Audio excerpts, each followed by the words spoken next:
The following programs were originally aired live, long before the advent of high fidelity, and they were recorded using a variety of means, from direct recording onto early audio tape and glass records, to simply placing the microphone of a wire recorder in front of the speakers of a radio playing the program. I hope, however, that any variance in audio quality will not take away from your pleasure in listening to these, some of the all-time favorite shows.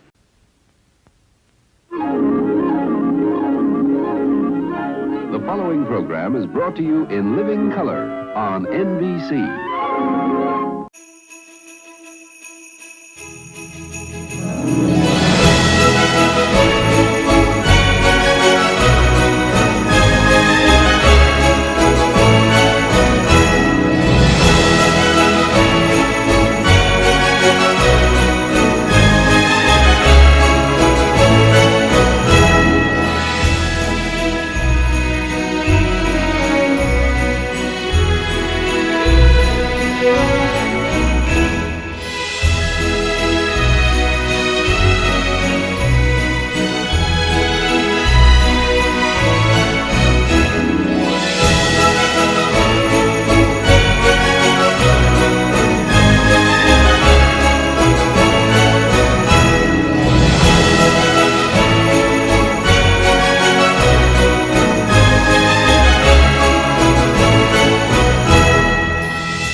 Good evening. Welcome to Nightly Old Time Radio Shows as we continue our countdown to our Christmas special.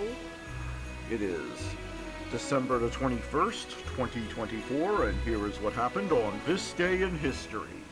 In 1620 AD, Mayflower pilgrims come ashore in Plymouth Bay, officially thought to be at Plymouth Rock, Massachusetts.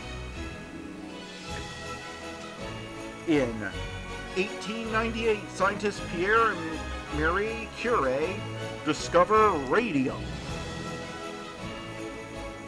In 1968, first manned moon voyage launches with Frank Borman, Jim Lovell, and William Anders aboard Apollo 8.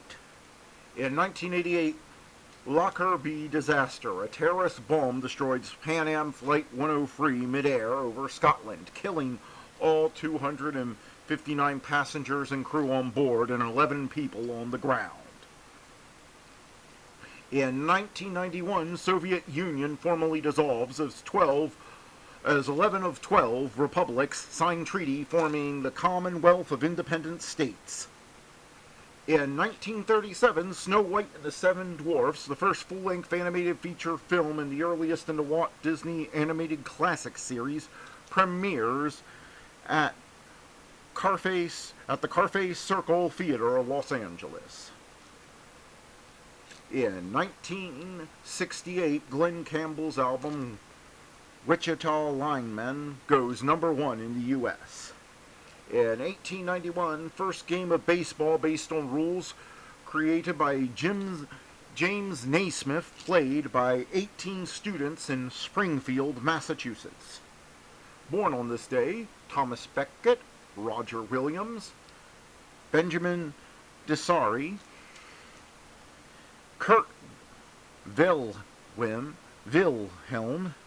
Hugh Gentino, Emil Macron, Jane Fonda, Samuel L. Jackson, Ray Milano, Kiefer Sutherland, Frank Zappa, Walter Hagen, Joss Gibson, Hanif Muhammad, Dave Kingsman, Chris Evert, Kerry Webb, and dying on this day, Frank Kellogg, F. Scott Fitzgerald, George S. Patton, Jack Hobbs, Al Gross, Robert Solow. And that was This Day in History. Now let's get on with the shows.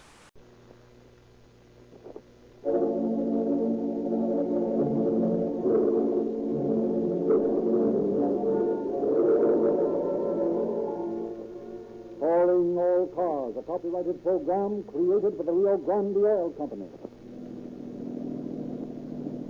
Police calling all cars, attention all cars, broadcast 101 regarding a murder at 11th and Maple. That's all. Rolls and takes.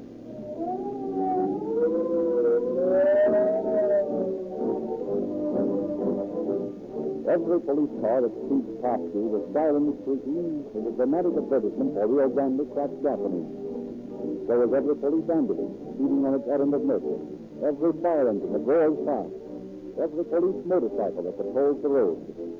There are thousands of such emergency cars in the territory where Rio Grande cracked gasoline is sold, and more of them use Rio Grande cracked than any other gasoline. What greater proof can you ask that this gasoline excels all others? The gasoline selected for emergency cars operated by the cities of Los Angeles, Oakland, Berkeley, and others, and by the county of San Diego, Maricopa County, Arizona, and many, many others, is chosen in competitive tests. Rio Grande has won these tests because it is the only gasoline available in the far west that is made by the patented Sinclair cracking process, the most advanced refining method known to the petroleum industry. In Rio Grande's new cracking plant, the finest in America, your gasoline goes through a costly extra process that changes all the weak, slow-burning, lazy units into rich, vital elements.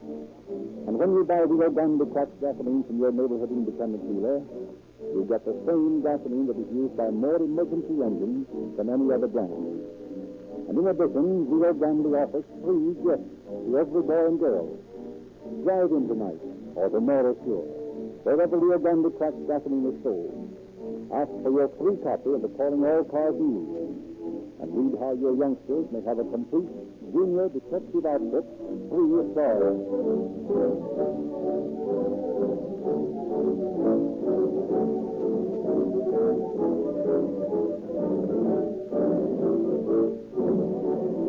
And now it is our pleasure to present Chief James E. Davis of the Los Angeles Police Department.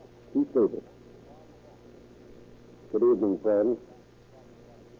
As you sit quietly back in your chair, listening to this broadcast, perhaps you will believe it is incredible that several persons can conspire together to commit crime which may result, and in this case did result, in cold-blooded murder.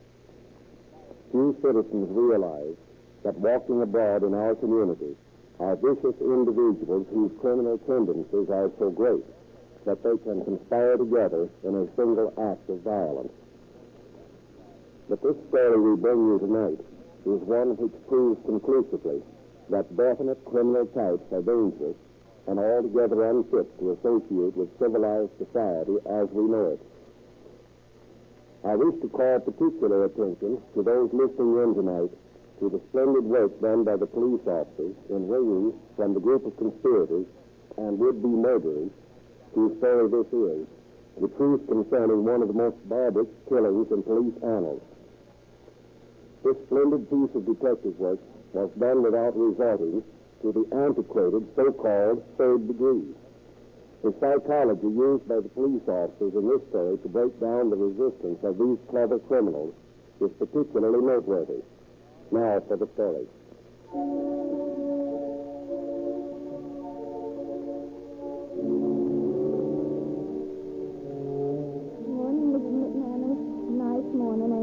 Sure, it is that, Mrs. Mudge. And what brings you out so early? We were going to buy the food in the house, and the kids are hungry. I got to go down to the relief headquarters and see if I can get them something to eat. Oh, and it's a fine state the world's in when gentlefolk like us has to be begging the government itself for a crust of bread. No, I don't know what the world's coming to. I was just saying to Mrs. Watson the other day. Oh, Mrs. Watson, you were speaking. Then maybe you can tell me where our fine landlady has been taking herself. And me with the plumbing in my place gone bad and not able to find hide nor head of her these 3 days. No, that's strange. I haven't seen her for several days myself. I'm just on my way to her apartment to find out why I can't get me some service in this place. Will you come along? Very well. I want to speak to her myself. You don't suppose she's run off and got herself married to that Mr. Redding from across the street, do you? Oh, no. She's too old and settled for that. When a woman's past 60, she isn't thinking about flashy things. Maybe not. Of course, I ain't past 60. I ain't well into my 40s yet. But that Mr. Redding don't look so bad to me. He'd be a fine husband for a widow woman who understood him and could do for him like I could, if you get what I mean. Mrs. McManus, you surprised me. Well, I'm only human after all. And I never could understand what Mr. Redding sees in that old Mrs. Watson. She'll hear you. Not her, she won't. She's as deaf as the devil himself is wicked. Knock on the door, Mrs. Mudge. Not loud enough to raise the dead. Surely, she ought to hear that. She ought if she wants to. Hey, do you suppose Of course not. I'm going to peek through the keyhole. Oh, I wouldn't do that, Mrs. McManus. It ain't polite. No, what of it?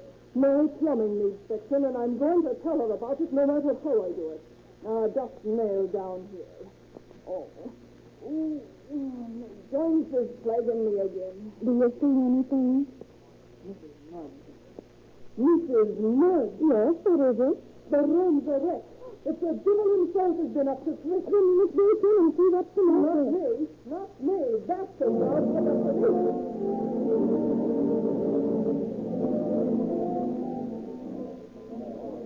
What's the trouble, fella? Oh, it's you, Lieutenant Hayes. Didn't take you long to get here. I guess we got the call as quickly as you did. What does it look like? Murder. As you see, the old lady was beaten with a blunt instrument, bound and gagged and rolled in a blanket. Well, clear out these people, fella. Get out now. I want to go over the place. Yes, sir. All right, folks. You all have to get outside. Tell us. Yes, sir. Send for Hildeband, the fingerprint man, and tell the coroner to come out for the body. Right away, sir. All right, folks. Everyone outside. Nice job, huh? Right. Obviously, the motive was robbery. The way this place has been torn apart. The guy who did this was hunting for something in particular. Hey, look here. What? There's a nice fingerprint on the bedstead. Well, Hildeband will take care of that when he gets here. And now we better round up these neighbors and find out what they know about the victim. Well, as far as I knew, Mrs. Watson had a little money, and she always wore a big diamond ring. I warned her not to do that. I heard a woman scream around 8 o'clock on the night of the 27th. When we arrived, Lieutenant, the door was bolted from the inside. But the rear door had been locked by a spring lock. Looks like the murderer escaped the back way. Well, I saw a man coming out of the rear of Mrs. Watson's house at about 8:15 on the night of the 27th. I didn't get a very good look at him. Well, if you're asking me, I say talk to that boyfriend of hers, old Mr. Redding. He probably killed her for her money and her ring. Well, should have come in and talked to us, and I hope you could help us solve Mrs. Watson's murder, Mr. Redding. I would love to help in any way I can. Thank you. How long have you known Mrs. Watson, Mr. Redding? Several years. Oh, well, we were good friends. When did you see her last? I haven't seen her for a week. Have you any idea who killed her? No. Did you kill her? No. Did you have any enemies? No, not that I know of. Good morning, Lieutenant. Here's that fingerprint report. Thanks, Hildeband. Well, according to this report, the fingerprints we took when we brought you in tally with the prints found in Mrs. Watson's bed. How about that, Mr. Redding? It can be so. I've never been near Mrs. Watson's bed. I haven't even seen her for a week, I tell you. Well, that's very bad, Mr. Redding. Why don't you tell us the truth and ease your conscience? I haven't anything else to tell. I've told you the truth. I understand it, Mr. Redding. How did that happen? Why, I cut it repairing some plumbing at my house. Cut it repairing some plumbing, huh? So you didn't hurt it while you were beating out Mrs. Watson's brains? No, I tell you, I'm innocent. I haven't done anything. Well, that's a loss you deserve of that. Why, what are you going to do to me? I'm going to hold you in technical custody until you accept your story. Folks from Gerhardt checked back on Redding's story, found that he was telling the truth, that he had indeed cut his hand while repairing the plumbing, and soon bring him once more to their office. Well, Mr. Redding, we checked back on your story, and we found that you told us the truth about your hand. Why, of course I'm innocent. I've done no wrong. However, that doesn't explain about your fingerprint on Mrs. Watson's bedstead. Well, I was frightened when you first questioned me. I should have admitted that I had been in Mrs. Watson's room. I took her a book about a couple of days before she died. I may have touched the book. Could have told us that in the first place. Yes, but you see... All right, Mr. Redding, we're convinced you had nothing to do with the murder. And I'm free to go. Yes, you can go now. Well, good day, Mr. Redding. Good day. Good day. Well, that was our only clue out the door. He looked for a while. Well, we'll see where I got. What do you think you know? That guy's on the left. All right. Perhaps you can tell me what you do next. All right. What would you suggest? Pass the buck to me. What would you suggest? Well, we got a murder and not a single suspect we haven't eliminated. Well, sometimes it's smart to be Mr. McCall. Huh? What do you mean? Let's just wait for something to turn up. For the next several days, Hope and Gerhardt concerned themselves with the routine details of the case, checking the stage of claims of the victim, going over their data for some little fact that may prove to be an important clue, actually getting nowhere. And then, from a quite unexpected source, a break comes that opens the case wide. Homicide, Horse speaking. Deputy Sheriff Valenzuela. Yeah? You working on that Amanda Watson murder? Right. And I just ran into something that might have a bearing on that case. What is it? A peasant that comes around our house told my wife that he knew a man who'd been orphaned from Dole, rob an old lady. Yeah? Yeah. Now, of course, it may not have anything to do with your case, but I thought you might want to know. You're damn right we do. I'll get on that right away. Running down Deputy Sheriff Allensworth's trip, the detectives interview Mrs. Allensworth. The interview is immense to the peddler, and finally through him contact an old and at the moment very drunken gentleman. Good evening to you, gentlemen. And what can I do for you? We'd like to have a talk with you if you don't mind. Oh, not at all. Will you be coming in and take a seat? Thanks. Now, what is it, gentlemen? My name's Hurst. Mr. Hurst. This is Lieutenant Gerhardt from the police department. Oh, police. I'm sure it's no crime to have a taste of liquor in the house, is it? I'm not interested in that, Mr. I don't think I caught the name. McNulty. McNulty. And what is it you want to be talking to me about? I want your help, Mr. McNulty. The help is it? And how can a poor, innocent, law-abiding citizen be helping the police? According to information we've received, you were offered some money to help rob an old woman. I never heard of such a thing. I never... All right, McNulty. Now calm down. Would you like a little drop of whiskey, gentlemen? No, thanks. You won't be minding if I have a wee bit. You jolted me sure when you made that last remark. Oh, go right ahead. Yeah.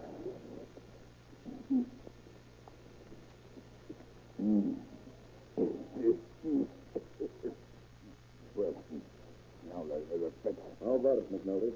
How about what? This job you were offered. Well, I don't know nothing. I never heard of it. By the holy things, I swear it. Sounds to me as if you're trying to hide something. Hide something, is it? My conscience is as clear as a newborn babe that ain't yet been swaddled in the clothes of defeat. We know that you were offered a job to help rob an old woman. If you continue to deny it, we may be forced to arrest you on suspicion of murder. Murder? Did you kill the poor old lady? I'll mercy on the soul. Oh, you did know about it. I know nothing. It's just sorry I am that the poor old lady met her death at the hands of robbers. Them being the devil's own pardon. According to Izzy Minsky, you know a great deal about it. Izzy Minsky. Him and I have treated like a friend, like a brother even. So he's going about the town breathing scandal about me. You want to talk? I'm talking, I tell you. I'm saying all the truth I know. Well, Harry, I guess we'll have to run him in. Yeah, I guess so. You want to use your handcuffs, or shall I use mine? Well, it doesn't matter. Oh, wait a minute, gentlemen. I'm not what he's saying. You wouldn't want to be arrested an innocent man. Of course not. But how do we know that you are innocent? Looks to me as though you're trying to cover something up. No, but I do think I am after forgetting something that happened a month or so past. What was it?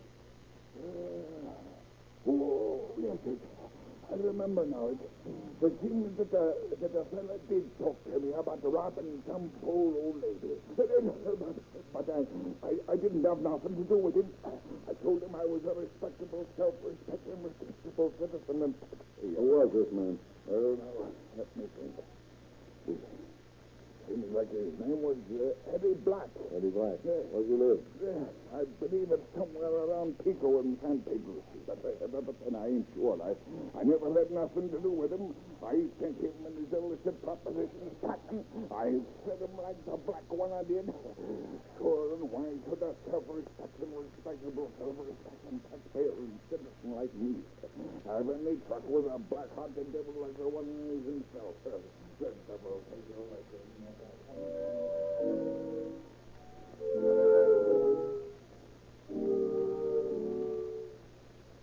So, good evening, please. Honorable gentlemen looking for register in number 1 Japanese hotel? No, they're looking for someone. Oh, who are you looking for, please? Fellow by the name of Eddie Black who lives here. Oh, yes. Eddie Black. I say yes. Eddie Black. I say yes. Eddie Black. I say yes. Eddie Black. I think What room's he in? Oh, I think What room's he in? Oh, Eddie Black is not in now. But he's coming. Oh, look. There are Eddie Black making entry from doorway right now. Yeah? Just a minute, Mr. Black. Yeah, what is it? I want to have a little talk with you. About what? A murder. It's in police headquarters. A murder? Well, I don't know nothing about no murder. Well, that's just fine. And you won't mind coming along with us. We want you to meet a friend of ours. Yeah, well, I'm clean. I don't know nothing. Oh, we're glad to hear that. Come along. Car's waiting outside.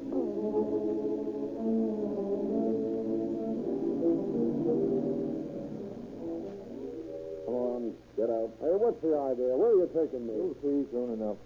I'm taking you to visit an old friend of yours. Yeah, well, I don't know anybody out in this end of town. Well, we'll see about that.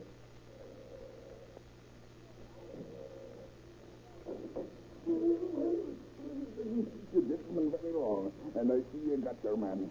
Hello, Eddie, and how are you tonight? Hey, who is this drunken old fool? Come on. No, sit down. Is the man, is it, McNulty? Sure, and it is, and the devil take the black heart of him. Hey, what kind of a frame-up is it? Shut up and listen. Go ahead, Jim, and tell Black here what you told us an hour ago. Oh, now be glad to. And listen to me, Eddie, my bucko. If you deny a word of what I say, then you're a dusty liar. Hey, look here, you can't talk, Black. All right, Jim. This bewitched one, this exclusive a man sitting there, met me on the street about a month ago. He says to me, Tim, my boy, says he, how'd you like to make a little change? And I says to him, says I, Eddie, I need a little change pretty bad. And he says, all right, my lad, you're on. Wait a minute, Eddie, says I, what do I have to do for the money? Crosby, like, he looks at me and he says, just help me rob an old lady that I pulled myself up. I fled from him like he was all the powers of darkness. Seeing as how I'm a respectable, self-respecting, respectable citizen and taxpayer. And I'll swear to it on the holy book. Only I sold me Bible to get some money for him. There's a medicine to keep out the cold. Well, Black, how about it? Oh, he's drunk. Drunk, is it? I'll be after breaking every bone in the body. He talks to me like that. Drunk or not, you'll tell the same story on the witness stand. And that I will. How about it, Black? Did you murder Mrs. Watson? No. I swear I didn't. Who did? What McNulty just said is the truth, isn't it? Okay, it's the truth. I'm in his room, I guess. But if you get me out of this spot, I'll show you the guy that bumped her off. Come on, let's go. Drunk, said he. A mere respectable, self-respecting.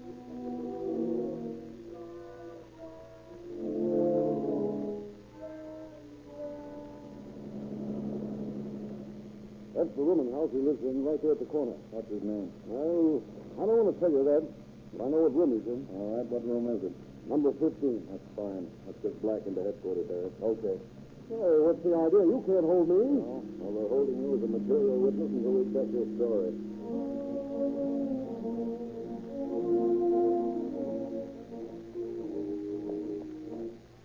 Well, Lloyd, how do I look in these old clothes? Not as filthy as I look in this.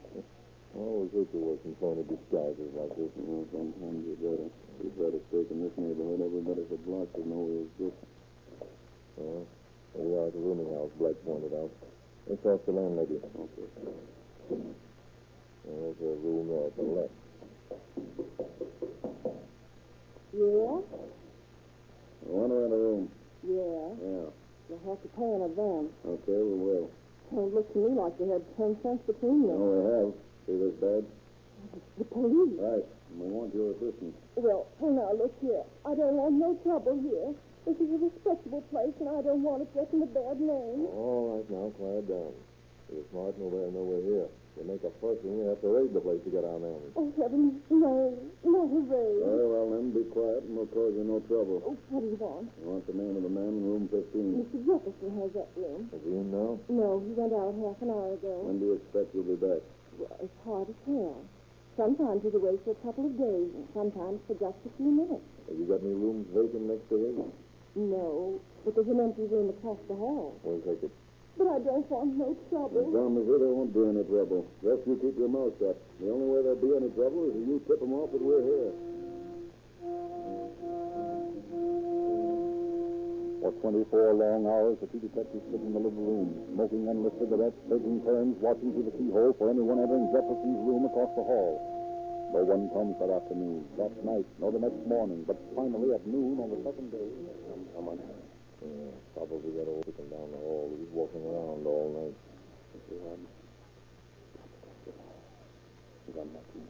Come on, let's take him. Pick him up, Jefferson. What is it? Up high. Fish him, Harry. Say, who are you guys? What is it, a heist? No, an arrest. We're police officers. An arrest? What for? I ain't done nothing. What's the big idea? There's a friend of yours down at headquarters that wants to see you. Come on. I don't think I need to introduce you two. You haven't made a mistake. This is your old friend Jefferson, isn't it, Black? Yeah, that's the guy. What is this, a frame-up? I never saw this mug in my life before. Oh, sit down, Black. Tell Mr. Jefferson here what you told me up in the cell. Well, there was four of us in the deal. Jefferson here, me, Bud Sampson, and Betty Martin. He was planning to rob an old woman who lived next door to Betty's room in that joint over on Maple Street. Kind of Betty said she had $5,000 hidden in her trunk. He was going to use tire practice on our fingers to hard print. We had a crash. We were getting very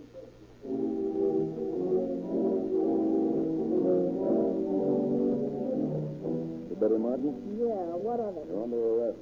What for? Suspicion of murder. Come right in, Sampson. Hey, what's the big idea? You got no right in my room. That's the police headquarters. You come along quietly, or do I have to use force?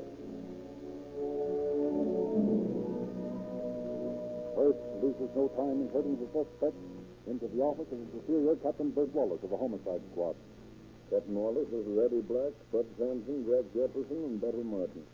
How are you? Sit down, folks. Now, I suppose you'd like to know why you're all here. You're darn tootin' we would. Yeah, there's a law against false arrest, you know. Yes, I've heard of that law. That's the reason we never make an arrest until we are reasonably sure of the suspect's guilt. Now, you're way out of line this time. I don't think so. Well, come on. Spill it, Cap. What's it all about? A little over a week ago, an old lady by the name of Amanda Watson was murdered during a robbery. We have some strong reasons to believe that one of the people in this room committed that murder. How about it?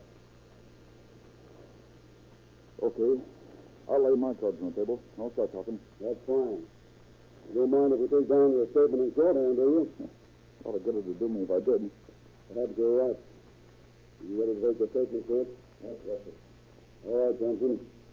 Start talking. Well, I was working on a construction job out in Hollywood a couple of months ago, and I met Black there. He was working the same job, and he drove me back to town a couple of times, and then one day when we was talking about how tough things was and how hard it is to get a job or to live on relief, he said he knew where there was some ready cash. Mm-hmm. He told me that he knew a woman who knew about an old lady that kept $5,000 and a lot of jewelry in her trunk in her room. It sounded pretty good to me, so Black took me around to meet this dame. Who was this woman? Betty Martin here. You rat, you double Betty, don't be that way. This is the best way out. I didn't bump the old woman, and you didn't need her. I don't like informers. Well, Sampson, what else? Well, this old lady lived next to Betty's apartment. We met in there and talked about it and decided we'd need a screwdriver to force open the trunk and things, and we'd need some strong wire to tie up Ms. Watson. We never meant to bump her off. But you did. No, sir, I didn't. Well, we finally decided that maybe there wasn't any dough in the room because we'd been watching through the keyhole. At least I decided it was a bum steer, and I pulled out of the whole thing. That's all I got to say. How about that, Black? Is Sampson telling the truth? Yeah. What have you got to add? Well, not much. After I talked to Sampson about the job, I ran into Jefferson here. Sit down, Jefferson. Go ahead, Black. Well, Well, we'd known each other in Oklahoma, and when Jefferson told me he was out of work, I figured seeing he was an old friend that cut him in on a good thing. He went along with me to Betty's room, and he was present when we talked over plans. Jefferson got the tire tool and the patches for our fingers. And we started to argue about whether Mrs. Watson really did have any money. I was sick in bed with the flu, and the next thing I knew, I read in the papers that the old dame had been bumped. I didn't do it. I was never nearer than Betty Martin's apartment. How about it, Miss Martin? What have you got to add? Just this. I say it's a lie, a deliberate frame-up by a couple of double-crossing rats that ain't fit to sit on. And what's more, For 2 days, the questioning goes on. Relentlessly, the officers seek to break down the stories, the admissions and denials of the suspects. Toward the end of the second day of questioning. I'm getting a little tired of this merry-go-round. So are we. Why don't you let us go? We ain't guilty. You know, boys, I think Jefferson's right. We're holding these people for no purpose. Certainly I am convinced that Jefferson's innocent. And Jefferson's innocent. And you're right at that, Cap. And Jefferson, I want to apologize to you for keeping you here these 2 days. Oh, that's all right, Captain Wallace. We have to do these things sometimes to assure ourselves of the innocence of a suspect. Sure, I understand. You take on it? Sure. Put her there. Oh. What's the matter? You hurt my hand. That's just what I meant to do. Now sit down there, Jefferson, and start coming clean. For 2 days, you've been sitting here stretching your right cheek until you've stretched all the skin away. You're nervous, Jefferson. You're holding something back. And something else which has escaped the notice of the rest of my fellow officers here is that right hand of yours. It's still swollen. How did you hurt your hand, Jefferson? Why... Now, don't tell us you were fixing the plumbing. We've already eliminated one suspect on that story. Come clean, Jefferson. Sampson, Black, and Miss Martin have convinced me that they are innocent of the actual murder. And you have convinced me by your nervousness that you have guilty knowledge of it. Jefferson, you killed Mrs. Watson. Isn't that the truth? Okay. You got me. I did it. Start talking. I got tired of them sitting around doing nothing, so that day I got crocked on a pint of cheap gin, and I took the tire tool and went over to Mrs. Watson. When she came to the door, I banged her over the head, and then I tied her up and threw her on the bed, and then I took the joint like Grant took Richmond. Did you find anything? No, not a dime. I'm hardly pleased, was it, Jefferson? There's just one thing I want you both to know. I never meant to kill her. I just wanted to put her to sleep so I could get the $5,000 the Martin dame said was there. I didn't mean to kill her. I swear I didn't. I just kept her easy. You just don't know your own strength, do you, Jefferson?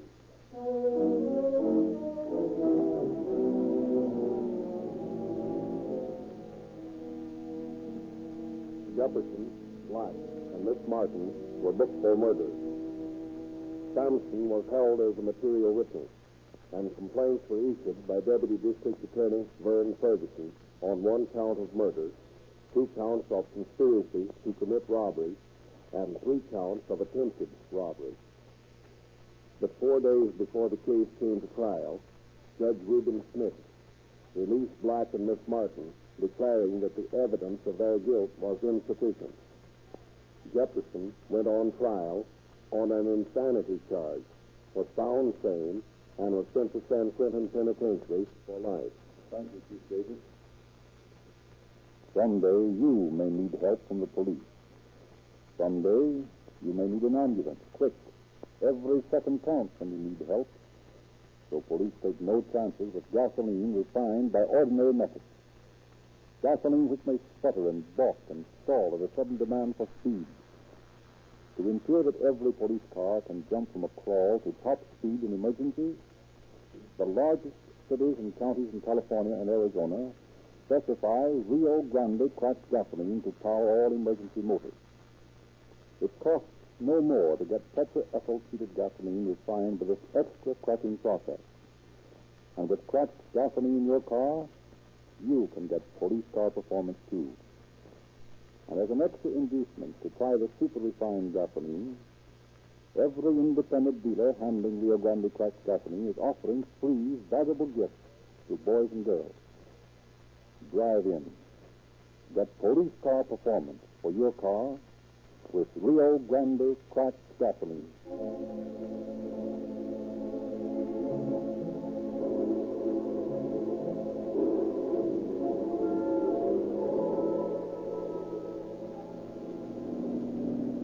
Los Angeles Police calling all cars, attention all cars. A cancellation broadcast 101 regarding a murder. Suspects in this case now in custody. That's all. Rolls and close.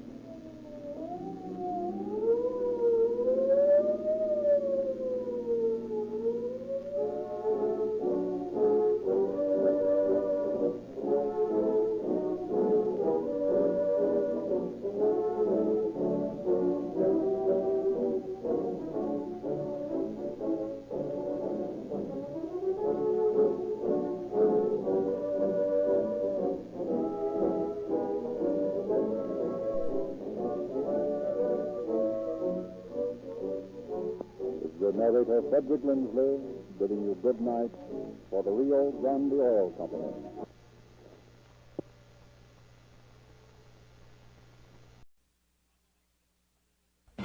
On the next exciting episode of Star Trek, The Next Generation, imagine waking up in a mysterious future.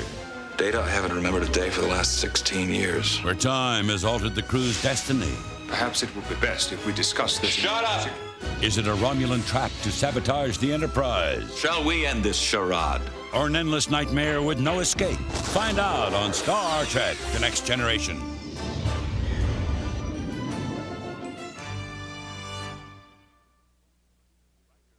Away from the sound of music. And Bing Crosby is up next.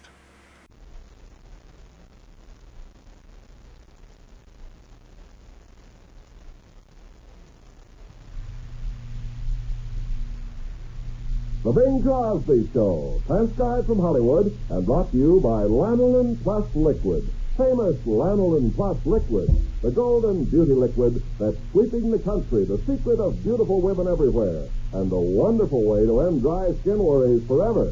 Now, here's Bing. Thank you, Ken Carpenter, and good evening, ladies and gentlemen. Here's a gay, optimistic little song that I think you might like. It's always been a choice of mine. It's called We're in the Money. Buddy, you ready? We're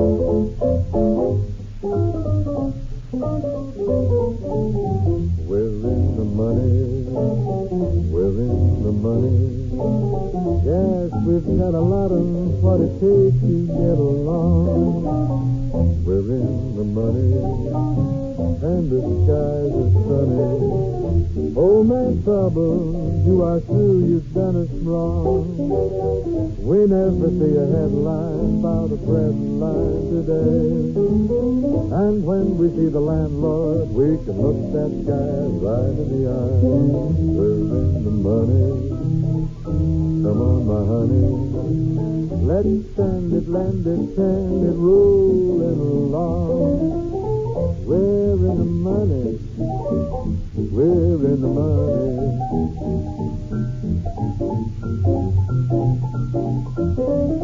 Ooh, money, yes, honey.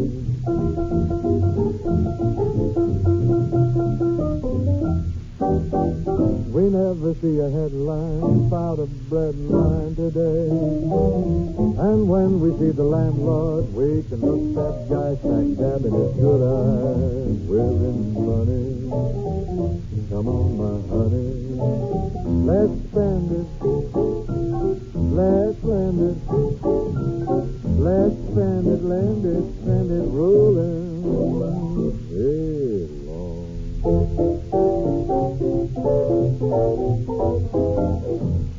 Kenneth, old man, tell me, why the cap and gown? You look so very scholarly, so professorial. Well, I've been doing some research about February. The word February comes from the Latin word meaning to purify, and it was a time of the year for Roman ceremonies of purification. Nowadays, though, when a gal really wants to beautify and cleanse her skin, she uses Lanolin Plus Liquid Cleanser. Research tells me that Lanolin Plus Liquid Cleanser cleans so well that it lets you see the real color of your skin. And so softly, smoothly, why, you wouldn't know it was your same face. Away goes dust, grime, and old makeup in a twinkling. If your skin is fair, you'll see it all pinky white and Dresden again. If it's medium, you'll see it all sparkly with a lovely individuality. And olive or dark skin looks as if it were lighted from within. So, gals, if you want to try some really pleasant research, you want to see how really beautiful and clean your skin can be, try Lanolin Plus Liquid Cleanser. $1 plus tax wherever cosmetics are sold. Remember a song called Back in Your Own Backyard? This was very big with Al Jolson. I used it a few times, too, and I'd like to do it again now for you tonight. We leave home expecting to find a bluebird, hoping every cloud will be silver lined. But we all return. As we live, we learn that we left our happiness behind.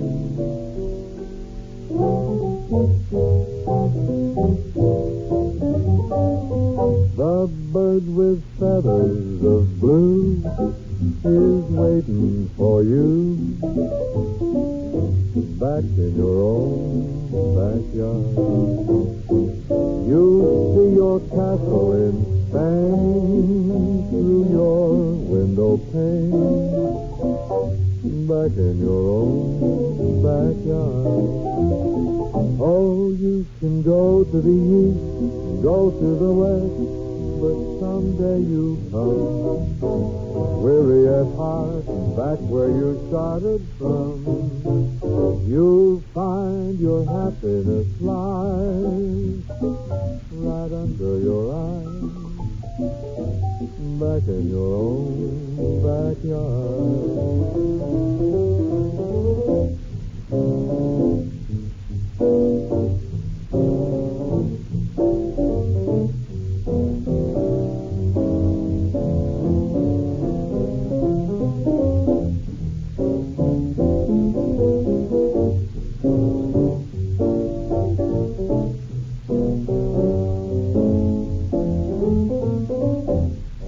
You can go to the east or go to the west, but someday you'll come, weary at heart, back where you started from.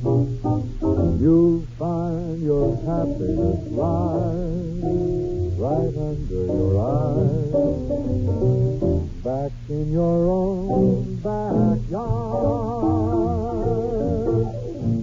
Now, ladies and gentlemen, I'd like to present our guest for this evening, Mr. Lindsay Crosby. Hi, Dan. And what did you propose to chant for us this evening, Lynn? Well, tonight I don't come to the thing. No? But I come more as a promoter. A promoter? What are you pushing? I have here a phonograph record put out by Decca. Yes? Which I would like to have played in the interest of my client. You have a client? Yes. Quite an up-and-coming young singer named Gary. Yes. Gary Crosby. I've heard of the boy. Not lately, but I believe I used to work with this fellow. Ah, that's right. However, he's spreading out a little. Which direction? Well, musically, he has a new disc out with Louis Armstrong. Two very clever songs. If you play either one, it would be appreciated. Well, I'd like you to lay a little something on. You couldn't you slip something under the table here, under the maple, maybe sixpence? Well, lay a thing on me, Bob, but we can't just go playing records indiscriminately unless we get a little gratuity, huh? You have nothing for me? We'll talk about that later, huh? But I guess we'll play it. We'll make the arrangements later, the financial arrangements. Well, I guess we've got an old phonograph around here somewhere. Come in. Well, let's spin this side. It's called Kokomo. Why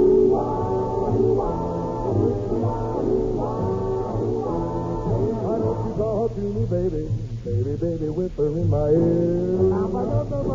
Why don't you talk to me, baby? Baby, baby, whisper my baby. Oh, come a little closer and please don't have no fear. Yeah, man. Oh, don't you know I love you so? Oh, don't you know I love you so? When you hear me holler, whoa.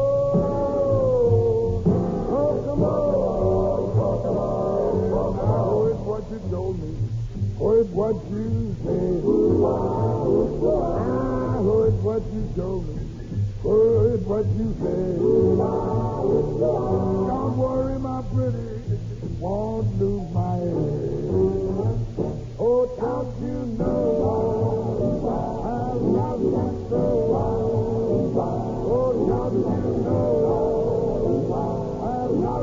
soul.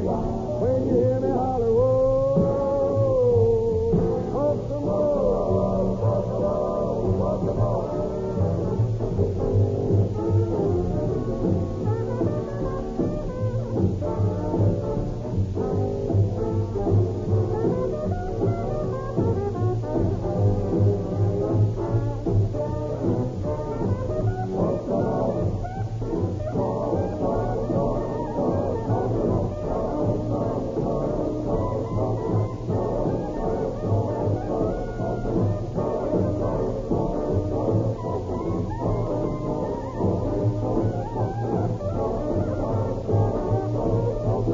Dimples on her elbow, maybe there's the dimples on her knee. There's dimples on her elbow, dimples on her knee. Oh, well, she thrills me and she thrills me, even just a little sweet. Yeah, man. Oh, don't you know? I love you so. No,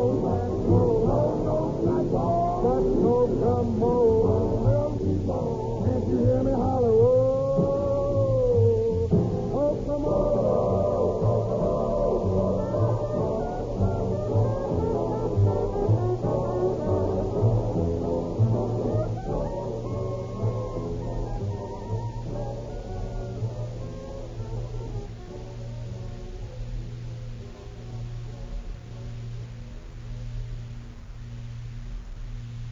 Gals, if you're a skeptic about what various cosmetics can do, I'm on your side. So often they don't do all they claim. But here's one that really works, and it can make the strongest claim ever made by a cosmetic. Lanolin Plus Liquid actually stops skin dryness overnight. Overnight, while you sleep, rich, golden, penetrating Lanolin Plus Liquid does its work. Never again will you be bothered with dry skin worries as long as you use Lanolin Plus Liquid regularly. And because Lanolin Plus Liquid does so much for dry skin, tiny lines and crow's feet caused by dry skin will be seen to soften and fade. So gals, try Lanolin Plus Liquid soon. Prove it to yourself, and for only $1 plus tax wherever cosmetics are sold. One of the songs that was very popular throughout the latter part of 1954, still here quite a bit, If I Give My Heart to You.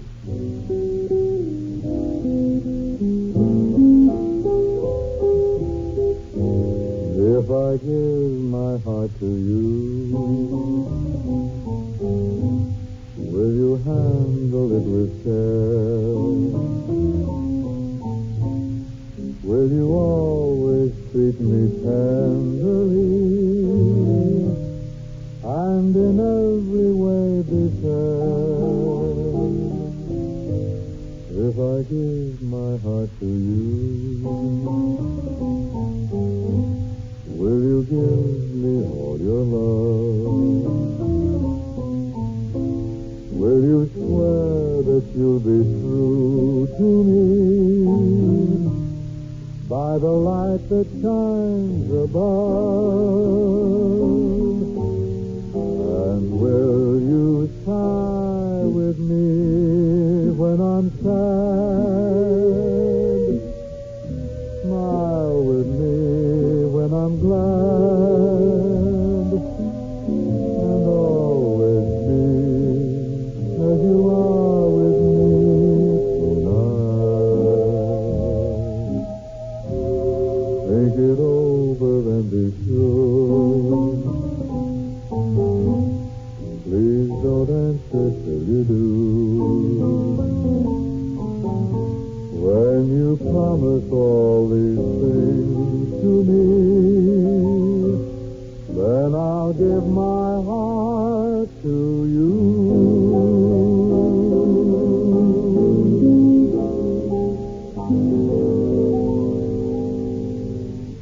Gals, for some real proof that Lanolin Plus Liquid is your skin's best beauty friend, just try it soon. Then ask that man in your life to touch your face. How soft it is, how much younger feeling. He'll tell you in a second. And when you pick up your bottle of Lanolin Plus Liquid, it's only $1 plus tax wherever cosmetics are sold. Notice all the other wonderful things Lanolin Plus makes. Lipstick to keep your lips richly red. Hand lotion to keep your hands ever so lovely. And Lanolin Plus for the hair to keep yours soft, sweet, and shimmering. I have a feeling you'll want to try them, too. Moonlight become you. It goes with your hair. You certainly know the right thing to wear.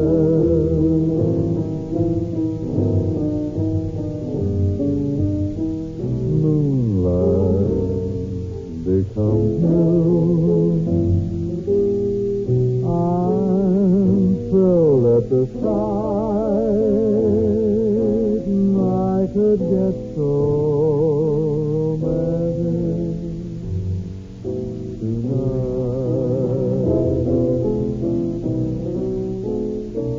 And so we conclude for tonight. Hope you enjoyed what we had to sing for you and what we had to say. Hope also that you'll be listening again tomorrow night at the same time. Same station.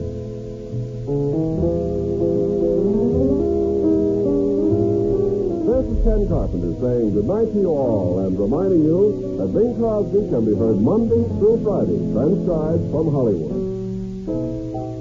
This is the CBS Radio Network. Stay tuned for the Amos and Andy Music Hall.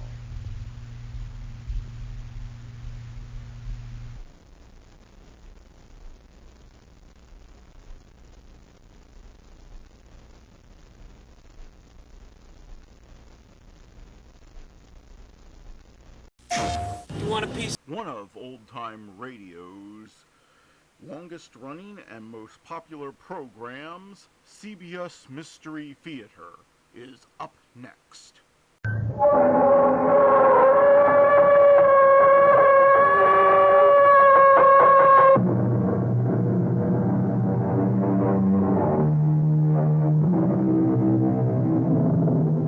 Come in. Welcome. This is E.G. Marshall, and you're welcome in my world where things are even stranger than they seem, and reality falls before truth. We've all heard that one picture is worth 1,000 words. But is this really true? A quick example.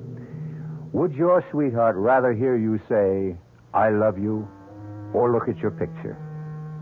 But pictures have their place, as millions of camera fans all over the world will tell you. Listen as we hear about a strange and dangerous camera which brought tragedy to those who owned it. No, please don't hit me again. I told you I don't know it. Oh, don't. There's no sense in you hitting me and hitting me. I don't know the combination. Please. I don't care about the camera. I really don't. I would tell you if I could, but Johnny changed the combination on the safe because he knows how I felt about it.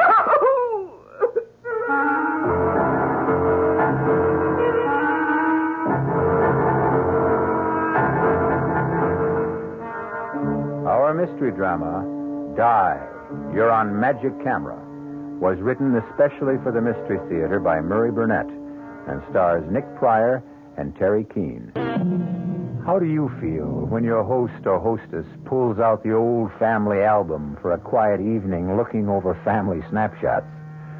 Some people find this enjoyable. Johnny Carlin loved picture taking. At the time our story opens, Johnny had attained a cherished ambition. He was the proud owner of a brand new Volecta S60, a magnificent camera, and the very last word in self-developing photography. To add to his happiness, he was taking the very first picture on the Volecta of his beautiful and bubbly girl, Lisa Kane. Move to your left, Lisa. If you can sort of lean against the pillar of the bank there. Yeah, that's it. Hold it. Good. I can't wait to see it. Neither can I. What happens now? You just push this button and wait for the picture to develop. Seems like a miracle. It's a brilliant piece of scientific work. Someday I'll explain how it works. Now, we open this back, and here's your picture. But, well, how strange. Is that the picture you took? It sure isn't. Wait a minute. I can't figure out what happened. Look how clear the inside of the bank is. Is that a holdup going on? Well, yeah, it looks like it. But there hasn't been a holdup. Look, everything's normal. Yeah, I can see it is, but the camera doesn't lie. There are 3 guys with guns and people lying on the floor. This is crazy.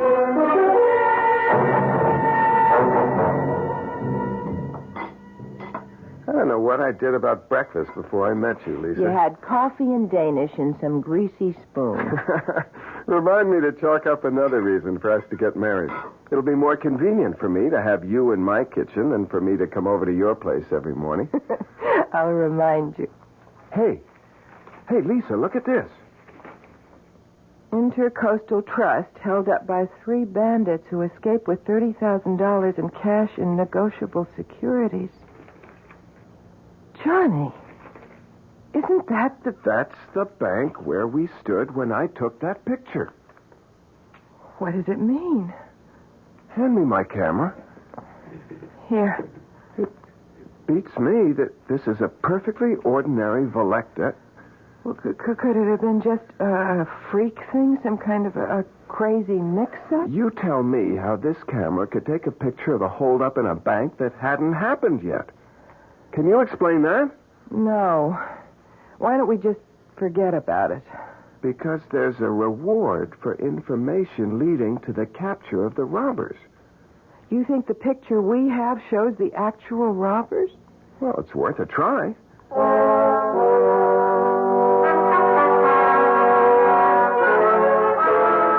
Inspector Barrett, 45th Precinct. Can I help you? Yeah, I'm calling about the Intercoastal Bank robbery yesterday. I think I have something that'll help. Thank you for calling. What do you have?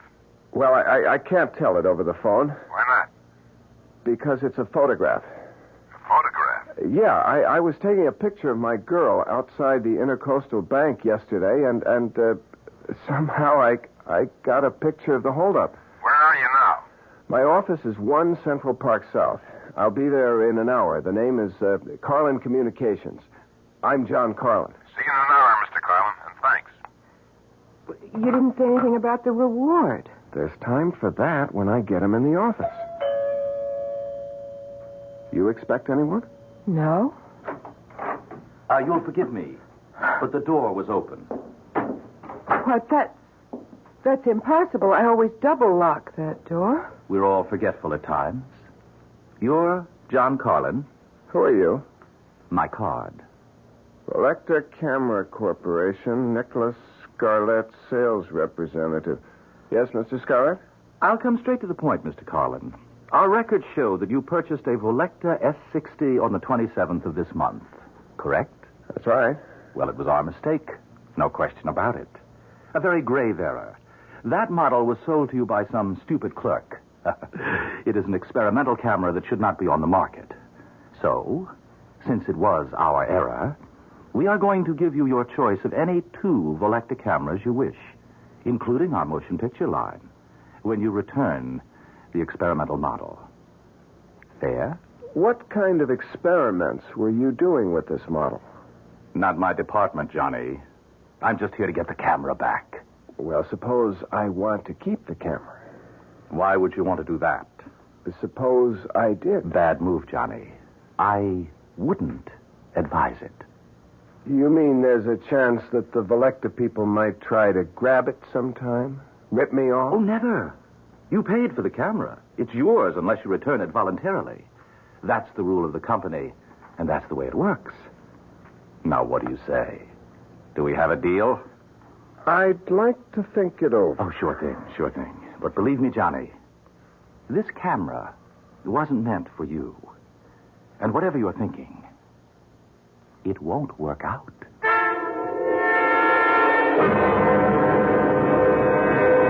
When did you take this shot, Mr. Carlin? Well, I don't remember the exact time, Inspector, but it must have been during the robbery. When else could it have been? I don't know. But maybe you can explain how it is that the faces of the hold-up men are so sharp and clear. Well, the Velecta S60 is a marvelous camera. Yeah, it must be, since the bank camera shows that the men were wearing stocking masks.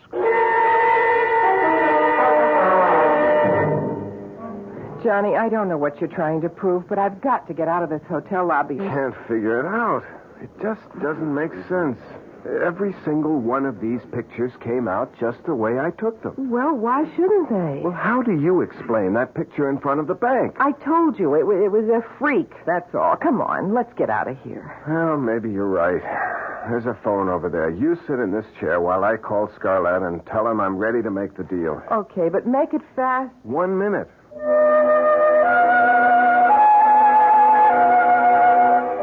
Velecta, good afternoon. Mr. Scarlett, please. Who? Mr. Nicholas Scarlett, sales representative. I'm sorry, we have no Mr. Scarlett here. No, you must have. I have his card right here. It says Nicholas Scarlett. I'm sorry, sir. There's no Mr. Scarlett working for us. Is it all set? Can we go now? Velecta never heard of Nicholas Scarlett. He doesn't work for them. What? Well, that's impossible. He offered you... He's a phony. He just wants the camera. I've got to figure this thing out from every angle. Johnny, I'm tired and I'm hungry. I just want to get out of this hotel. Okay. On our way out, I just want to take one more shot. Johnny, that's an empty passenger elevator. I can see that. Okay, there. Now let's go. We'll look at what comes out in the restaurant.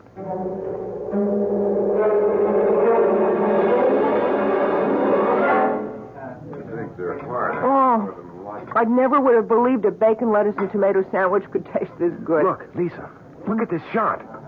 What, the empty elevator? It isn't empty on this picture. Look. Johnny. Oh, Johnny, I'm frightened. Lisa, you've got to help me find the girl in the picture. Johnny, I want you to throw that camera in the river. And just forget about what's going to happen to that girl in the picture with the knife at her throat? How do we know it hasn't happened already? Honey, I've been through that with you. The first picture showed a robbery that was going to happen, and it did. Now we have a girl and a man in a hotel elevator, and the guy has a knife at her throat. We might be able to stop that from happening. Oh, we don't even know who she is. She's probably a guest at the hotel. One of the desk clerks should recognize her picture if you show it to her. This picture? I can't show them that. No, of course not. But I can crop it so that the man with the knife Johnny, is out. It's no use. I don't want to go around asking about a girl I don't know. I don't want anything to do with that camera. I just want you to get rid of it. Lisa, do you want to throw away $1 million? Johnny, you sound like a stranger. I don't even know you. Why do you talk about $1 million? What's this picture got to do with... Don't you see the possibilities that exist with this camera? I can predict when a crime will occur. I can also show the face of the criminal. Now, will you think of what a private detective agency could do with something like that? But how would you explain it? I don't have to explain anything. I don't know. I just have a bad feeling about the whole thing. She's right, John. Listen to what she's saying. Mr. Scarlett, where did you come from? Well, I have here the 2 cameras that the Velecta Company promised you in return for the experimental model. You don't work for Velecta. I checked. They never heard of you. That's of no importance. No? Well, what is? That you return the camera to me. The way I figure it is, you just want that camera for yourself. I don't buy that story about the camera being an experimental model. Oh, really? No? Then what do you think it is? Well, yes? Well, what difference does it make? It's mine. Unfortunately. Look, I've had about enough of you, Mr. Scarlett. Now, we have work to do, and if you'll excuse me... You'll find what you're interested in this newspaper, on page 3. Unknown assailant stabs girl in hotel elevator. Johnny, that's tomorrow's paper. Oh, just an early edition. It will be on the streets in 2 hours. At any rate, you're too late to help Miss Stearns. But to ease your conscience, she wasn't seriously injured and should be out of the hospital in a day or two. What hospital? It doesn't say here. And how do you know so much? Oh, you know, it's always embarrassing when we're forced into this position, especially in this atomic computer age, but I see there's no help for it. Now, through an error, a piece of equipment used by my organization has come into your possession. I don't think it's necessary to explain that this shouldn't be in the hands of any mortal. Hold it. Hold it right there. You said mortal. Are you trying to tell me that you're not a human being? Johnny, be careful. Come off it, Lisa. Now, look, Scarlett, if you're the devil and you want my camera, you'd have no problem in getting it. You wouldn't be here asking for a swap, practically begging me to give it to you. Ordinarily, you'd be right. But there are unalterable rules which govern my organization, and one of them is that when a mortal makes a legitimate purchase from us, we're bound to a bargain. We can only ask that he return his purchase of his own free will. Now that I've revealed this much to you, I suggest that you take the... No deal, Nick. Or whatever your name is. You made a bargain, and you're stuck. May I make one correction? It is not I, Johnny, who is stuck, but you, who are doomed.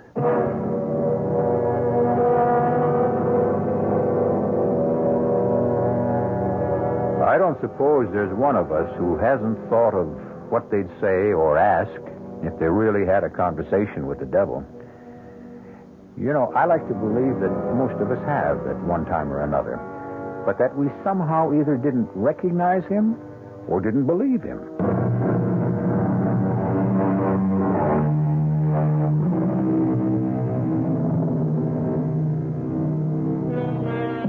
When a man looks back on his life, it's easy for him to pick out the mistakes he made, where, if he had done things differently, his life would have been better.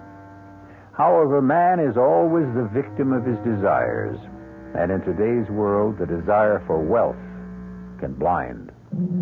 Johnny Carlin had become the owner of a strange camera, a camera which seemed to be able to take pictures of the future.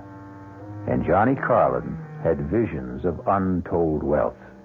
He had also been warned, but greed has its own way of muffling warnings. I hate all of this. I wish you'd give it up, Johnny. I can't stand all this lying and maneuvering with people who are calling for help. Who's lying? We can deliver. Lisa, all we have to do is tell them that we have to take a picture, that's all. But there have been dozens of calls from people who've been ripped off or mugged and want us to find the criminal. Simple. We tell them we can't help them. This is the Carlin Crime Prevention Agency. We can forestall a crime. We can't solve it. You don't have to do anything except tell them the truth. All right? Now, what have we got today? You must be kidding. Here, look. Here's just a few of the latest messages. Uh-huh. Banks? Hey, these are good. Banks will be regular customers when we get set up properly. Nothing. Hey, Andrea Scudder. What do you know? You know her? Well, the same way you do. Heiress to the Scudder millions, beauty, playgirl, athlete, and all-around hellraiser. She said she wanted to talk to you about a personal problem. Uh-huh. Andrea Scudder. That's money. Call her and make the appointment. Mr. Carlin, I'm being blackmailed. I don't know by whom. Can you find out? Well, I can try, Miss Scudder. If I don't succeed, there'll be no fee. And if you do, there'll be no publicity. I don't want my name spread all over the front pages. You have my word. Fine. The job is worth $50,000. Is that satisfactory? Yeah, that's okay. I'd like a little more information. Such as? Well, what happens when and if I deliver the name of the blackmailer to you? You get my check, my thanks, and my farewell. I'll take it from there. Not satisfactory. What? Look at it from my point of view, Miss Scudder. You ask me to get you a name, And then walk away? Now, obviously, you have some plans for this blackmailer. Probably for getting rid of him? That is none of your business. Granted, but if you intend to hire someone to take care of your problem with him, then that can't be done very quietly, and I might get involved. Mr. Carlin, let's put it this way. I am not a killer, nor do I intend to become one. This blackmailer must be someone in my circle of friends. You'll have to take my word for that because the information that he holds over my head... Miss Scudder, excuse me. You keep saying he. Why? Because it's a man's voice disguised that talks to me over the telephone. But the blackmailer could conceivably be a woman. It's possible. But it would still be one of my group. Okay. Now, the only request that I make of you is that you allow me to take your picture. My picture? Just a snapshot. Well, I don't see what that is. Well, that's the way I work. I get strong impressions from a picture. Emanations. Call it whatever you want. It works. All right. How do you want me to pose? I don't have my camera with me. You see, I wasn't sure that I would take your case. Could you come to my office tomorrow at your convenience?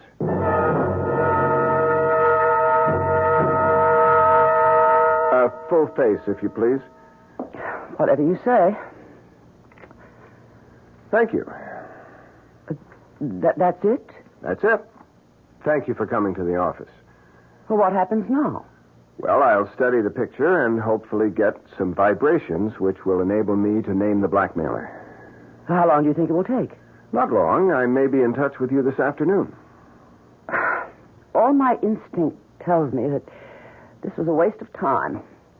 But if it doesn't work, it'll cost me nothing. Exactly, Miss Scudder. See you later. I hope. You will, Miss Scudder. You certainly will. Lisa? Yes? She's gone. Come on. We'll see what the picture looks like. I don't know what you expect to come out of this. What is it? She said she wouldn't. She said she wasn't a killer. Who's the man? I've never seen him before. But from the looks of this picture, she's pumping a few bullets into the blackmailer.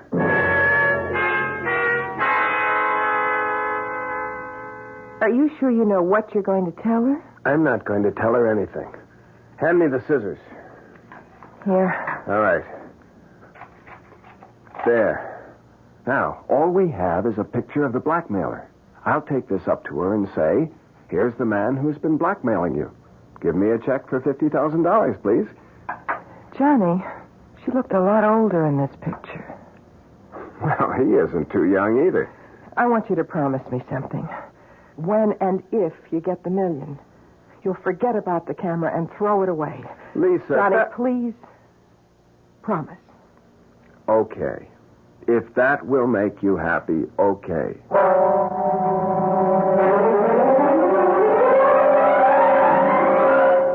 Come in, Mr. Carlin. I must say you work fast. The picture did the trick. Yes? And you have the name? No. But I have his picture. His picture? Here it is. You can probably put a name to it.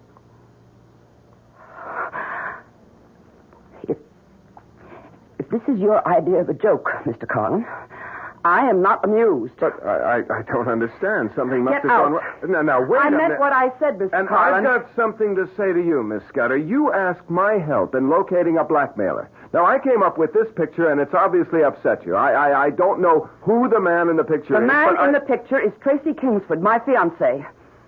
Your fiancé? Exactly.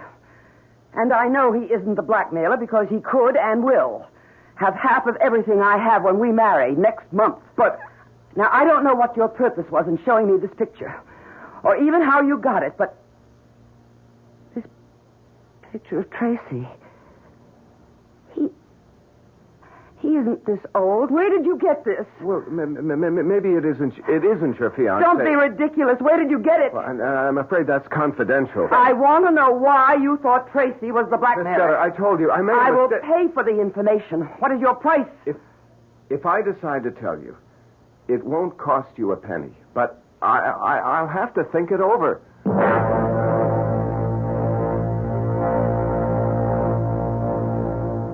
What are you going to do, Johnny? I honestly don't know. I've learned one thing, though, about this camera. Yes, so have I. It's best to use it with places or institutions like banks or jewelry stores rather than with people. It's wrong for you to have it and even worse for you to try to use it. Now, Lisa, it can't do me any harm. If I learn to use it properly, I won't get into anything like the Scudder situation. You still haven't decided what to do about that. Yeah, I have. I'm just going to forget it. Forget it? How do you forget something like that? A very good question, Miss Kane. You're after the camera again, aren't you, Scarlett? Of course. I should think by this time you'd be convinced that it isn't for mortals. Ah, right. You have to say that, huh? Well, that doesn't make it a lie. But it makes it suspect. I can take whatever you say with a grain of salt. Well, let's get back to Miss Scudder. You know that she's going to kill her husband, and you're going to let her. Can you live with that knowledge? Well, can I stop her? You can try. Okay. Tell me how. You can tell her the truth. Ah, that would be interesting. Tell me, Miss Kane. Suppose someone came in here and told you that you were going to kill Johnny after you're married. Would you believe him? Well, would you? No. Johnny, you could put the picture back together and show her the picture. Show her shooting him. Yeah, but she'll ask me how I got the picture. You're getting to be good at lying. You'll tell her you have this gift of... Prophecy? Yes. That somehow when you take pictures of people, it shows the future somehow. That you've only recently discovered the gift. You could tell her that. Oh, interesting. Look, we don't need you here. You don't know how wrong you are. Why don't you just give up? I'm not going to give you the camera. That's final? You can bank on it. All right. Then I'll ask you for a favor, and I give you my word.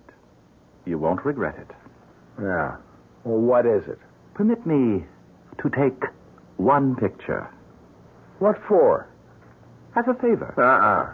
No deal. Once you get your hands on the camera... Johnny, I give you my solemn promise that I will take only one picture and immediately return the camera to you. Well, why should I believe you? Because I've already told you that I can only get the camera from you if you give it to me. I cannot trick you. Johnny, please, let him. Well, all right. So long as it's clearly understood that you're only taking one picture. Understood. All right. Lisa, get the camera. Right away. Wait a minute. What picture are you going to take? That wasn't part of our bargain. The only right you have, Johnny, is to keep the camera and destroy yourself. That right has been granted to you. Here's the camera, Mr. Scarlett. Thank you. No, wait a minute. Not so fast. I told him... Thank you. And here's your camera, Johnny. Well, what about the picture? You just snapped something at random. Oh, the picture, Johnny. The picture is mine. I hope that I will not have to show it to you.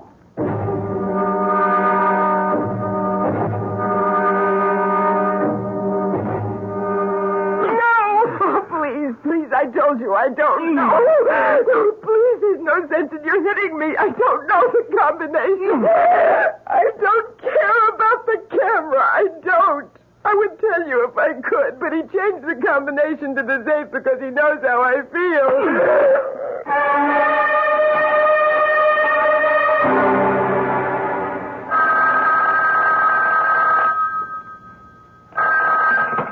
Hello? John Carlin? Speaking. Inspector Barrett. Remember me? Oh, yeah, Inspector. You know a girl named Lisa Kane? Well, of course. She's my fiancée, and she also works with me. Well, forgive me, but I've been through this before. I've got the kind of news that can't be broken gently. What is it? Something happened to Lisa? She was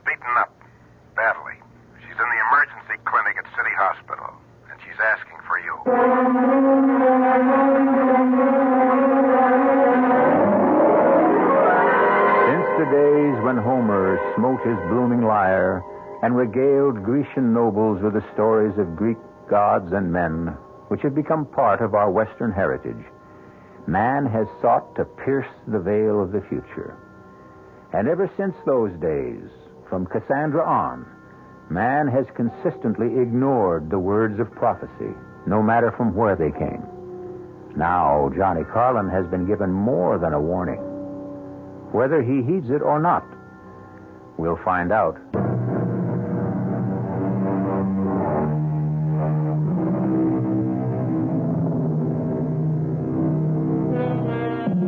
Black magic from a black box.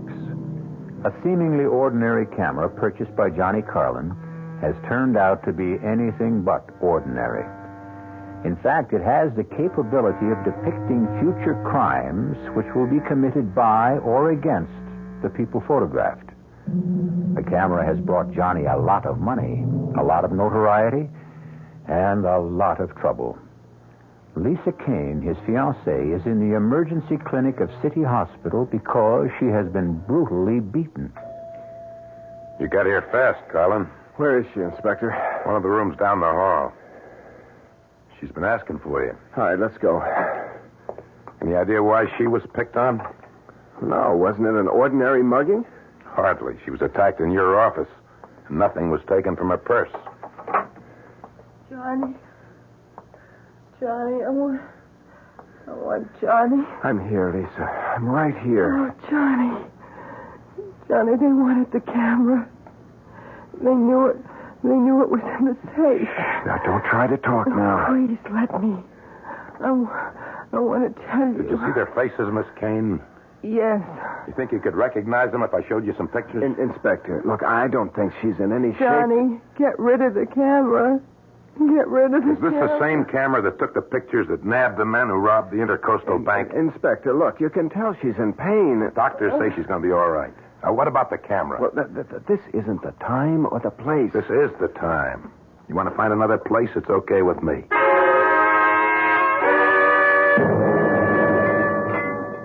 Oh, that's good coffee. Another cup, Inspector? Forget the coffee. Give me some facts. Look, I've told you everything I could. The camera. Now, what's with the camera? It's one of the new Volectas. You've seen them. Sure, they all take pictures of masked stick-up guys and show their faces, right? Look, Inspector, I can't explain how that happened. I'm going to level with you, Carlin, and then you better level with me. Look, Inspector, are you threatening me? I didn't press you about it before because you did me a favor.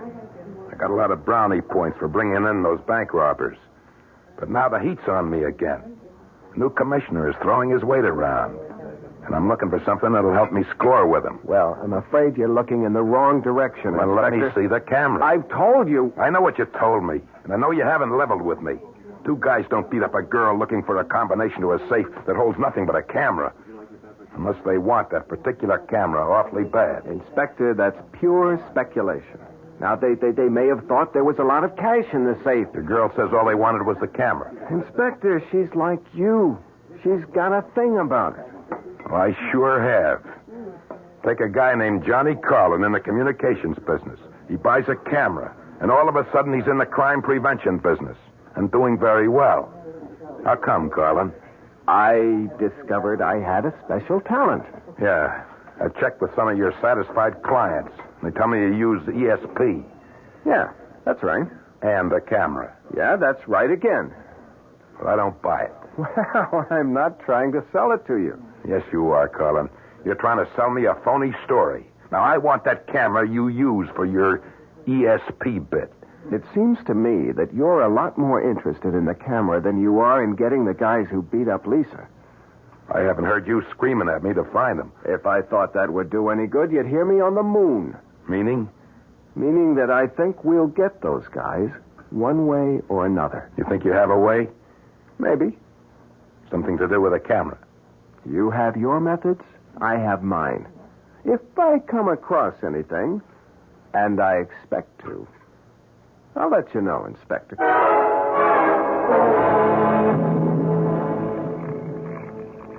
7 left. 3 right, And all the way past 0 to the right, to 4, and then 11 to the left. Scarlett, you stole it. Oh, Johnny, when are you going to start believing me? I told you, it's against the rules. What are you doing here? I came to help. Well, I don't want your help. You're not interested in finding the man who beat up Lisa? Well, I don't need you. Of course. You have the camera. May I remind you that it only works in the future, not in the past. The crime on Lisa has already been committed. And that's all you came here for? And to give you this snapshot. Remember the one I took in this office when you lent me the camera? Let me see it. Here it is. These are the guys. Here they are. It's a perfect picture. Excuse me. Where are you going? I'm going to show it to Inspector Barrett. He'll be able to pick up these hoods in no time. Of course. And what do you tell him when he asks you where you got this picture? He'll be more determined than ever to get his hands on the camera.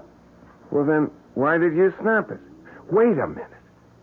You knew it was going to happen. Why didn't you warn her? Which question do you want answered? Both of them. Neither of them. Look, I don't know. I just want to do something. Johnny, give me the camera. All right. Look, I'll make a deal with you. That's what I'm here for. Which 2 cameras of the Velecta line do you want? Yeah, you're pretty sharp, all right. I'll give you the camera for $1 million. Sorry, Johnny. I can't make that deal. Why not? Because it's against the rules. I had to get a special concession even to be able to offer you 2 cameras. Believe me, Johnny, a mortal cannot profit by a mistake like the one that was made with your camera. So get out while you can. And let me have the camera. You know, you sound like a broken record. Well, haven't you had enough? Can't you understand now why this camera can bring only tragedy? Well, which question do you want answered? Oh. It's interesting that I find it much more difficult to do a good deed than an evil one.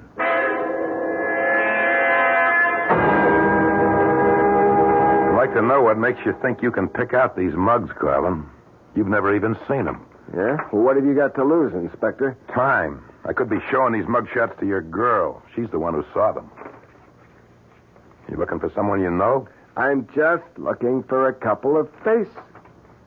I think... Wait a minute. Yep. Here you are. Here are your men. Joe Horn and Spence Vogel. Are you sure? I'm positive. How do you know? What happened since I saw you at the hospital? Will you stop asking questions and pick these guys up? What if you're wrong? I look like some kind of... I'm not wrong.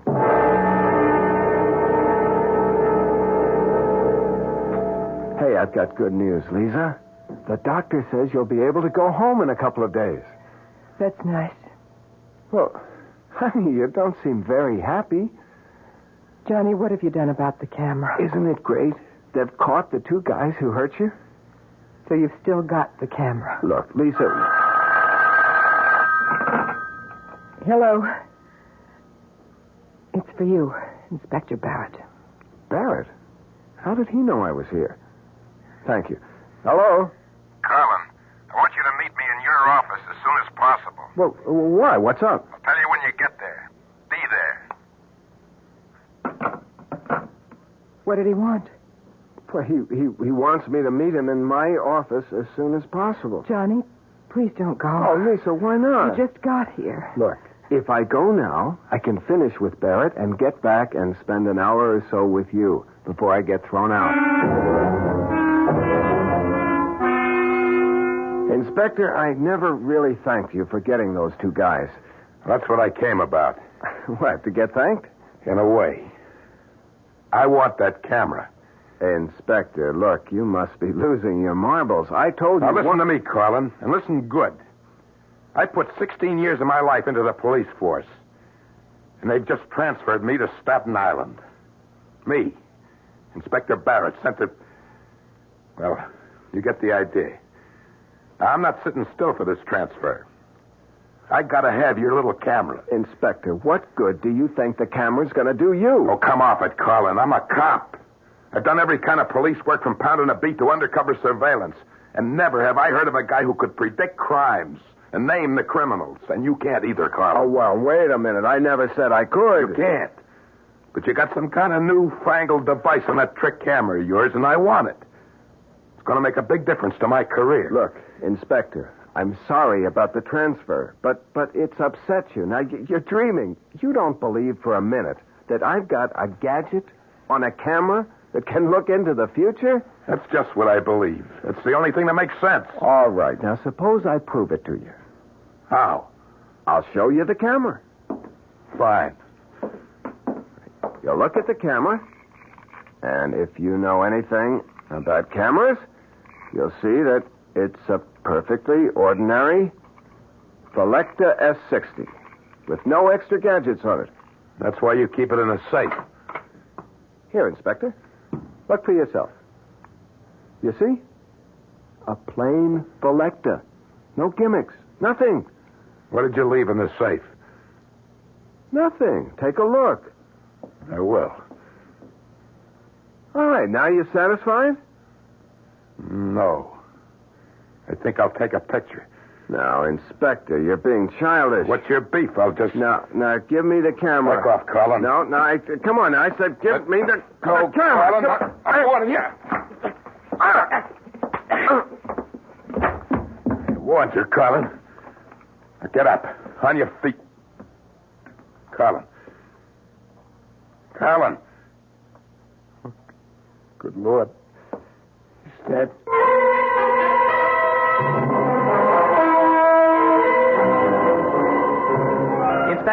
Inspector Barrett.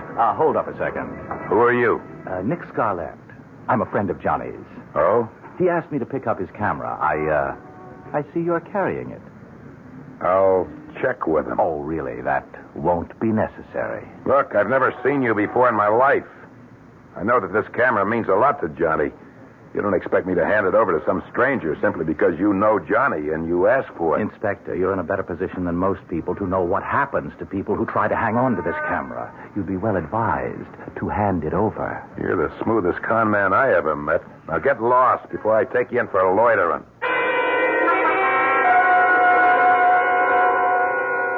Now, come in. Sit down. Make it fast, Barrett. What do you got? Commissioner, this camera is the greatest crime prevention device that's ever been invented. What? Barrett. Please, Commissioner, listen. You must know that I came up with the guys who stuck up the Intercoastal Bank and those mugs who beat up that girl in the office of the Carlin Detective Agency. I know that. I did it with this camera. Look, I'll prove it to you, Commissioner. I'm going to pull a picture out right now. Here. I'm going to pull it out and lay it on your desk. That's not going to prove anything. Here, you just look at it. And then tell me what you think of this camera. Well, you convinced? Yeah. You've convinced me, Barrett. Francie, you and Sergeant White come on in here. I want to put Inspector Barrett under arrest. Arrest? What's the charge? Murder 1. According to this picture, you've killed this man in his office. What? Well, take a look. Picture's clear as a bell. That's you standing over what looks like a very dead man. I don't know how you got past my secretary. My card, Commissioner. Nick Scarlett. Interpol? Yes, that's right. You see, Commissioner, we've been after that camera that Barrett handed you for the past 2 months. Now, look, Mr. Scarlett, you're not going to tell me that Interpol... The camera was used to smuggle heroin. Oh, yes. Very clever arrangement behind the shutters. Very clever. I'll give you a receipt and take it along if you don't mind. No, not at all. Just as long as you leave me the picture that Barrett took when he was killing Johnny Carlin. Oh, Commissioner, that will be my pleasure.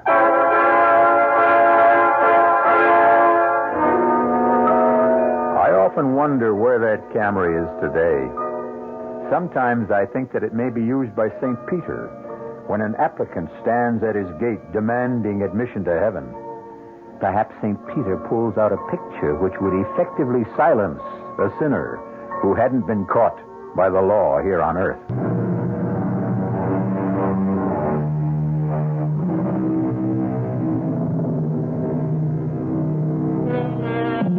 about it. Would you love to know the future? To be able to see exactly what's going to happen to you tomorrow, next week, next year? I hear a chorus of no's. It would be unbearable to know the exact date you are going to die or be mugged or be involved in a fatal accident. I agree. But I leave you with this. Why do so many people consult fortune tellers? Our cast included Nick Pryor, Terry Keane, Joan Lovejoy, Joseph Julian, and William Redfield. The entire production was under the direction of Hyman Brown.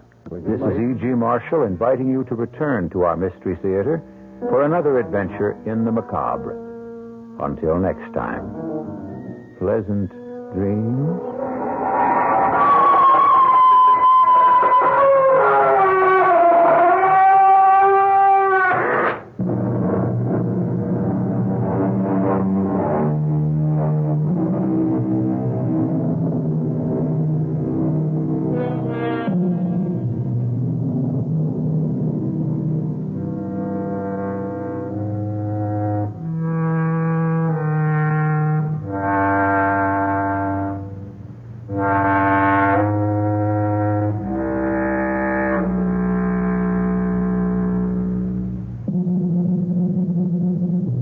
The preceding Mystery Theater program was furnished by the CBS Radio Network.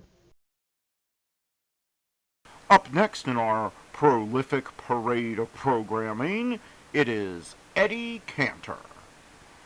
Ladies and gentlemen, the makers of Ipana for the Smile of Beauty and Sal Hepatica for the Smile of Health present It's Time to Smile with Eddie Cantor.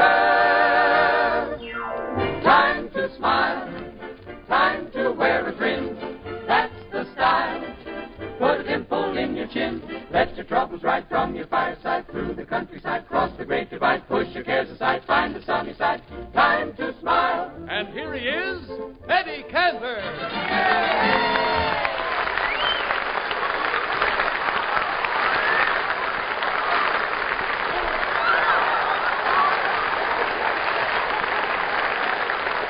Thank you.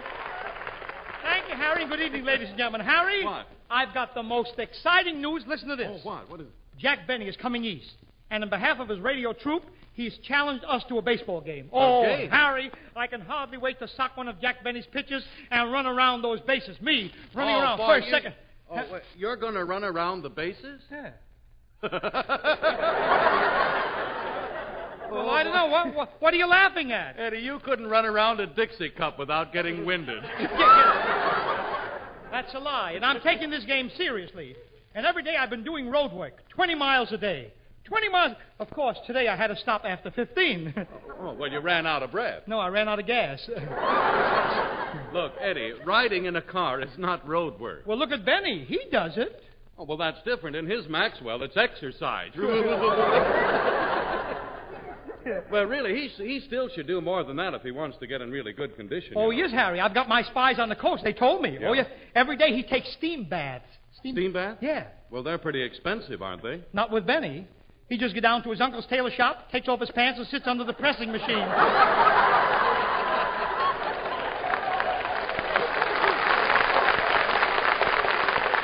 Oh, no, now, here, just a minute, Eddie. Yeah. You're not serious about this baseball game, But I am, Harry. I've never been more serious about... After all, I received a formal challenge. This morning, he sent me a telegram. Jack Benny sent you a telegram? Yeah, he sent me a telegram by letter. By letter, which was pasted on a penny postcard, 1 cent collect. Here, let me read it to you. It says, Dear Eddie, my radio cast hereby challenges your cast to a baseball game. My team will consist only of members of my program. Don Wilson, Phil Harris, Mary Livingston, Rochester, Dennis Day, and Carmichael. Carmichael? Yeah, however, in case any member of my team becomes ill, I have arranged for substitutions. Therefore, my lineup is as follows. Mary Livingston or Ducky Medwick. Phil Harris or Lefty Gomez. Rochester or Joe Lewis. Don Wilson or the three DiMaggio brothers. P.S. Look at the P.S. Yes, read Of it. course, these substitutes will not be used except in case of illness. Oh. Incidentally, Mary, Phil, Don, and Rochester don't look so good right now. There's it. Shenanigans. Jack is certainly anxious to win that game. Yes, but he won't, Harry. I've had a special home run bat made just for this game. Oh. It's got a cast iron handle with steel on one end, and the rest of it is filled with lead. There's only one thing that's wrong. Well, what's that? I can't figure out a way to lift it. That's the only thing. Well, now, wait a minute. That's very simple. It's because you're not in condition. Who's not? You should be able to lift it. Now, look, a fellow at my club should knock some weight off you, Yeah? Eddie. For $10 a week, he gives me a real workout. He gives me a rub down, slaps my back, punches me in the stomach. Oh, for that you pay $10? Save your money, Harry. You can get the same thing for a nickel. All you have to do is to walk into any subway station, put your nickel in a slot, fight your way into a train marked Bronx Express. Right away you get slapped in the back, punched in the stomach, hit the button. 5 cents. 5 cents. Ask anybody. Ask anybody. 5 cents. Oh, now, Eddie, be serious. If we're going to play Benny's team, we'll have to do something about getting into shape. You're right, Har. What we need is a baseball trainer. Right. Somebody who can whip us into shape and give us some pointers on the game. Exactly. Of course, it's difficult to get one on short notice because... Could that be... Come in. Allow me to present myself, J. Huntington Wack II. I feel I am just the individual to handle your ball team. Really? What are your qualifications? At the Polo Grounds, I was vice president in charge of restraining non-playing customers from looking through the aperture in the fence. What is the name of your organization? We the People. Tell me something, Mr. Wack. Did you ever play? Did you ever play on a team? Egad, yes. I participated as catcher, and I played without a mask. Yeah? It's not only unbelievable, but it's conceivable. One day, a ball hit me square in the mouth. You talk like the ball is still in there. Yeah. With 2 bats and a catcher's mitt yet. Yes, sir. I shall never forget that pitch. It cut the plate right in half. Home plate? No, my upper plate. I'm afraid you won't do. I want somebody with more of a baseball background, you see? Oh, I thought I made it lucid that my pater was a great ball player. Yeah. Why, in his whole career, Dad made only 1 error. So I see. Get out of here, Wack. Get out of here. Oh, Harry! Yes, what is it, Eddie? Harry? What? It just came to me. What? This man that was in here, Wack. Yeah? I've got an idea where we can positively beat Jack Benny's team. This idea Well, is what phenomenal. is it? You introduce Dinah while I do some phoning. I've got the most... Okay, Eddie. Ladies and gentlemen, these are the things I love, sung by our own Dinah Shore. The glow of sunset in the summer skies, the golden flicker of the fireflies, the gleam of love light in your lovely eyes. These are the things I love. A silver moonbeam peeping through the trees, a bed of tulips nodding in the breeze, the look you give in answer to my pleas. These are the things I love. Oh, once I thought that life was just a winter thing. My heart was cold, and then you came to me, and like a breath of spring, you turned the silver snow to gold. I've been serenade when day is through, the babbling brook beside our rendezvous, your sweet voice whispering, darling, I love you. These are the things I love.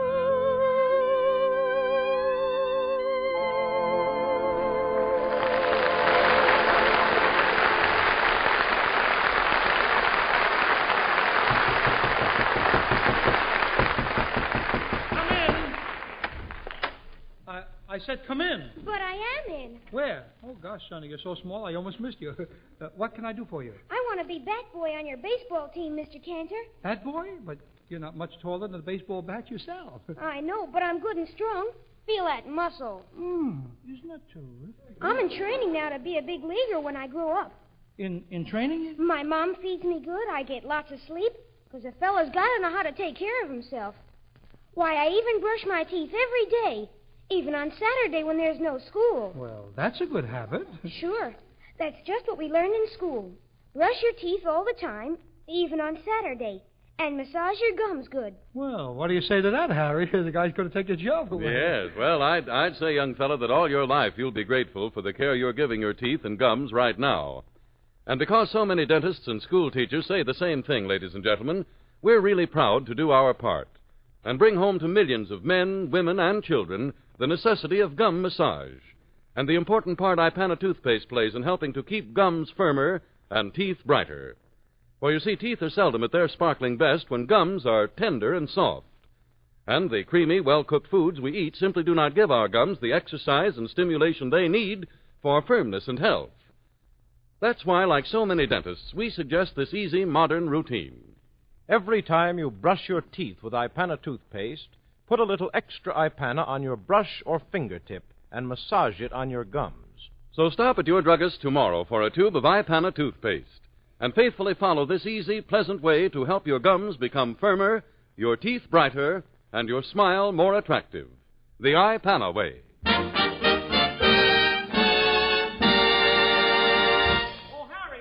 Eddie, where have you been? Oh, we've got nothing to worry about in our game with Jack Benny. I've just hired the greatest pitcher in all of baseball, the idol of American youth, the strikeout king of the Cleveland Indians. Here he is, Bobby Feller. No, Bobby. Yeah. Not bad.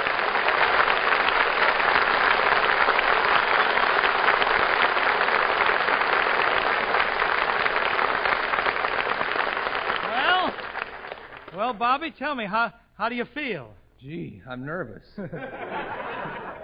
You shouldn't be. You weren't nervous yesterday with the Yankees. That 10 innings, you certainly did your stuff. You know. And after all, Bobby, this is no different. Appearing before a microphone is like baseball. It's really pitching and catching. And if you flop, of course, you go to the showers. Mr. Cantor, you must be the cleanest man in radio.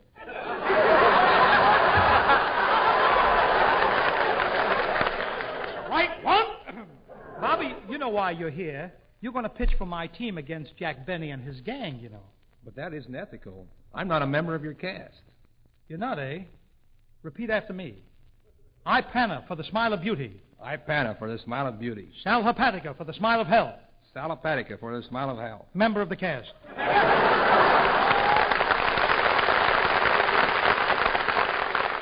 that was a quick initiation. Now look, Bobby. I've got to beat this guy Benny. Got to get ahead of him some way. Do you think stealing his signals might help? You'd be better off if you stole his writers. Right, too. But I'm not out yet, Bobby. After all, even as a kid on the east side of New York, you know, the other fellas couldn't play ball without me. Were you a good pitcher? No. A good fielder? A good hitter? No. Well, why couldn't they play without you? My stomach was third base. When I was a kid, I loved baseball, and I still do. Tell me, who do you think has the best team in the American League?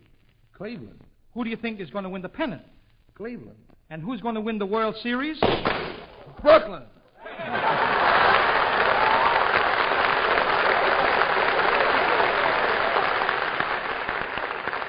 Take the guns away from those Dodger fans, will you?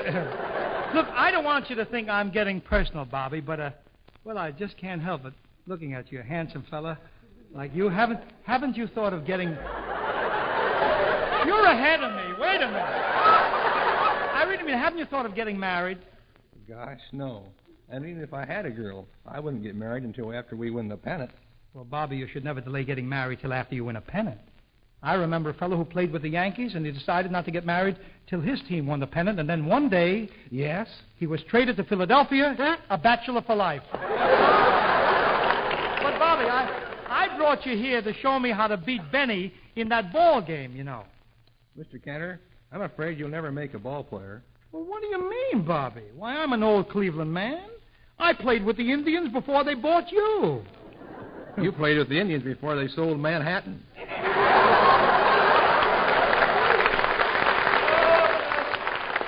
You can't beat that tattletale gray. Look, Bobby, everybody would like to know one thing. In a crucial part of the game, when the catcher walks out to the pitcher's box for a conversation, what does he say? Well, he generally puts his hand on the pitcher's shoulders, places his lips close to his ear, and says, "How do you do?"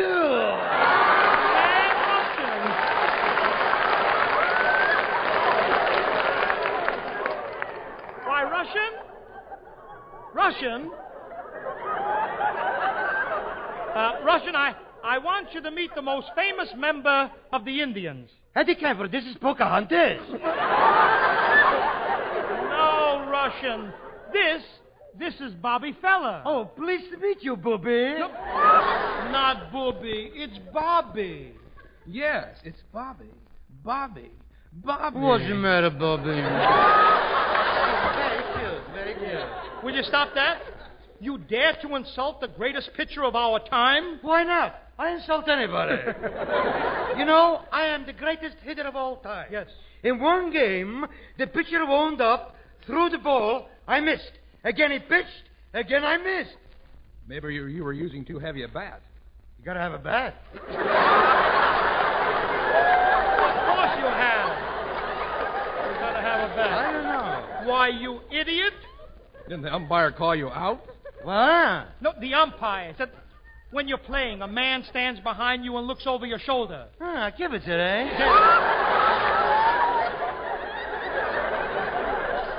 You're such a faker, batting without a bat. I don't believe you know how to bat. How dare you! Once I stepped up to the plate, I took a cut at the apple, then a little foul, 2 slices of beef. Wait a minute. Beef at home plate? What home plate? This was a blue plate. Oh, stop. You're no batter. Did you ever hit a home run? Did I ever hit a home run?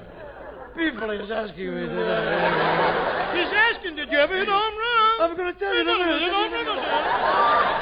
Oh, you know something? Yes. The first time I ever came to bat, I hit the ball over the fence and circled the bases. Yes. I ran to first base. Huh? I ran to second base. Yes? Go on. There's more. Oh, Russian, you are bluffing. You're bluffing. Yes, in fact, I never heard of you as a ball player. Pardon me. Yeah. Did you ever hear of the Detroit Tigers? Yes. Well, in Russia, I played with the Petrograd Pussycats. Yes, something? Yes. We had the greatest infield in the world.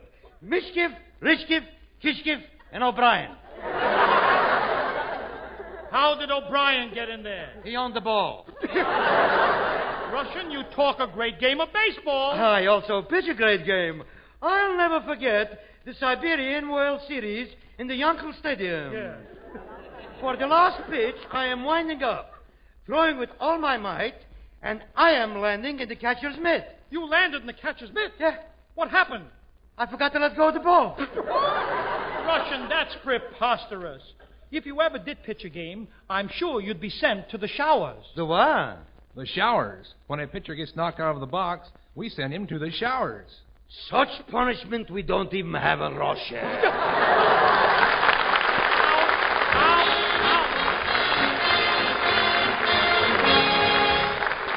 Answering the request of many fans, 13-year-old Olive Major repeats the big hit, the Hutsut song.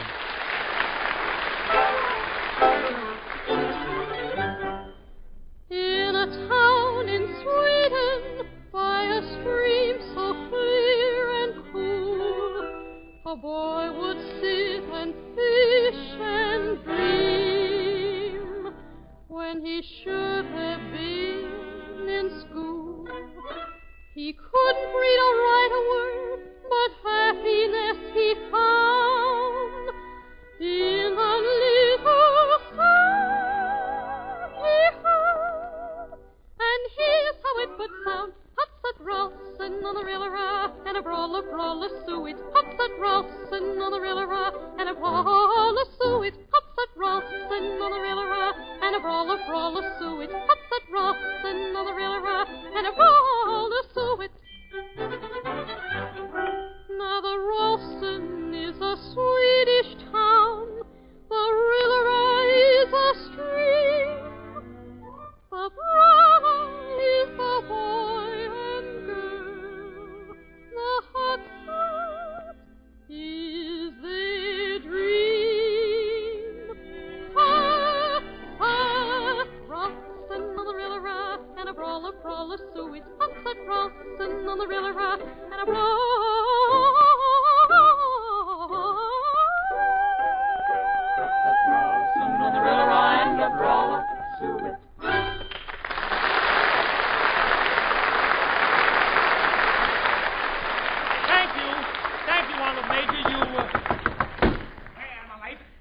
Is he here? Is he here? Has he gone? Tell me. Wait a minute. Wait, what do you want? This is the Time to Laugh program, isn't No, it? it's time to smile. Smile. Sorry, I haven't got the time. I'm looking for Bobby Reller. Robbie Reller. Robbie, you know the baseball pitcher. I got to get his autograph.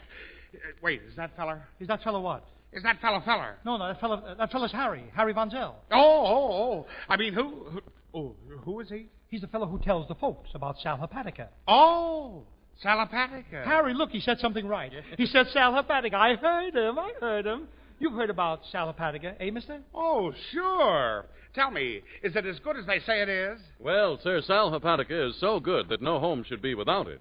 Because, ladies and gentlemen, whenever you need a laxative, Sal Hepatica gives you speedy, gentle relief, usually within an hour, which means that you don't have to wait till night to take it, and therefore there's no need to go through the whole day feeling dull and headachy. Besides, Sal Hepatica has this added advantage. Sal Hepatica also helps counteract excess gastric acidity, helps turn a sour stomach sweet again. So why not get a bottle of Sal Hepatica from your druggist tomorrow? Then, whenever you need a laxative, morning, noon, or night, see how much faster you feel better when you take gentle, speedy Sal Hepatica. Harry? Yes? Now That Benny guy wired me and said he won't play because we are using Bobby Feller as a ringer. How do you... Well, what are you going to tell him? That Bobby Feller is not a ringer. What? He's been a member of my cast for years. Not always under the name of Feller, of course. For 2 years he was known as Rubinoff. Then Jimmy Wallington, several seasons of Bobby Green, and 1 whole year as Deanna Durbin. And to prove it, we will enact several scenes from the life of Bobby Feller. Harry? Yes? Set the scene. Yes. The scene, a little farm not far from Van Meter, Iowa. Within the stately house, all is quiet. But outside can be heard the lowing of cattle. Moo! Moo! The squealing of the pigs. Oink, oink, oink, oink, oink. And the cackling of the chickens. The lowing of the cattle. Moo! Moo! Oink, oink, oink, oink. Harry. Lay it in the corner and let's continue, will you? Determined that his son shall get the proper schooling, Mr. Feller is helping young Bobby with his lesson. Oh, look here, Bobby. Yes, Daddy. Wait a minute. Are you Bobby Feller or Baby Snook? Now, pay attention, son. You've been mighty bad in grammar lately. Now, see if you can answer this simple question. Can you give me a sentence with the word pigeon in it? Yes. Hubble is pigeon for the Giants today. No, that's wrong. I don't know how a son of mine could be so backward in his learning. Why do you say that for, huh? Why do you say that? Well, what's wrong with it, Daddy? Schumacher is pigeon for the Giants today.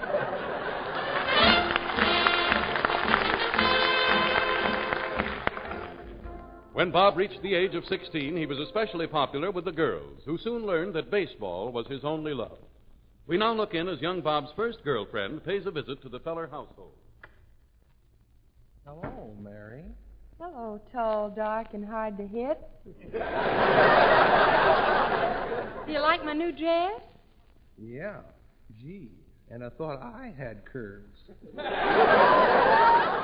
Oh, stop blushing, Bobby. Why are you always so shy when you're with me? Don't you like me, Bobby? Don't you really like me? Sure I like you, and I'll prove it right now. Mary? Yes? Let's shake hands. Okay. Well, come on. Hurry up. For heaven's sakes, Bobby, you don't have to wind up every time you shake hands.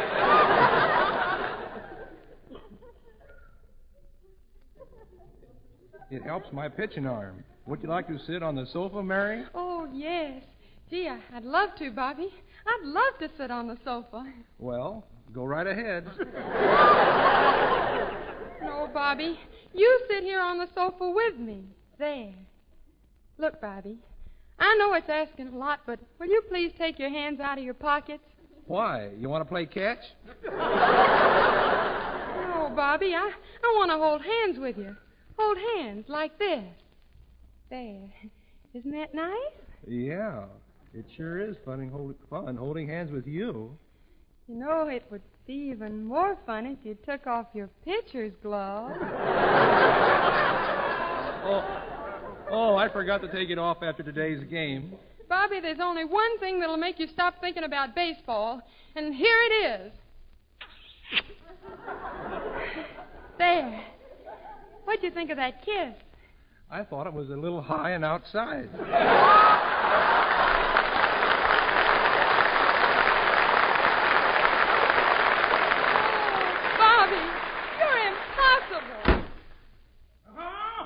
What's the meaning of this, son? What's the idea of you sitting there on the sofa with your arm around a girl? Gee, Dad, what if I have got my arm around her? There's nothing wrong. Nothing wrong? That's your pitching arm. Can't your neck lefty?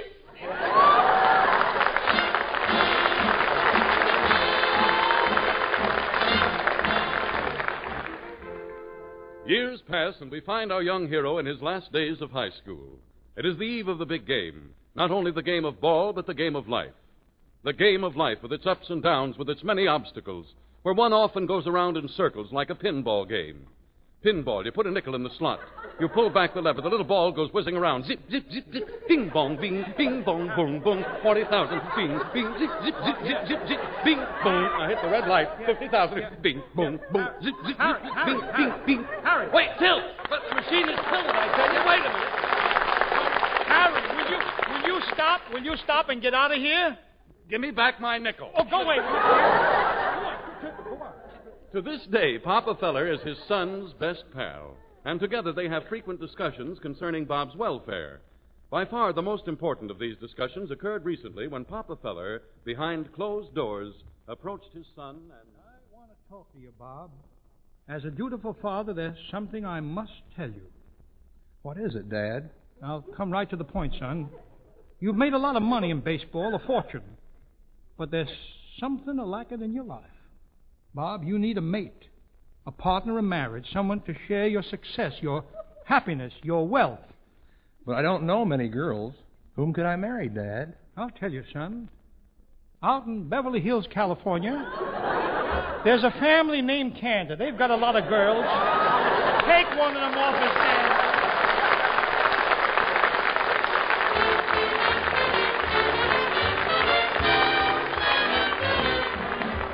Let's take a boat to Bermuda.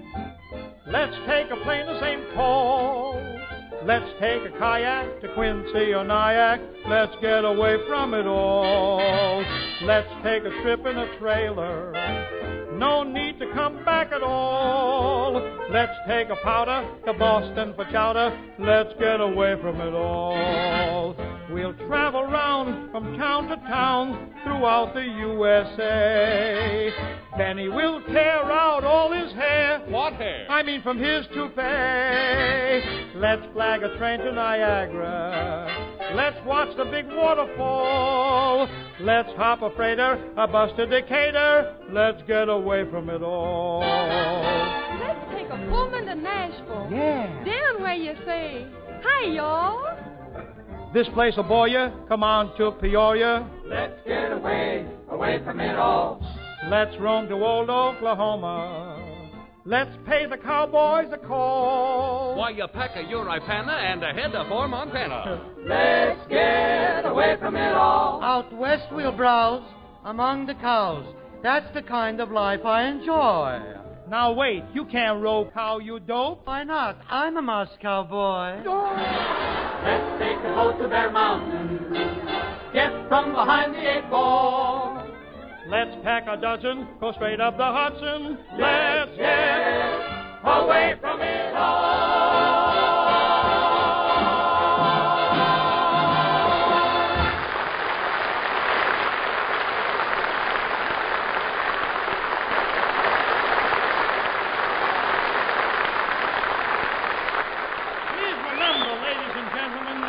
That these Wednesday evenings we share together represent a token of goodwill sent to you by the makers of Ipana for the smile of beauty and Sal Hepatica for the smile of health. Ipana, Sal Hepatica. Don't fail to be with us next week when we have as our guest the celebrated star of the Metropolitan Opera, Lawrence Melchior. And so, till next Wednesday,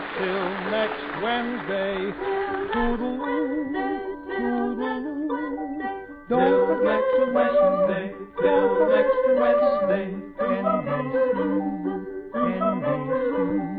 Don't forget. Good night. Good night from Punalow.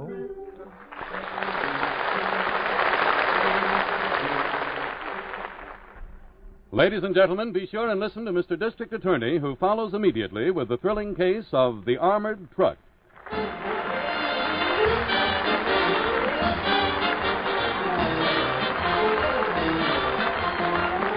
This is the National Broadcasting Company.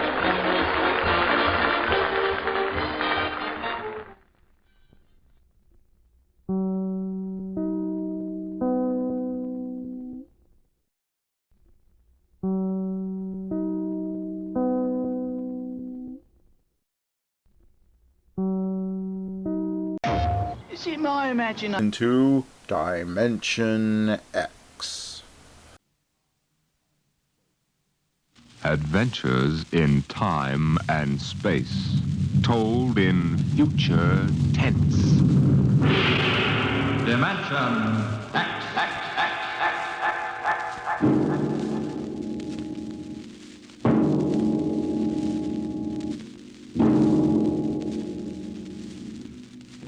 Tonight, transcribed from Ray Bradbury's collection, The Martian Chronicles, we present And the Moon Be Still as Bright.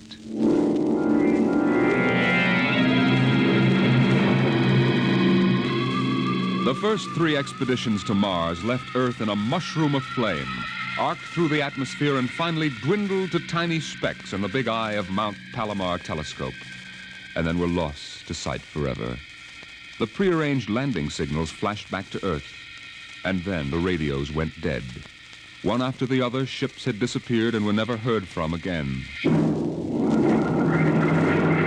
But still the rockets came. The 4th expedition emerged from the silent gulfs of space and angled down toward the floating red disk of Mars, down into an orbit, as the order came to land. Stand by for deceleration. Deceleration, aye, sir. Skids down. Skids down, sir. Engine room. Engine room, aye. Landing procedure. Fire 1, 3, and 5. Aye, sir.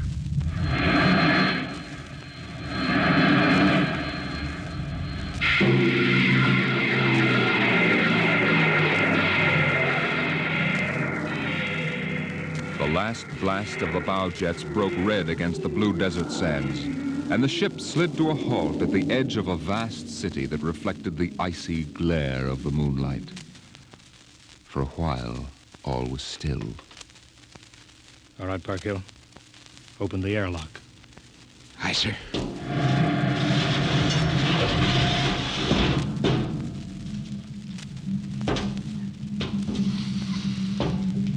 Fresh air. How about a fire, Captain Wilder? It's freezing. Later. We got work to do. Smell that air. You could get drunk on it. Say, there's an idea. Why don't we break out a bottle and celebrate? Biggs, there'll be no drinking done till we're secured. But we're landed, Captain. 3 other expeditions landed and disappeared within 24 hours. We're not relaxing security till we find out what happened to them. Maybe Martians? Exactly, Parkhill. Spender, you're an archaeologist. How old would you say those buildings are? Somebody built these cities? Well, I can't tell till I study them more closely. It's a kind of engineering we couldn't duplicate on Earth. Those thin, reed-like towers and the stone filigree wouldn't stand up under earth pressure. Beautiful, aren't they? I'm not interested in the architecture now. I want to make sure there's nothing there that might be dangerous. Mr. Hathaway. Yes, sir. I want you to take a reconnaissance party into the city and find out what's there. The cities all look dead from the air, sir. They look dead, but I want to make sure. Mr. Spender, you better go with Hathaway. Yes, sir. Don't waste any time gathering relics either. You can make an archaeological study later. Right now, I want a security report. Biggs? Yes, sir. We'll set up camp right here. No man is to go more than 50 feet from the rocket. And there'll be no celebration until Hathaway and his party report back. No, sir. It's just that we've been cooped up in there. That's all, Biggs. We've landed safely. We're not safe yet. Not until we know what we're up against here. We'll maintain full security till Hathaway gets back.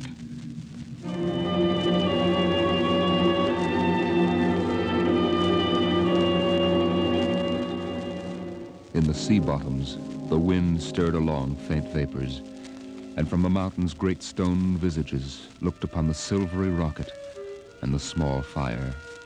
The sky was black overhead as the two racing moons threw knife-edged double shadows on the desert.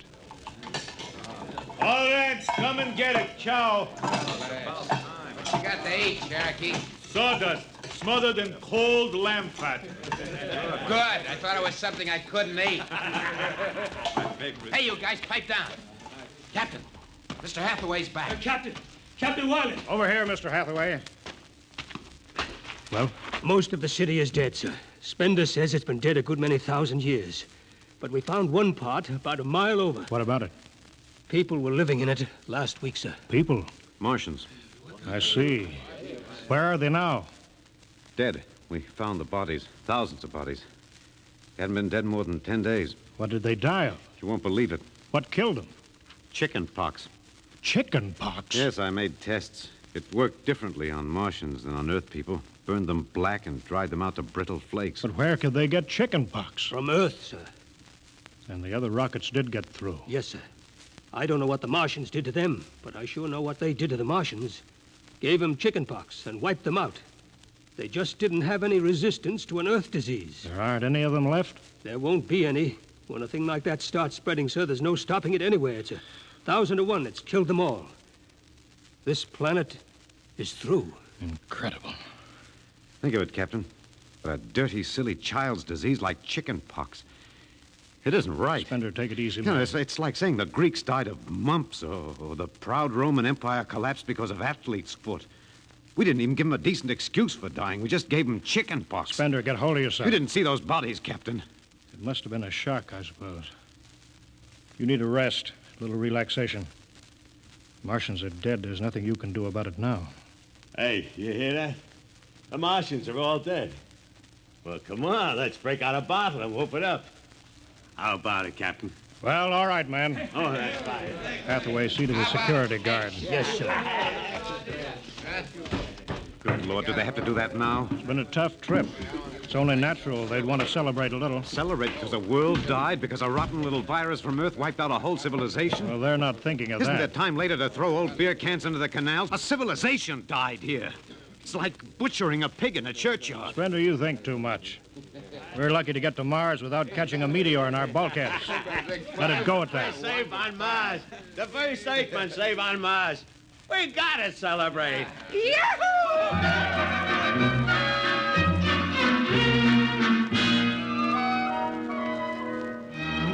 Many bottles were opened and drunk.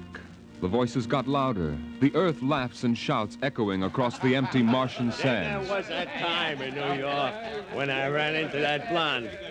Boy, what a blonde.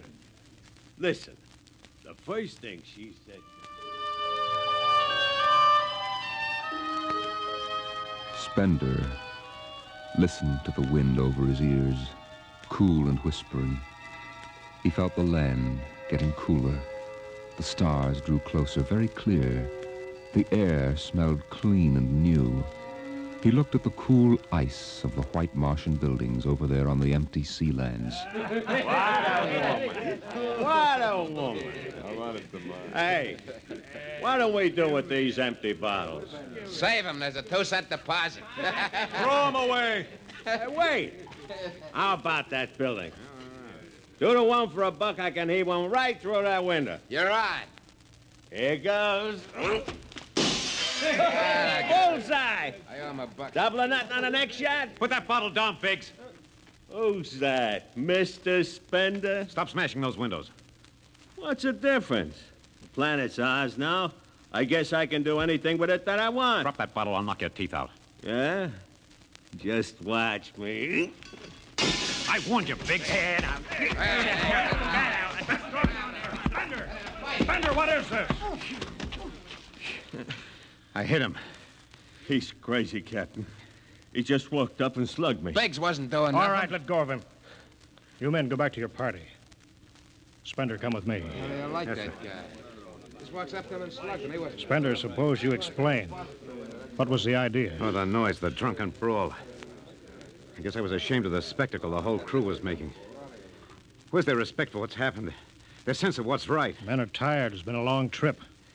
You've got a different way of seeing things. I'm seeing things all right. I'm seeing how we'll ruin Mars. We'll rip it up, rip the skin off the way we've already ruined Earth. We Earthmen have a talent for ruining big, beautiful things. Is that why you hit Biggs? Yes, I couldn't stand the idea of them watching us make fools of ourselves. Them? The Martians. The Martians? They're dead. All dead. But they know we're here. Doesn't an old thing always know when a new thing comes? We've come a long way to smash their windows and spit in their wine. Well, maybe you're right. I'm fining you $50 for that fight. Now suck in your chin. We'll go back there and play happy.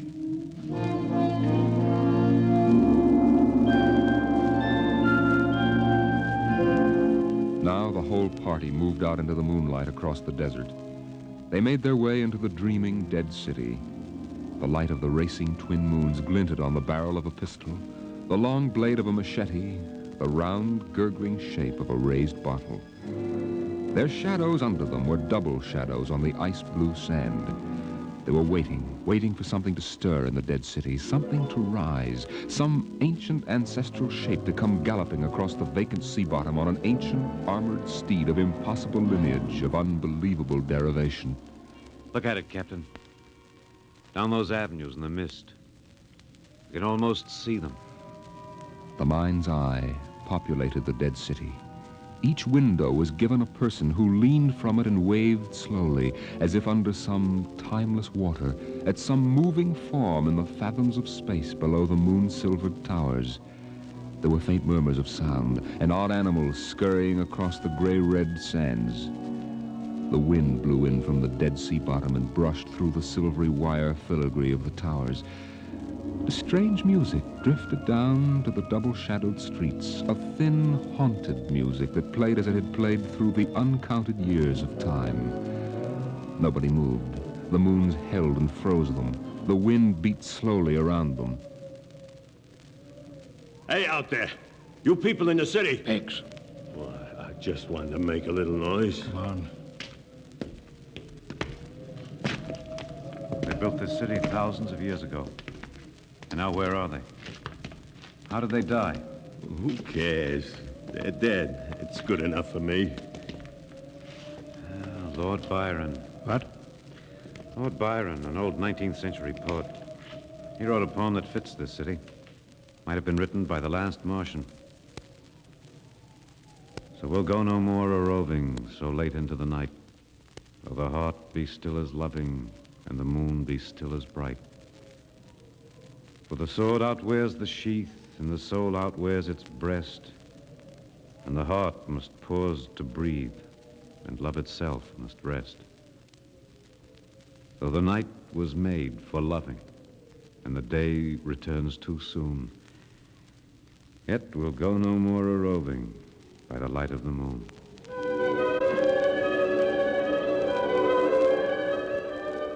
Without a word, the Earthmen stood in the center of the city. It was a clear night. There was not a sound except the music of the wind.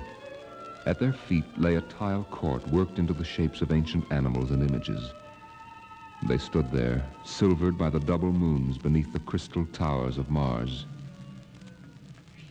And then Biggs was sick, and the sour stench of liquor filled the cool air. The men of Earth had come to Mars. And Spender turned and walked away into the city, alone in the moonlight, never once stopping to look back.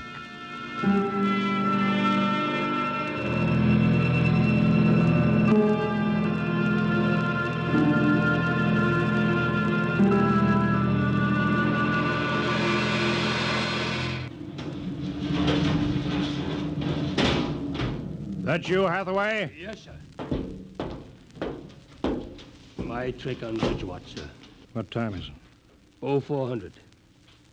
Any orders, sir? No, I'll stay on watch. You turn in. Aren't you sleeping, sir? I'll wait for Spender. He didn't come in? No. He's crazy. Walking away into the shadows, he didn't even look back. Spender's a strange man. He's crazy, sir. How's the rest of the crew? Sleeping it off. Biggs had DTs, but he's calmed down now. You can go back below, Hathaway. I'll take your watch.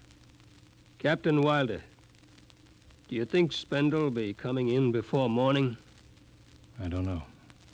You know, sir, I don't think he's ever coming back. That's the way I feel about him, sir.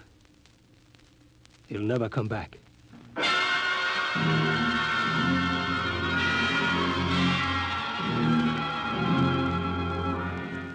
It was a morning that might have been a Monday, or a Tuesday, or any day on Mars. Biggs was on the canal rim, his feet hung down in the cool water, soaking, while he took the sun in his face. What are you doing back here, Biggs? Didn't you go out with the search party? Yeah, I come back. I got a blister. Sure. What do you mean? Look, Cherokee, you see that? Anyway, I had enough searching. 4 days hunting for that screwball Spender. Didn't find him yet, huh? Nah, good riddance. Oh, my feet, I'm gonna soak 'em good. If I was wild, I wouldn't worry about that nut Spender. Let him go. He's a crackpot anyway. A little foggy upstairs, I guess. Why don't you take your feet out of that canal, Biggs? I gotta make coffee out of that water. Coffee? You call that stuff coffee? I had a motorcycle once that dripped grease that tasted better than that. Wait a minute. Biggs, look over there. Where? By that bush. There's someone there. Hey. It's him. Hey, Spender! Spender? Hey, he's coming over. Why didn't he stay lost, the crazy jerk? Hi, Spender. Long time no see. Hello, Cherokee. I've been exploring some ruins. You and them ruins. You're like a dog in a boneyard. What's the matter? Where you been? Up in the hills. What would you say if I told you I found a Martian? Huh? Where? Yeah? Never mind. Let me ask you a question. How would you feel if you were a Martian and people came to your land and started to tear it up? I know how I'd feel. I've got Cherokee blood in me. My grandfather told me lots of things about the way they kicked the Indians around in the Oklahoma Territory. If there's any Martian around, I'm all for him. How about you, Biggs? They're dead. They're all dead. A good thing, too. Well, I found a Martian. Up in a dead town in the hills. I've been reading their books. They're easy to understand. I've learned their language. Then I found this Martian. He said, give me your boots, and I did. He said, give me your uniform, and I gave him my uniform. You're crazy, Spender. Hey, Cherokee, he's crazy. And the Martian said, give me your gun, and I gave him my gun, and then he said, come along and watch what happens. And the Martian walked down into camp, and he's here now. I don't see no Martian. I'm the last Martian. What? Biggs, I'm going to kill you. You cut it out. What kind of a lousy joke is that? Stand up and take it. Hey, put that gun away, Spender. Hey, cut it, Spender. Don't. Put that gun away. You're joking. You're kidding, huh? Spender!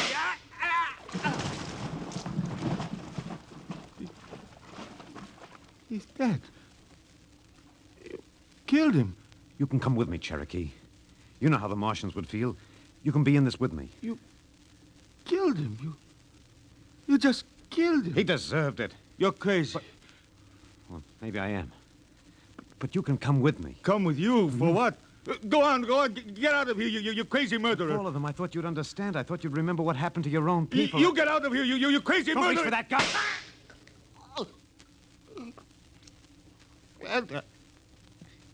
Spender.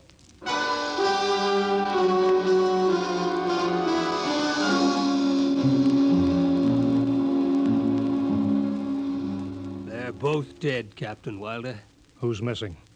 Only Spender. It must have been him, sir. Why didn't he come and talk to me? Why didn't Should have talked to me. I'd have shot his brains out. That's what I'd have done. He took him by surprise. There's no sign of a struggle. Hathaway, break out the arms locker. Issue pistols, rifles, and grenades. Yes, sir. You better get the Bible out of the navigation chest. We'll have to bury these two. Parkhill. Aye, sir. You start digging a grave. How about Spender? We'll have to go up in the hills and find him.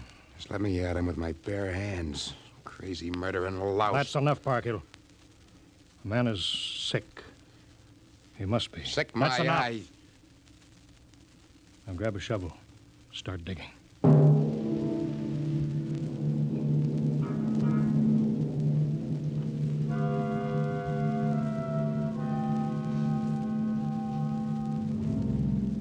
Spender saw the thin dust rising in the valley, and he knew the pursuit was beginning. The sun burned farther up the sky, and the blue sand drifted lazily across the sea bottom below. He sat beside a quiet pool 10,000 years old and held a silver book. Through the house played the strange wind music of ancient Mars, and he heard voices whisper in his mind. I hear you. I've always heard you, even down there on Earth. I won't run. What's the use? Live, what for? To see them tear down your temples and put up hot dog stands? They've seen me. They know I'm up here. There's Wilder now. Got him right in my sights. It's funny he hasn't ordered me to use grenades. He could lob one right up here and blow me to bits. Yeah, maybe the captain thinks I'm too nice to be blown to bits. He wants my death to be clean. Yeah, just one bullet hole in me, nothing messy. And why? Because he understands me. He's the only one in the crew who ever did. Well, at least I can do the same for him. Just one bullet in his heart, a nice clean death. All I have to do is pull the trigger and then...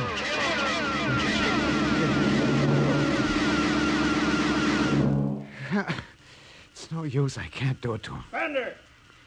Spender, can you hear me, Spender? Yeah, I hear you, Captain. What do you want? Talk! Truce! All right, come on up. Leave your gun down there and keep your hands up.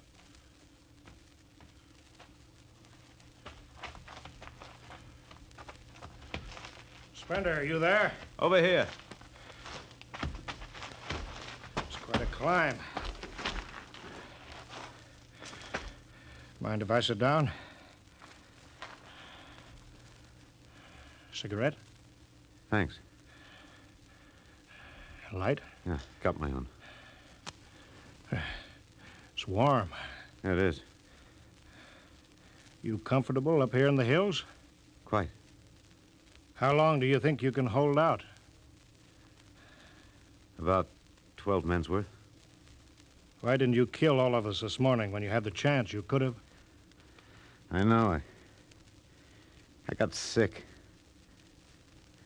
After I started killing people, I realized they were just fools and I shouldn't be killing them. But it was too late, so I came up here where I could get angry again. Why did you do it? Because I've seen that what these Martians had was just as good as anything we'll ever hope to have. They stopped where we should have stopped 100 years ago. They knew how to combine science and art and religion. They knew how to live with dignity and peace. And for that reason, you started shooting people? Well, when I was a kid, my folks took me to visit Mexico City. I'll always remember the way my father acted, loud and big. My mother didn't like the people because they were dark and didn't wash enough. I can see my mother and my father coming to Mars and acting the same way. Anything that's strange is no good to us. We aren't fit to take over this planet. But kill 2 men? What could I do? It's me against the whole Earth. Isn't it enough they've ruined one planet? Now they want to ruin this one. I'll kill you all off, Wilder. That'll delay the next rocket 5 years. And I'll kill them, too. If I'm lucky, I'll live to be 60. I'll meet every expedition that lands on Mars. I'll be very friendly. I'll explain that our rocket blew up one day. And I'll kill them off. I'll save Mars for half a century. And by then, maybe the Earth people will give up. You got it all planned. Yes. Yet you're outnumbered. We already have you surrounded. In an hour, you'll be dead. I found an underground passage that'll take me back into the hills, Wilder. I'll go back there, and then I'll pick you off one by one. We'll see.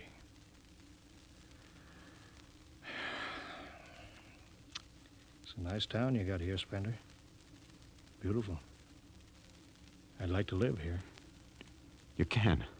But join me. You're not like them. I'll show you what a good life these people had.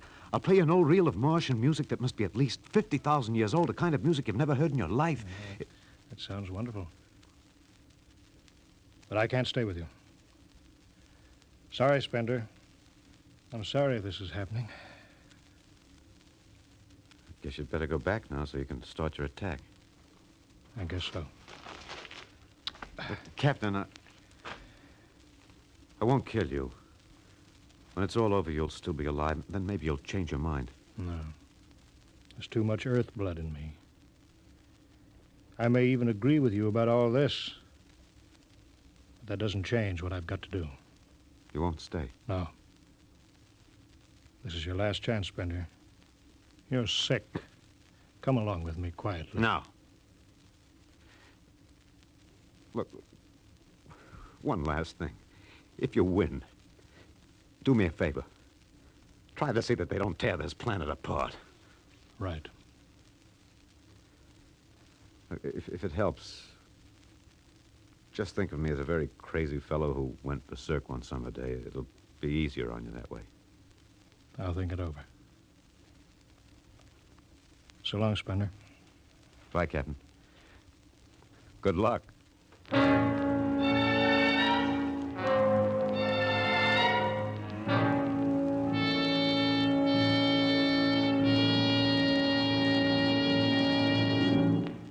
All right, we'll go after him now. Hathaway, you take the right. I'll lead on the left. You have to kill him. He won't come down. Make it a clean shot if you can. Get it over with. I'll blow his bloody brains out. No, Park Hill. Through the heart. Brains. You heard what I said. Through the heart. Now let's go get him. They spread out again, walking and then running on the hot hillside places where there would be sudden cool grottos that smelled of moss and sudden open blasting places that smelled of sun on stone. The men ran and ducked and ran and squatted in the shadows. Blow his brains out. Just one slug, that's all he needs. Captain Wilder hugged the rock warmed by the sun. He gasped, for the air was thin and not meant for running. Spender lay at the top of the hill, and a gap in the rocks showed the white of his shirt against the shadows. Wilder looked at the towers of the little clean Martian village like sharply carved chess pieces lying in the afternoon. He saw the rocks and the interval between where Spender's chest was revealed. Go on, Spender, get out. You've only got a few seconds to escape. Get out to the caves and come back later. Go now, Spender. Or I've got to end it. I've got to think I'm right and pull the trigger. Go now. Get out. I'll get him. A slug in the head. I'll blow his bloody... No, Park Hill. Put down that gun. I've got to do this myself. Spender. Why didn't you get out?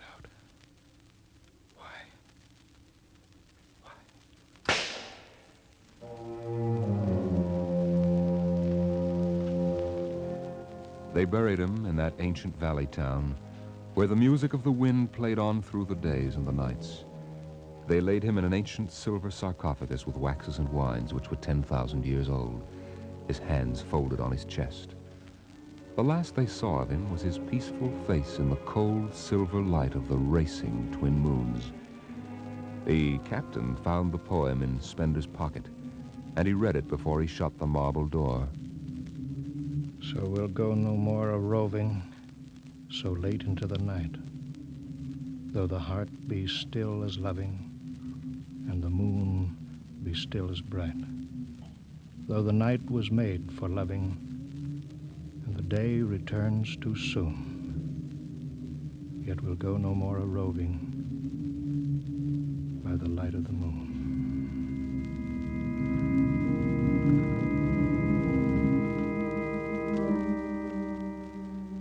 The next afternoon, Parkhill did some target practice in one of the dead cities, shooting out the crystal windows and blowing the tops off the fragile towers. Captain Wilder caught Parkhill and nearly knocked his teeth out.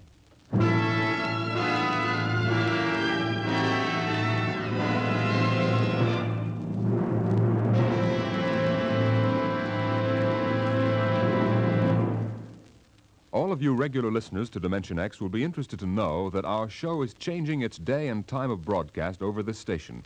Starting early in November, we'll be back at the new time. We suggest you watch your local newspaper and be sure to join us in about 4 weeks for a new series of adventures into the unknown world of tomorrow.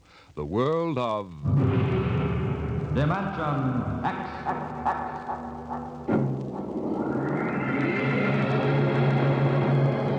Tonight, Dimension X is transcribed, And the Moon Be Still as Bright. Adapted for radio by Ernest Kenoy from the original story by Ray Bradbury. Featured in the cast were Alexander Scorby as Spender, Wendell Holmes as Captain Wilder, and your host and narrator for the story, Norman Rose. Music by Albert Berman, engineer Bill Chambers. Dimension X is directed by Edward King. This is Robert Warren speaking.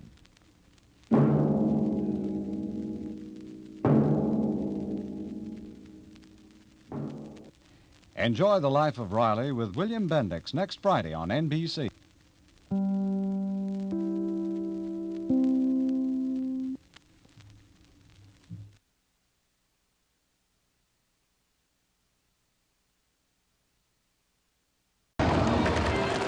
Laramie, coming up next.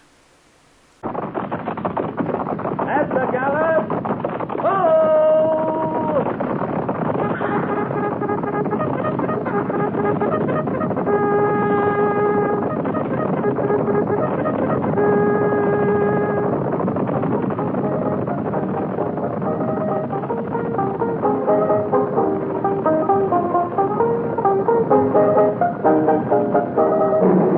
Fort Laramie.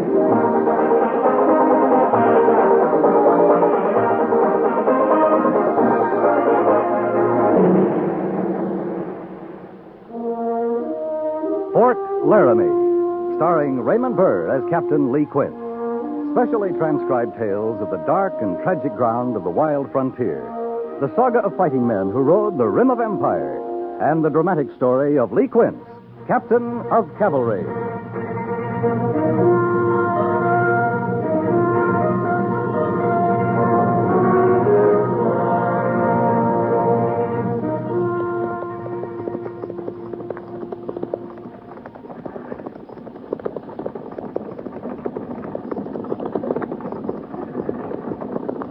This is as far as we go, mister. That's your line, the creek ahead? You can water your stocks there. We'll wait for that and head back. Fair enough. Oh, now! Oh! Go down back there. We're stopping a spell.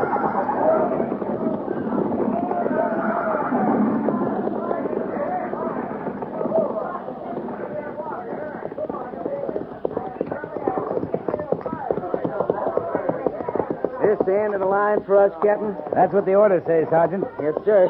Tell the men to dismount and unsaddle, pin graze and water. Take your mount, Captain.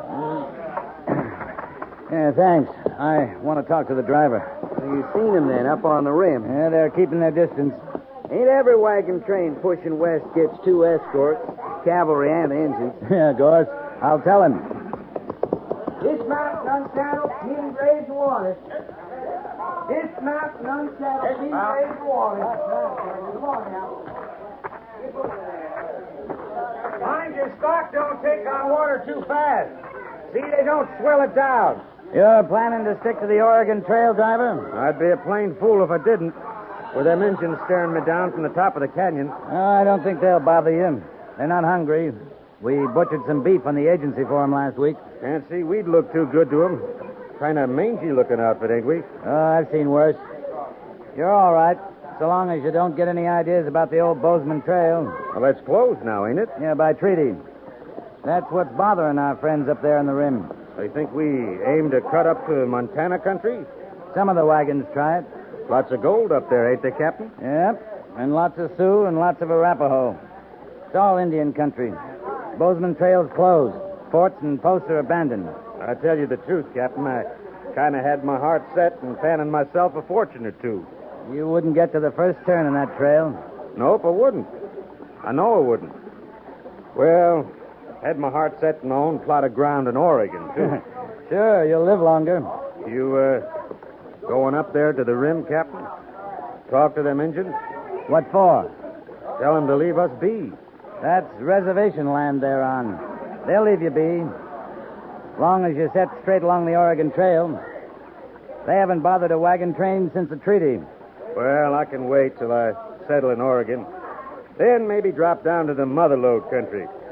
If I want gold bad enough. Yeah, if you want it bad enough. You don't have it, do you, Captain? Have it? The itch. The fever that sets on a man. Makes him want to find gold more than anything. That kind of fever can get you killed, mister. Yes, sir. I bet it can. Well, don't you worry yourself about me, Captain. Me and this little wagon train are staying right smack on the Oregon Trail. Good. Oh, I'd watch my stock if I were you. There's alkali in these streams through here. Won't kill 'em, but too much will make 'em sick. I'll keep an eye on 'em. Well, good luck to you, mister. Well, thanks kindly, Captain. We're sure much obliged you rode this far with us. It's all right. We'll watch you out of sight. I'd like that. Yeah, that's if you get a move on. You're wasting daylight at this rate. Valuable stuff out here, mister. Kind of like gold, Captain? Yeah. Kind of like gold.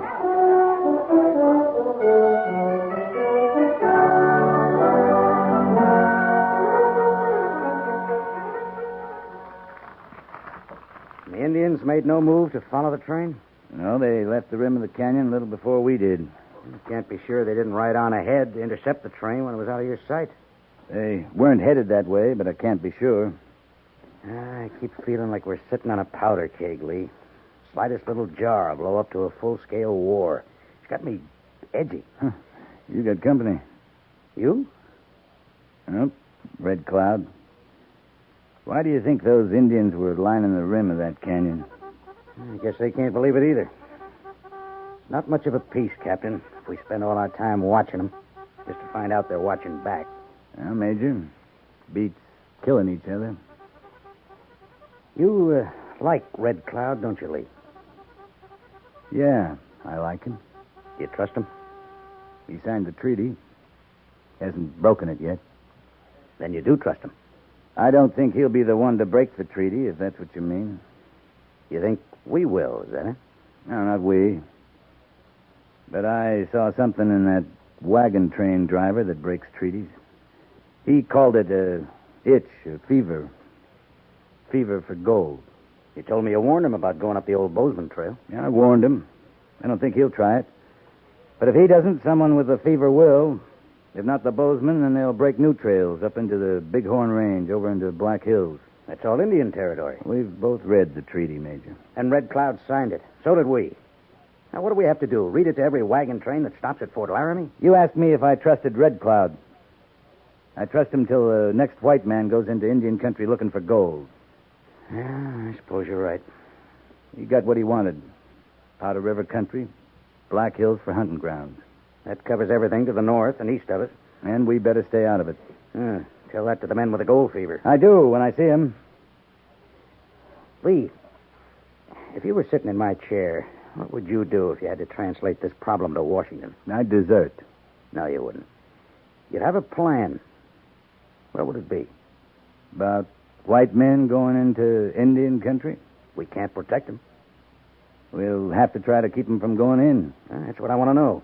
Can we stop them? We can try. Maybe with official orders we can keep them from going in numbers. If we catch them, lock them up as treaty violators. And if they persist? For provoking an act of war, I'd shoot them.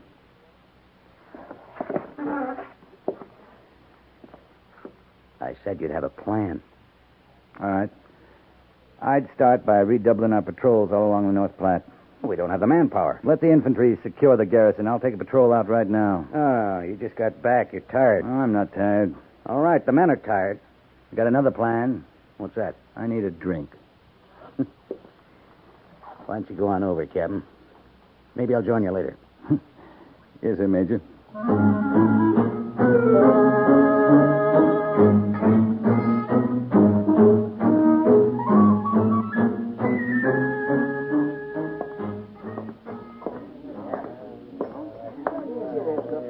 Why, Lee, I didn't know you were back. Got back last night, Willa. You the barmaid here now? Dad's waiting on some trade in the store. Here. Help yourself. Did I say I wanted a drink? If you'd come to see me, you'd have come last night. It was late last night. That sounded a lot like an explanation, Lee. I guess I thought you wanted one. When you see me, it's because you want to see me. That's a good thing to know. Yeah, maybe it is. Are you finished with this? What's the matter? You running out of whiskey? Almost. Oh, not Pliny. He doesn't run out. Not when he can still get his price. Oh, it isn't Dad. It's those men with him. What about him? What they're not drinking here, they're taking with them. Huh? Where are they going? I don't know. Wherever it is, they must expect to stay a long time. Isn't 10 gallons of whiskey an awful lot, Lee? A couple of drinks of this whiskey is an awful lot. Say, Willa, you recollect that last shipment of boots we got in? I thought we put them in stock, but I cannot lay my hands on them. Aren't you going to speak to Lee, Dad? He can't see me, Willa, for the dollar signs in his eyes. Oh, well, good afternoon to you, Captain. His glass is empty, Willa. You offering me a drink on the house, Pliny? On the house? Oh, well, I just naturally suppose you were buying your drinks, Captain. Dad. Of course, credit is available for an old friend like you, Captain. I trust you. That's your idea of a compliment, Pliny? Oh, boots. That was it, wasn't it? Of course, boots. I came back here to ask about the boots. I don't know how you could miss them. They're right next to the cash box. Oh, my goodness, yes, of course, they must be there then. So you go right ahead, Captain. Just buy yourself another drink. I don't know what to do about him, except love him, in spite of himself. Well, you'll never be poor, Willa. And dowries are still in style, Lee. Yeah. Maybe I ask for that. Are you going to have that other drink? No, thanks. This one is on the house. Oh, you don't want to break his heart, will you, Willa? No, well, I've had enough. I'll see you, huh? Yeah, sure, Lee. Sure.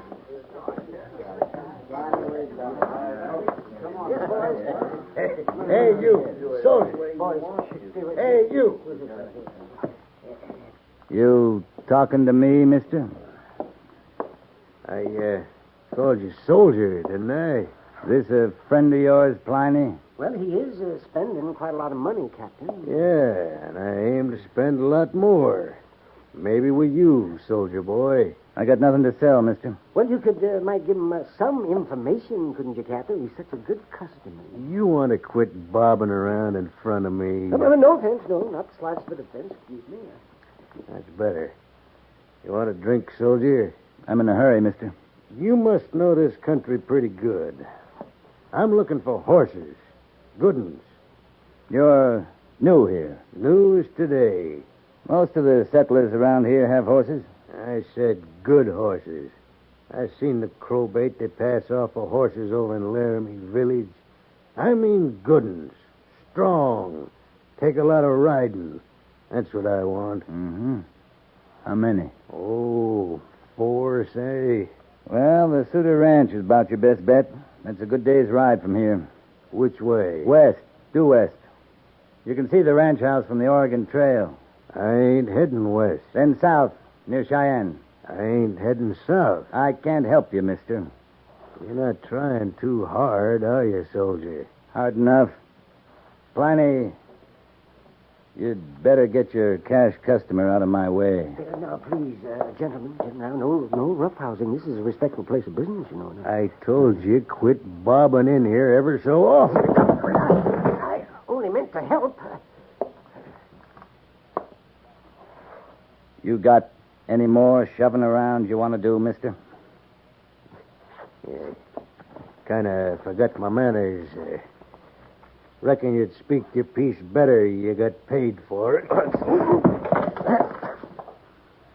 What are you trying to buy? A cracked skull? All right. I picked the wrong soldier. What's he so sore about? Well, he just misunderstood you now. Here, I'll help you pick up your money.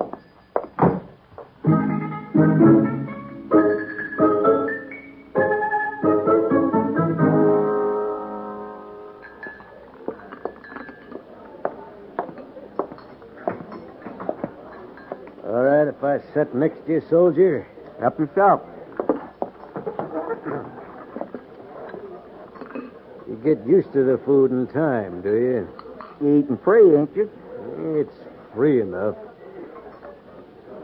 You look like a smart man, soldier. I ain't. I hear better. You been talking to somebody dumber than me, then. Pliny, the sutler. He put you next to the free meal here in the barracks? That'd be Pliny. Him and me, we're dumb in different ways. He says you know all there is to know about horses. I've ridden them. Eaten a few. That's all there is to know about them. Where are the best horses around here, soldier? Up in the cavalry stables. I'd like to lay my hands on 4 good ones. Well, now, you could try, but you might get yourself shot in trying. I'm talking about buying horses, not stealing them. I don't think the cavalry's got any horses for sale, mister. Are you trying to understand me, soldier? I'm trying harder to eat. How much money you make a month wearing those 3 stripes of yours? Now, that just plain took my appetite. A regular soldier makes 50 cents a day. I figure those stripes give you a bit more. You want to raise my pay? Is that it? I want 4 good horses. You get them for me. I'll see you get better in a raise. You just passing through, are you, mister? That's all. Don't worry about the money. I got it. What are you figuring on using horses for? Riding? 4 horses for riding. There's 2 of us. It's hard riding. You won't get the money just asking questions, soldier. I guess I'd have to see that money. We're going to do business, are we? You got a right price, we'll do business. This place, you'd get the horses. It'd be near the fort. Near enough. Ranch. If I told you about it, you wouldn't need me. I wouldn't collect that money you're talking about. You're not dumb, soldier. You're not dumb a bit. Here, look here. Well, you've seen the money. Well, now, that ain't all money, mister. How do you mean? Some of them pouches, they just don't bulge right for silver. You see real good, don't you? Anybody tell you there's an assay office over in Laramie Village? They might have, if I'd asked. You want some advice, mister? I want some horses. You better not be finding gold in Indian country. There's a treaty now that says you can't go in there. Is that a fact? Listen, of course, you got permission from the Indians. Soldier, I got 10 gallons of whiskey. That's a lot of permission. Providing I wanted it. Now then, I took your advice. You gonna take my money? I'd a lot sooner take you, mister. You going along with me, or ain't you? I'm going with you, all the way. Hey, what's the idea? You just got yourself a military escort, mister, clean through the main gate of Fort Laramie.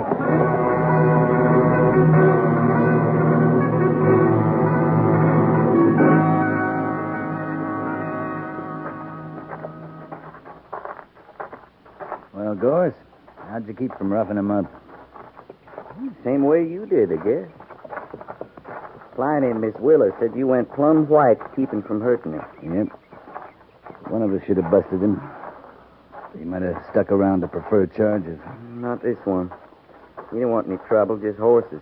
If I had my way, I'd have stuffed him in the stockade last night instead of throwing him off the post. Major says you can't hold a man for what you think he's going to do. You told him about it, then?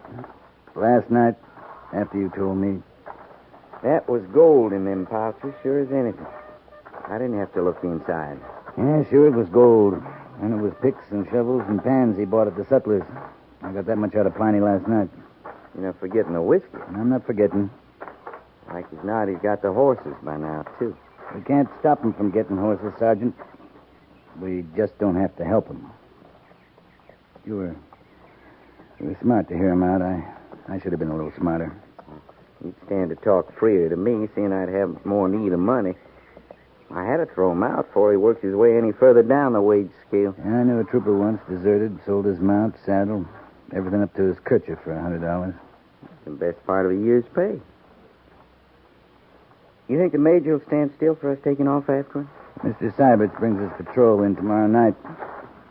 We're not going anywhere till he's back. That sounds like an order. Hey, Major Daggett's. Can't prove anything going after him, Gorse. Cavalry patrol, maybe it'd scare him off a little. Oh, man, that stupid doesn't scare.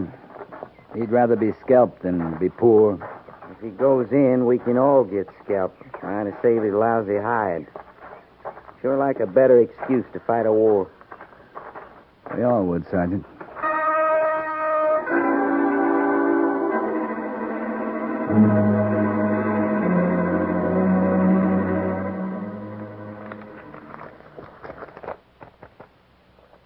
Right about there, sir. They were following Rawhide Creek, moving north. How many men, Mr. Savage? 2 men. 4 horses, 4 mules. I couldn't tell enough through the glasses to describe what they looked like. I know what one of them looked like. We can't be sure of that, Captain. Mr. Syberts, you say you fired a signal at them. Can you be sure they heard it? They heard it, sir. I never took the glasses off them. And when we fired, they stopped and looked at us. The whole patrol made signs for them to come back. You think they saw you? Understood your signs? I know they saw us. One of them had field glasses, too. Kept them trained right on us as they started moving north again. Huh. Is that all, Lieutenant? That completes your report? That's all, sir. Except, I wish I could have stopped them from going in, sir.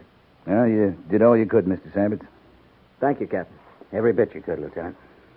Now go on and get some rest. That's an order. Yes, sir. Major, sir? Captain, sir?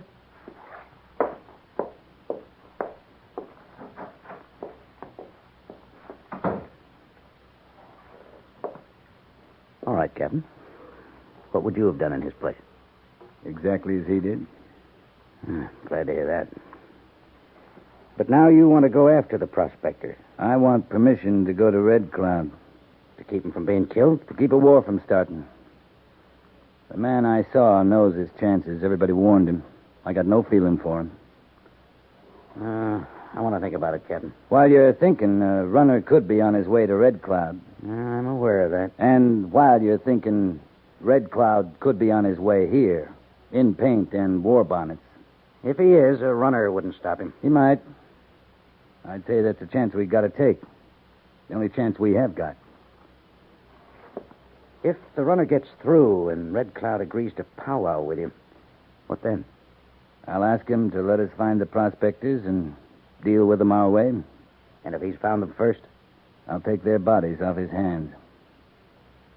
How many men do you want, Captain? Sergeant Gorse. Just one man? I want to stop a war, Major, not start one. Red Cloud's not likely to consent to a full company. The runner will leave the post in an hour. When can you and Sergeant Gorse leave? Tell your runner we'll try hard not to get ahead of him.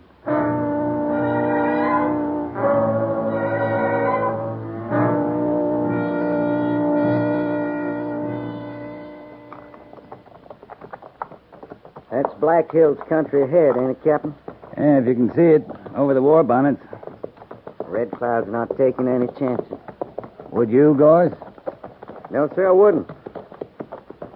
I just keep hoping they're getting an eyeful of this white flag I'm toting. There in the hills, they got the best view. We just keep riding in? Yeah, as far as the stream. We'll drop our gun belts when we get there. And wait for Red Cloud. Yes, sir. I guess if I'm going to die in the cavalry, I'd just soon do it with you as anybody, Captain. You could be back at Fort Laramie, getting rich, selling horses to prospectors. The air's cleaner out here, as long as it lasts.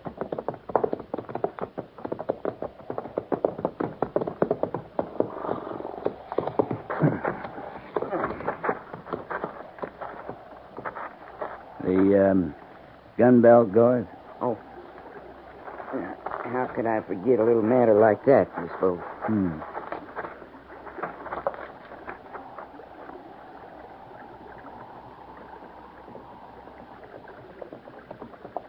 Yeah. Red Cloud, all right. 2 braves with him. Another couple hundred in the hills. Maybe 1,000 as long as they stay up there.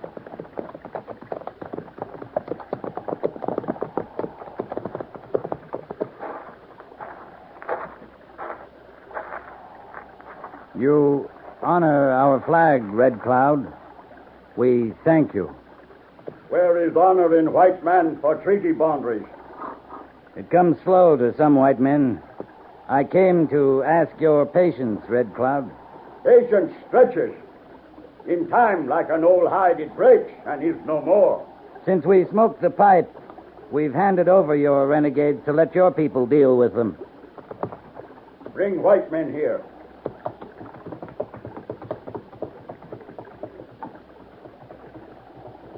You will deal with them. How?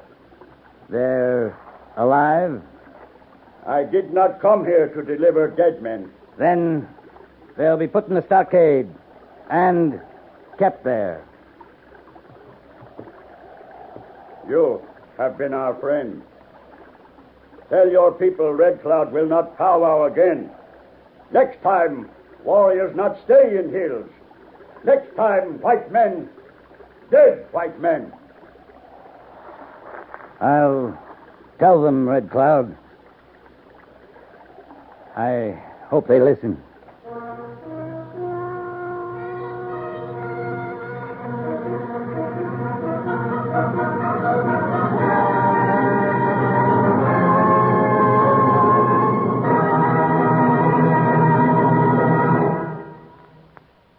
Fort Laramie is produced and directed by Norman MacDonald and stars Raymond Burr as Lee Quince, Captain of Cavalry, with Vic Perrin as Sergeant Gorse. The script was specially written for Fort Laramie by Kathleen Height, with sound patterns by Bill James and Ray Kemper, musical supervision by Amerigo Marino. Featured in the cast were Jack Moyles and Harry Bartell, with Frank Gersel, Clayton Post, Howard McNear, Virginia Gregg, and Ralph Moody.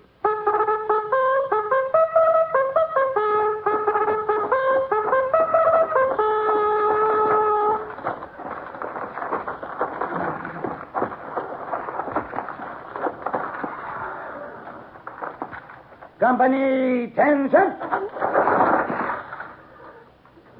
Dismiss.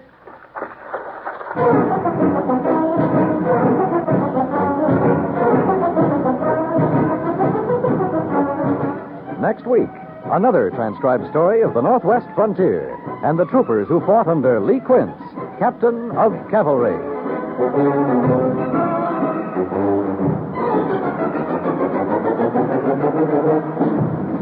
Time was, a man who wanted to get away from it all could hide in the cellar, take a walk in the woods, or go live in a cave. Today's best way is not to hide, walk off, or hunt for a cave, but to join the ground observers. With their eyes on the skies, they're keeping America's defenses manned to serve the cause of peace. See your local civilian defense people. Join the ground observers. 2 hours a week will earn your silver wings. Help America be strong as a deterrent to any possible intrusion.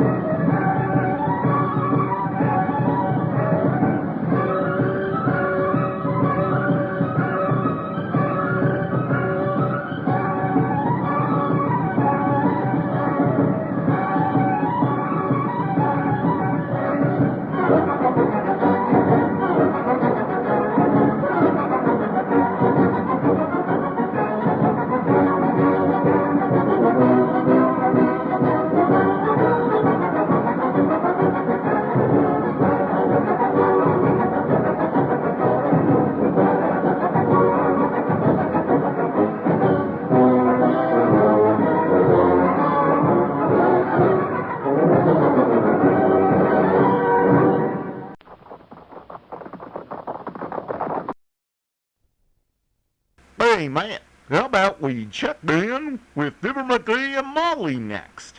That sounds good to me. the Johnson's Wax program with Fibber, Magee, and Molly.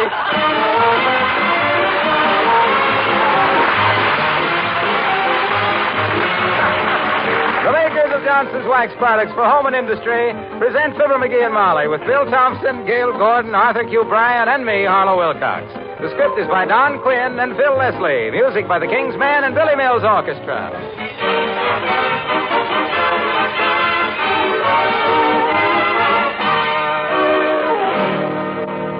The other day, I heard that most women walk about 5 miles a day in a kitchen. Just think, over 1,800 miles a year. That's a lot of walking. No wonder kitchen linoleum looks drab and dull. That is, unless it's protected with wax. Now, Johnson's self-polishing glow coat will keep your kitchen linoleum and other floors bright and shining, no matter how much you walk on them. And glow coat is so easy to use. There's no rubbing or buffing. You merely apply and let dry. With a damp cloth, you can whisk away dust, dirt, and spilled things and keep that hard film of wax clean and bright and glowing. Next time you step into your kitchen, remember, you're going to be stepping off hundreds of miles during the year. Make sure those steps are taken on a shining, sparkling, protective film of Johnson's self-polishing glow coat. Johnson's glow coat is the perfect way to protect and bring out the beauty of your floors. Look on the bright side, shine up the right side, bring out the beauty of the home.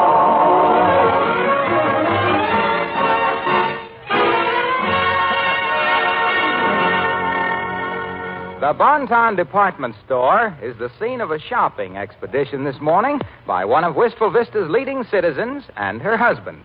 Here she is leading him through the housewares department right now as we join Molly, Magee, and Fibber.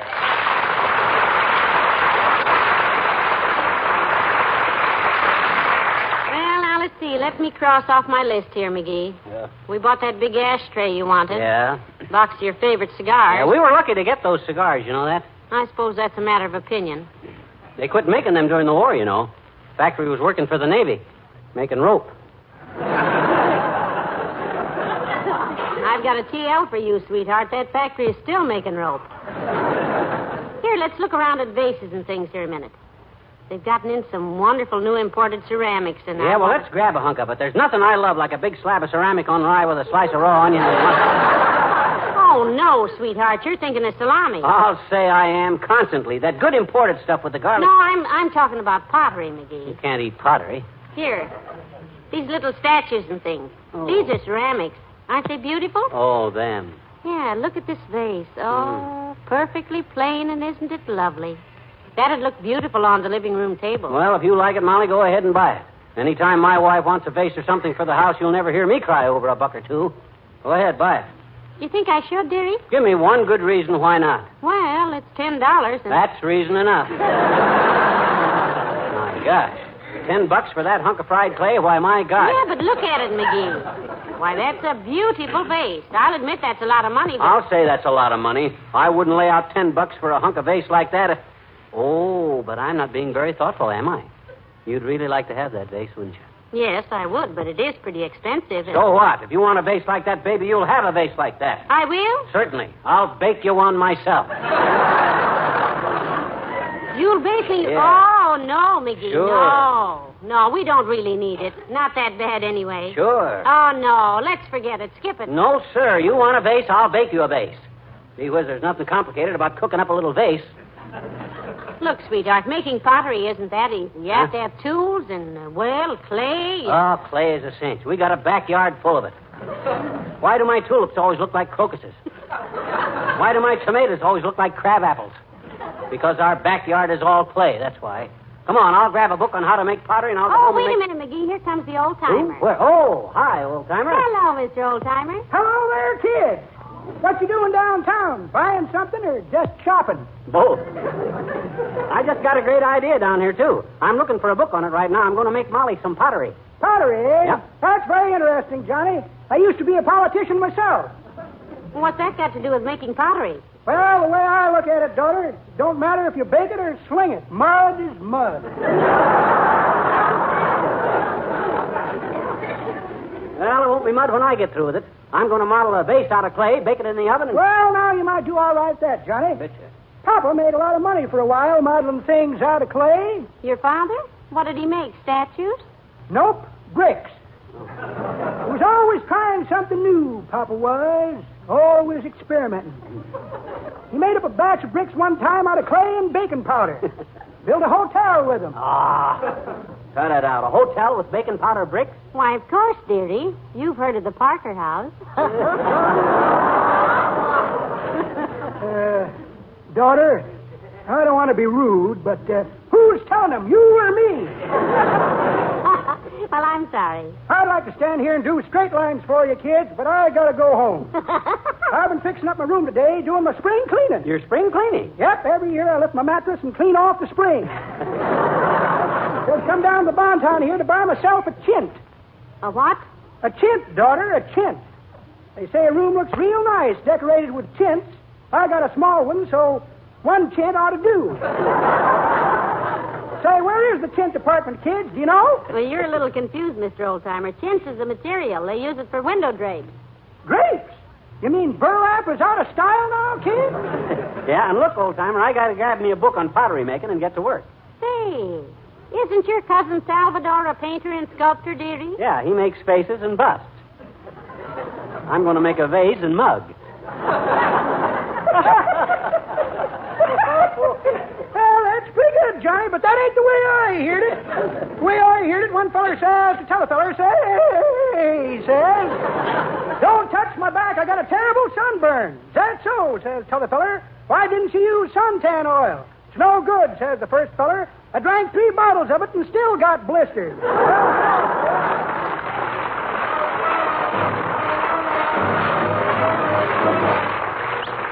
Billy Mills in the orchestra, and you turn the tables.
This vase ever shaping up, Molly. Just about ready to cook, too. How's it look? Well, the one at the Bonton had a graceful shape to it. This one's a little lopsided, but just details, that's all. That'll all come out when I fire it. Well, let me do that for you. Let me fire it. You know where to fire it? Certainly. Open the window. Huh?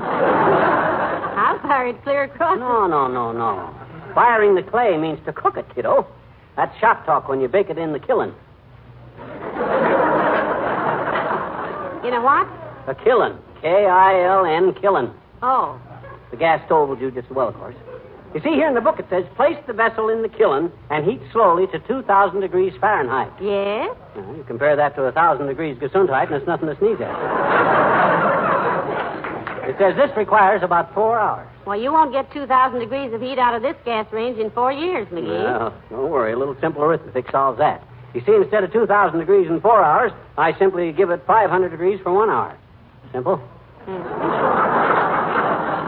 Yes, That's the simplest arithmetic I ever You heard. betcha that. Come in. Well, if it isn't the local weather prophet. Hi, Pa. Hello, Mr. Williams. Come in. Thank you, Mrs. McGee. Hello, McGee. Sit down, Foggy, if you don't mind the mess. He's just gotten a new hobby, Mr. Williams. He's making me a vase. Yeah. Really? Yeah. That's very interesting. Scrape the mud off it and let's have a look at it, McGee. What do you mean, scrape the mud off it? The mud is it. Or the mud is the vase. Oh. It's, lovely. Yeah? Yeah, you really like it, do you? Oh, I like everything today, McGee. Oh. I'm a very happy man. An association of airline pilots has just given me a citation, and I'm quite proud of it. Wonderful. What did you do for the airline pilots, Mr. Williams? I stumbled upon a device which would dispel early morning fog. Yeah? What do you call it? Alka-Seltzer.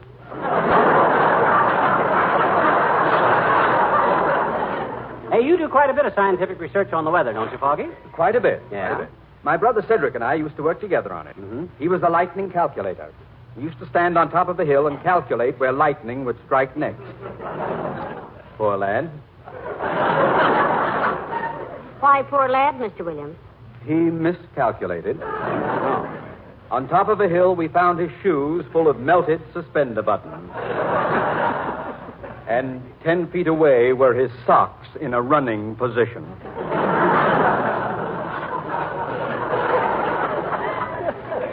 You know, Fog, I never knew that the weather business could be so interesting. You've really had some weird experiences, haven't you? I've kept busy. Yeah. Just this morning, for instance, I had a postcard from the Coast Guard. Really? What did the Coast Guard say on the postcard? They wanted a transcript of the celebrated controversy which took place in 1929 between the Weather Bureau and the bird lovers of America. Oh, what kind of a controversy, Foggy? Well, the Weather Bureau found that in bad weather, seabirds would roost on the channel markers in Chesapeake Bay. Mm-hmm. Oh? The Coast Guard thereupon installed whistling boys to frighten the birds off, and the BL of A took the matter to court. With what result? Case was dismissed. The judge said no power on earth can keep a boy from whistling at a gull.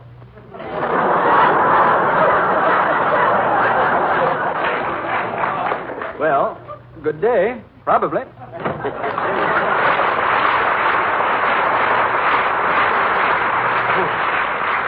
Well, what do you think of this, Molly? It's just about ready to cook, you know it?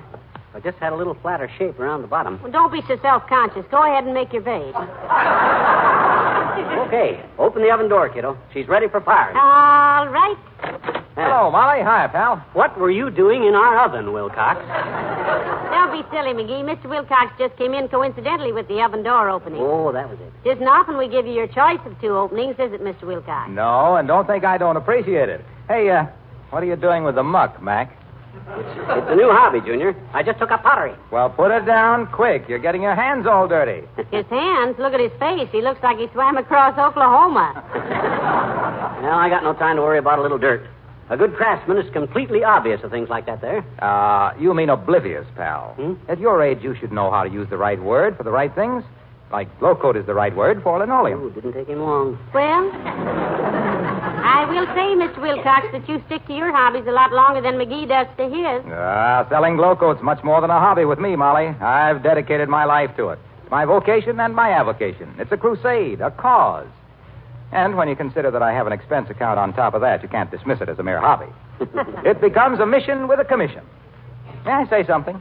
It's been 13 years now, and we haven't stopped you yet. Let me put this vase in the oven. What is it, Mr. Wilcox, as if we didn't know? Well, I just wanted to tell your guts and little Borglum here not to worry about the consequences of his hobby. What if he does get clay all over the linoleum? And he has. Go ahead and splash it around, pal. Be yourself. With the floor protected with Glow Coat's tough wax film, spots are easy to wipe up with a damp cloth. Omaha, a nationwide survey has shown that this is a very wide nation. And if all the announcers in it... Maybe I haven't told you that the new Glow Coat gives nearly twice as much shine as before. Yeah. There's no rubbing or buffing. Makes your linoleum last much longer and prevents varnished wood floors from becoming scuffed and ugly. Yes, but clay, it's... So don't worry about it, pal. Fling it around. What's a spot here and there? They'll wipe up. You can't. Johnson's self-polishing Glow Coat is the perfect protection against spots. So spot it all you like. End of spot announcement. Bong, bong, bong.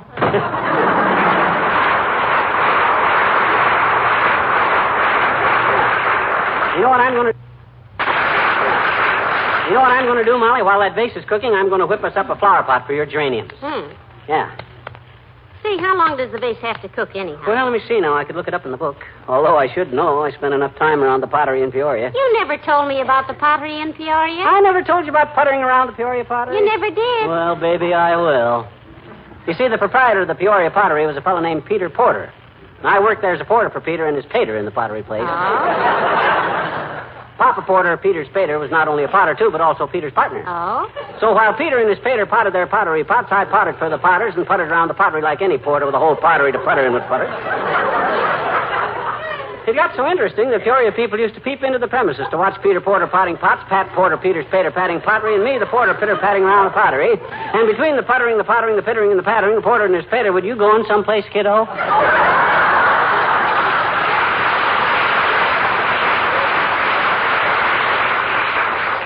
I've got to go call Perkins at the pen place to pick up your Parker pen and put a new point on it. Huh? Don't you go away, dearie. I'll be right back.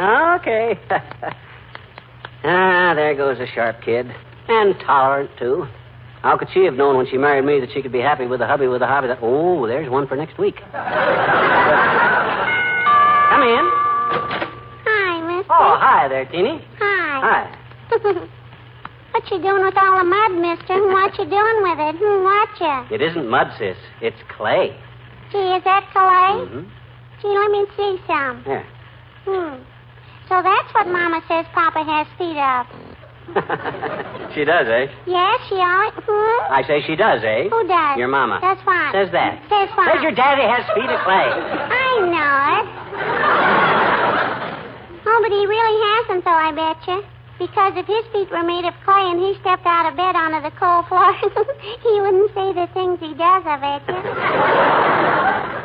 What you doing with the clay, mister? Working on ceramics, sis. That's vases and pottery and china and all stuff like that there. Oh, boy, China. Yep. That's where I'd like to go, I betcha. You ever been in China, mister? Spent several years there, sis. I was a pirate on the Yangtze-Kiang River. Sailed under the skull and chopsticks. Oh, boy. A pirate, Yep. You ever get seasick when you're a river pirate, mister, Seasick? Sure. You know what seasick is. That's when you decide not to have any breakfast after you've had it. No, I was never seasick, sis. Too busy to think of it. I'm too busy now, too, so if you'll excuse me, I gotta put this little heat, wait a minute now. Let's see here. I'll take this stuff. Yeah. And I gotta go put the heat into this little pot. That's what. Why? Got a stomachache? Certainly not. I've merely got to bake this clay. Oh, that little pot, huh? Oh, excuse me. Well, so long, mister. So long, Phoenix.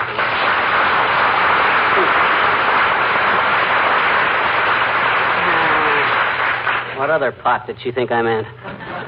Oh, well, kids don't make much sense anyhow.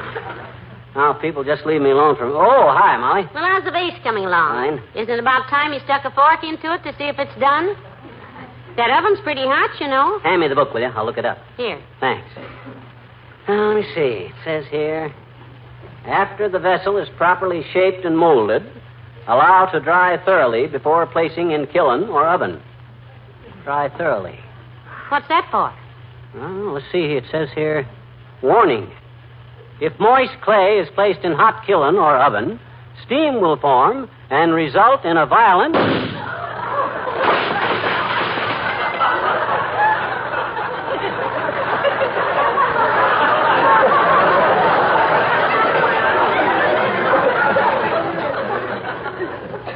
explosion.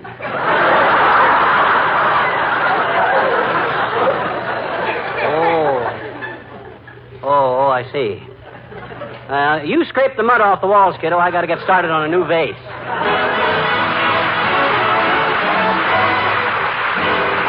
The King's Men sing... Quiet! Oh, the King's Men sing It's a Quiet Town. Quiet town here in Crossbone County. It's as quiet here as a burying ground. You can settle down here in Crossbone County. Anyone will build you a permanent mound. It's a quiet town here in Crossbone County. It's as quiet here as a new rubber heel. You can settle down here in Crossbone County. The coroner will make you a wonderful deal. They measure you for size here. Coffin, everybody dies here. Often, if you plan to get much older, keep an eye behind your shoulder. Quiet. This is a quiet town. Well, boys, we gotta elect a new mayor. This one's Dave. Quiet. It's a quiet town here in Crossbone County. You only hear an occasional noise.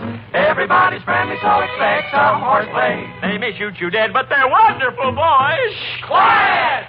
It's a quiet town. It's a quiet town nestled in the canyon. Everyone here is at peace with the world. The few who ain't, you can bet they'll soon be. Just a careless move, get your cranium curled. Here a man can linger, steady with his trigger finger. Ready, oh, the water's pretty risky, so we boil the spuds and whiskey. Quiet!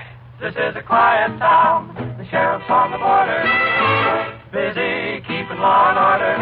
Oh, yeah, is he busy? For before the day is over, he'll be under clover. Quiet! This is a quiet town.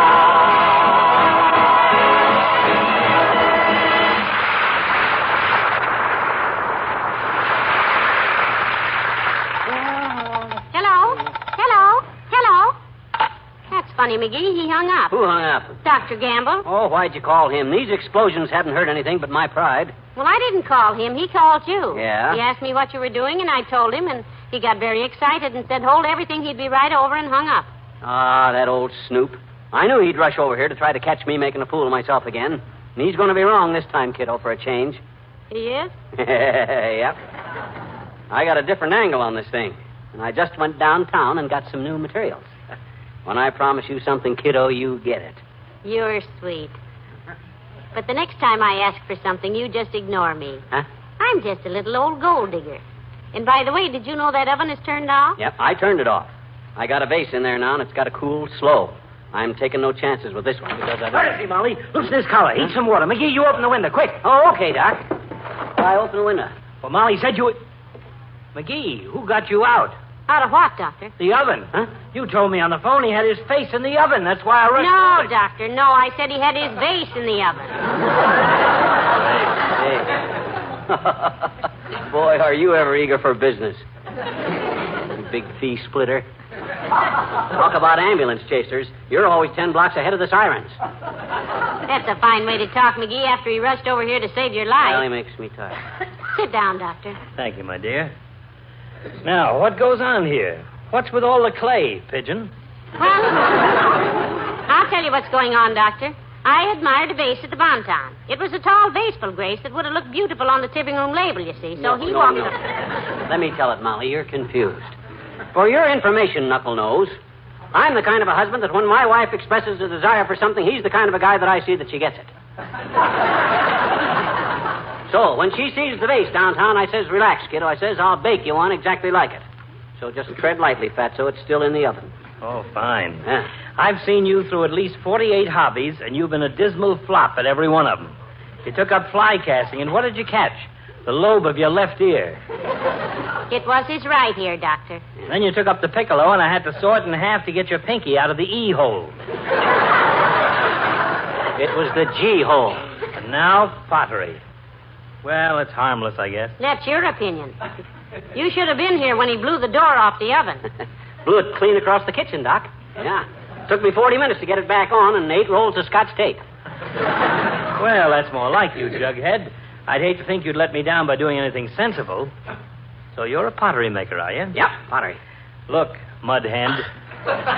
Anytime you produce anything ceramic that doesn't look like it was made out of a cup custard by a blindfolded Potawatomi with the hiccups while riding full gallop across a railroad trestle on a lame camel in the dark of the moon, I would like to see it.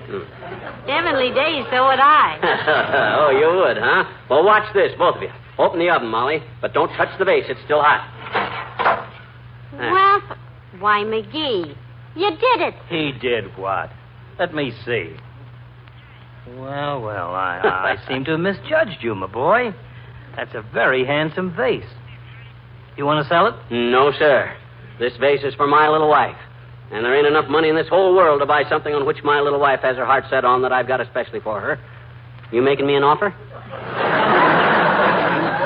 No, I'm just testing character. You've just proved what I've always said. You're still a no-talent, double-dealing cheapskate. You're not Goodbye, just saying Molly. Huh? No, I'm not. Goodbye, Molly. Pip-pip, Potter.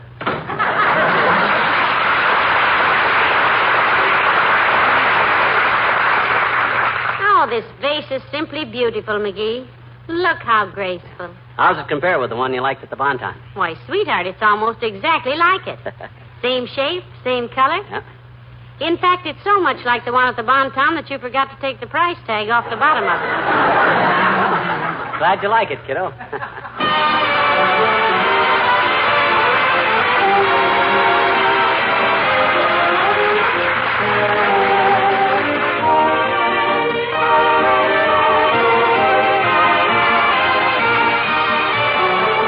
Fibber and Molly return in a moment. Car owners, here's an offer you can't afford to miss. You can get a soft, fleecy woolen car dusting mitt, a mitt that fits your hand so perfectly, a mitt that makes car dusting a snap, a 49-cent value, and you can get this amazing value at no extra cost. Here's how you do it. Simply get a can of Johnson's Car New, the liquid car polish that cleans and shines your car in one easy application. The handy dusting mitt will be attached to the can. There's no extra charge, no coupon to clip, nothing to send in. Just get a can of Johnson's Car New at the regular price, and the soft, washable dusting mitt is yours. It's just the thing you've been looking for to keep your car clean and sparkling. Better get two, though, because women say they're the perfect dusting mitt for around the house. Ask your dealer for your dusting mitt today. Remember, there's no extra charge. The mitt is yours with a can of Johnson's Car New.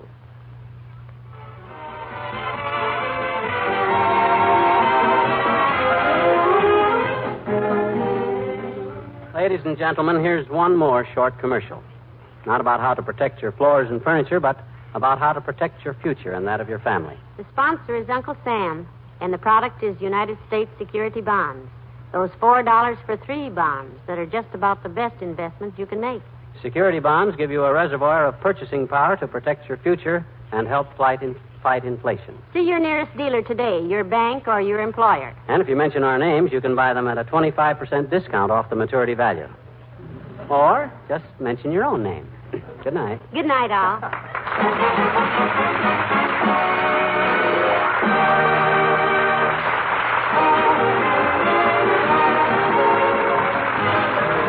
The makers of Johnson's Wax Products, Tracy in Wisconsin, bring you Fibber, Magee, and Molly each Tuesday night at this time. Be with us again next week, won't you? Good night. This is NBC, the National Broadcasting Company.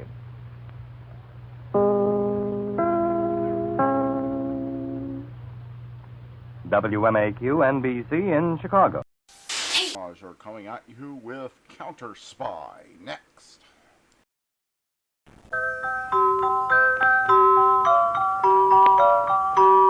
Pepsi-Cola, P-E-P-S-I. That's your smartest cola buy. Pepsi-Cola presents CounterSpy.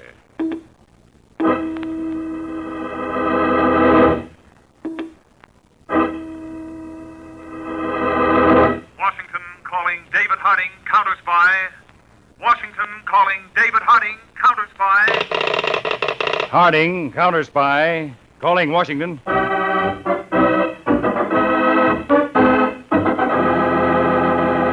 United States CounterSpies, especially appointed to investigate and combat the enemies of our country, both at home and abroad. Tonight, the case of the high-class hijacker. Another CounterSpy report to the American people. Brought to you each Tuesday and Thursday by Pepsi-Cola. Pepsi-Cola hits a spot, 2 full glasses, that's a lot. That's right, you heard what they said. 2 full glasses of sparkling Pepsi from one big 12-ounce bottle. You're getting an extra glassful. And what a delicious glassful. The most refreshing, delightful cola that ever tickled your taste. You can't top Pepsi's tangy flavor. And that big, big bottle saves you money. Goes twice as far. Pepsi's America's big, big favorite. And America's biggest cola value. So why take less when Pepsi's best? Whenever you reach for refreshment, remember, Why take less when Pepsi's best? And now, to CounterSpy.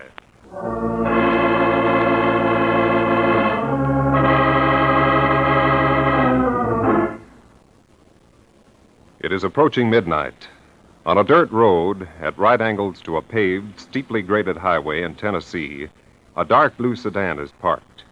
Two men sit in the front seat, waiting. Suddenly, the silence of the night is broken by the roar of a trailer truck climbing the steep highway. The thin man in the sedan flicks away his cigarette. Okay, Fatso, let's go.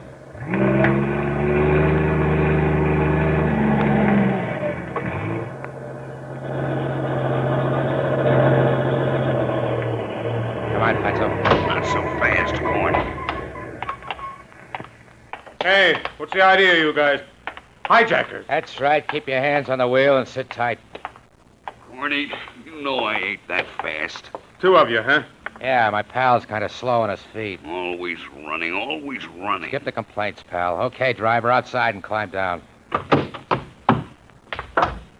are you going to do with me? Turn around, Junior. Yeah, but... Turn around. Okay, Fatso. Did that neat, didn't I, Corny? Drag him to the side of the road. Always I get the heavy work. Good for you, Fatso. Helps you reduce. Well, we can take these masks off now. He's in dreamland. Oh, glad to get it off. Suffocate a guy. Fatso, you take the car. I'll follow in the truck. Oh, Corny, let me take the truck. It's a long walk to the car, all uphill. All of 50 feet. Scram, Fatso. Start walking. Oh, always I got to walk.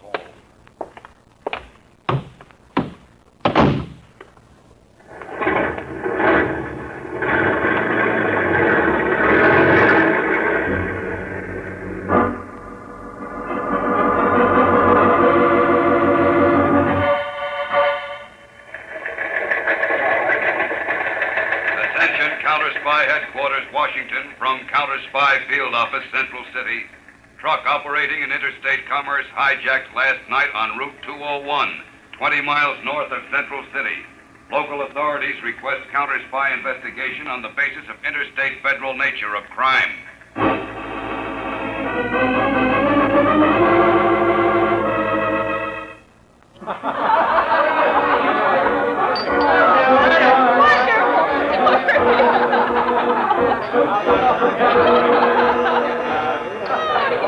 Joyce, the door. More guests arriving. I'll get it, Mr. Midland. Oh, never mind, Joyce. This is out of office hours. I'll play receptionist. All right. You see that our other guests have enough to drink. Of course. Hello, Mr. Midland. Hello, Cornelius. You're early. Ah, it went like clockwork. Good. Go into the library. I'll get Joyce and we'll finish the paperwork. Right. Joyce. Oh, Joyce. Yes, Mr. Midland? I'm sorry, but a little business has come up. Right away, Mr. Midland. You see, folks, that's what happens to a secretary when she attends the boss's party. It won't take long, Joyce, in the library. Yes, Mr. Midland. I'll be right back.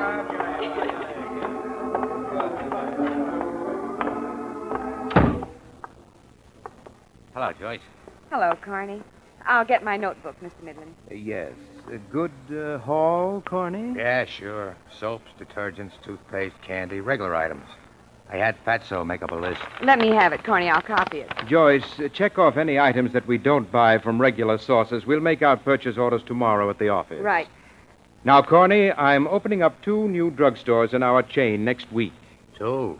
That'll make a total of 14 stores. We're getting big. That means we've got to knock off more trucks to keep up with the demand in our stores. Okay by me, Mr. Midland. The more trucks I knock off, the more dough I get. That's right. Now... Oh, Foot. What's the matter, Joyce? Oh, Fatso's handwriting. I can't read it. Well, just try. It's no use. I'll have to go out to the hideout myself and check this load. All right. I'll drive you out. Tomorrow will do. But from here on in, Mr. Midland, I think we should check these trucks ourselves. Always the efficient secretary, eh, Joyce? I believe in doing a thing right. Then we'll do it right. Corny, on the next load, we'll be out there to check. What is the next load? A tobacco shipment via the Valley Trucking Company 2 nights from now.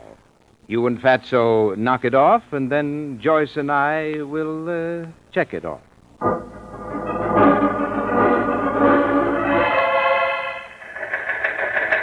Attention, CounterSpy Headquarters, Washington, from CounterSpy Field Office, Central City. Valley Trucking Company, Interstate Concern, reports hijacking of $40,000 tobacco load. This is the second interstate hijacking out of 14 all told in this area during the last month. Local police urge CounterSpy intervention in this case.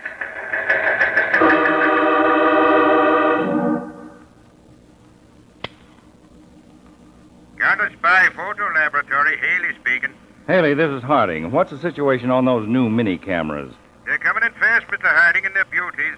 Small, compact, and they turn out crystal clear prints and enlargements. Wonderful. Well, get up here with one of those cameras right away. We've got a headache we may be able to use them on.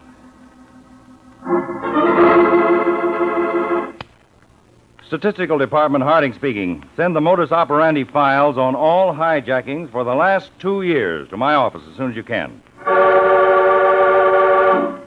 Chemical Division, this is Harding. Our data on black light and fluorescent pigments. Get it all together and bring it into my office. I'm going to have a problem for you technicians to solve. Mr. Peters' office, Miss Trumbull speaking. Miss Trumbull, where's Peters? I've been buzzing his private office. No answer. Well, he went down to the barber shop, Mr. Harding. I can get him for you. Do it. Tell him I want to see him right away.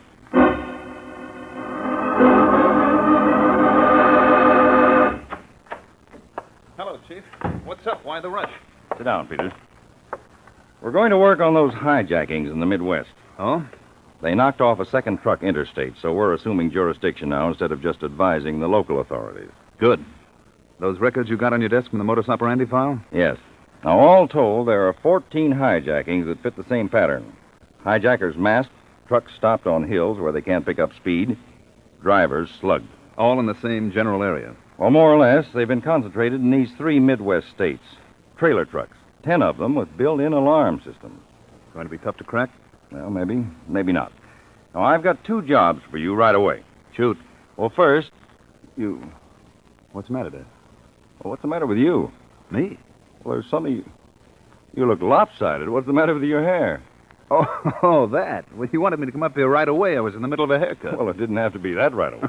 Okay, Dave. Now, first, get down to the photo lab. Haley's got that slick new mini camera down there. He'll explain the operation to you. Check. And go see the companies that make these truck alarm systems. We want to attach cameras to their alarms. Will do. Now, next, see Carl Palmer in the Materials Division. He's compiling a list of patent medicines and drugs that were hijacked. Right. Now, you make contact with the manufacturers of those products. You see, they're required to keep a chemical analysis of each batch of their product as manufactured. You want me to get the analysis of the hijacked batch if I can? That's right. Report to me when you've obtained results. Here, or will you be on your way to the Midwest? Well, here, most likely, Dr. Boswell in the chemical lab is trying to turn out a permanent type of breadcrumb for us. The Hansel and Gretel fairy story, remember? A trail of breadcrumbs? We're going to see if we can get the hijackers to leave us the same kind of trail. I don't get it. Well, you don't have to at the moment. Just get started on that stuff I gave you. Right away, Dave. Well, not too right away. Take 10 minutes to finish that haircut. Then get going.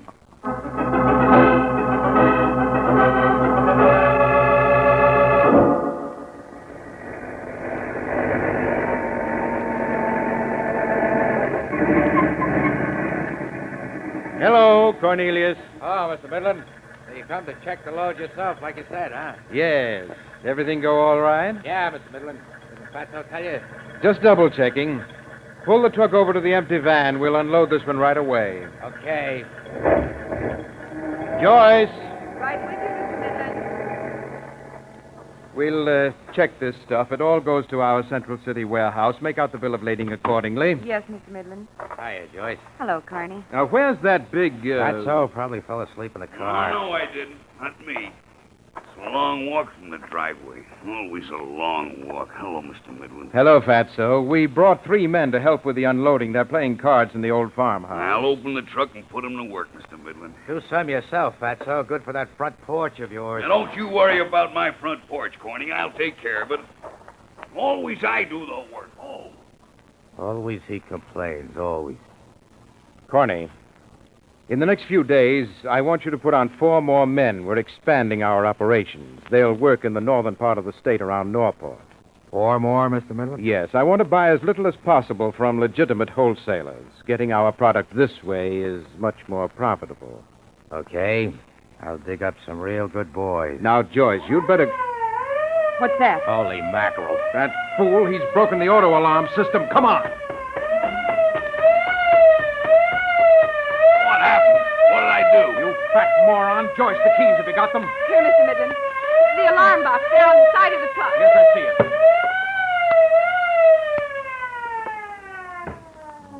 That's so, you subhuman idiot. All your brains are in your stomach. No, I didn't do nothing. Just broke open the lock. Didn't you see the shield on the tailgate? Get closer so that you can read it. Oh, Mr. Midland, easy on him, please. I ought to kill him. Easy, Mr. Midland. Hey, Muttonhead, read what it says on the shield. This truck protected by CKY auto alarm. The alarm system is not under the control of the driver. What's it mean? It means that we're lucky I had the foresight to anticipate this. If I hadn't picked a hideout here in the hills, half the cops in creation would have been down on us by now. Always it's my fault, always. I'm sorry. Nobody told me. What have you got a brain for? You can read, you prove that. Okay, so I did wrong. Well, how come you can shut it off, Mr. Midland, when it says not even the driver can? Because I have keys to the alarm system. Here, Corny, you take them. 3 keys. 1 for each alarm system used on trucks in this area. Okay, Mr. Midland. Have duplicates made for the new men that you hire. I want things set up so that we're knocking off a truck a day.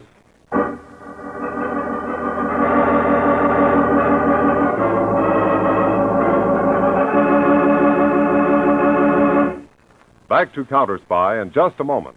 But first... Pepsi-Cola hits the spot. 2 full glasses, that's a lot. Lots more value, lots more zest.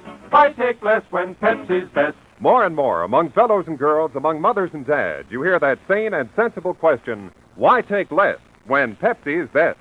No budget, no allowance, ever had a better friend than tangy, sparkling Pepsi-Cola. Because 1 big 12-ounce Pepsi bottle gives you 2 delicious drinks. That's twice as much tangy taste, twice as much delicious Pepsi to go just twice as far. That's why more and more families say, why take less when Pepsi's best? Yes, families like yours and mine. Families all over America. They're all saying, why take less when Pepsi's best? Pepsi-Cola hits the spot. Tastes terrific when you're hot. More and better than the rest. Why take less when Pepsi's best? Today, tomorrow, always. Get America's biggest cola value. Take home a carton of 6 big, big Pepsi bottles. Insist on Pepsi at the store. And say Pepsi at the fountain. Say Pepsi at the stand. Say Pepsi. Whenever you reach for refreshment, remember. Why take less when Pepsi's best? Now, back to CounterSpy.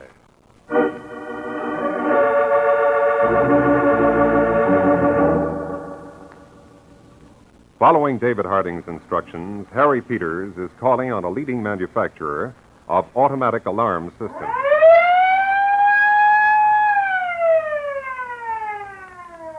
Well, Mr. Denton, your auto alarms are certainly loud enough.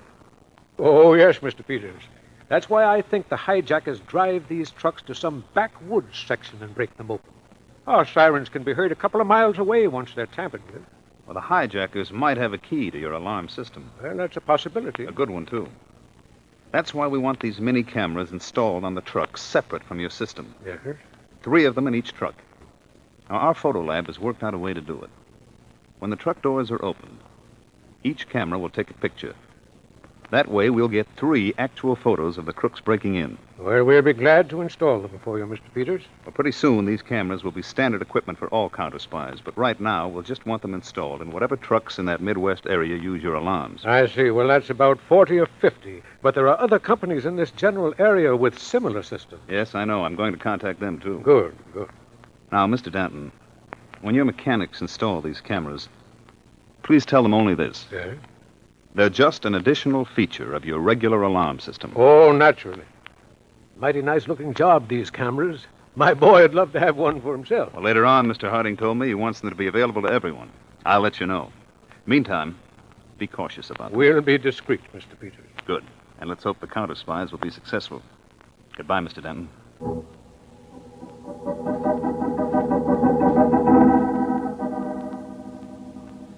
And Mr. Frost, you do have a chemical analysis of the lot of your cough remedy that was hijacked. Better than that, Mr. Peters. We keep a spectroscope card of every lot. Color breakdown? That's right, Mr. Peters.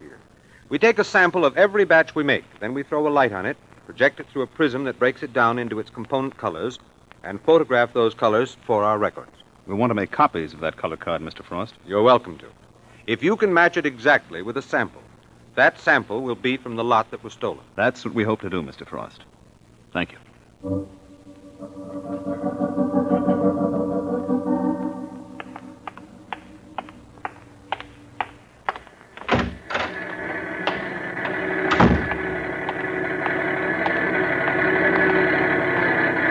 Dr. Boswell. Boswell. Yes? Oh, Mr. Harding. Wait till I turn this off. How's it coming, Dr. Boswell? Well, as you see, I've been working with this standard truck engine mounted on blocks. Mr. Harding, the problem's licked. Good. Show me. Well, here's the oil.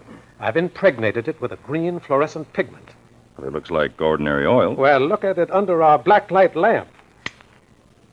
Well, a nice, bright green dot. Yes, you equip our patrol cars with a black light headlamp, and it'll pick up this spot on a road at 40 feet. Well, now, have you worked out a way of dropping the oil for a trail? Yes, sir. You see, just back of the oil crankcase, this can? Yes, I see it. Well, it has a hole in it and a shutter arrangement like a camera. The shutter is driven by a small electric motor and continually revolves inside the can. Mm-hmm. Well, now, this switch here, which can be fastened to the truck dashboard, controls the outlet in the can. The moment the driver switches it on, oil starts dripping. Good. Good enough. Boswell, have 100 of these made up right away, will you? All right, sir. Mr. Harding, Mr. Peters is on the phone. Mr. Harding, Mr. Peters is on the phone. Excuse me, Doctor. Sir. This is Harding. Put Mr. Peters on this line, please. Peters? Yes, Dave. How's it going? Okay. I've arranged for the installation of the cameras, and I've got a color card on Dobbs' cough remedy, one of the hijacked items. Oh, that's better than I expected. We'll have copies of it made and forwarded to all our field offices in those Midwestern states. I've already done that, Chief. Good. Also, send a TWX to our field offices. Have them buy samples of the remedy from every retail outlet in their area. Right. Then they're to make color cards of the samples to check with the card on the stolen lot. Will do. You meet me in Central City. We'll work out of our field office there, since it's the biggest city in the area.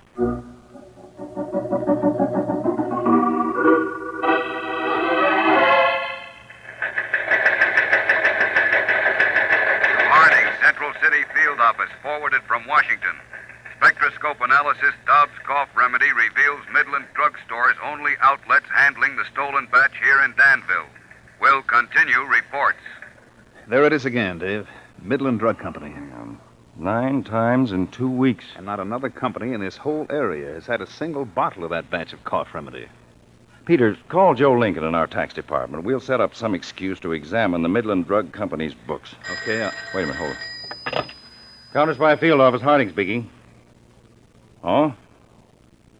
3/4 of an hour overdue. Do you have a map of the route he was taking?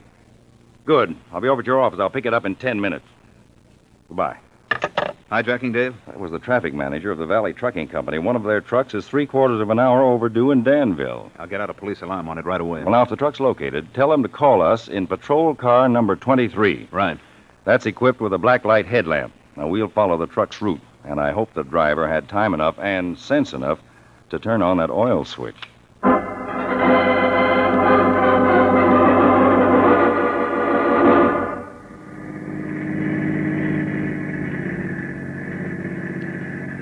See anything yet, Peter? No, not yet, Dave. How far have we come? About 35 miles from the city. Well, hey, that hill up ahead. Yeah. Look, Peters. A pool of green on the road up ahead. I see it. Come on. Peters, this is it. The hijackers must have let the motor idle after the driver turned on the oil switch. Search the side of the road. See if we can find the driver. Right. Dave, here he is, out cold. Is he all right? I felt his pulse. Just unconscious. I'll radio the state police to pick him up right away. Then we'll pick up the trail of these oil drops and hope they lead to a real pickup.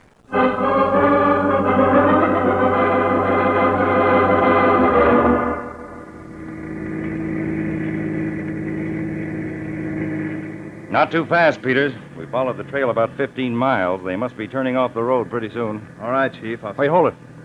Stop. What is it? No more oil spots on the highway. We passed a dirt road on our right just a few yards back. Back up. They must have turned in there.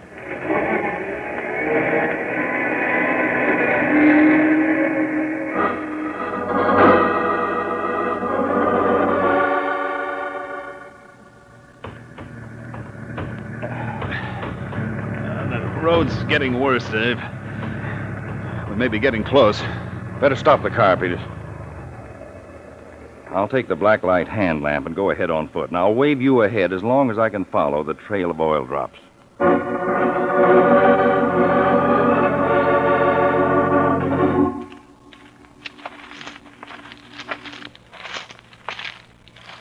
See, Peters? The fluorescent oil spots end right at that barn.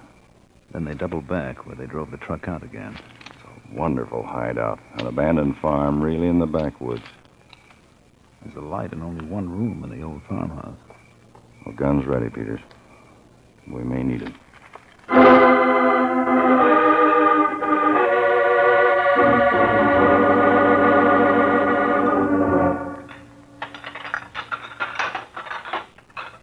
Washing dishes. Always they leave the dirty work to Fatso. Always. Someday I'm going to tell that corny someday.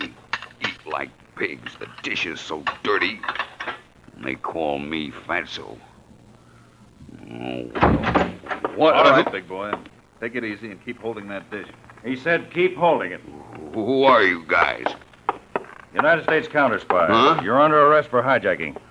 CounterSpies? How'd you find this place? We might tell you if you tell us some of the things we want to know. I don't do no talking. Maybe not here. Well, a ride may loosen your tongue. Get going. Now, look. Let me get rid of this apron, huh?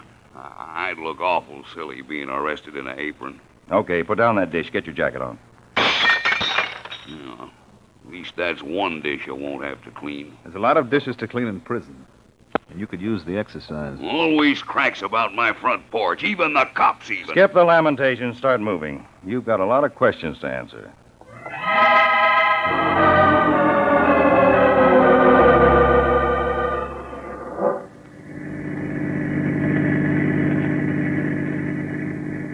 All right now, Fatso. Car radio, Chief. Yeah, I'll take it, Peters. Keep driving. Calling CounterSpy Car 23, Mr. Harding.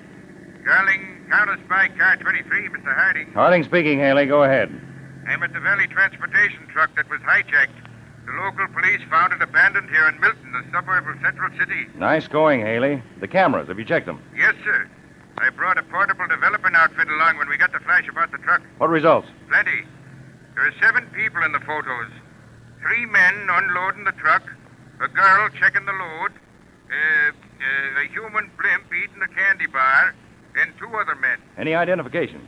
You haven't heard it all, Mr. Harding. The local police have checked the miniature photos, and they swear that one of the men is Mr. Midland. Midland? Head of the Midland Drug Company. Okay, Haley. Get a squad of men together and head for the Midland Drug Warehouse in Central City. Okay, Mr. Harding. We'll meet you there. Just keep it under observation. Don't move until we arrive. Right, sir. Step on it, Peters. I'll have a little chat with Fatso back here. After what he's heard, I'm sure he feels a lot more like talking. Don't you, Fatso?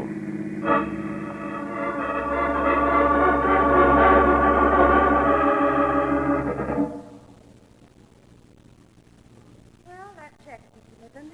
The last of the load's been put away in the warehouse. Any items that we don't order through our regular channels? Nope, all standard products. How much was the load worth, Joyce? Approximately $10,000, Corny. 5% of that is $500. Not bad for a night's work, eh, Cornelius? Yeah, I'm happy, Mr. Midland. Good. As we get bigger, there'll be more money in it for you. I hope so. Put out the warehouse lights, Joyce. We may as well leave. Right, Mr. Midland. We all leave together, Mr. Midland? Why not?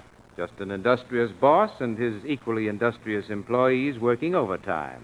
All right, Mr. Midland. All lights out. Let's go.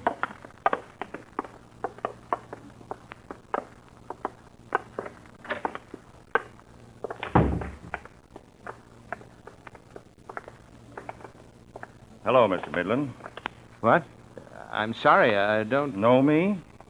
You will, Mr. Midland, you will. I'd like you and your companions to come with me. Who do you think you are, guy? His name is David Harding. Harding? CounterSpy. Oh, my... I don't understand. It's no use, Midland. We've got the whole picture of your hijacking set up in nice, clear pictures. Oh, no.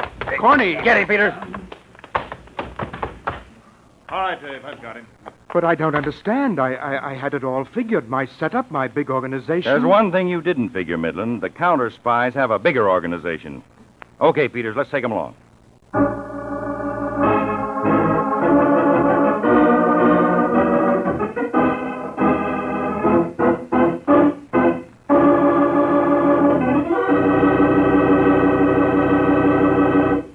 When your friends drop in, be generous, but be thrifty, too. Serve plenty of delicious Pepsi-Cola. Pepsi's big 12-ounce bottle gives you not just one sparkling glassful, but two. Get a carton of 6 and serve 12 delicious drinks. Yes, Pepsi is America's biggest cola value. You get twice the tangy taste, twice the refreshment, twice the Pepsi. So why take less when Pepsi is best? Whenever you reach for refreshment, remember... Pepsi-Cola hits the spot. 2 full glasses, that's a lot. Lots more value, lots more zest. Why take less when Pepsi's best? Tune in every Tuesday and Thursday, same time, same station to CounterSpy. Listen next Tuesday for the exciting CounterSpy case of the photographed furrier. When international complications were threatened because of stolen furs, your CounterSpies had to use a camera and a special cameraman. How this setup ran into an unusual obstacle that spelled murder will be exposed next Tuesday. Be sure to be tuned in for Case of the Photographed Furrier on CounterSpy.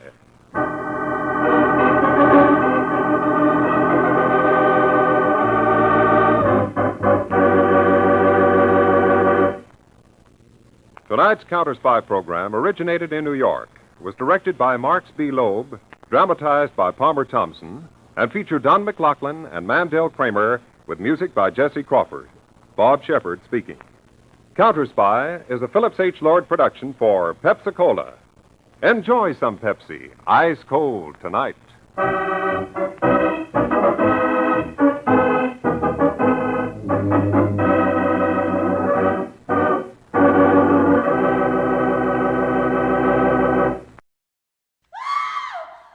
To go back to Dodge City with Gunsmoke.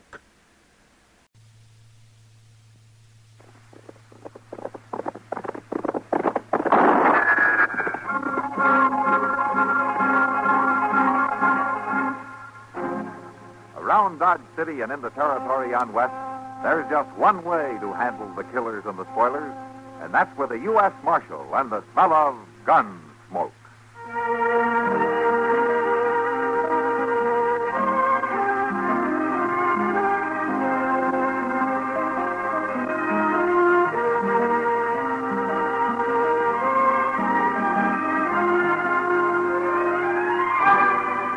Gunsmoke, starring William Conrad, the story of the violence that moved west with young America, and the story of a man who moved with it. I'm that man, Matt Dillon, United States Marshal. The first man they look for and the last they want to meet. It's a chancy job, and it makes a man watchful and a little lonely.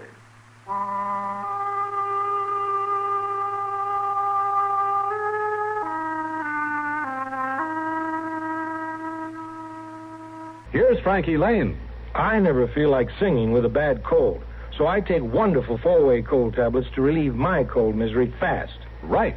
Tests of 4 leading cold tablets proved 4-way fastest acting of all. Amazing 4-way starts in minutes to relieve aches, pains, headache, reduce fever, calm upset stomach, also overcomes irregularity. So when you catch cold, take my advice. Take 4-way cold tablets. It's the fast way to relieve those nasty cold miseries and feel better quickly. 4-way, 29 and 59 cents. And now a word about another fine product of Grove Laboratories. Does dandruff dull your hair, leave scalp itchy? Get Fitch Dandruff Remover Shampoo and get rid of unsightly dandruff in 3 minutes. 3 minutes with Fitch regularly is guaranteed to keep embarrassing dandruff away forever. Apply Fitch before wetting hair, rub in 1 minute. Add water, lather 1 minute. Rinse 1 minute, every trace of dandruff goes down the drain. 3 minutes with Fitch, unsightly dandruff's gone. Fitch can also leave your hair up to 35% brighter. Fitch Dandruff Remover Shampoo.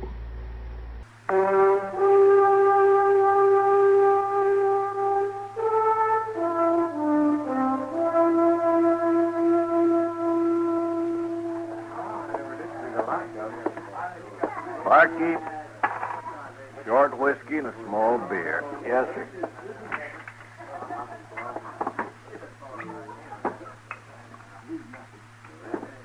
There you are.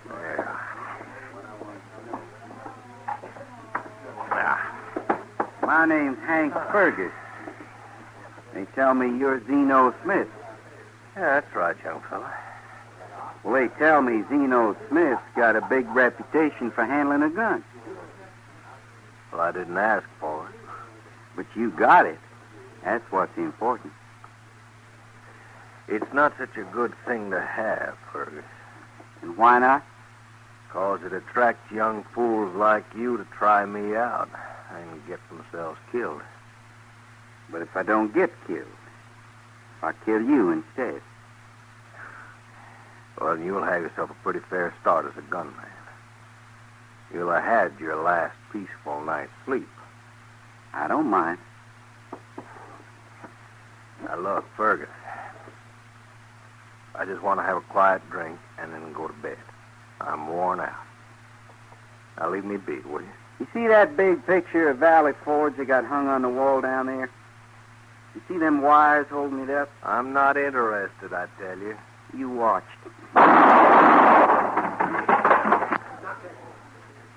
Tolerable shooting, eh, Zeno? Yeah? Yeah, it's not bad. Not bad. Let's see you do better. Fergus, I told you, I'm worn out. I haven't slept for nights. I'm not interested in your games. I ain't playing games with you, Zeno. Now draw. No. All right. And I will. You didn't even try. He froze. He froze solid. Maybe this will thaw you out.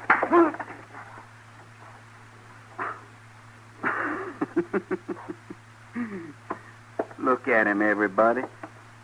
The great Zeno Smith, crawling like a snake. And I done it. Hank Fergus. Just remember that. Hank Fergus. Anybody like to try me? I didn't think so. You're all cowards in Dodge City. I'm leaving. Good night, Zeno Smith.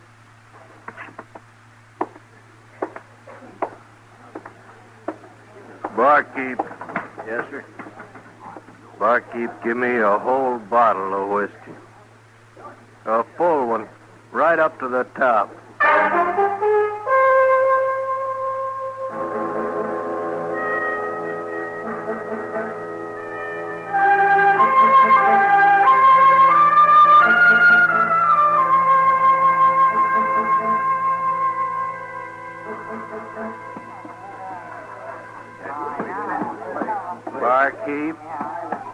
Barkeep, give me a whole bottle of whiskey. A full one, right up to the top. Zeno? See? Don't you think you've had enough for tonight? Oh, I got some money to pay for it, Miss Kitty. You see? I didn't mean got that, the money. Zeno. Let him drink, Kitty. He never causes any trouble. Oh, Matt? All right, Zeno. Go ahead. Mm-hmm. Barkeep, here's the money. Barkeep, now get the bottle out. You're a big help, man. You can't stop Zeno Smith from drinking, Kitty. He'll sober up in a day or so. Yeah. Maybe for a whole week. Now, he's been doing it for years. Yeah, about 10, they tell me. Zeno's a nice fella, Matt. What got him started drinking anyway? I don't know. It was long before my time. But I've heard he used to be something of a gunman. Zeno Smith? That's kind of hard to believe. A gunman loses his nerve, he loses everything, Kitty. Oh, is that what happened? Yes, so they say. Some newcomer called him out, and he froze.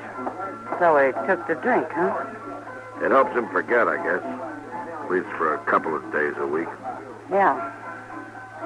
Well, it's mighty good of Mr. Jonas to keep him on at the general store.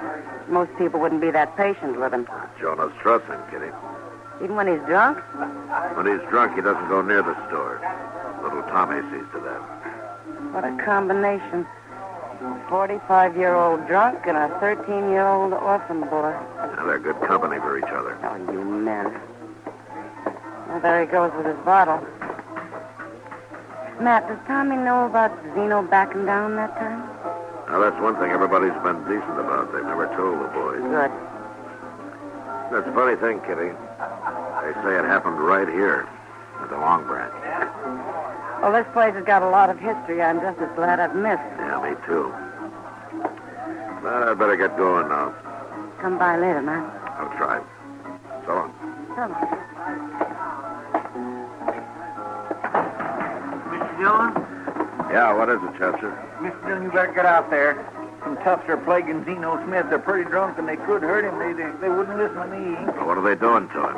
Oh, they smashed a bottle of bourbon he was carrying, and now they're agging him to go home and put on his gun. Show you. Yonder they are on the street. Show it. Get it. By heaven, I'll show every one of you. All right, get away from him, you men. Leave him alone. I'll show you. Look at him. Look at him run. Let him go. If one of you dares to face me, I'll show you. Forget it, Zeno. They've gone. Well, Marshal, they think I'm a coward. They think I won't put on a gun. I'll show them. You're not a coward, Zeno. You don't have to show anybody anything. Yes, I do. I'm going to right now. They'll see. Don't fool around with me. You gonna let him do it, Mr. Dillon? That's Kentucky courage he's using, Chester. He'll sober up fast enough. Maybe so.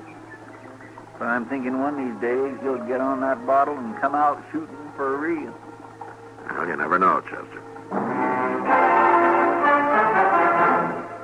When acid indigestion slows you down, get relief quickly, safely, effectively. Settle upset fast with the modern acid that goes everywhere with you. Do you know about the little white tablet in the little green pocket roll? Just a-waiting for the moment when you need 'em to bring your acid indigestion under control. Tums are the little white tablets in the little green pocket roll. Tums for the tummy, T-U-M-S. Bring relief quicker than you'd ever guess. Best for any kind of acid distress. Keep 'em handy in the pocket roll. Keep your tummy under Tums control. No acid rebound with modern Tums. Get Tums, 10 cents.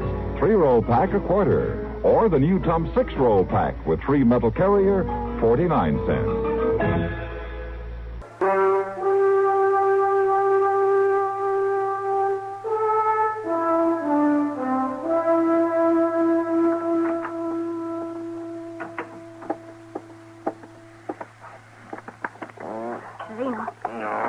Zeno.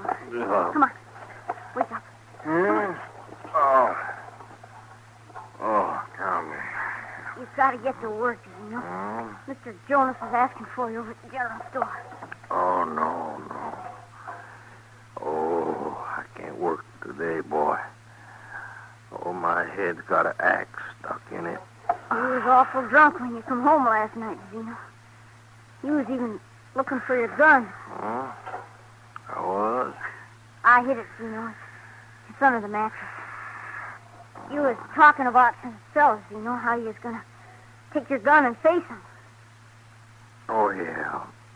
Yeah, I remember. Oh, I'm sick, Tommy. But you gotta go to work. You spent all your money last night. Well, there's food in the house. I'll get some money next week. Next week? Well, my birthday's tomorrow, Zeno. You promised me a pair of boots. Don't you remember? I forgot. I'll get him, Tommy. I promise I will. But how? You're broke. You can't work today. Mr. Jonas won't advance you no money. You leave it to me, Tommy. You're going to have your boots. I promise. Sure, Zeno. I'll fix you some coffee. Oh, Tommy, boy, I'm just no good. No good for anything.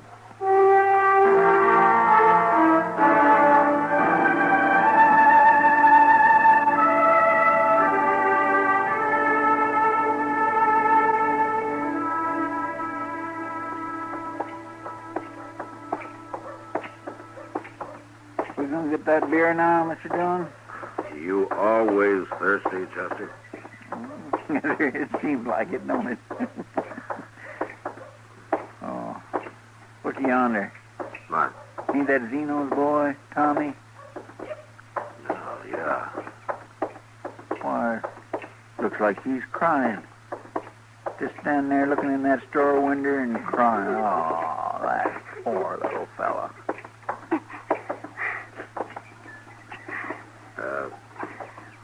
Tommy? What's wrong? Nothing, Marshal. Nothing. Ought to be something wrong. Well, what is it? Zeno promised me a pair of them boots in the window there. Tomorrow's my birthday. Oh. He's homesick. He can't even work. Well, Tommy, we don't always get what we want. But Zeno's generally pretty good to you, and he's probably feeling mighty sorry about this. Sure, maybe he'll get you some boots next year. Next year's too late.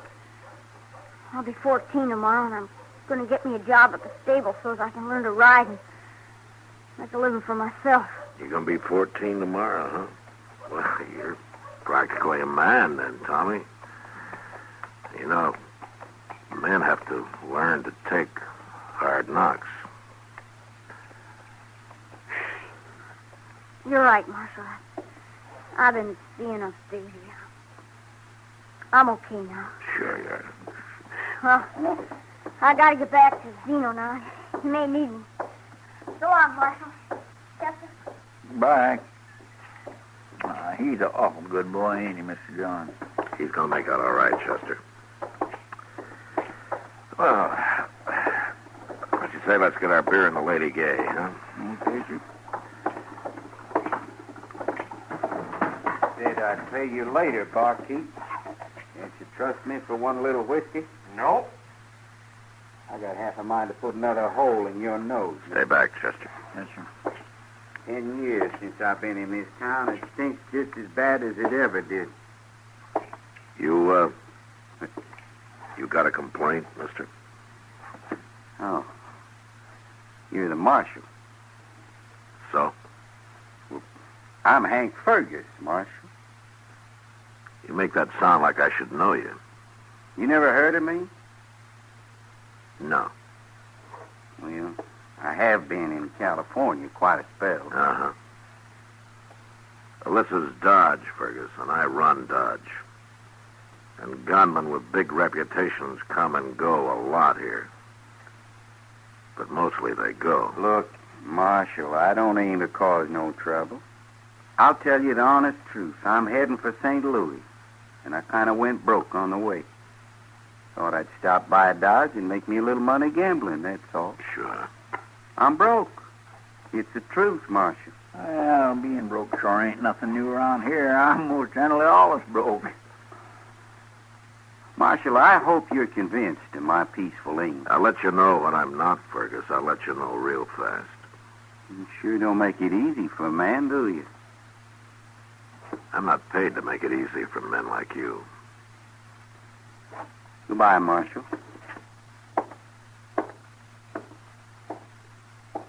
Well, Miss Dillon, ain't you being kindly hard on him? You're forgetting something, Chester. What? He came here to make some money, and he's broke. Now, where's he going to get the stake to start gambling?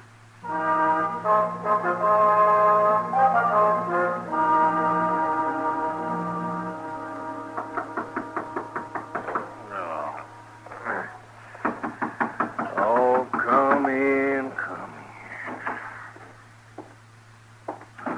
Hey, is it Fergus? Hank Fergus? Hello, Zeno. What are you doing here? They told me at the general store where you live. I just come by to see how you're getting along. No, that's not true. You want to call me a liar, you better get off that bed and put on a gun, Zeno. Or don't you wear a gun no more? What do you want here, Fergus? I asked around town about you, Zeno. Found out a lot of things. Most everything, I guess. What for? What are you up to? One thing I found out is that you carry a key to the general store. I'm broke, Zeno. I ain't got any money. I need a little stake to start gambling with. And I don't want no trouble with that marshal. So I got to thinking maybe you could help me.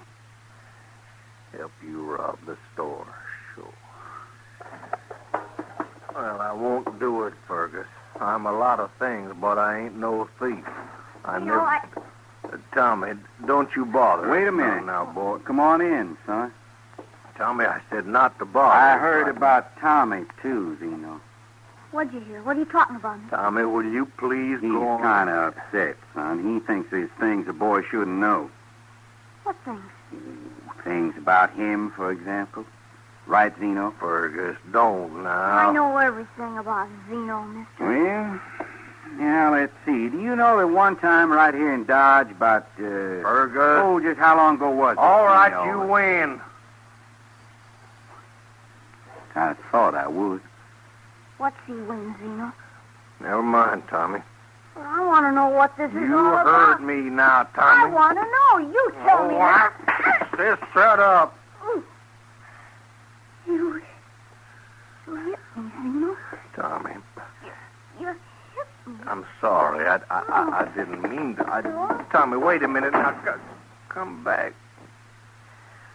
Well, you're mighty rough, Zeno, on kids. Get out, Fergus. Get out, will you? Sure.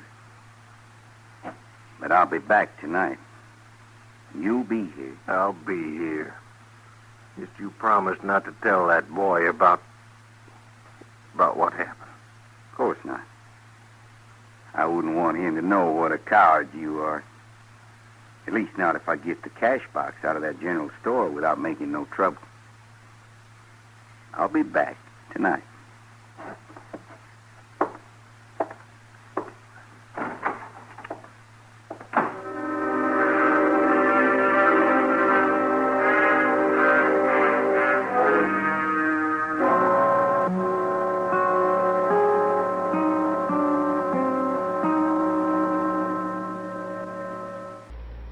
Join CBS Radio's Amos and Andy Music Hall for a hilarious combination of music and fun.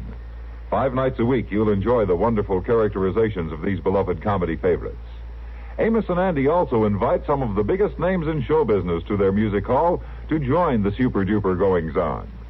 The doors of their grand ballroom of the Lodge of the Mystic Knights of the Sea are open every Monday through Friday evening on most of these same CBS radio stations. Laugh along with Amos and Andy and the Kingfish, who will bring you a whole ballroom filled with the music of America's top song hits.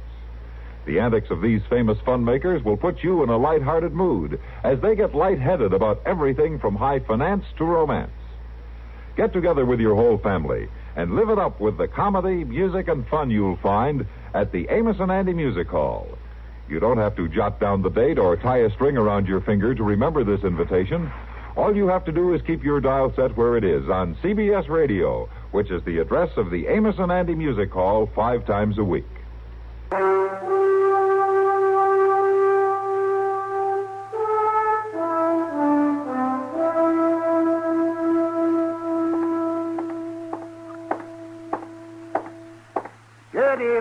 Marshal Dillon. Huh? You been drinking again, Doc? Oh, little glass of wine maketh glad the heart. There hasn't been a glass of wine in Dodge since the flood, Doc. Sit down. Yeah, thank you. I presume you refer to the flood Noah weathered so skillfully? I do.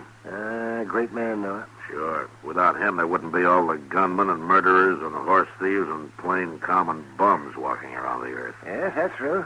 But there wouldn't be you or me either. Well, I'm not too much impressed, Doc. Oh, look here. See, that boy's up kind of late. Marshal Dillon. Hello, Doc. Tommy. Hello, Tommy. Marshal, I gotta talk to you. Oh, what's on your mind? I had to come to you, Marshal. I've been thinking on it for hours.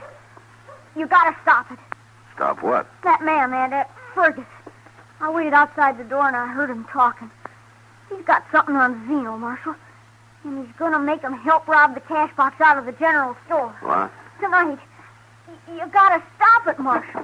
I'll get over there right now, Tommy. Now, wait a minute, Matt. I saw Zeno buying a bottle of liquor a few hours ago. He's probably dead drunk by now. Then you come along, too, Doc. We'll sober him up and find out what this is all about.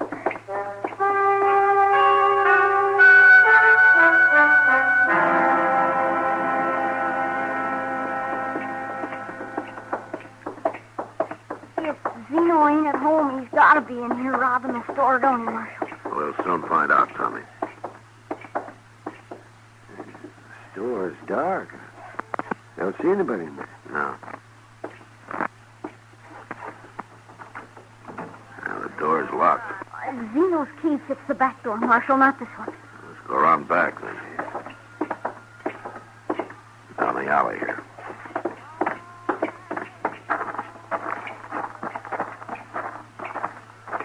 When did you last see Zeno, Tommy? Oh, this afternoon, Doc, when he hit me and run out. Quiet now. Wait a minute. What's that? It's Zeno. Here, stay back, Tommy. You do as I say. Okay, Marshal.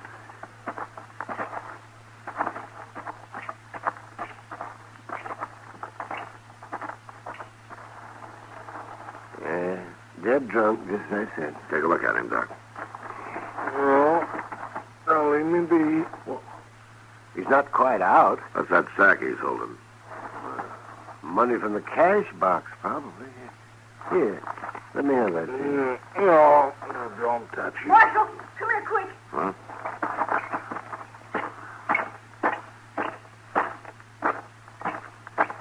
Look, I've seen him laying here. Well, who is it, Tommy? It's that man, Fergus. By golly, it is. He's dead, Tommy. Dead. There's nothing on him. No money in from the cash box. No. And Zeno's got it. He took it. I'm afraid it kind of looks that way, Tommy. Oh, gee, Marshal. I'm sorry, Tommy. Come on.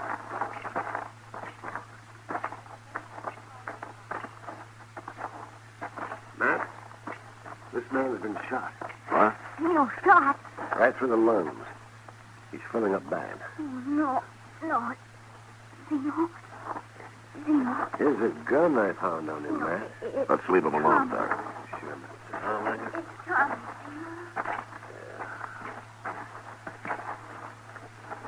Looks like they fought over who got the money, Doc. Oh. Well, it took money and liquor to do it, but at least Zeno handled a gun again. Yeah. Marshal, Doc. Look. My boots. He got me my boots. So that's what was in that sack. Tommy, What, Zeno? them boots, I owe Mr. Jonas for them. He'd take my gun and give it to him. I made a deal with him. I'm dying, Tommy. No, Zeno. You be a man, boy. I'm counting on you. Don't die, Zeno. Zeno? Marshal? He's dead, Tommy. Zeno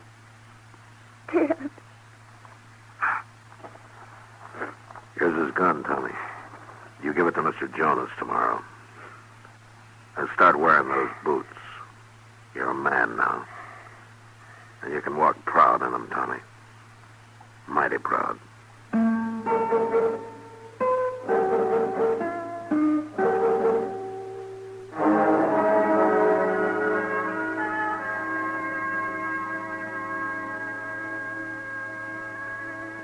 Cannon thundered and rockets flared over the barricades in the Battle of New Orleans, and Andrew Jackson won a great victory for the United States. There was only one thing askew with the victory.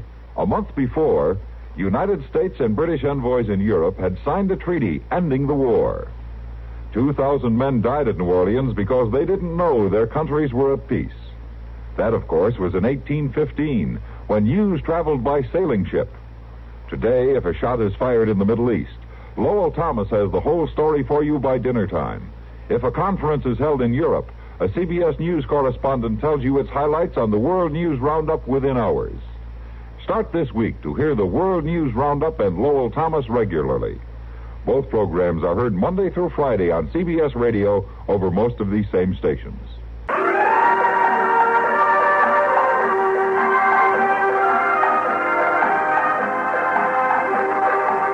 Gunsmoke. Produced and directed by Norman McDonald, stars William Conrad as Matt Dillon, U.S. Marshal. The story was specially written for Gunsmoke by John Meston. Featured in the cast were Lawrence Dobkin, Vic Perrin, and Richard Beale. Harley Bear is Chester, Howard McNear is Doc, and Georgia Ellis is Kitty. This is George Walsh inviting you to join us again next week for another story on Gunsmoke.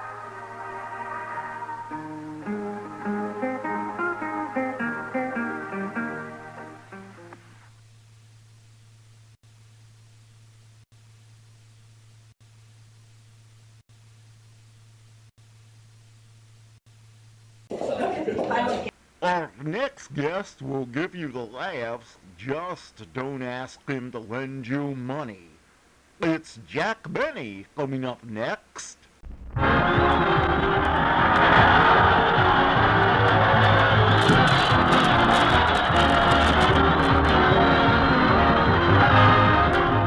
For all you men and women in the armed forces of the United Nations, a rebroadcast of The Jack Benny Show with Mary Livingston, Phil Harris, Rochester, Jack Benny's special guest singer, and Don Wilson.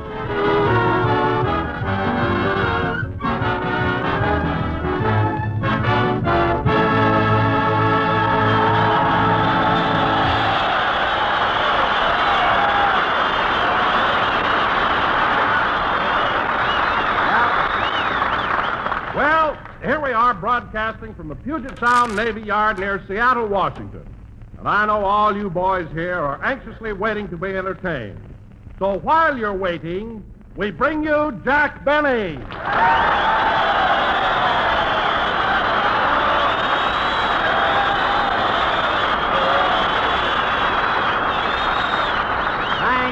Thank you. Hello again. This is Jack Benny talking. And, Don, we have a pretty full script this week, so we won't linger on that introduction of yours.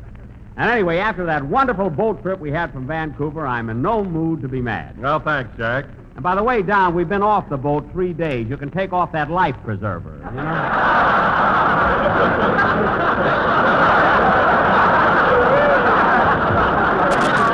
Go ahead. Life preserver? Yes. I'm not wearing one. And Jack, I wish you'd stop saying things like that. You're always giving people the impression I'm fat. Oh, no, Don. You're not fat at all. Just that you have a little bulge around the bills. Anyway, Don, we're not here to... Oh, hello, Mary. Hello, Jack. Hi, fellas.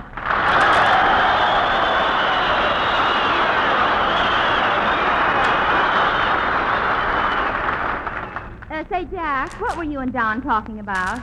The boat trip. How'd you like it, Mary? Well, I thought it was a little rough. Rough? Certainly. Every place I went on the boat, I'd find some sailor's arm around me. Well, what was wrong with that? I was with a soldier at the time. Well, that I can't understand at all. Me either. Well, it's very simple, fellas. When I walked around the boat, I Don, the trip is over. Take off that life preserver. Mary, I made the.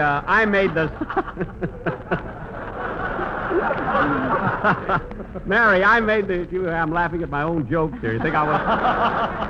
Sound like Fred Allen a little bit, don't I? No, Mary, I made the same mistake. You see, that's the one nature gave Don, a built-in revolving turret. You know? Or, as the boys here affectionately call it, a battleship blister. You know? And incidentally, this is the last time I ever take the cast on a boat. Phil Harris told me that the trip upset him. Well, you know how Phil is. He just doesn't like the ocean. Yeah, it hurts Phil to see all that chaser with nothing to break trail for.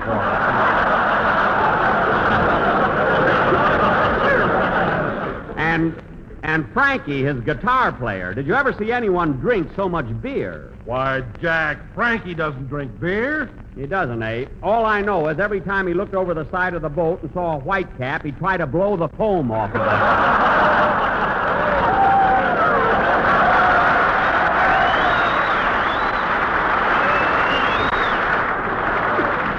Jack, as long as this is a time for criticizing people, let's get to you. Mia? Yes, sir. Oh. That night on the boat, when the whole gang sat down at dinner, it wouldn't have hurt you to pick up the check. I was going to, but it just happened that the check was closer to Phil.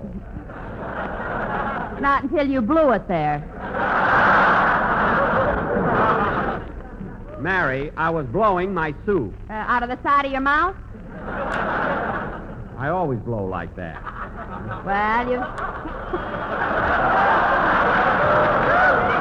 Well, you've certainly got a good aim. Yesterday you blew the check to Phil. The day before you blew it to Don, and the day before... Oh, stop, will you? Say, Jack. What? How long did it take you to learn to blow a curve?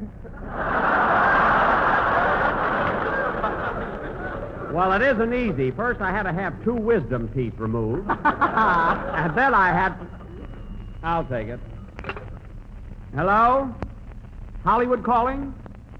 No, operator. He's not on the stage at the moment, but I'll get him. Phil! Hey, Phil! Coming, Jackson. Okay, sailors, the intermission is over. Harris is here.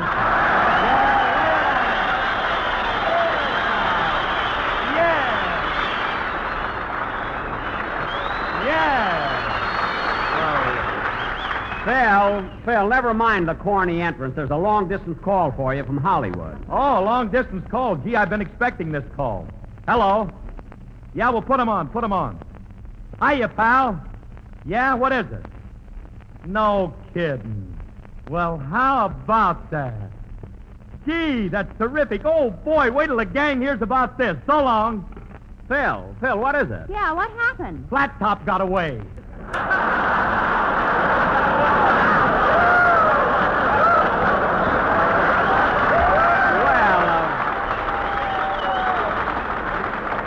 Well, of all the... Phil, I thought you were going to tell us about your new baby. What new baby? Your new baby, the one that was born Wednesday morning. I read about it in the papers. Well, how do you like that? Them newspaper guys scooped me again. Phil, you mean to tell me you didn't know about your baby? No, and gee, Jackson, am I glad you read about it. Hey, Wilson, hand me that phone. Sure, anything to help you out, Papa. Can I get the number for you? Phil, who are you going to call? Alice, I want to tell her the good news.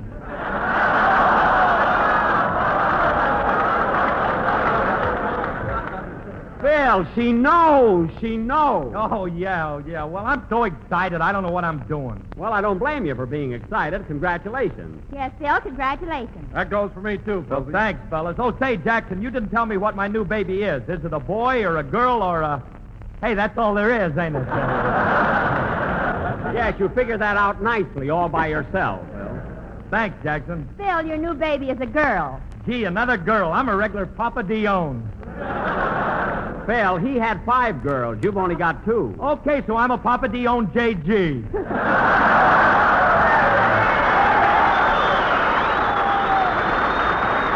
Yeah, JG. But no kidding, Phil. You were only ribbing us. You knew about your baby all the time. didn't Why, of course, Jackson. What do you think I am, a dope? you? Well, we won't go into that. Just play a band number and keep the show moving, will you?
That was I'll Get By, played by Phil Harris, and his Makes You Want to Ask for Sea Duty Orchestra. And now, fellas, for our feature attraction tonight, Mary. Mary, will you please stop flirting with that sailor? I'm not flirting with any sailor. Now, Mary, don't deny it. With my very own eyes, I saw you winking at a sailor. I was not. I was winking at all of them and hoped that one would wink back. Well, don't be so forward. Besides, if it's a boyfriend you want, I'm still available. Mary, what are you laughing at? I want one that'll last for the duration. I know. Anything for a laugh, eh, Mary? Well, don't worry about me. Anybody who can go through 3 straight hours at the Beach Cafe isn't made of straw, you know. The Beach Cafe? Yeah, that Beach Cafe is quite a place here. I was even in the back room where they do tattooing. Tattooing? Yeah, they tattoo back there. Look, Jackson, I'll pull up my sleeve. See? I had a wristwatch tattooed on me. Let's see that. Say, that's the first time I ever saw a wristwatch tattooed on anybody. It looks good, too. Yeah, but the guy gypped me. It don't run. Oh, fine. He wants it to run yet. And the strap is loose, too. Oh, for heaven's sake. Now I've heard everything. Phil, as long as you got tattooed, why didn't you get something sensible? Come in. Hello? Hello, Mr. Benny. Remember me? I'm Ruby Wagner, Mary Livingston's girlfriend. Oh, yes. Ruby, what are you doing in Bremerton? I followed you here from Vancouver. You did? Yeah. But well, Mary, Ruby, this what happened when you left like that Vancouver. when I said goodbye to you. The way you talk inside me said goodbye, I never did. You make up your mind suddenly.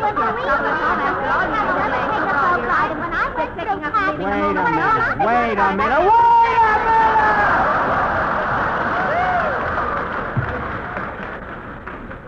Girls, for heaven's sake, stop chipping your teeth. Take it easy, will you? Okay. Ruby, did I hear you say you didn't like the boat ride from Vancouver? No, the boat was filled with sailors. Gee, was I upset. Why, did they bother you? No.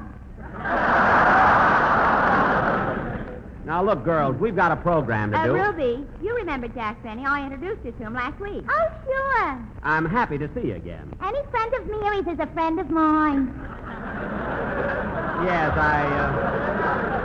I know. Ruby, I think you ought to go back to Vancouver. Your family will be worried. Oh, no, Mary. I'm going with you right to Hollywood. When I found out that you were a great radio actress, I decided to become an actress, too. But, Ruby, radio is a hard job. It took me a long time to... Oh, Mary, stop worrying. I'm going into pictures. You're safe.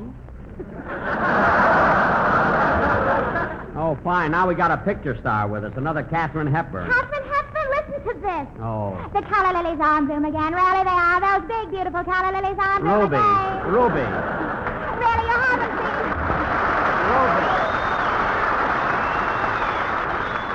Ruby. Really, you haven't seen beautiful calla lilies until you see my calla lilies. Ruby, Come look, to the Ruby. garden with me and see my calla lilies. They're such lovely calla lilies. Miss Really, Hepburn. Yes?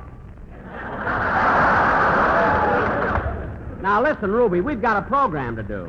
Sit down, Ruby, and I'll see you right after the show. Yeah, because right now I've got an important announcement to make. Ladies and gentlemen. Say hello to my mother. Not now. Ladies and gentlemen. Tonight, we have a special guest on our program. As you know, last Sunday was Dennis Day's final appearance on our show before entering the Navy. So tonight, our guest is a popular young singer who in a very short time has made a great name for himself. And here he is, 20th Century Fox's new singing star, Dick Haymes.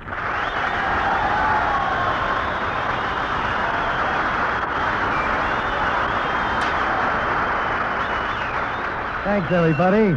Thank you. Dick, it was awfully nice of you to come up here all the way from Los Angeles and help us out on our broadcast. Well, I'm very glad to do it, Jack, for you and for Dennis Day. You know, Dennis and I are pretty good friends. Well, that's swell. I'm glad to hear it. By the way, Dick, I want you to meet our gang. This is Don Wilson. Hello, Dick. Hello, Don. Say, Jack, who's the guy behind him? That's still Don Wilson. And this is my orchestra leader, Phil Harris. Hello, Phil. Hiya, Richard. What are you going to give out when you make with them tonsils?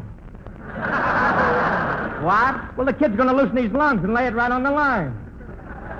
Phil, what are you talking about? Oh, Jack, he's just beating his gums with some hep jive about my hot pipe. Oh, I get it. I was a little slow for a minute. Well, Dick, now that you've met everybody, how about singing your... Don't mind me, Jack. I'll go out and sit with the sailors. Oh.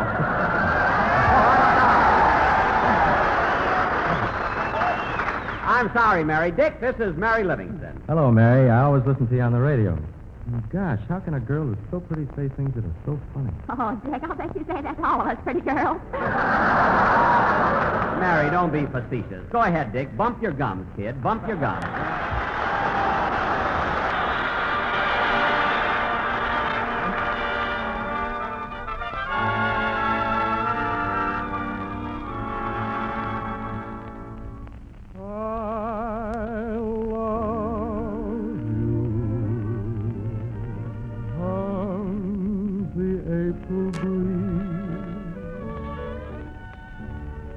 I love you. Echo the hills. I love you. The golden dawn agrees as once more she sees daffodils.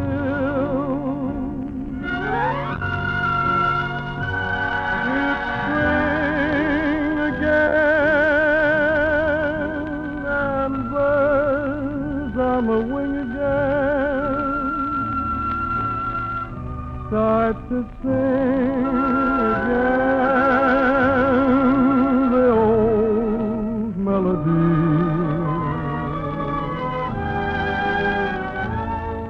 I love you. That's the song of songs, and it all belongs to you and me.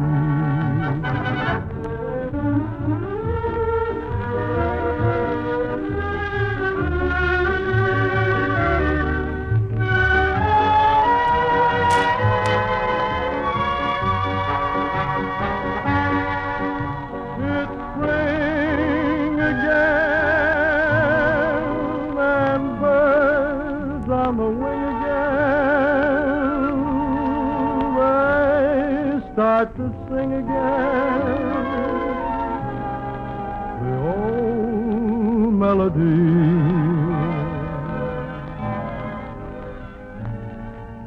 I love you. That's the song of songs. And it all belongs to you and me.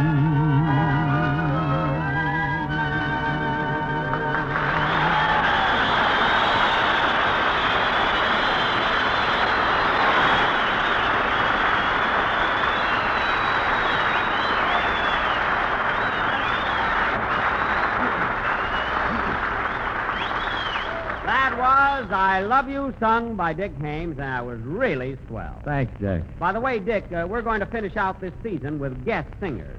And next Sunday, we're flying up to Whidbey Island to broadcast at the Naval Air Station. I wish you could be with us. Well, I'd like to stay, Jack, if you can get me a better place to sleep. But, Dick, Seattle is so congested.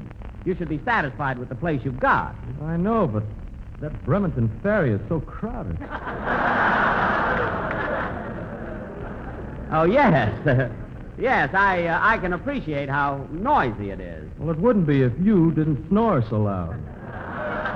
Well, it isn't my fault. The boat keeps rolling me over on my back, you know. Anyway, Dick, I'm glad that you'll be with us next Sunday. So am I. Huh?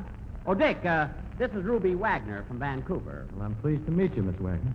Any friend of Mr. Benny's is a friend of mine.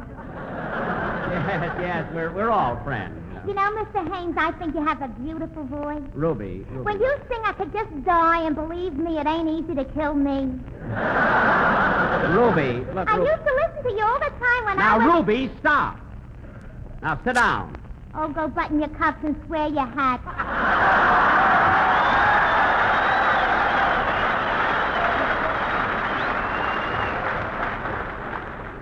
Don't mind her, Dick. She's a friend of Mary's from Vancouver. And any friend of Mary's is a Sit down! Say, Please. Jack, I have friends in Vancouver, too. Did you have a nice week up there? Oh, it was wonderful, grand. Well, how'd you like that boat trip coming back? From Vancouver? Oh, it was terrific. It was great for an old sailor like me. No, kid, I love the sea. I was up on that top deck for 8 hours watching Now, wait a minute, Jack. Why don't you tell him the truth? What do you mean? You know what I mean. Listen, Dick, this will tell you. We were in Vancouver. It was a half hour before boat time, and Jack was in his hotel room getting ready to leave.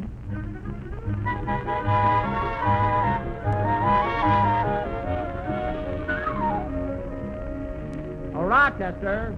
Rochester. Yes, boss.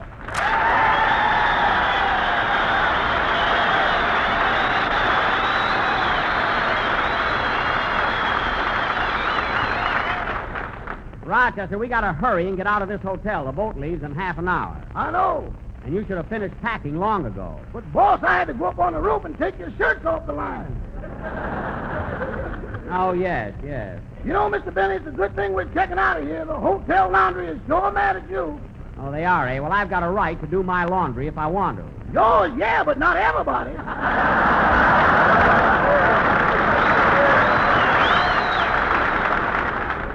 Don't be silly. I didn't do everybody's laundry. I just happened to help out a few friends. Friends? They didn't even know who you were until I slipped those cards under their doors. What cards? The ones that said wet wash, rough dry, flat work, and violin recitals while waiting. Oh, that. I just did that for a gag. Anyway, Rochester, let's, come in. Did you call for a bellboy? Yes. I don't have much time to make the boat, so will you please rush these things down to the lobby? These? Yes. What's the matter? Well, some people in checking out of this hotel have taken little bars of soap as souvenirs. Others have had the nerve to take some towels. But, Mr. Benny, a mattress.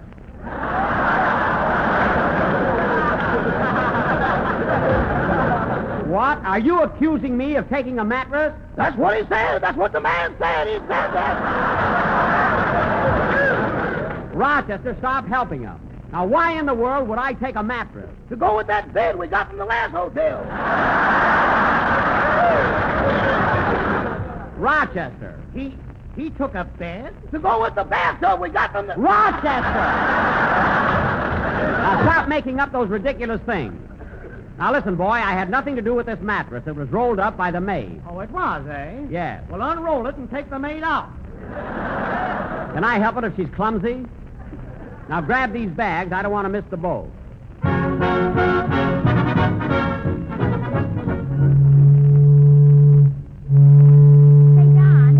Up here on the top deck? Oh, it's wonderful, Mary. And the water's so calm and clear. Yeah, Donzie, there's nothing like a boat trip. Ain't that right, Jackson? Rochester, give me another one of those Mother Sills seasick pills. Another one, boss? Yes. If this is going to be a long trip, Mother better speed up production. Rochester, please stop joking and give me a pill. Hey, Jackson, why don't you just take it easy and relax? Relax. Right now he looks like a glass of milk with no glass around it. Fellas, cut it out, will you? Gee, I'm glad somebody feels worse than I do.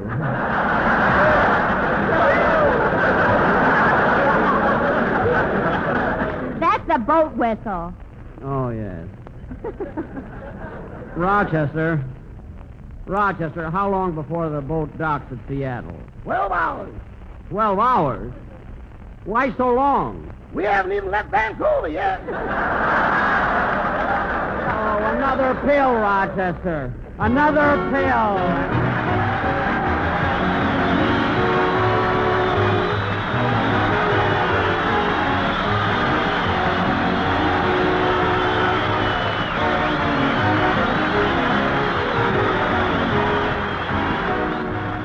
The Jack Benny Show is rebroadcast especially for you soldiers, sailors, Marines, and Coast Guardsmen of the United Nations. Now we turn the remainder of the program over to the Benny Bandmaster, Phil Harris. Music, Phil.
the Armed Forces Radio Service.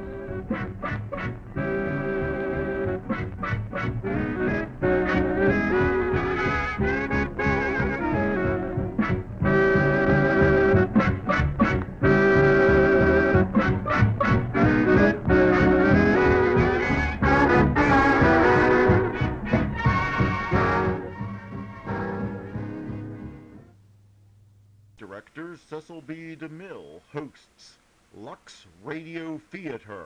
Up next. Lux presents Hollywood.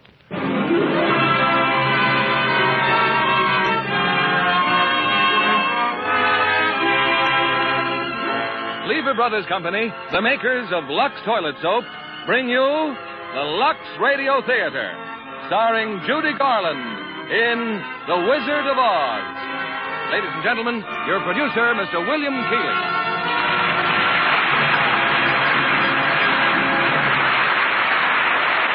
Holiday greetings from Hollywood, ladies and gentlemen. I trust you've all had a perfect Christmas. Wonderful presents, too much dinner, and lots of merry company. But sometime during the day, I'm sure you've said, Christmas really belongs to the children. And so, before they have to leave their toys and cowboy suits, we want to tell them a story. And you'll want to listen too, because it's The Wizard of Oz. One of those wonderful Oz books that we've all loved since they were written by L. Frank Baum 50 years ago. Metro-Goldwyn-Mayer turned The Wizard of Oz into a screen classic, and a lovely little singer into a star.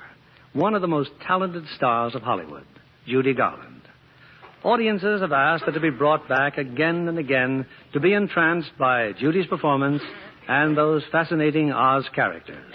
The Scarecrow, the Tin Woodsman, the Cowardly Lion, and the delightful little people, the Munchkins. Now it's off to The Wizard of Oz, starring Judy Garland as Dorothy.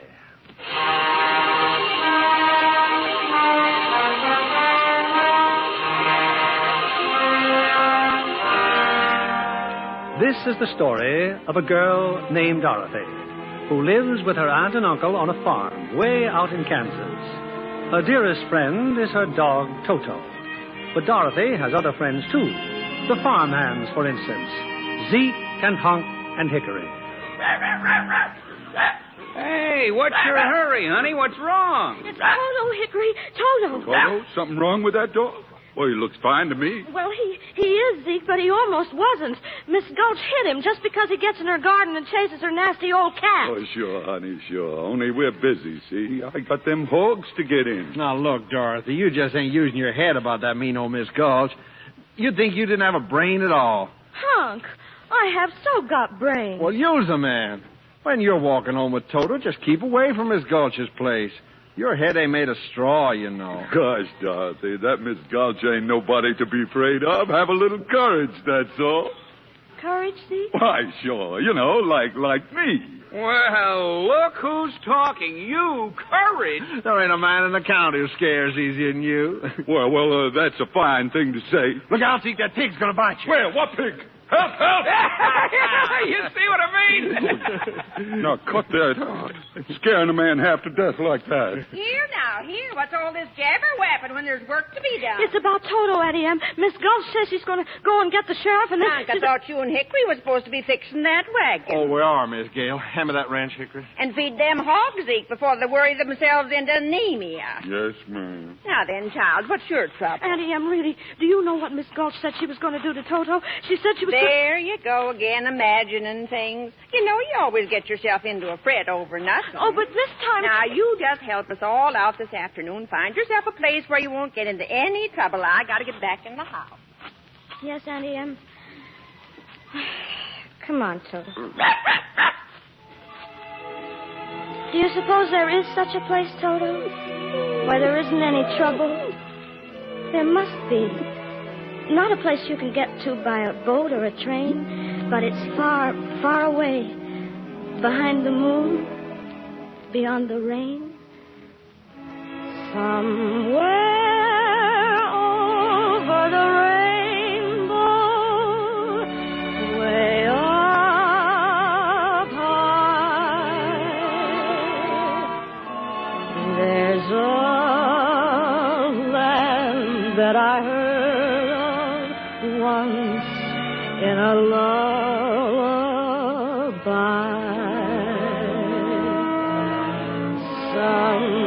Somewhere over the rainbow, skies are blue, and the dreams that you dare to dream really do come true. Someday I'll wish upon a star and wake up where the clouds are far behind me, where troubles melt like lemon drops away above the chimney tops. That's where you'll find me, somewhere over the rainbow.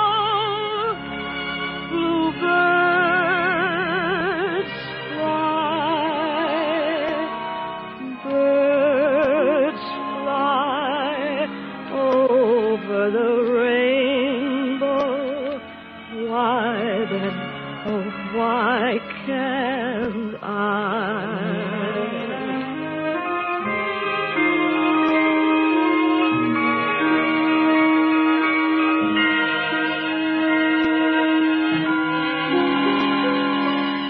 If happy little bluebirds fly beyond the rainbow, why, oh, why can't I?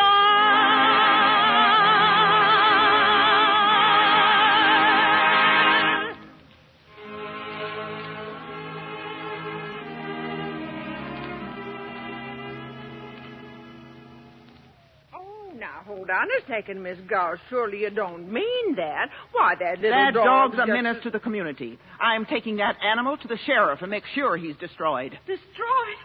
Oh, no, please. You mustn't. Well, honey, we didn't know you were there. Toto didn't know he was doing anything wrong. I'm the one who ought to be punished, Uncle Henry. I let him go in her garden. There's a law protecting folks against animals like that. No, please. We can't go against the law, Dorothy. Now you're being smart. Give him to me. No, I won't let you take him. I won't. You're a witch, a wicked old witch. Dorothy? Oh, please, Auntie Em, please. I got him at last. And there's nothing any of you can do about it. Toto!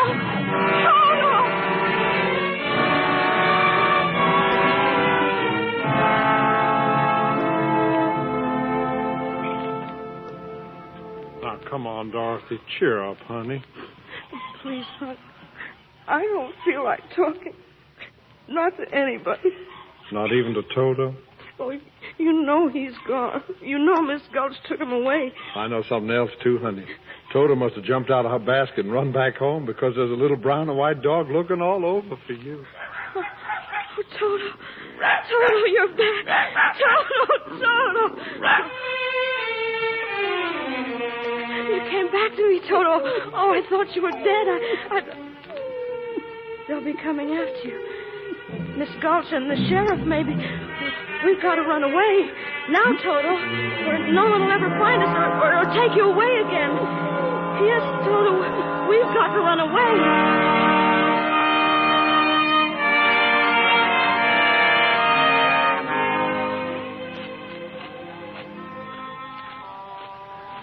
It's getting dark, Toto.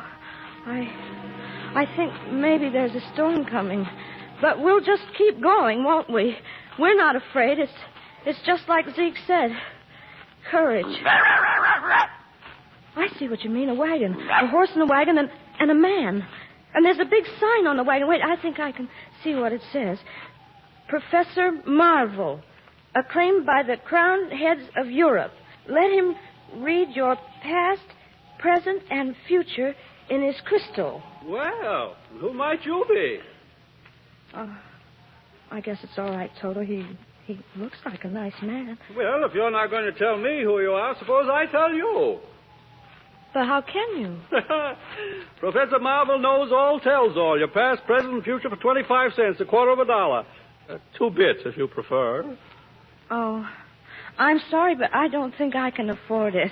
Oh. So your name's Dorothy, is it?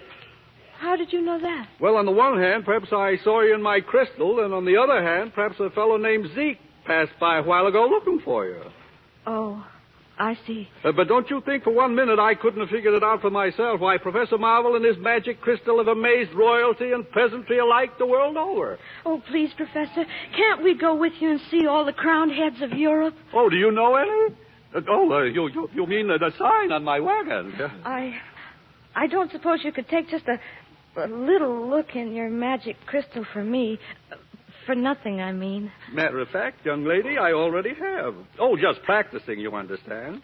And you know what I saw? What? A woman. Tears in her eyes. Careworn. A woman looking for someone. And her name is... Auntie M? Kindly allow me to supply the answers. Her name is Auntie M. Someone has almost broken her heart. Me? Well, someone she loved very much. And then just before the crystal went dark, I saw her put her hand over her heart and drop down on the floor. Oh, no. No. You don't suppose she could really be sick, do you?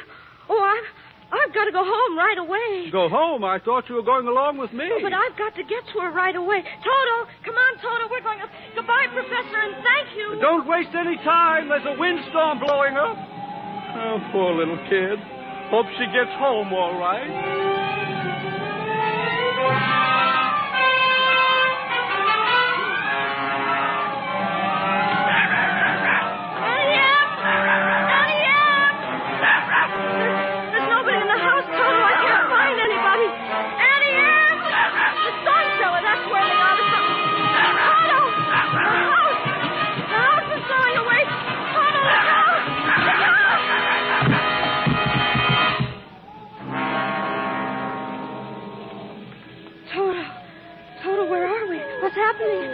We're in the house, but the house is up in the air.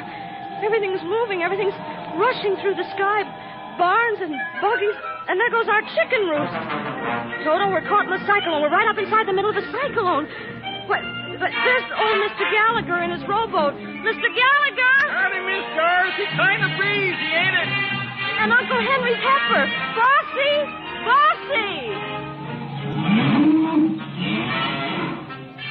I don't understand this at all. Things are flying around so fast that I can... Look! Miss Gulch! Now she's on a broomstick. She is a witch. Don't worry, Toto. I won't let her... We've stopped moving, Toto. We're standing still. Oh, we can't stand still up in the middle of the air. We're going to fall. We are falling. We're falling. We're falling. We're falling.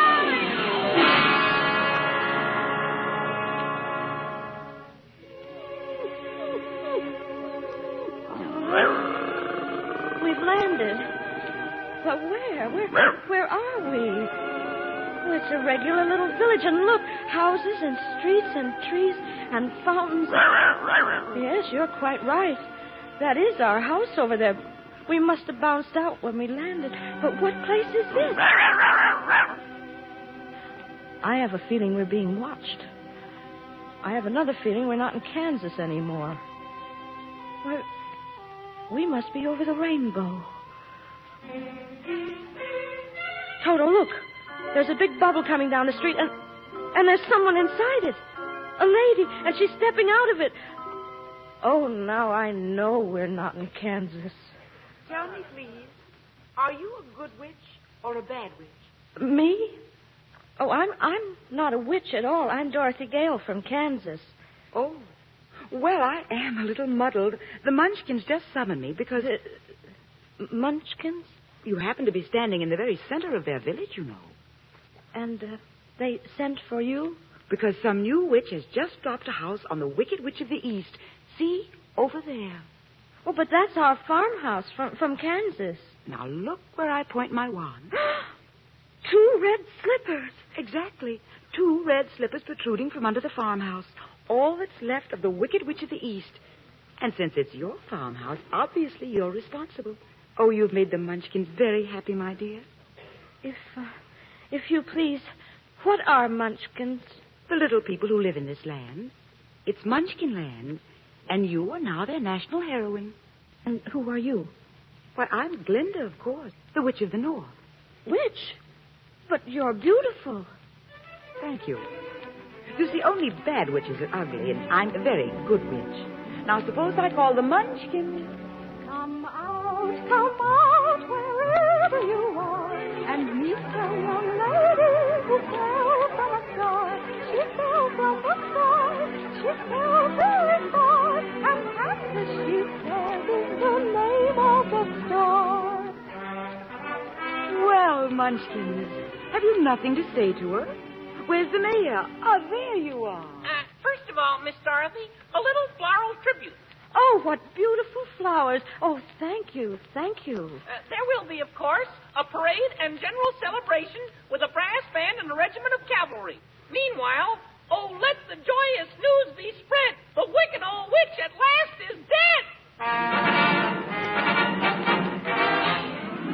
Ding dong, the witch is dead. Witch, oh, witch, the wicked witch. Ding dong, the wicked witch is dead. Wake up, you sleepy head. Rub your eyes, get out of bed. Wake up, the wicked witch is dead. She's gone where the goblins go. Below, below, below your low. Let's open up and sing, and ring the bells of ding dong, the merry ho. Sing it high, sing it low. Let them know the wicked witch is dead.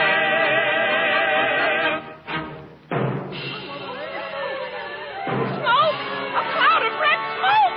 Shooting fire! An explosion! The witch is coming! The wicked witch! But I thought you said she was dead. She is dead. This one on the broomstick is her sister, the Wicked Witch of the West. It seems even worse than the other one. Silence! I demand silence! It's Miss Gulch. That's who it is, Miss Gulch. Hard of hearing, are you? I said silence. Now then, who killed my sister? Was it you? No. It was an accident. I didn't mean to kill anyone. Well, my little pretty, I can cause accidents, too. Aren't you forgetting the ruby slippers? The slippers. My sister's slippers. There they are, still on her feet over there. Well, I'll just take them. Just a moment, if you please. Ruby slippers, slippers red, leave the feet of she who's dead. I summon my authority and bid you serve Miss Dorothy. The slippers. What are you doing to them? Now they're on my feet. You give them back to me. Never. There they are, and there they'll stay. You nasty little girl. They're of no use to you. Don't be frightened of her, Dorothy. You stay out of this, Glinda. I'll fix you as well. Rubbish. You have no power here. Be gone before somebody drops a house on you, too. Very well. I'll bide my time. As for you, my fine lady... You heard what she said. Be gone. I'll get you yet, my pretty. And your little dog, too. Away, broomstick! Away! It's all right, Munchkins. Don't hide your faces. She's gone. Now then, my dear, the sooner you get out of Oz, the safer you'll sleep. Oh, I'd give anything to get out of Oz. But how? Which is the way back to Kansas? Kansas? The only person who might know would be the great and wonderful Wizard of Oz himself. The Wizard of Oz? Is he good or is he wicked? Oh, very good, but very mysterious. He lives far off in the Emerald City. Did you by any chance bring your broomstick with you? No, I'm afraid I didn't. Well, then you'll have to walk. The Munchkins will see you safely to the border. And remember, never let those ruby slippers off your feet, or you'll be at the mercy of the Wicked Witch of the West. But how do I start for the Emerald City? All you have to do is follow that yellow brick road. Help her, Munchkins! The yellow brick road. Helpers, attention! Follow the yellow brick road. Follow the yellow brick road. Follow the yellow brick road. Follow the yellow brick road. We're off to see the wizard, the wonderful Wizard of Oz. We hear he is a whiz of a whiz, if ever a whiz there was. If ever a whiz there was, the Wizard of Oz is one because of the wonderful things he does. We're off to see the wizard, the wonderful Wizard of Oz.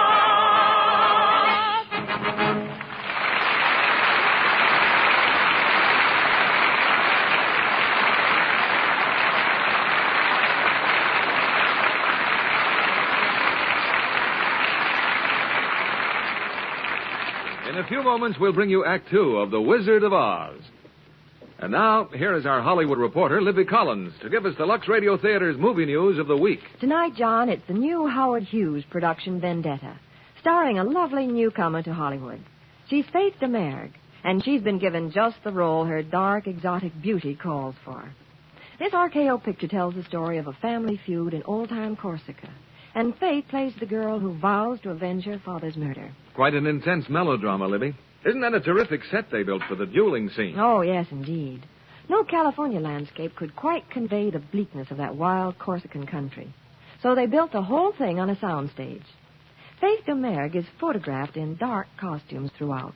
And of course, they set off her startling beauty all the more. There's a highly dramatic, exciting quality about her acting, too. Well, she's quite a perfectionist, you know. Spent years of study before attempting her first screen role. And, John, Faith DeMerg is a perfectionist about beauty, too. Naturally, her skin has to look soft and smooth in the close-ups. That's why she depends on daily facials with Lux toilet soap. She says it's a care that really works. Lux soap is just right to protect delicate skin, Libby. No wonder so many famous stars say they wouldn't be without this gentle soap. Yes, John. Active lather does wonders for the skin. It's so easy to take a Lux soap facial, too.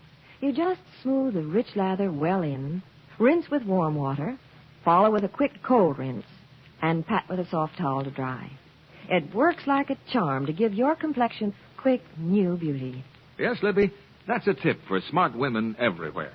For thorough, protecting care, there's nothing finer than Lux toilet soap. When you see Faith DeMerg in Howard Hughes' exciting new picture, Vendetta, notice the smooth perfection of her skin. You'll want to try her daily active lather facials. So why not get Hollywood's own beauty soap tomorrow?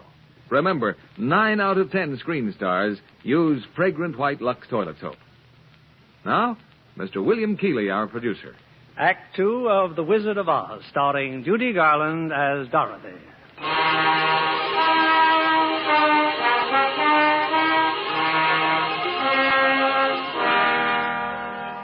With the magic slippers on her feet, her dog Toto at her heels, and the little munchkins marching on ahead, Dorothy is on her way to the Wizard of Oz. They've reached the border of Munchkinland, and the little people have waved goodbye and disappeared. Well, Toto, now what? We're still on the yellow brick road, but now it goes in two different directions. Which way do we go? Pardon me, but that way's a very nice way. Who said that?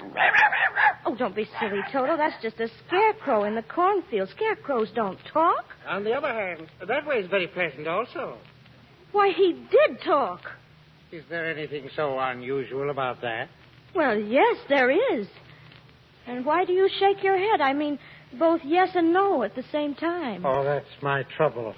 I never can make up my mind about anything. Oh? The fact is, I haven't got a brain. Just take a look at my head, you see? It's straw. Just straw like the rest of me. But how can you talk if you don't have a brain? Oh, some people without brains do an awful lot of talking. Don't they? Yes, I guess you're right. Oh, what's he doing, your dog? Toto, why, he's licking your hand. Oh, that's what I thought. I guess I don't scare him, huh? No, of course not. I can't even scare a crow. They come from miles around. They pick off my straw for their nest. It's not at all flattering. I'm a failure just because I haven't got a brain. Well, what would you do with a brain if you had one? Do? Why, if I had a brain, I could I could while away the hours, conferring with the flowers, consulting with the rain. And my head I'd be scratching while my thoughts were busy hatching, if I only had a brain. I'd unravel every riddle for any individual in trouble or in pain. With the thoughts you'd be thinking you could be another Lincoln if you only had a brain. Oh, I could tell you why the ocean's near the shore. I could think of things I never thought before. And then I'd sit and think some more. I would not be just enough in my head all full of stuff in my heart all full of faith. And perhaps I'd deserve you and be even worthier of you if I only had a brain. Wonderful. Just imagine a scarecrow singing and dancing. Why, if our scarecrow back in Kansas could do that... What's Kansas? Well, that's where Toto and I come from. And I want to get back there so badly that I'm going all the way to the Emerald City to get the Wizard of Oz to help me. A wizard? Do you think if I went along, he could give me some brains, maybe? Oh, I think you better stay here. I've got a witch mad at me, and you might get into trouble. Oh, but I'm not afraid of a witch. I'm not afraid of anything. Oh, except maybe a lighted match. Well, since you're made out of straw, I can hardly blame you for that. Oh, won't you take me with you, please? Of course I will. Gladly. Oh, hooray! I'm going to leave the cornfield. And see a wizard, I hope. What are we waiting for? We're off to see the wizard, the wonderful Wizard of Oz. We hear he is the wizard of wizards.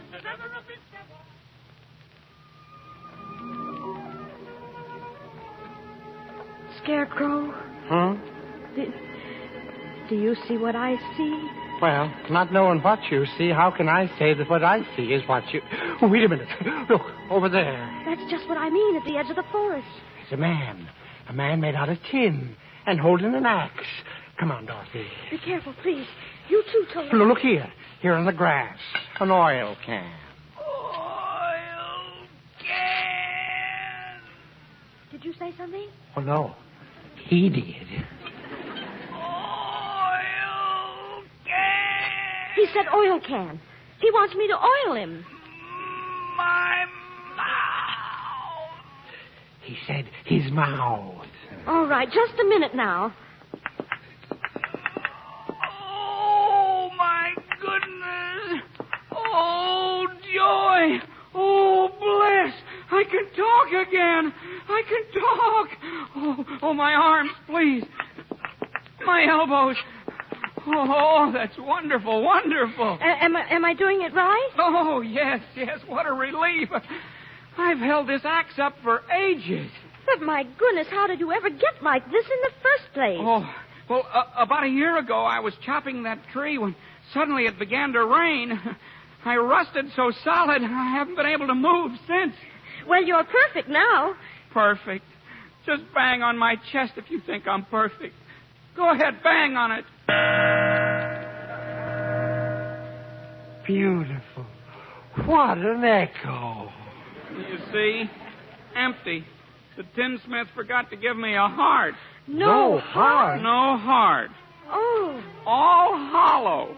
And believe me, not having a heart, well, presents problems.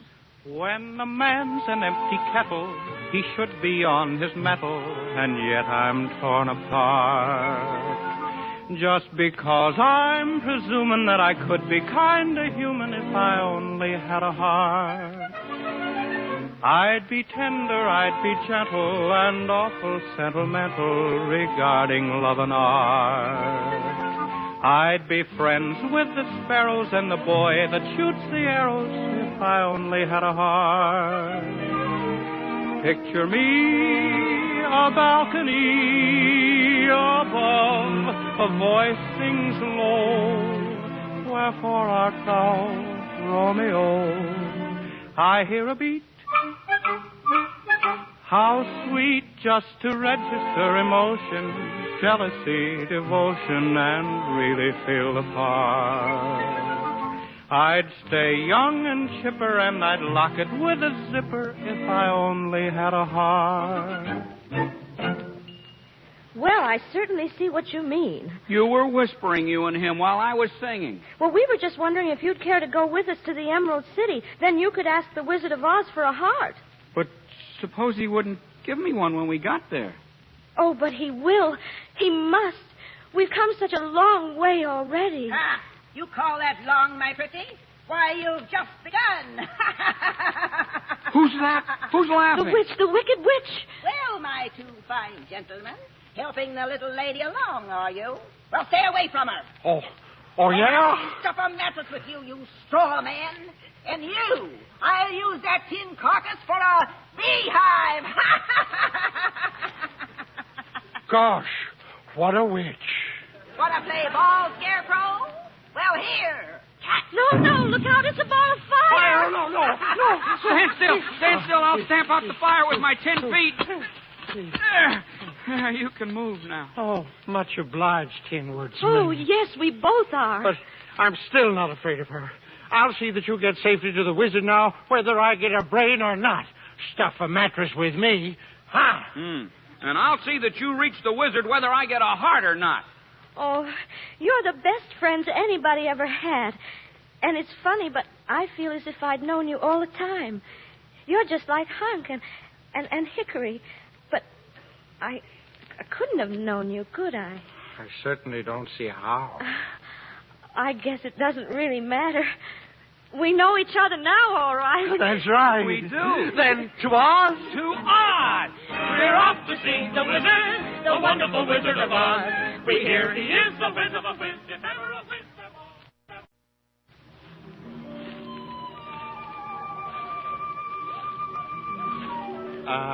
Does anybody happen to know where we are? Oh, that's easy. We're in a forest. And I don't like it. It's so dark and creepy. Toto, come back. Stay on the path. He sees something behind that bush. And so do I. I think I do, too. It's a lion. A lion. He's coming this way. Stay where you are.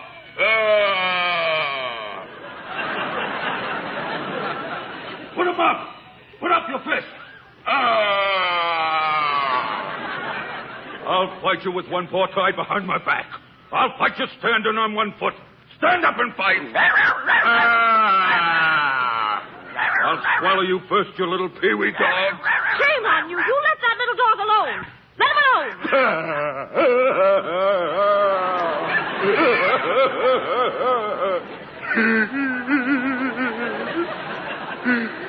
No. Why did you have to slap me for? I didn't bite him. Look, the lion. He's crying. Well, you tried to bite him. Well, you didn't have to go and hit me, did you? Is my nose bleeding? Oh, of course not. My goodness, you're nothing but a great big coward. You're right, I'm a coward. I haven't any courage at all. Do you suppose the wizard would help him, too? I don't see why not. Why don't you come with us, Lion? We're on our way to see the Wizard of Oz and get the Tin Woodsman a heart. And him a brain. And I'm sure he could give you some courage.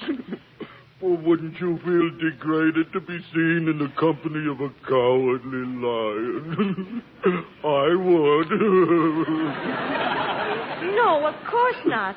Here, you better take my handkerchief. Thank you. You've been so nice to me. Now, please stop crying. I'll try. But how did you get this way in the first place, Lion? Well, if you can spare the time, it was like this. Yes, it's sad, believe me, missy, when you're born to be a sissy without the vim and verve. But I could show my prowess, be a lion, not a mouse, if I only had the nerve. I'm afraid there's no denying I'm just a dandelion, a fate I don't deserve.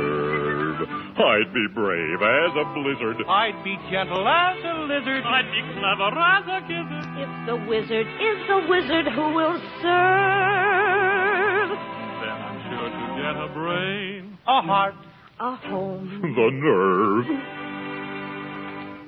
Then let's be on our way without any more delay. That's just what I was going to say. Hip, hooray. We're off to see the wizard, the wonderful Wizard of Oz. we hear he is the Wizard of Wiz, if ever a Wiz there was. Ha-ha! Little do they know I, too, was hiding in the forest. I'll still get those ruby slippers, and then my power will be the greatest in Oz. And woe to those who try to stop me. Hi-ho! Broomstick! Away! Look, everybody, look! Emerald City, oh, at last!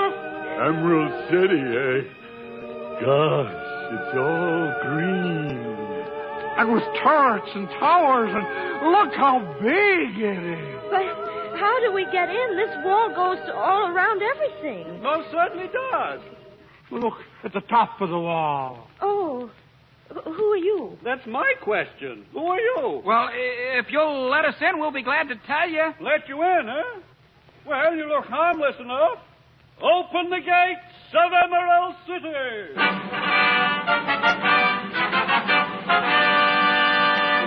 We can go in. The gates are opening. Well, that's the general idea of gates, isn't it? Kindly step forward and state your business.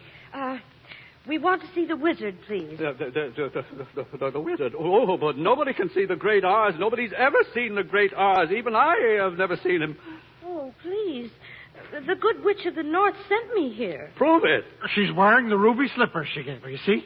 Well, bust my buttons. So she is. Then you'll take us to the wizard? There you go again. Wizard. Well, yeah, of course, wizard. Meanwhile, you'd all better wait. I beg your pardon, sir? Well, what is it now? Good grief, man, can't you? I want to serve the public square. Who wants the me? entire population of Emerald City. There's something going on, sir, and I don't like the looks of it. No. What's everyone so excited about? Don't you see up there in the sky? Huh? Well, that's quite a trick, isn't it? Dorothy, it's skywriting. Letters of black smoke all across the sky. Well, what does it say? It's the Wicked Witch. It says, surrender, Dorothy. Dorothy? Dorothy? The wizard will explain it. To the wizard. Nobody's going to bother the wizard now. The great and powerful Oz has the situation well in hand, I hope. So you can all go home. Go on, scatter. You draw flies. But if you please, sir, we want to see the wizard right away. Certainly not. Not nobody, not no how. But she's Dorothy. The witch is Dorothy? Nope, not even you. Oh, please. Please, it's the only way I'll ever be able to get home. Not nobody, not no how. Auntie Em was so good to me, and I never appreciated it. Running away, hurting her feelings. What's that? Professor Marvel said she was sick. She may be dying, and it's all my fault. I'll get you to the wizard somehow. He's crying, too. Oh, you see, I had an Aunt Em once myself. Oh, this is all highly irregular, but just follow me.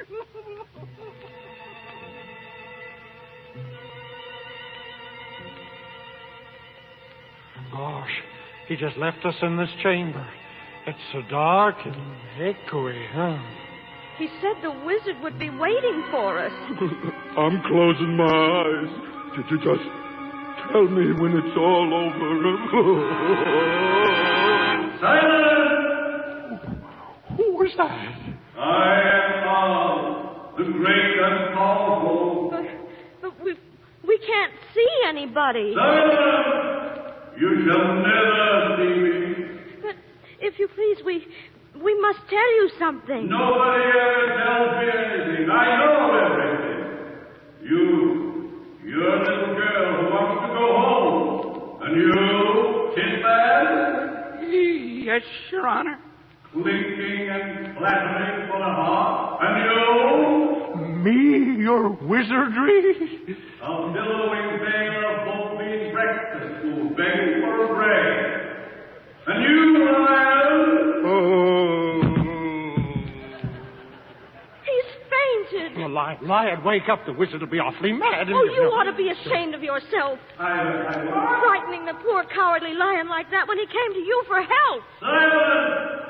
The beneficent Oz has every intention of granting your request, but you must first prove worthy. Oh, we will. We'll do anything. Very well. Bring me the broomstick of the wicked witch of the west. Oh, but if we do that, why, we'll have to kill her to get it. Bring me her broomstick and I'll grant your request. Well, what if she kills us first? Silence! Leave the great gate of Emerald City. Follow the arrow marked haunted forest and head to the witch's castle. Now go, and return if you can. The haunted forest, the witch's castle. Well, I guess there's nothing else to do but go. That's the spirit, Dorothy. Come on, Lion. We're not afraid. We'll get that old broomstick.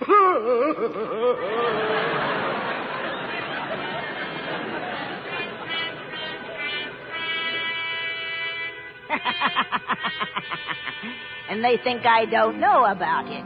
They think they'll take me by surprise. Ah, at last I'll have them in my power. The little girl, her nasty dog, and the magic ruby slippers.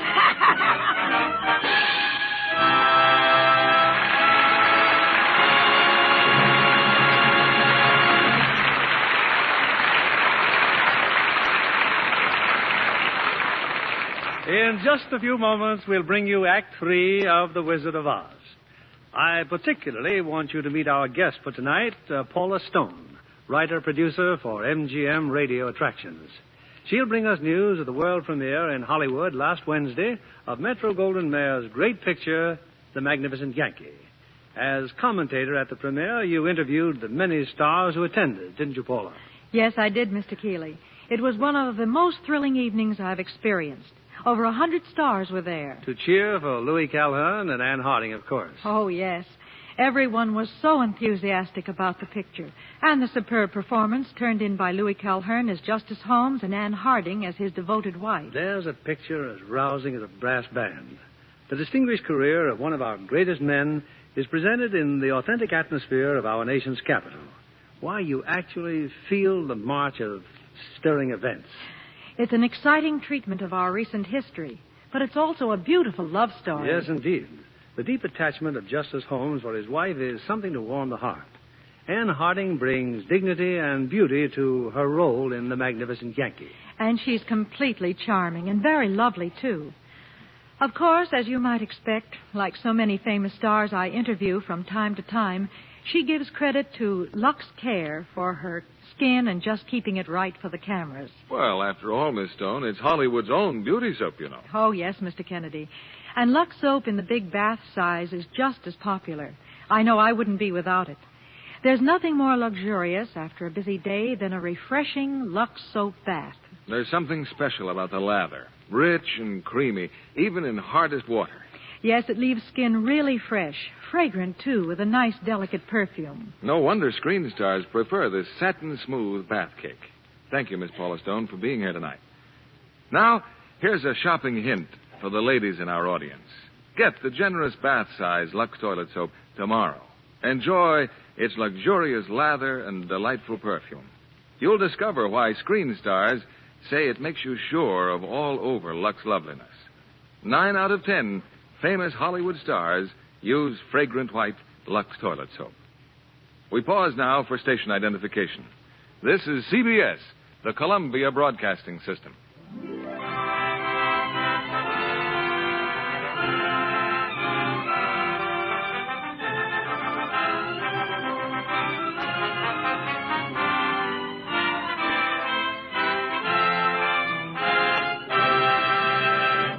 The curtain rises on Act 3 of The Wizard of Oz, starring Judy Garland as Dorothy.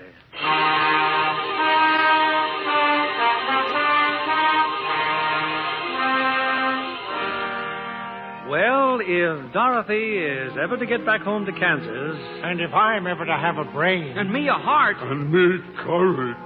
Then Dorothy must first get the broomstick of the Wicked Witch and bring it back to the Wizard of Oz.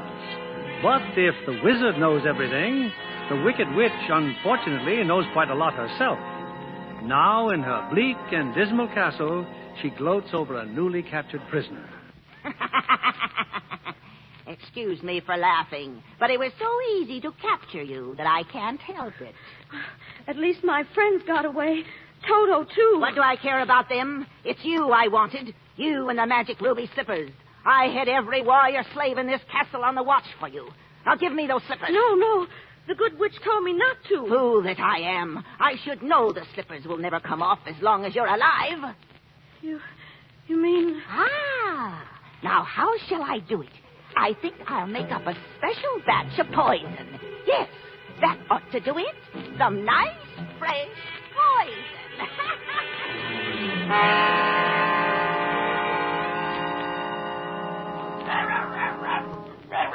Look, it's Dorothy's dog. Sitting there, Lion, look. Oh, we're goners now, all right.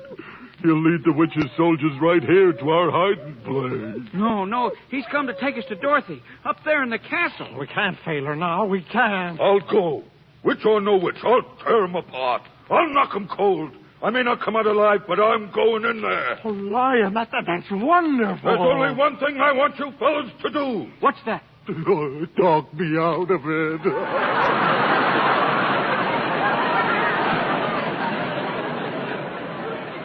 Oh, no, you don't. Come what may, we're going to rescue Dorothy. All right, Toto, show us the way.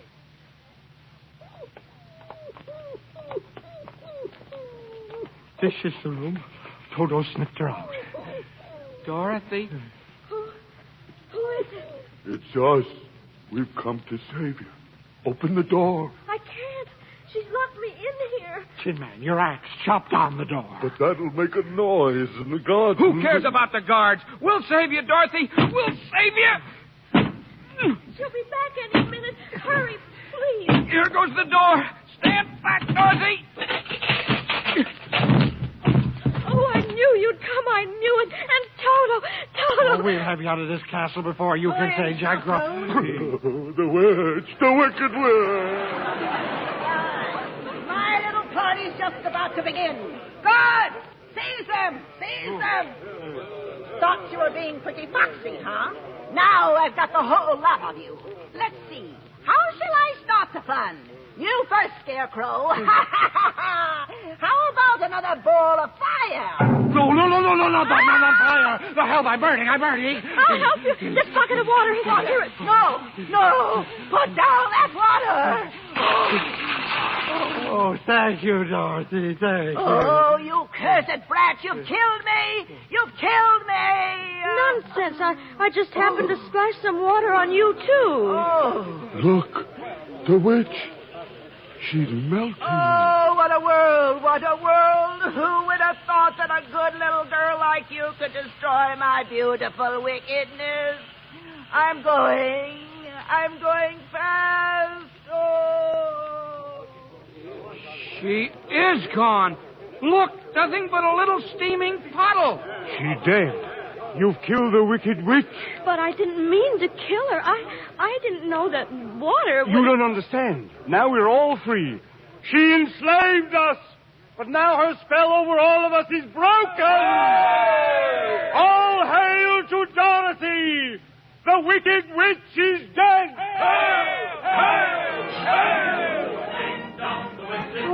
Thank you, and if you don't mind, may I please have her broom? Here, take it with you. Now we can go back to the wizard. And tell him the wicked witch is dead. Onward to Emerald City. She's gone where the goblins go. I still can't believe my eyes. You've come back. Back to Emerald City. And we did exactly what the Great Oz told us to do. Here's the witch's broomstick. And now, if you don't mind taking us to the wizard... You see, he promised us. Yeah, promised to. A broomstick. What an unhappy situation. Unhappy? After all we've gone through? Oh, I'm glad there's no one else around to hear this. Hear what? Oh, little girl, there is no great and powerful Wizard of Oz. That is, I am the wizard. But He spoke to us himself. I spoke to you. Oh, it was no great trick. A dark room, a few smoke powders. Your own imaginations did the rest. Why, you humbug. Exactly. Oh, you're a very bad man. Oh, no, my dear. I'm just a very bad wizard. What about the heart you promised Tin Man? And Scarecrow's brain. Well, anybody can have a brain. That's a very mediocre commodity. Well, I don't have one. Then listen a moment. Back where I come from, we have great universities where men go to become deep thinkers. And when they come out, they know how to think just fine. And with no more brains than you have. What? But they have one thing you haven't got, a diploma. Therefore, by virtue of the authority in me vested by the Universitatis Committee, I hereby confer upon you the honorary degree of Ph.D. Ph.D.? Doctor of Thinkology. Here's your diploma. Oh, Scarecrow, how wonderful. But what about me? I'm still a coward, I think. Of course not. You are merely under the unfortunate delusion that because you run away from danger, you have no courage. A simple matter of confusing courage with wisdom. Oh, joy, oh, rapture, I've got a brain.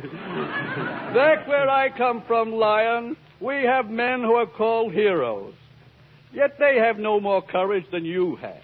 But they do have one thing you haven't got, a medal. Medal? Therefore, for meritorious conduct and conspicuous bravery against wicked witches, I award you the Triple Cross. The Triple Cross?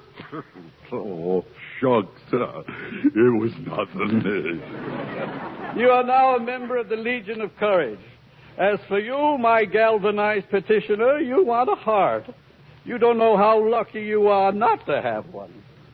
Hearts will never be practical until they can be made unbreakable. I still want one.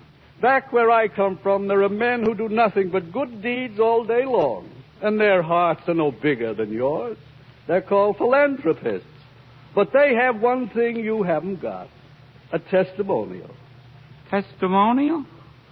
Therefore, in consideration of your kindness, I present you with this small token of our esteem and affection. A heart. It is a heart. Just remember that a heart is not judged by how much you love, but by how much you are loved. Listen, it ticks. My heart even ticks. But what about Dorothy? You still want to go back to Kansas? Oh, I do. I do. I wish I could help you, child, but I can't.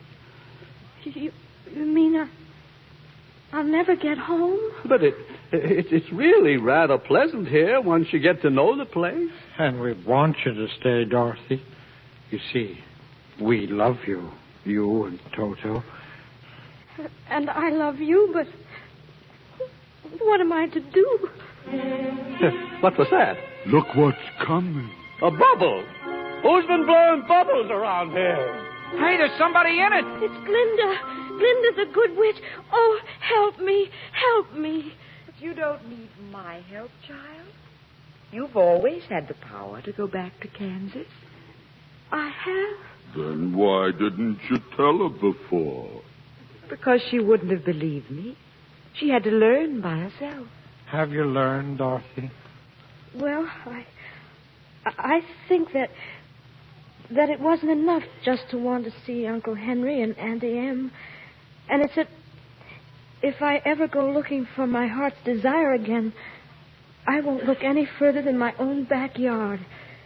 Because if it isn't there, I never really lost it to begin with.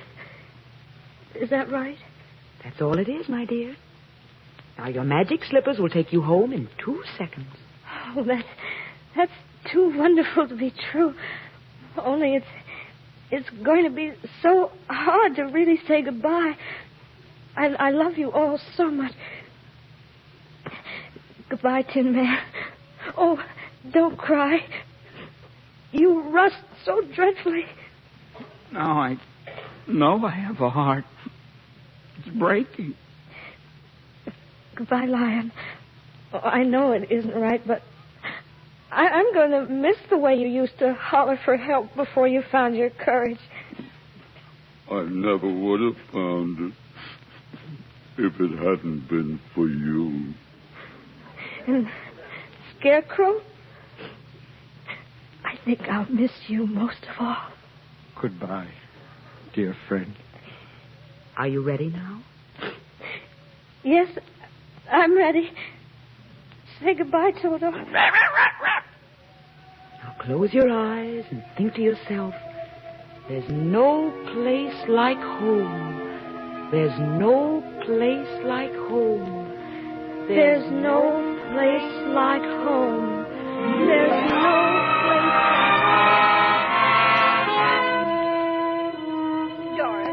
Dorothy, child, oh, wake up. Please No wake up. place like home. No place like home. It's Aunt Em, darling. Oh, Henry, look, she's opening her eyes. Oh, Auntie Em, it is you. Yes, darling. Hello there. Can I come in? I just dropped by because I heard the little girl got caught in the big cyclone. Got a bad knock on the head, Professor Marvel, but she's coming around now. We thought for a minute she was going to leave us. Sure had us worried, Dorothy. Why, you remember me, your old pal Hunk? Oh. And me, Hickory? You couldn't forget my face now, could you? Zeke, I must have been dreaming. I was in a place far away, and you were all there. We were? But you couldn't have been, could you? Oh, we dream lots of silly things, dear, when we're... No, Aunt Em, this was a real, truly live place. And all I kept saying to everybody was, I want to go home. And they sent me home. Oh, Toto, you believe me, even if nobody else does. Of course we believe you, Dorothy. Oh, well, anyway, Toto, we're home. And this is my room. And you're all here. And I'm never going to leave here ever again. Because I love you all. And, oh, Auntie Em, there's no place like home. Someday I'll wish upon a star and wake up where the clouds are far behind me. Where troubles melt like lemon drops away above the chimney tops. That's where you'll find me. Somewhere over the rainbow, bluebirds fly. Birds fly over the rainbow. Why then, oh, why can't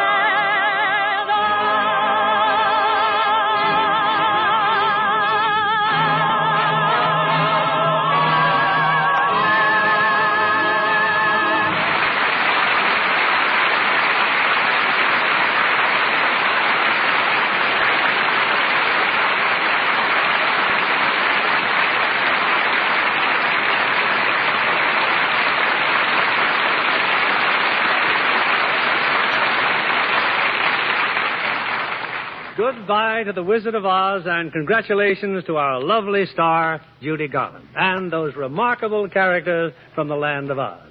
Judy, we can't tell you how much we appreciate your giving up Christmas with your family to appear on the Lux Radio Theater. Oh, thank you, Bill, but I didn't really. You see, I brought my 4-year-old daughter, Liza. It says 3 in the script, but she's really 4. Oh, gosh.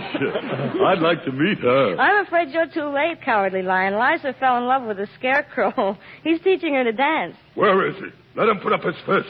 I'll fight him with one paw tied behind my back. Imagine only 3 or 4 years old, and there's 2 men fighting over her already. Well, that's because she's a Lux girl, Bill, just like her ma. Well, I can see you're bringing her up right, Judy. Now what are you girls going to do? Go home and eat more turkey? Oh, no, positively no more today.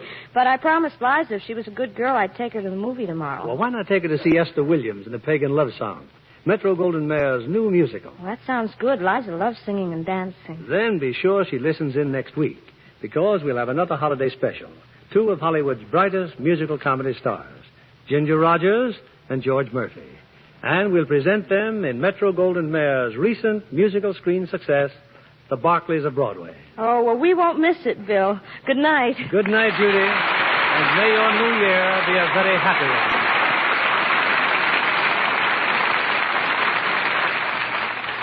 Who is this Hollywood star? One of 3 beautiful sisters. She's written a best-selling book on charm. She's the glamorous mother of 4 lovely daughters. A glamorous mother of 4? Uh-huh. How about Joan Bennett? Right. And the girls are always as perfectly groomed as Joan herself. Of course, she insists on Lux care for all their washables as well as her own. Everything from dainty party dresses to 2-year-old Shelley's gay cotton play clothes. Hollywood stars love gentle Lux because it keeps colors new-looking so much longer. Take a tip from Joan Bennett. Get a big box of Lux Flakes tomorrow. Give all the children's Christmas washables that lovely Lux look. Lever Brothers Company, the makers of Lux Toilet Soap, join me in hoping that you've all had a joyous Christmas. And be sure to join us again next Monday night when we'll present Ginger Rogers and George Murphy in the Barclays of Broadway. This is William Keeley saying good night to you from Hollywood. Our play was adapted by S.H. Barnett, and our music was directed by Rudy Schrager. Stay tuned for My Friend Irma, which follows over these same stations. This is CBS, the Columbia Broadcasting System.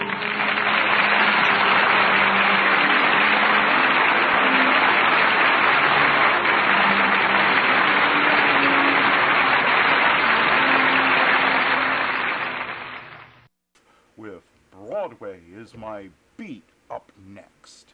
You know, someday I hope to make it on Broadway myself. Ow!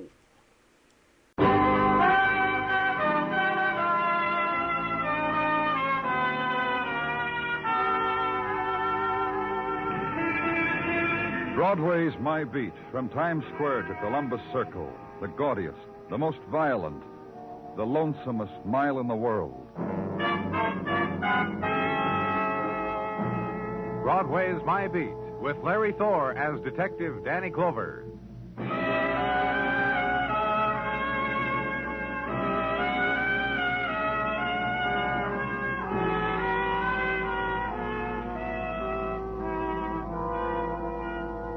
On the flow of October dusk, the sounds of Broadway are softer, fall gently on the ear. Through loudspeakers, the autumn songs filtered by electronics in darkening twilight. The voices that keened against day, quieter now, and the walk is slower. The direction not yet decided upon. The in-between time, the time for the conjuring of images, remembered and sought for. And night hits, night mushrooms, and the street rocks. So start running, kid. Refuge waits in a neon doorway.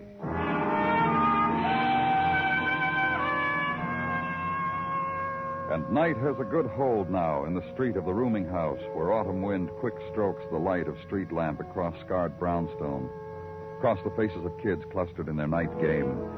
Upstairs from that, a room where I was, and Detective Muggerman, and a woman dead of the deep knife in her.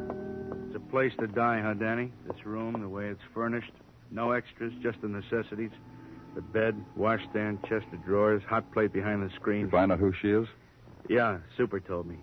Said she answered the room-to-let sign in his window around noon, paid a week's rent in advance, gave her name as Mrs. Ruth Nelson. Mm-hmm. Around 55 to 60, I'd say, Danny.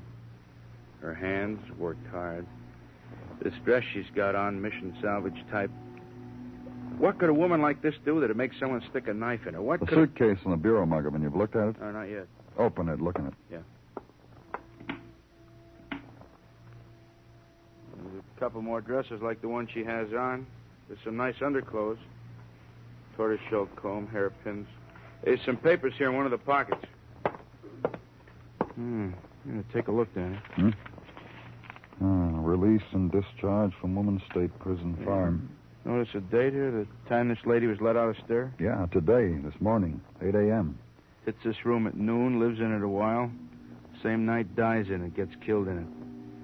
A day she must have marked with a red circle on the calendar. Uh-huh. Well, let's look around some more, Emma.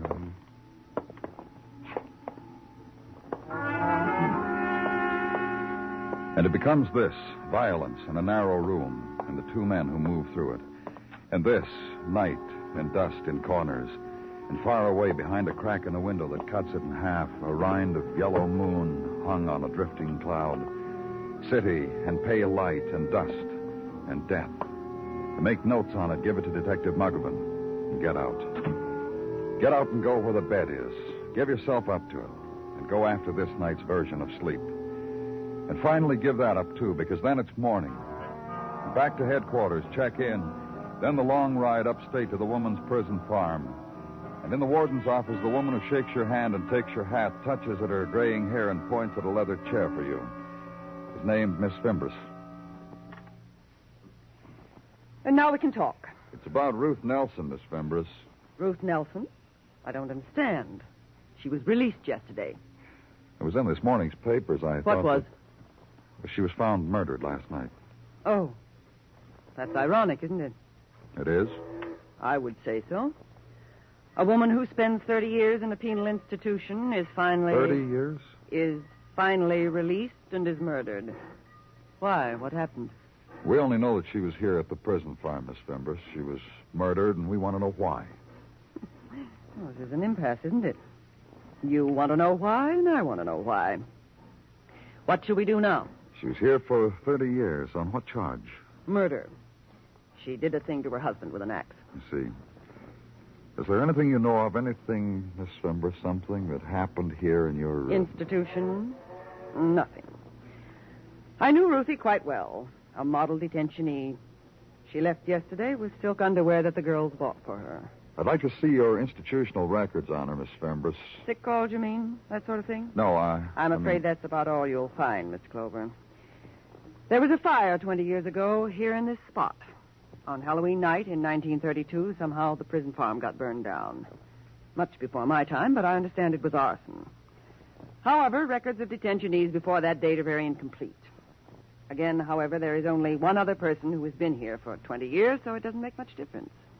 Does it? Does it, Mr. Clover?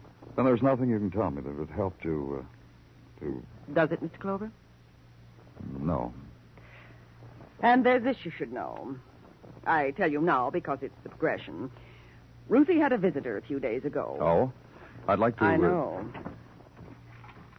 Here. Visitor, Louise Downey. Address, 595 East 74th Street. Nature of visit, to arrange a place of residence for Ruth Nelson. May I have that card, Miss Fibber? Please. By all means. Take it.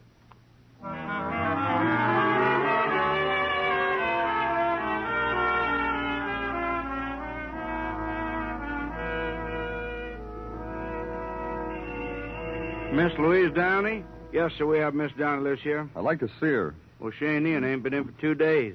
I'll be happy to put a note in the box if you can. I'm from the police. It's important that I talk to her. Where can I find her? Well, you try to place of business? Whenever she stays away for 2 or 3 days at a time, it's a place of business. Which is what? Secretary. Confidential secretary for the Jonathan Harts, you know. No, I don't know. No? The 5th Avenue Jonathan Harts.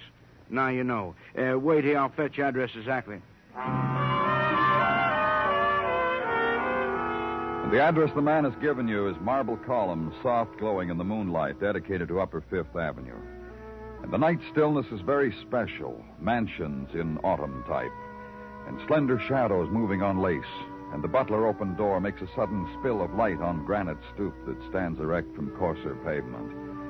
And he poses the question of identity on a share-the-secret basis, and you give him the answer. And for a fleeting instant, his aplomb is stunned. But he recovers, bids you patience, closes the door, and shuts the light spill from you. And wait against autumn night. And in a while, the door is opened again, and you're ushered into a room where carpet flows against your ankle, where there are hangings of brilliant silk, mist reflected in antique mirrors flecked with gold. And leaning against the mantel, a fellow in tweed and flannel, drink in one hand and a woman's hand in the other. You like it? What? Oh, Jonathan, he doesn't like it. Of course he does. How could he possibly not? Look, Jonathan racked his noble brain for the proper pose and attitude for the receiving of a policeman, and this is what he came up with, and you hate it. I think it... You hate it. That's settled. Let go my hand, Jonathan. Thank you, dear. Sip your drink, dear. Jonathan does this for kicks, you know, kicks and small gifties. Oh? He figures it gives our life stature. He poses for aristocratic ads. What was it today, dear? Saddles or Jaguars? Oh, I'm sure the fellow isn't interested one bit. Of course he isn't interested one bit. What are you interested in, Mr. Clover? Louise Downey, I was told she worked for you. Is she here?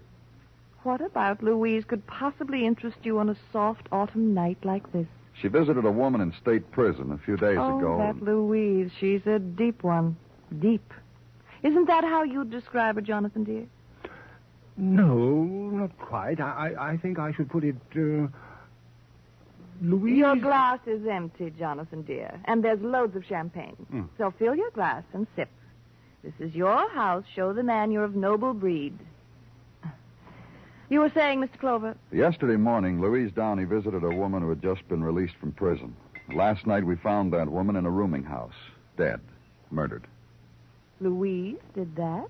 Killed a jailbird? Jonathan, dear. It's not impossible, Vicky. Nothing's impossible once a fellow or girl sets his or her mind to... What was my thought? I lost my thought. I asked you two something. Is Louise Downey here? Hasn't been near us for days, and I've missed her dreadfully. My checks to sign, creditors impatient, my correspondence unanswered. And my back has cricks in it where she's been negligent in her other duties as masseuse.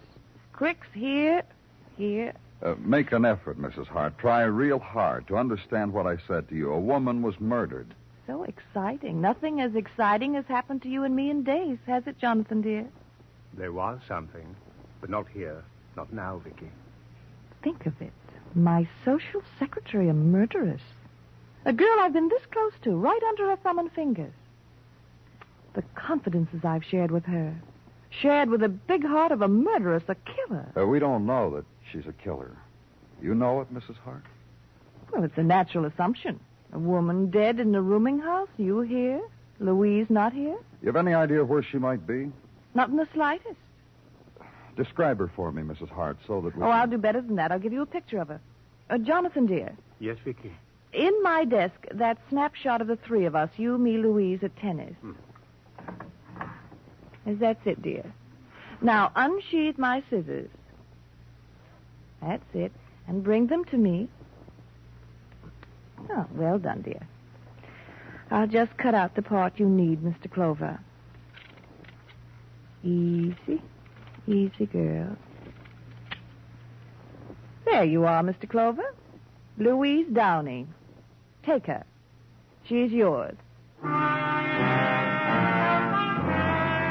And somehow a buzzer is rung, and the butler appears and shows you the way out of the splendor of it all, nimbly, efficiently, and with a side-of-the-mouth yawn at the end of it.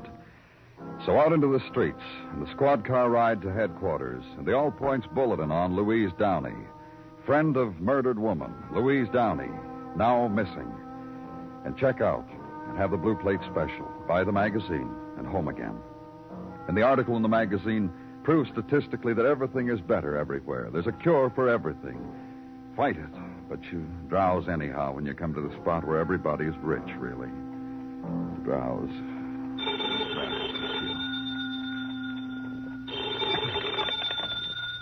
Danny?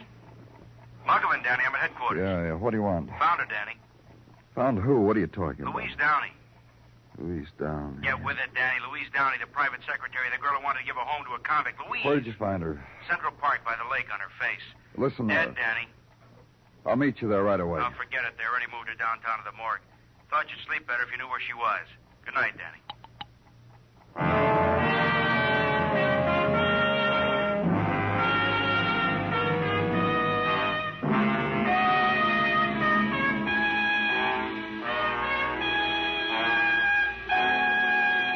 You are listening to Broadway's My Beat, written by Morton Fine and David Friedkin, and starring Larry Thor as Detective Danny Clover. Very few forest fires are set off by lightning, not more than 1 out of 10. The rest are started when someone carelessly tosses a cigarette from a car window, or when a hiker traveling through the woods forgets to follow simple safety rules in regard to fire. Make it a point to remember those rules when you're in wooded areas. Help prevent tragically wasteful forest fires.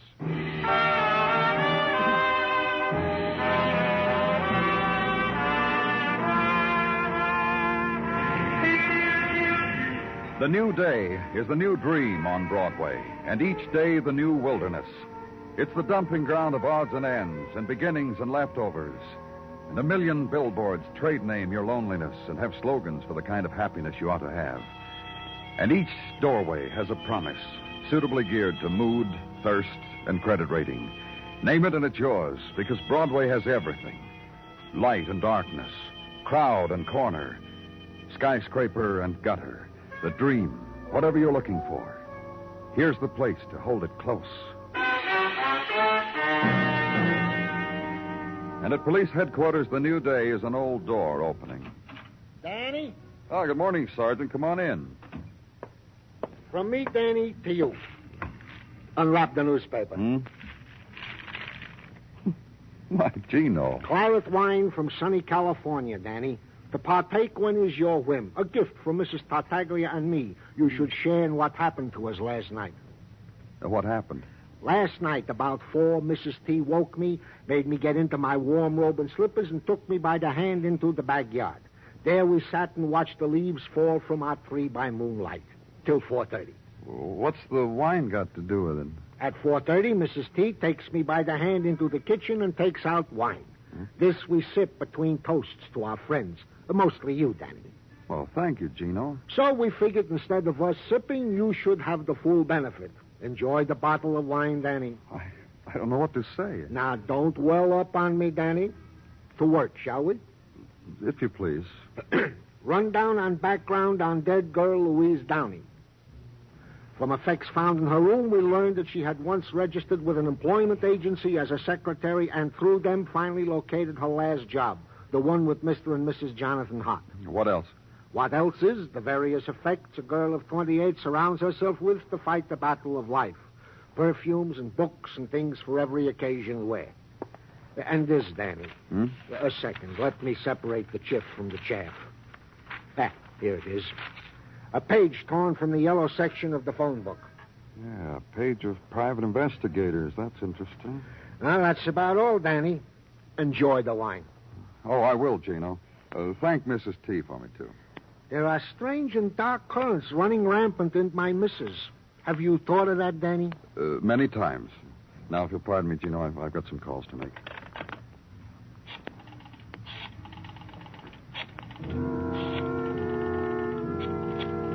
And begin the calling of private investigators, men who listed their wares. Quick results, strictly confidential handling, armed escorts, photographs, shadows, on a 24-hour basis. And the seller of shadows, who in big type posed the question of the day, why worry? And in smaller type offered the formula at reasonable rates, I solve your problems. Ask them had they had a client, Louise Downey, and be told by an investigator who had given the city and its surrounding boroughs 45 years of faithful, dependable, unselfish service. No. Louise Downey, the girl fished out of a lake? No. She should have come to him, though. He could have helped, unselfishly helped. And the fellow who offered to come and talk over your problem with you, as that was his policy, free estimates. And the chap who had married a client, retired, and now owned the hotel he had worked. And in the W's, the man... Downey? Louise Downey? The girl whose picture splattered all over the papers today? Yeah, that one, Mr. Waterfield. Come on down, Lieutenant, and I'll open up a dead girl's secrets to you. Go to an office Herb Waterfield, private investigator, had subleased from a dentist. Find him lolling, swiveling in a dentist chair, thumbing a National Geographic. Persuaded the doc to let me keep the chair. Added rental, of course. Does something psychological to my clients. They walk in, they see the chair, it throws them. They expect pain. All they get from me is honey. Makes them open up wide, real wide. Like Louise Downey? Yeah, like her. Only that dead girl lied to me. I thought she was as honest as the day is long. She lied to me. No? You're going to tell me about it, Mr. Waterfield? Little lady lied. She didn't tell me Louise. She told me Mary. Mary Hughes. Well, what else she told you? What else? Figured. The rest wasn't a lie. It figured. You want to share it with me? Well, that's me. Sharer. Real sharer. Girl came to me, let's see. Yeah, 3 months ago, July, she come to me. Says, you find people? Find me my mama and my daddy. She called them mother and father. Maybe 28 years old, and she misplaced her mama and her daddy. Go on. It seems it went like this. 16, she ran away, didn't give a thought to the old folks at home. Now she had a good job, and she felt sorry, wanted to make it up to them. Find them, she says to me, and I'll pay you. Or did you find them? Yeah, you could say that. She gave me an address in Pittsburgh where she lived with her folks while maturing, while ripening into womanhood. I went there, nosed into here and there of Pittsburgh. I found out her folks was dead. The parents, Hughes, was dead, killed in an automobile accident 8 years ago. And you came back and you told her that, that's all. That's not all. Found out what else about her. Found out she was a adopted child. Found out when she ran away to New York to marry a fellow. The man she married, you know who he is? Who he is, where he is, just in case he has a need for my type sometime. There in the file under G, Charles Gifford. Help yourself, Lieutenant. This thing in the magazine on pygmies has me spellbound. Under G. G for Gifford.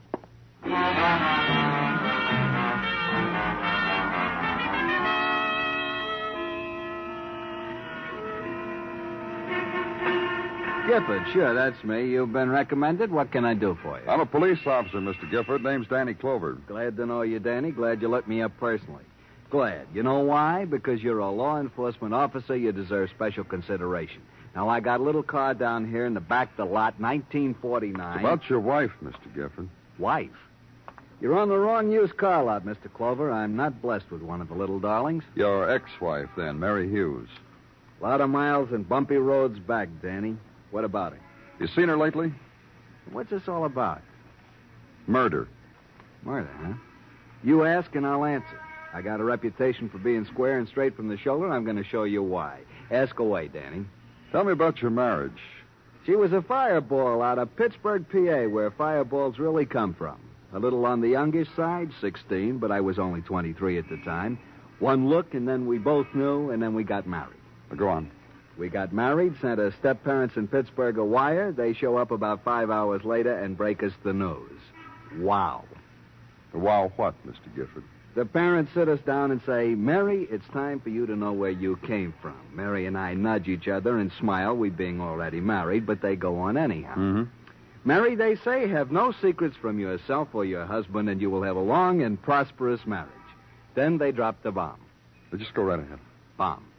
Mary, they say, your true mother killed your true father with a heavy axe, and you were born in prison, and that's where you came from. Mary cried. I ran for the nearest lawyer and got annulled. All right. Let's go back. Have you seen your ex-wife lately? Haven't seen her since we got annulled in 1940. Talked to her, though. When? Keep shooting them at me, Danny. 6 or 8 months ago. Saw a picture in a magazine, phoned her up. Just to say hello, huh? Look, Danny, her picture was in a magazine on account of she's beautiful, rich, and married, and her house looks it. Now, I'm going to level with you, Danny. I phoned her up because I needed a loan of some dough. She give it to you? Yeah, she did. It was a little difficult getting through to her at first, but when I did, it was a lark. I merely explained to her I needed 10 G's to buy some cars. The check was in the mail the next day, a loan. After 12 years, you call her up and she sends you $10,000. A loan, Danny. I'm going to pay interest. Take a look at this picture, Mr. Gifford. This your wife? Nope. But I've seen this girl before. Oh? Yeah, she was in a couple of weeks ago looking over cars. We got talking. She told me the story of her life. I told her the story of mine. The story you just told me. That's right. I'm open and above board with potential customers. She didn't buy a car, though.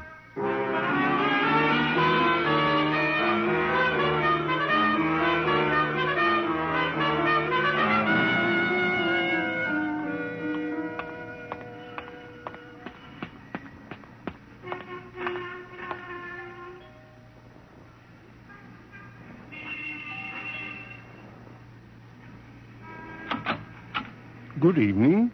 What is it? Well, don't you remember me, Mr. Hart? I was here yesterday. You, let me see now. Yes, it was. It was yesterday. Oh, please come in.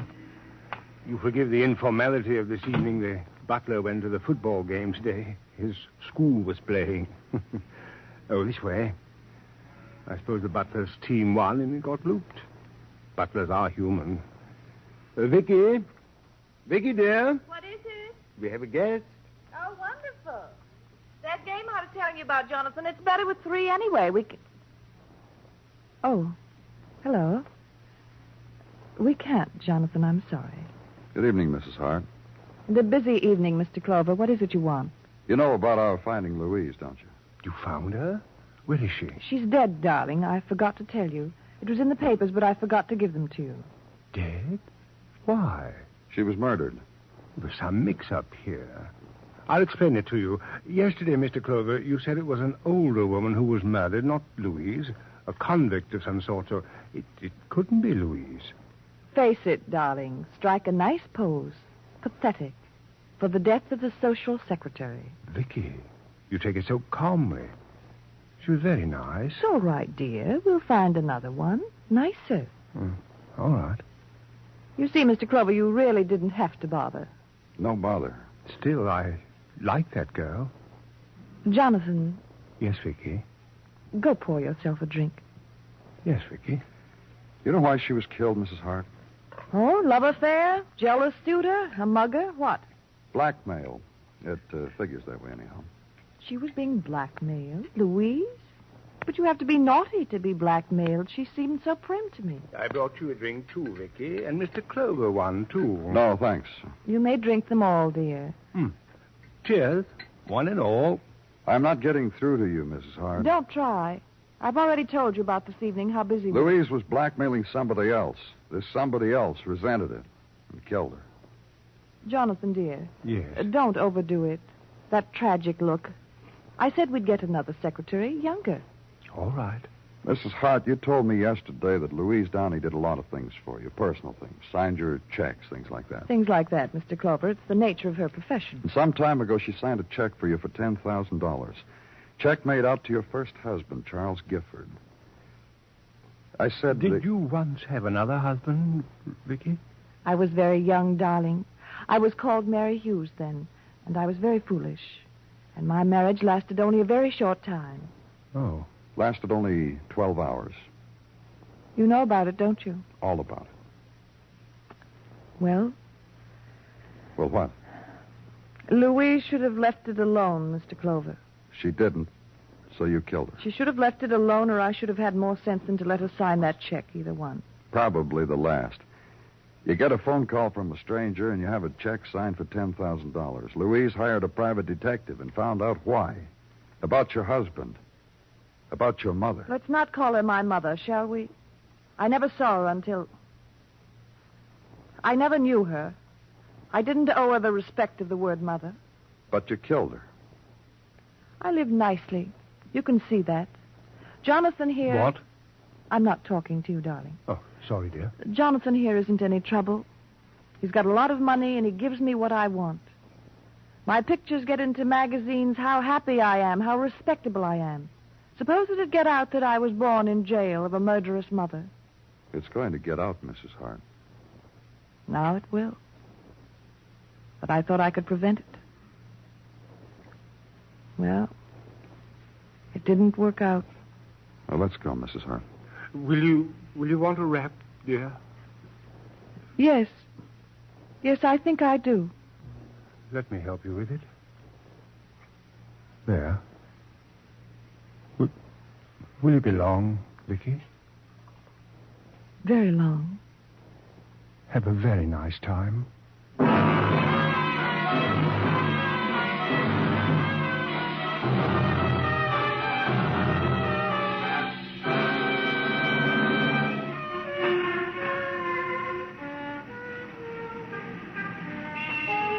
Broadway's rearing on its haunches now and wearing its comedian's face.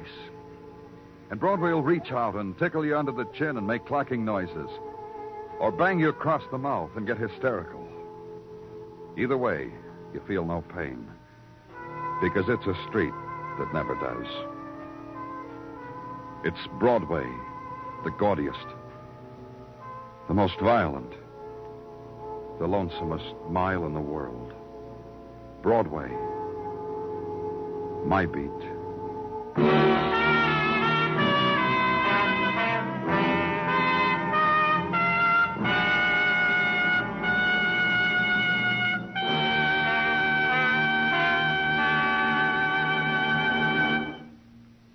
Broadway's My Beat stars Larry Thor as Detective Danny Clover, with Charles Calvert as Tartaglia and Jack Crucian as Muggavan.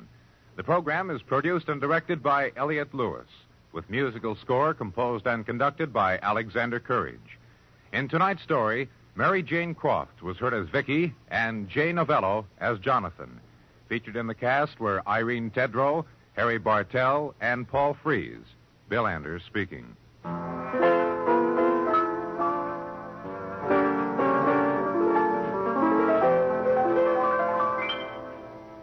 Later this evening, you have a date with Tarzan, Lord of the Jungle. Now, you don't have to swing through the trees to keep up with the Wonder Man. Just relax and let Tarzan's story for tonight, titled Cathedral of the Congo, provide the atmosphere and excitement. Also tonight, on most of these same stations, hear the case of the twice-parked car on Gangbusters, a saga of an automobile with an alibi taken from actual police records. And don't forget Gene Autry will be along tonight, too, as well as that full-hour Steve Allen show with all its fun. All ahead tonight on CBS Radio.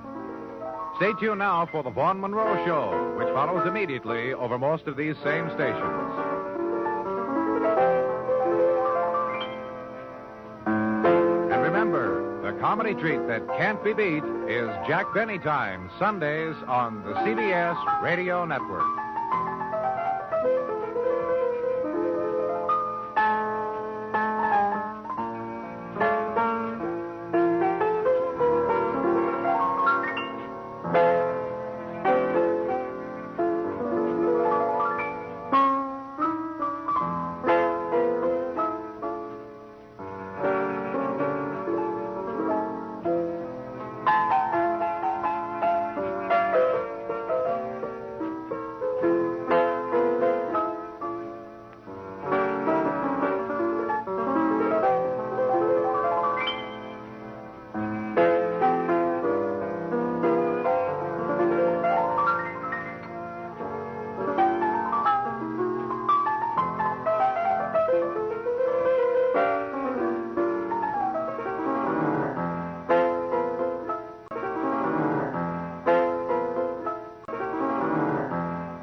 All right, it is time for the question of the day, which you can answer in the comments below.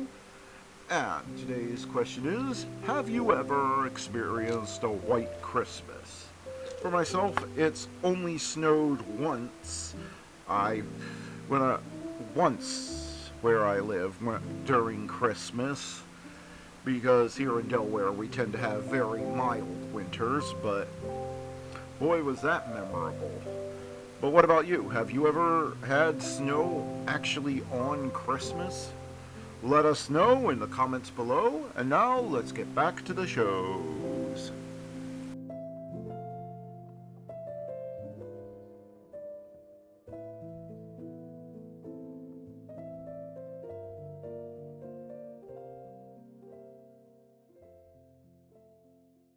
Two of my personal favorites, George Burns and Gracie Allen, are up next in our lineup.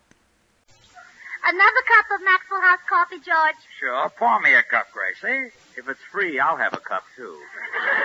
You know, Maxwell House is always good to the last drop. That drop's good, too. Yes, it's Maxwell House Coffee Time, starring George Burns and Gracie Allen.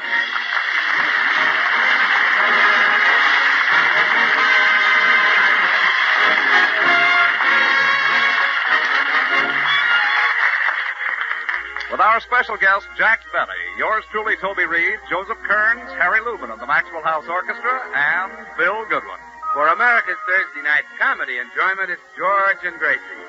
And for America's everyday coffee drinking enjoyment, it's Maxwell House. Always good to the last drop.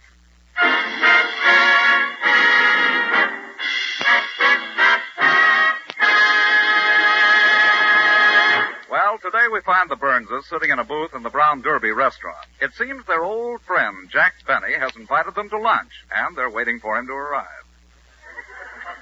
Gracie, I wish you hadn't told me Jack wish wish you hadn't arranged for us to have lunch with Jack. It's always so embarrassing. What do you mean? Well, those lousy tips he leaves. He's been eating here 5 years, and he's yet to tip more than $1. Well, $1 isn't a bad tip. That's for the 5 years.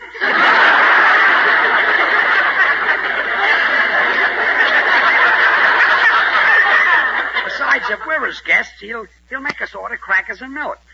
The cheapest thing on the menu. Well, Judge, I wish you wouldn't talk that way about Jack. He's always been awfully nice to me. Did you see the birthday present he sent me? Why, no. Well, it's a coupon which entitles me to a year's subscription to Harper's Bazaar. From Jack? Mm-hmm. All I have to do is fill it out and send it in with $7.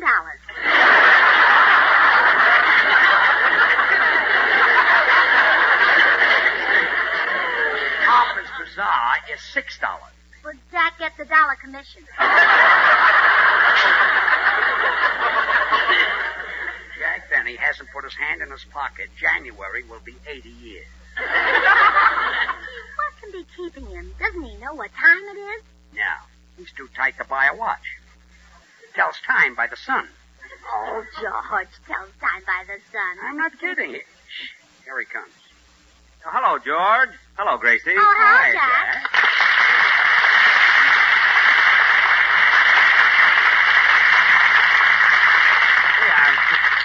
I'm sorry I'm late, kids. These cloudy days throw me.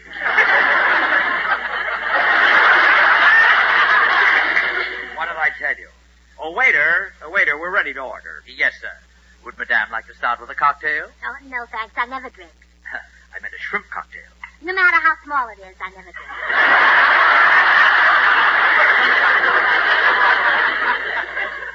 Mrs. Burns will have a steak, and I'll have a broiled lobster.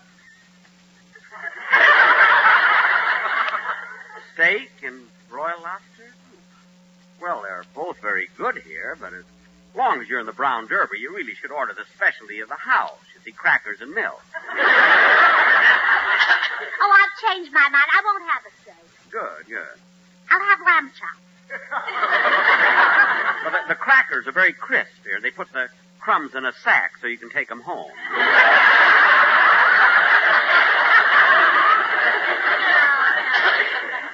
I think I'll have lamb chops. Madame will enjoy the lamb chops. We serve them with little paper panties on. Well, don't your legs get cold?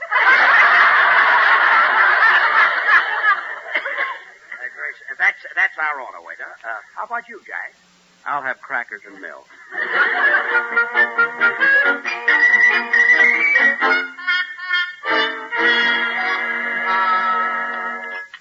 That was a delicious meal, Gracie. Where did Jack go? Oh, well, the waiter refused to give him any more crackers, so he went to complain to the manager. My gosh. He talked them out of extra milk. Yeah, wasn't that clever? He kept handing his glass of milk to the waiter and saying, put a head on this. And mark my words. We'll get stuck with the check as usual. Well, George, that's your own fault. When the check comes, Jack always says, here, I'll take it. But then you always speak up and say, no, Jack, I'll get it. So he lets you get it. That's right. He knows I'll say that. Well, sure. Well, today when he says, here, I'll take it, I'll just keep my big mouth shut. How do you like this place? They refuse to give me extra crackers. Just wait till they ask me to put more bluing in their tablecloths. I'll show them, you know. Excuse me, gentlemen. Here's your check. That'll be $10.30. Here, I'll take it.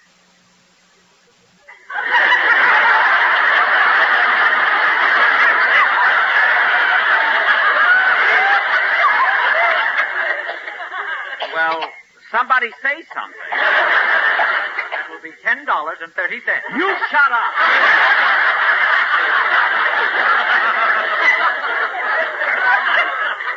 Look, George, if you want the check, I won't fight you. I don't want the check. In that case, we'll fight.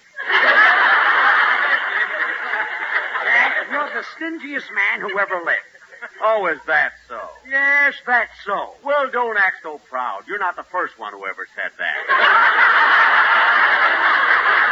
Now, please, don't get into a fight. There's no point to it.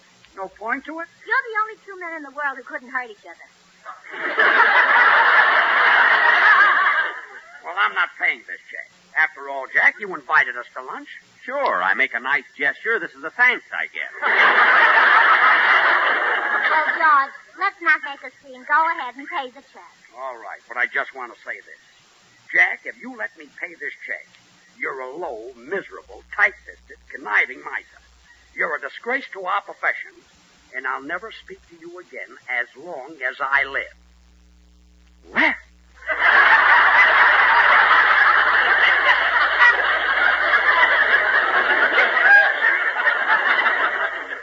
Now, Mr. Burns, if you've finished, I have a few words to say. What are they? Here's the check.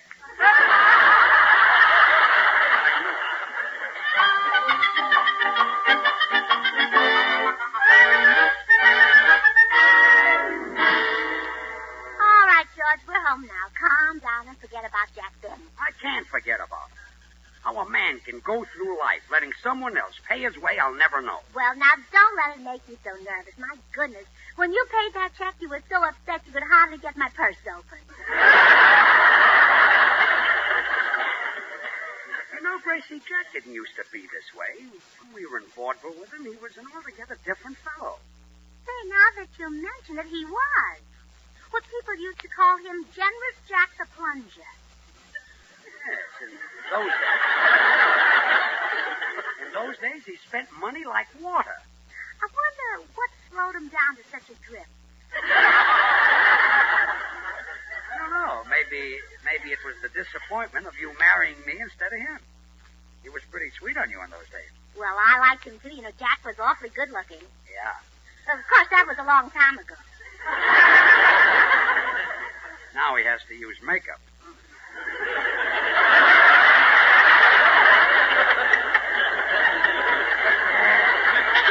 Tell me something, Gracie. Jack Benny was a big star, young, good-looking, talented, loaded with money, and a big spender. I was just a struggling young song and dance man. Why did you marry me instead of Jack? Oh, George, you don't have to ask that, do you? Oh, I guess I don't. Well, good, because I haven't got an answer. Oh, fine. You know, I can't get over the change in Jack. When he was courting me, he was the most generous man in the world. He certainly was. Remember the night you both proposed to me? Sure. We got into an argument, and I hit Jack over the head with his violin. See? I'll never forget that night. That was 16 years ago, but it seems like yesterday. I remember Jack arrived at my house first. He brought along his violin to serenade me, and when I went to the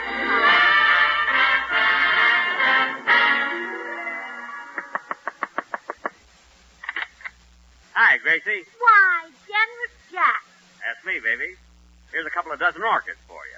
Oh, Jack, they're so expensive. What do I care? I always say money is made to be spent. I mean, you can't take it with you. Hey, Gracie, let's go out tonight and have a big champagne party. I've had a dozen cases of the most expensive champagne flown in from France. Oh, I'm sorry, Jack. I don't drink. But, Gracie, Mum's extra dry. Well, then let her drink it. Besides, we don't want to be gone when George Burns gets here. George Burns? Mm-hmm. Will he be here tonight? Mm-hmm. I thought he was playing Altoona. Well, he was, but he got into an argument with the manager. He said he'd never play that theater again as long as he lived. What'd the manager say? That was the manager talking.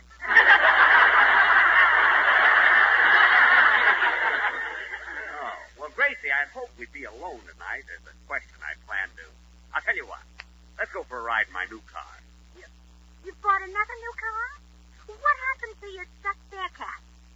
The man in the filling station admired it, so I gave it.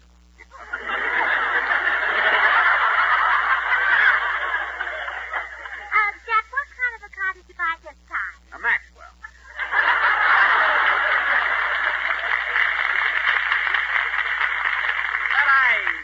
I probably won't keep it long either. Well, Jack, I can't be gone when George gets here. He's in love with me. Yeah, so am I, Gracie. Will you marry me? Oh, Jack, get up off your knees. You'll ruin your new suit. So what? I'll throw it away. It's old anyway. I've had it since yesterday. Now, Gracie, look, Oh, that must be George. Come in. Hello, Gracie. I just... Jack Benny, what are you doing down on your knees? I'm proposing to Gracie. But, Gracie, I want you to marry me. You? How could you support her? Who's planning to? Look, Gracie, don't marry this broken-down vaudeville hoofer. Well, I think George is a very good dancer. You ought to see him do that adagio dance with his girl partner.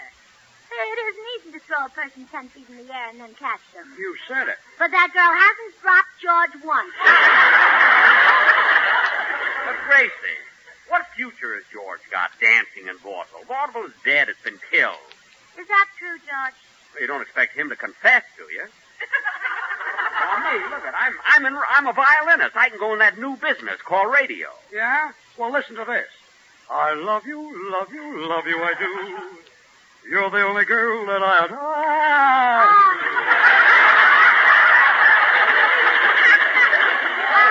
Oh, Jack. When George sings, doesn't it just send you? Yeah, but not far enough. Now, if you want to hear some real music, listen to this.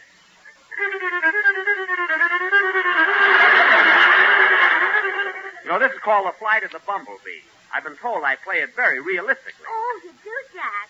When you play, it actually sings. You did say sing.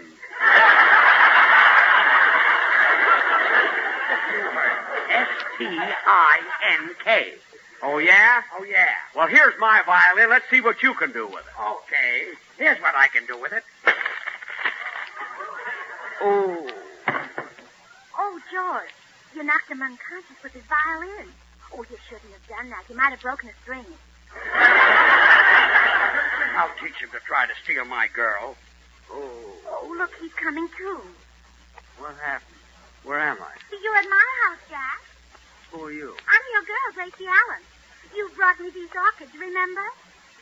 I bought all those orchids? Yes. I must be nuts. They cost a fortune. But you're generous Jack the plunger. Plunger, schmunger. Money doesn't grow on trees. But, Jack, you always say you can't take it with you. Sister, if I can't take it with me, I'll find a way to send it. And you'll get a bill for these orchids tomorrow. Good night.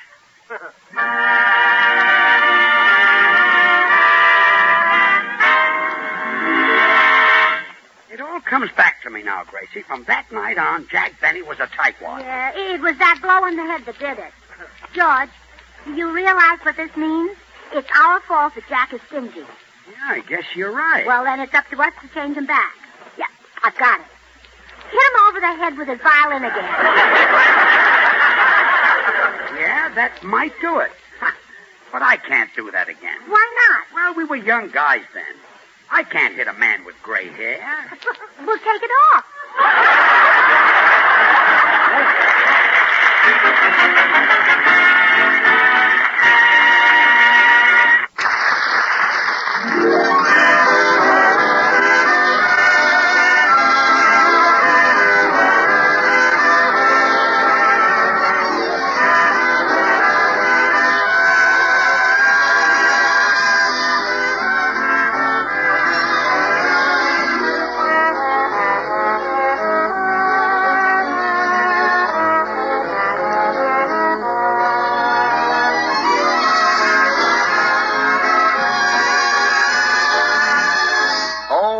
Beautiful morning. And really, friends, what a beautiful, wonderful morning it is when breakfast starts with fragrant, cheering Maxwell House coffee. How about it? Have you discovered how much more enjoyment there is in every cup of Maxwell House? Do you know why more people buy and enjoy Maxwell House than any other brand of coffee in the entire world? Well, the answer, of course, is flavor. Yes, rich, heartwarming, good to the last drop flavor that no other coffee gives you. No coffee but Maxwell House. To create it, our Maxwell House experts combine not one, but many superb varieties of Highland-grown Latin American coffees. With care and skill, they select Monazali's coffees for mellowness. They add Medellins for richness. Other choice coffees contribute robust vigor. And finally, they round out the blend with Bucaramangas for fine, full body.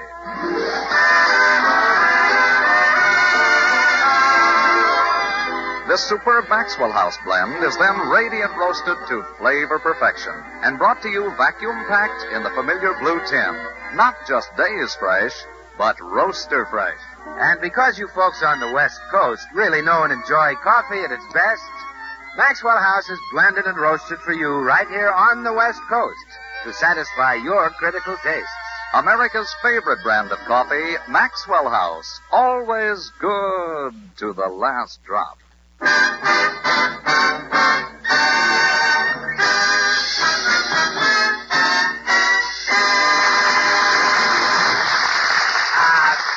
Tracy, I had a talk with Dr. Miller, the psychiatrist. He says the blow on the head might turn Jack Benny into generous Jack the Plunger. Oh, wonderful. But he says we'll have to create the same situation we were in 16 years ago. Oh, but George, he was proposing to me when you hit him. He can't do that now. I'm married to you. Well, you'll have to pretend that we've split up and that you're single again. You get Jack to give you a date. Oh, well, maybe he won't do it. I'm not as young and pretty as I used to be. Oh, Grace. Huh?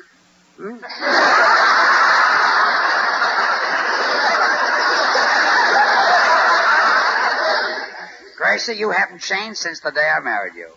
You're young, lovely, sweet, desirable. Oh, thank you, George. You haven't changed either. I haven't? No, you felt the same way about me then. Yeah, well, run along and see Jack.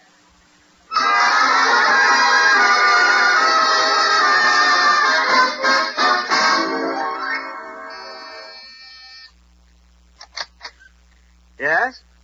Oh, hello, Gracie. Hello, Jack. I suppose you came over to apologize for George's behavior at lunch yesterday. Well, no. Why should I care what my ex-husband does? Ex-husband? Oh, didn't you know? It was in all the columns. Well, I haven't been getting the paper lately. The Colemans have it brought right into their house now.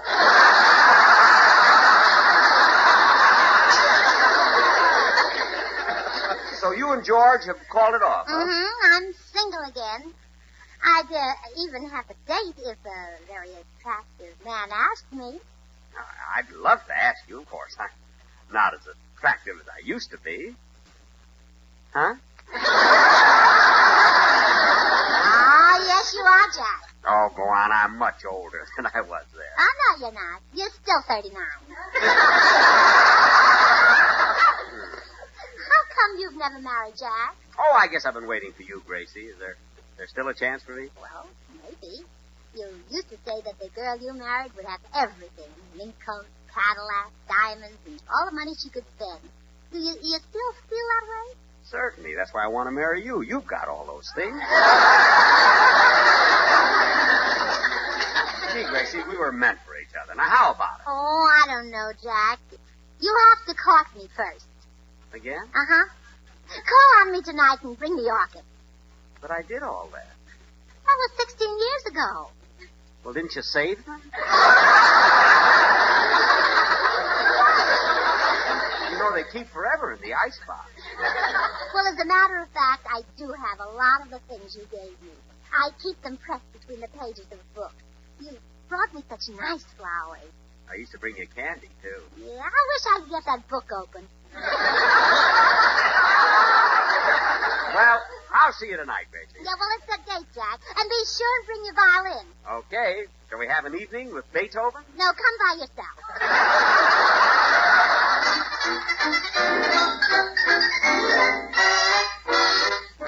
Oh, it worked, George. Jack Benny will come courting me tonight, just like he did 16 years ago. That's great. Now, we want to duplicate that night exactly, so you arrive after Jack has been here for a while. Just a minute.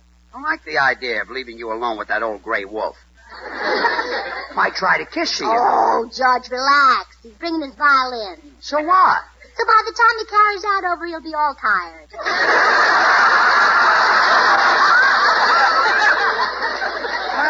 Well, okay. I'll go down to the drugstore. See you later. Oh, kiss me goodbye. Okay. George, have you been carrying violins? No, just the rosin. I'll see you.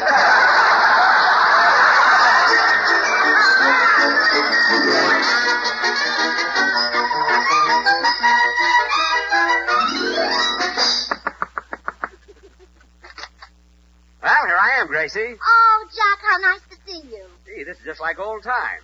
Do you still like flowers? Love 'em. Well, here you are, baby. Here's enough flowers to fill this room. Oh, how nice, a package of seeds.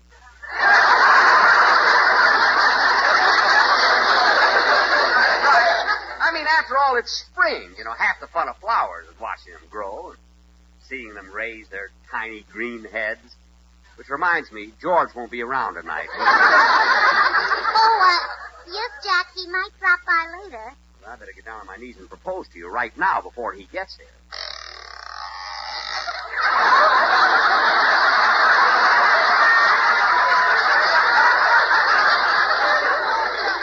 Darn it, I'm too late. I heard a door open.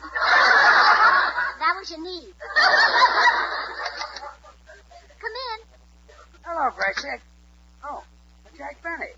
What are you doing down on your knees? Never mind. Just help me up.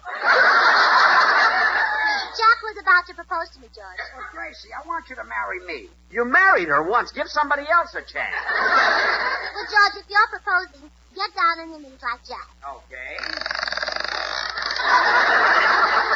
Oh, isn't this thrilling? Two fiery lovers bidding for my hand.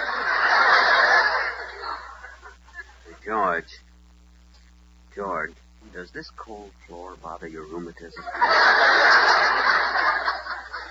It's murder. And I found some stuff that's awfully good. Really?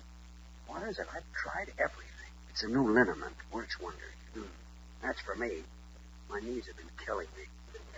Isn't the rainy season just torture? Awful. I must get that liniment. I'll let you try some of mine. Oh, some fiery lovers. We'll have to honeymoon at the Mayo Clinic. Boy, you're proposing to me, remember? Oh, come in. Hi, Gracie. Where's the... George and Jack Benny down on their knees? What goes on here? Well, can't you guess, Bill? Somebody dropped a penny, huh? Guess again, comedian. Bill, we happen to be proposing marriage. Well, I hope you'll be very happy together. Would you like to drop back in about 2 weeks? Oh, not me. I want to stick around and see who asks who what and what the answer is. Bill, look, Dimples, we're proposing marriage to Gracie. You see, George and Gracie aren't married anymore. Gracie, is this true? Well, yes, Bill. I'm single now, but George wants me to marry him again, and so does Jack Benny. I can't decide between them. Can't decide between them? Gracie, this is your chance to marry one of the biggest stars in the country, a man with a great future in television. Yes, I was good, you know. Not only a great talent, but loaded with personality, charm, good looks. Blue eyes, don't be a fellow. Gracie, you lucky girl. This is your chance to marry me. You?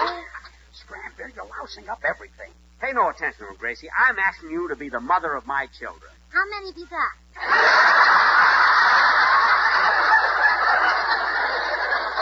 None yet, but in a couple of years or so, I'm sure we'll hear the patter of little feet. Well, marry me, Gracie, and we'll hear the patter of little feet tomorrow. Tomorrow? Sure, you'll be running back and forth to the kitchen bringing me Maxwell House coffee. Think how happy we'll be, Gracie, with rich, delicious, mellow Maxwell House coffee from morning till night. Well, if you're going to get commercial about this, you can marry me and feel her level best. Oh,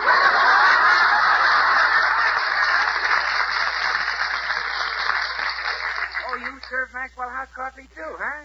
Isn't it great, Jack? You know, Maxwell House is a blend of choice Latin American coffees, radiant roasted to the peak of flavor perfection. Bill, I meant that if Gracie married me, we'd have plenty of lucky. Lucky? Yes. What do I work for? Darned if I know. You got all the money in the world. Gee whiz, you can buy Maxwell House by the carload. And Maxwell House is America's favorite coffee. Always good to the last drop.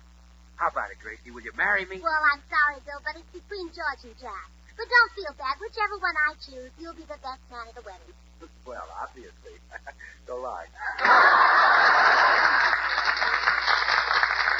How about it, Gracie? How about it? Will you marry me? No, she's going to marry me. But, Gracie, George has no future. I mean, radio's passé.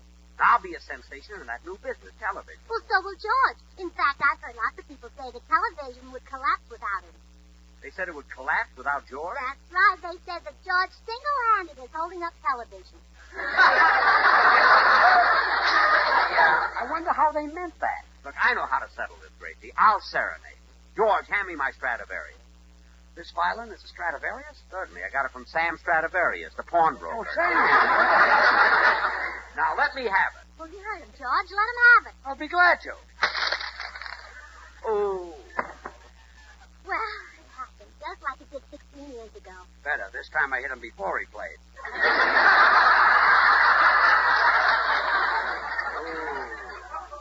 What happened? Where am I? Well, you're at my house. Who are you? Well, I'm your girl, Gracie Allen. You brought me these seeds, remember? I brought you a package of seeds? What a cheap thing to do. I'll call the florist and have him bring you $100 worth of orchids. Gosh.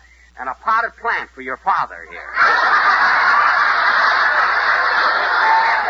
George Byrne. Oh. Well, let's all go to Ciro's and have a champagne dinner on me. Mum's extra dry. Hasn't that poor old lady had a drink yet? Gee, what's happened to me? I'm spending money like crazy, and I can't stop. That's right. You're generous Jack again. Again? You mean I've been this way before? Well, sure. You used to be generous Jack the Plunger. Then George hit you over the head with your violin, and you stopped spending money.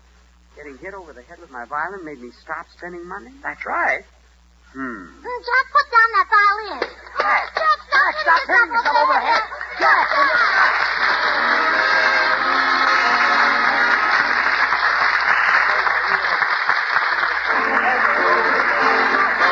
Good things. The easy way. You like good things the easy way? Then get instant Maxwell House coffee.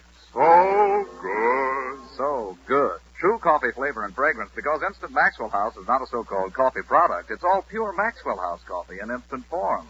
And so easy. So easy. Instant Maxwell House means great coffee instantly in your cup. No fuss, no muss, no bother. Today, try Instant Maxwell House. Instantly good to the last drop. Until next Thursday, when we will have as our guest Robert Montgomery, good night and good luck from the makers of Maxwell House.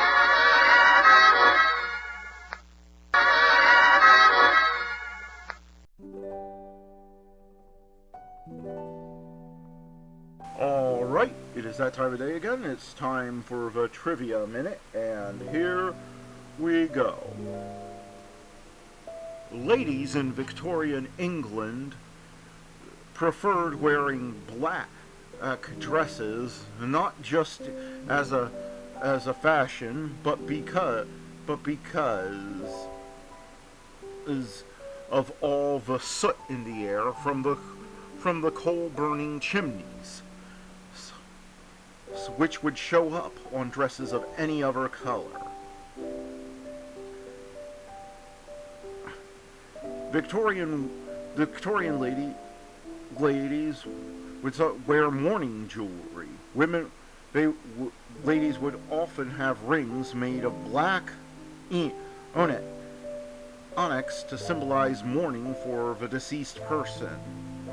And they would often have a piece of hair encapsulated instead of a gem to remember the person who passed away. A common profession for some ladies was to be hired out to cry at funerals, especially in cases where the deceased did not have many family members or a wife. And that was the Trivia Minute. Now let's get back to the shows.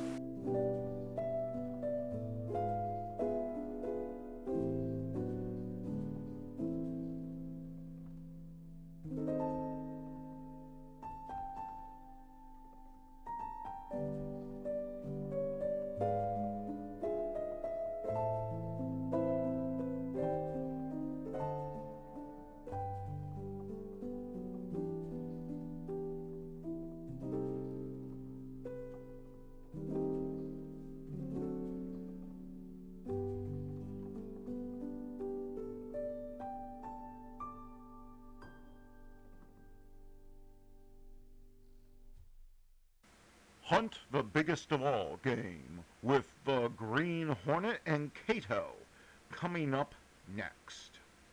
The Green Hornet.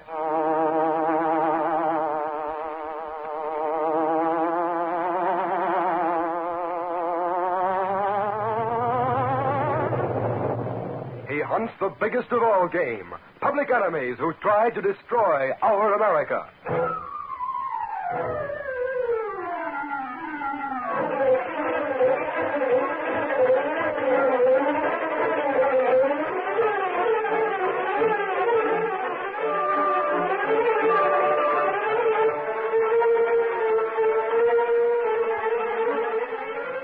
With his faithful valet Cato, Britt Reed, daring young publisher, matches wits with the underworld, risking his life that criminals and racketeers within the law may feel its weight by the sting of the Green Hornet.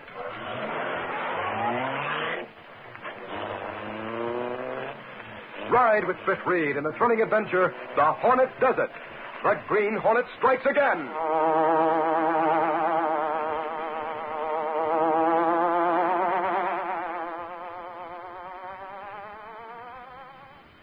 Jack Kenley stood watching as the guard at the state prison unlocked the last iron gate that meant the outside and freedom once more. Okay, Kenley. That is. Thanks. Take a good rest and then get yourself a decent job. You'll soon forget the 3 years you put in up here. So long. So long.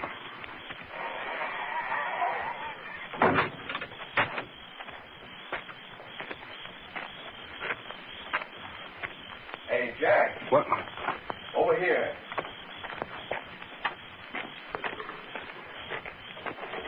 We come to meet you, Jack. This is a friend of mine, Sox Harris. Glad to know you, Kenley. Yeah. Same here. Come on, get in. Well, Okay. Get going, Sox.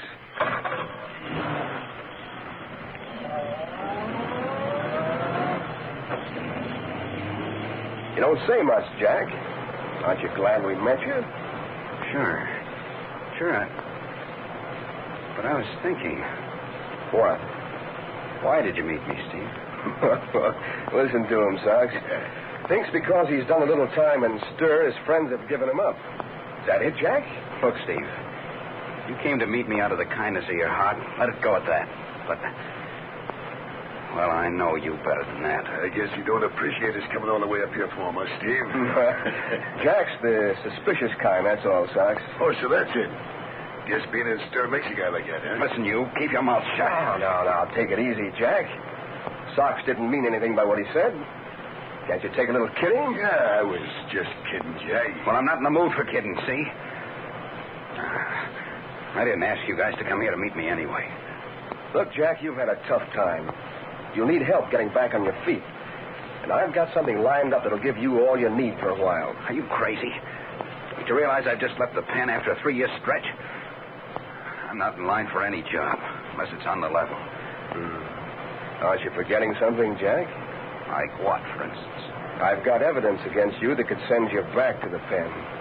Remember? Why, you... Look out, you want to wreck us, you fool? We almost run off the road that time. And cut out the cracks in the threats, you hear? Why, Jack, you don't sound like an old friend of mine at all when you talk that way. Here we go and line up something that'll put us in the dough. We count you in, come to meet you. And you talk like a stir-happy dope. Well, that's the way I feel about it. Listen, you're going to help us. And that's that. Wait a minute. Now, you wait a minute. The old hijacking racket is here to pay off again. We know where we can grab off a load of sugar. And we know where to get rid of it. At a high price. But, Steve, when you hear the deal and the plans we have, you'll change your mind, Jack. Step on it, Sox. Yeah. I want to have a nice long talk with Jack when we get to my place. He'll soon be in the dough in spite of himself.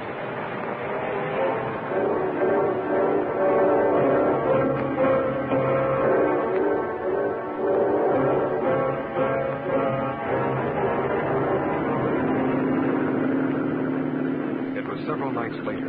A motorboat made its way across the river, heading for a certain warehouse near the city docks. Here comes a police boat. We better stop. Okay, shut off the motor. Yeah, necessary papers, so we don't have to worry.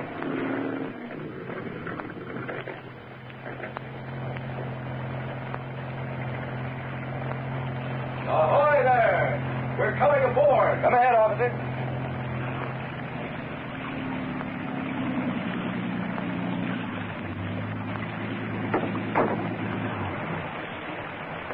What kind of load are you carrying? Okay, officer. Got a load of sugar. Got the papers right here. Let me see them. Carrying sugar, huh? Say, these papers aren't in order. We'll have to take you in until you explain. Both of you board our boat. My man here will bring your boat in. Hey, Jack, stand by to take on 2 passengers. Okay. Let them come aboard. Hey, wait a minute. What's the matter? That ain't no police boat. Look. Huh? Well, I'll be... Hey, you guys aren't cops, and we ain't leaving this boat. No, it's not right. No, I'll get you for that. Don't Over your gun, Sock. Yeah, I got him. Should we toss him into the river, Steve? Now we'll put them in a tender and then set them adrift. Somebody will pick them up sooner or later. Meantime, we have a swell load of sugar that'll bring a big price.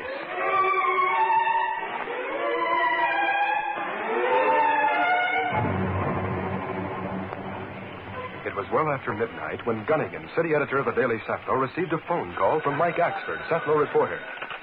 City room, Daily Sentinel. Gunnigan, this is Axford. I'm calling from Cops headquarters. Oh, I sure. Where the same hill have you been all evening? I've needed somebody to get the dope on... Well, why don't you say so? That's the trouble with you, Mike. You talk all around the bush when you... What's the news you got? If you'll stop yapping a minute, I'll give it to you. Now listen. 2 guys are bringing a boatload of sugar over from the warehouse across the river. They were stopped by some hijackers posing as cops. Imagine those crooks having the nerve to... Get on with the story. Oh, yeah. Well, the hijackers tied the guys up and set them adrift. They were picked up just a while ago. Who, the crooks? No, not the crooks. The guys the crooks tied up and set adrift. Then the hijackers got away with a load of sugar, huh? What do you think they did? Sat out there in the middle of the river and made themselves some fudge? Of course they got away with the sugar. Okay. If the cops got... No, they ain't. So long. Oh. Copy, boy. Copy, boy.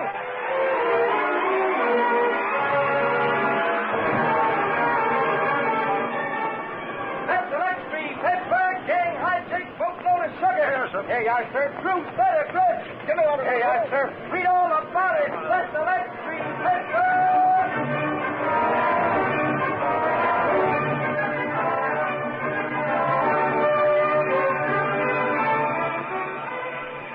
The following morning, Britt Reed, young publisher of the Daily Sentinel, was in the city room talking to Gunnigan and Axford.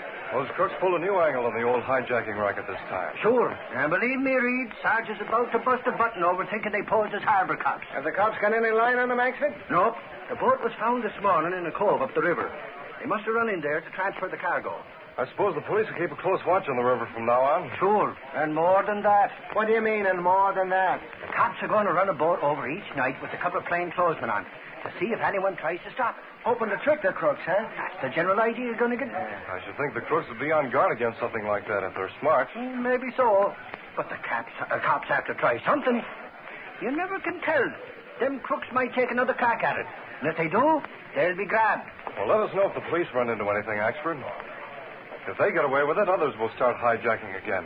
Things will just be like they used to be. I'll stick with the cops, and if anything happens, I'll let you know.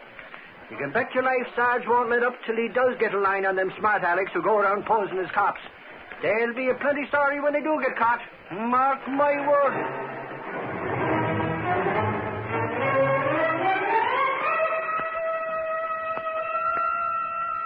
That night, Jack Kenley was with Steve and Socks in Steve's hideout apartment. Well, fellas, that job sure went off like clockwork. I disposed of that sugar to a friend who owns a roadhouse. How about our cut, Steve? You'll get your cut. After we pull another job. Listen here, Steve.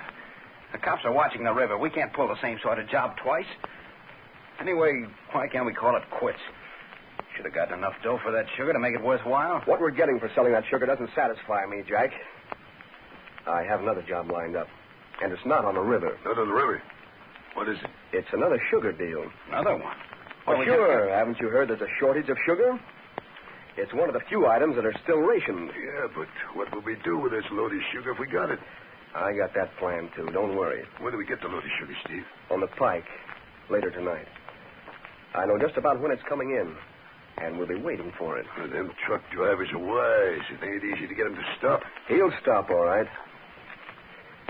I've rigged the siren from the boat onto my car. We'll pull that cop gag again.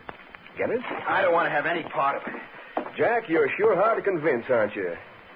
But you'll come along with us. And like it. Posing as cops like that. We'll have the whole force out hunting us. Sooner or later, they'll get on our trail. Yeah, that's right, Steve. Once was bad enough, but they'll go nutty if we keep it up. Pipe down, Sox. Don't let this guy give you a case of nerves. Naturally, the cops will do everything they can to find the ones who are posing as them. Yeah, that's what we mean. But I've got a plan that'll make them look for somebody else. What do you mean by that? Who'll they be looking for? I got it all figured out. And when the time comes, you'll both see what I mean.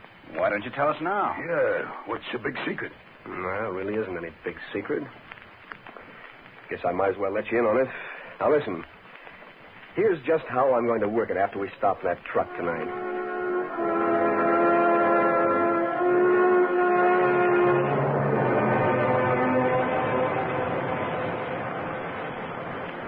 Are you sure that's a sugar truck ahead of us, Steve? That's it, all right. Step on it. We'll start closing in. You're taking a bigger risk than ever, Steve. Shut up, will you? I guess it's time to sound the siren. Here goes.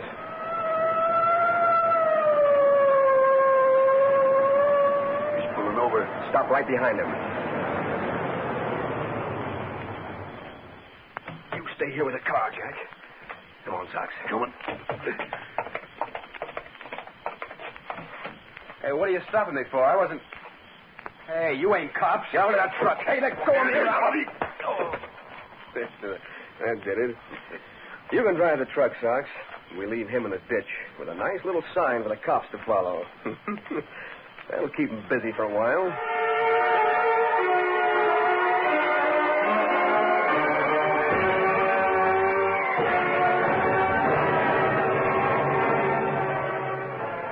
The following morning, in Brett Reed's office, his secretary, Lenore Case, was going over the mail. These in your basket are the most important, Mr. Reed. Well, thanks, Miss Case.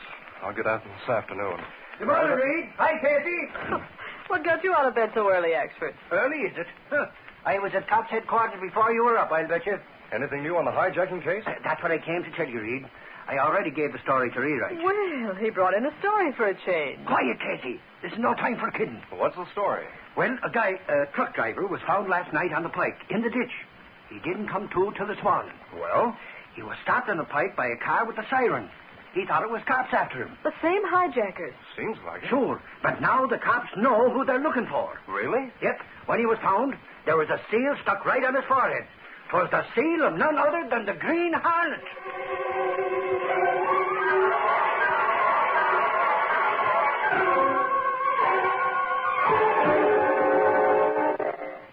The morning following the truck holdup, Mike Axford was telling Brett Reed and Miss Case that the driver was found with the seal of the Green Hornet on his forehead, and that he'd been stopped by a car with a siren. In that case, Michael, it must have been the Hornet and his gang who hijacked that boatload of sugar, too. Sure, that goes without saying. Believe me, Sarge is raving because that Sparpine pulls that cop gag to get people to stop. He's fit to be tied now that he knows it's the Hornet. Did the truck driver say whoever stopped him was disguised as the Hornet, Axford? Yeah, he said the guy wore a mask, all right. There was another one, but the driver didn't get a look at him. I see. What about the men who were stopped on the boat? Did they say it was the Hornet? Huh. Come to think of it, they didn't, Reed. I should think they would have if it had been the Hornet who stopped them. Well, that's what I think. Oh, all they said was that 2 men came aboard and socked him. There was another waiting in the other boat. Then why does Sergeant Burke think the Hornet did that job, too? Hey, you got something there, Reed. I guess the Hornet heard about the hijacking of the boat and decided that siren was a good idea, so he used it on the last job. That could be the answer, of course. I'll have to point out what you said to Sarge, Reed. But by the way he's feeling, he'll probably blame both jobs on the Hornet anyway. He ain't in a good mood at all. I can understand that. Yes, so can I. Well, might be getting along. Sarge can question them both men again, just to make sure it wasn't a Hornet stopped them. I'm sure the Green Hornet won't be blamed for both jobs. You can bet on that. He probably won't. Who'll give the whole lot the Green Hornet thinks, eh, Reed? I guess you're right. I knew you'd agree with me on that. See you later. So long.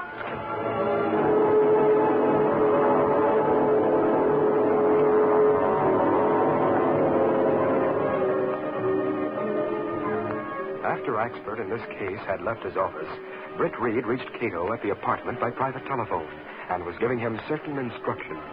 You'd better get that out right away, Cato. It's only 10:30 a.m. now, so it ought to get there by late afternoon. Yes, sir. I get it right out. Use the special paper. Be careful of fingerprints. I be very careful, Mr. Britt. Do you think it do a trick, perhaps? I can't tell, but I hope it'll start things moving. If it does, we'll be going out tonight. That's good. I be ready. Anything else? That's all. See you at dinner time. Yes, sir. I be here. Goodbye. Goodbye, Cato.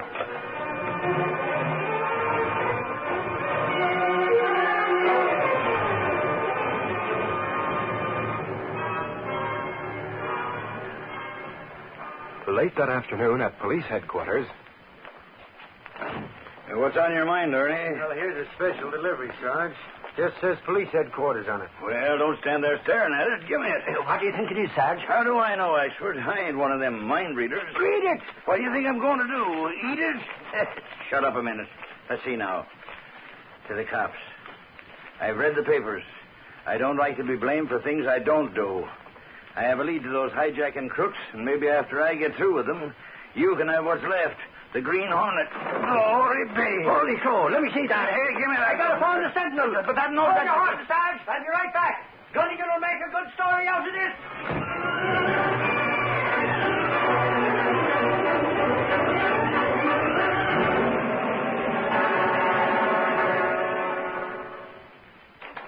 Hey, Steve. I just got a late edition of the Sentinel. What of it, Sox? Well, it says I'm on the store about being blamed for them holdups. Says he's going to lead to us. He's going to get to us before the cops do his Pipe down, pipe down. Jack is sleeping in the other room. Let's go down to the bar and talk it over. Come on.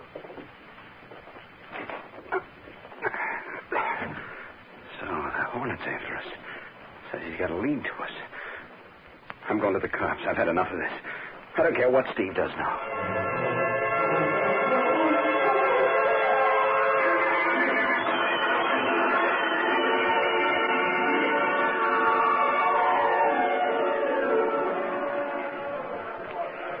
Sox and Steve sat at a table near the window of the bar.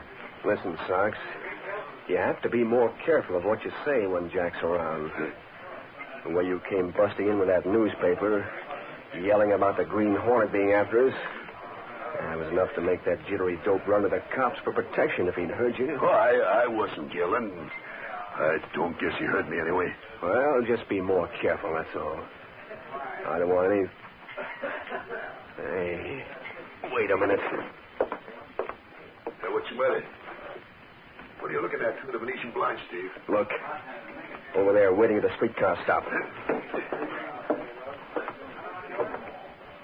Hey, that looks like Jack. It is Jack. That street light shining right on his face. He's waiting for a car that's headed downtown. But I thought he was back at the place sleeping. Sox, I bet he heard what you said. Maybe he's not up to what I think he might be. We'll have to be sure. Come on. Where we going? Gonna make him go back to his place? No. We're gonna get the car and follow that streetcar to the place where he gets off. And we'll tail him. If he's not on the level with us, he'll be mighty sorry.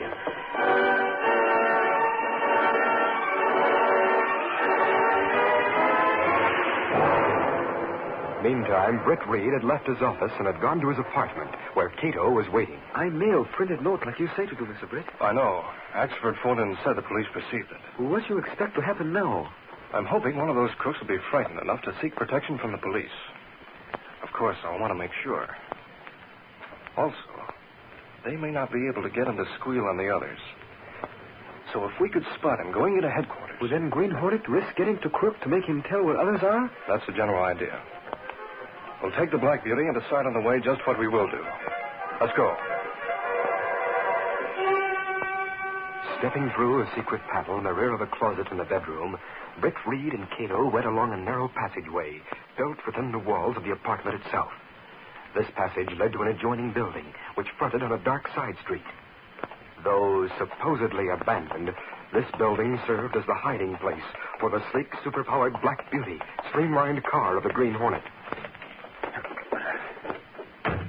Britt Reed pressed a button. The great car roared into life. A section of the wall in front raised automatically, then closed as the gleaming black beauty sped into the darkness.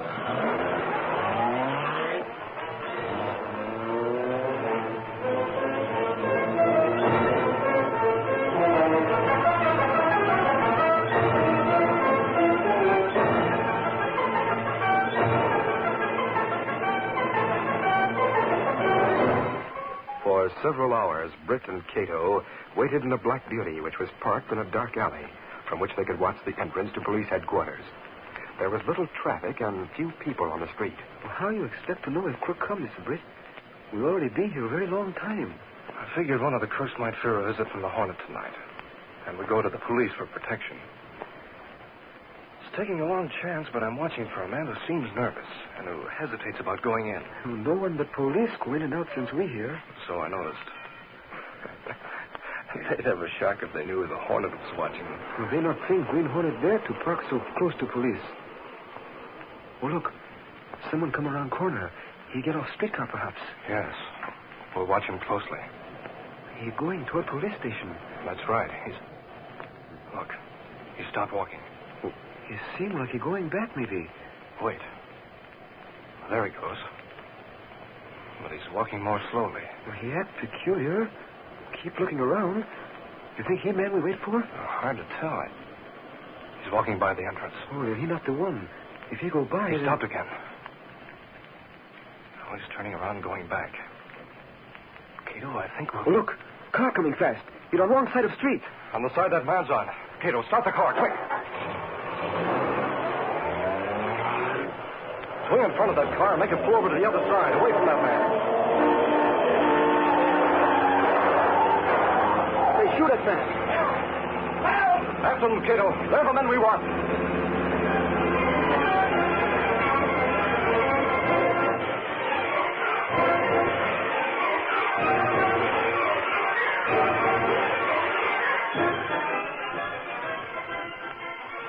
A short time later, inside police headquarters... You sure had a narrow escape, fella. Yeah, I did. I ran out just in time to see the Hornet car leaving. Yeah, it was the Hornet, all right. The shots came from the other car, like I told you.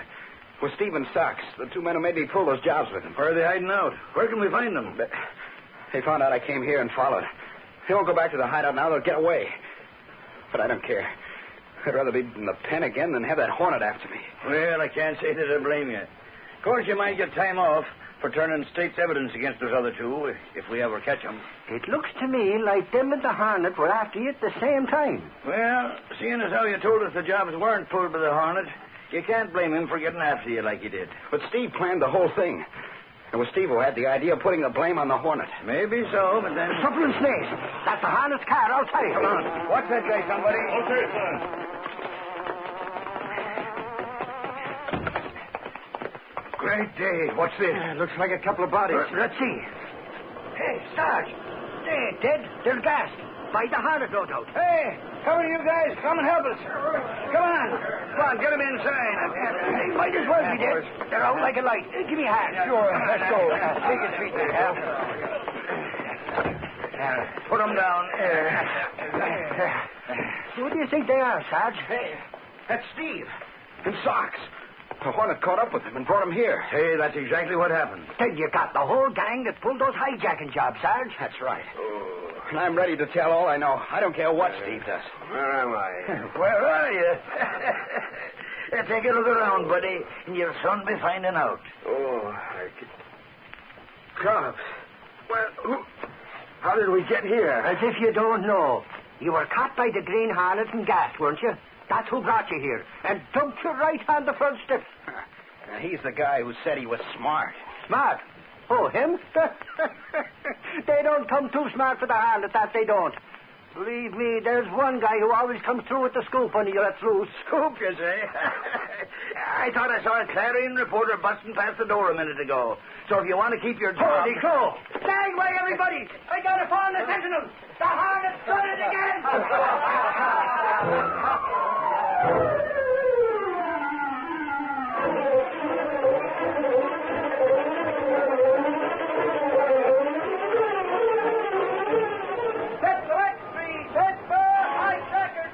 Green Hornet implicated. Read all about it. Green Hornet still in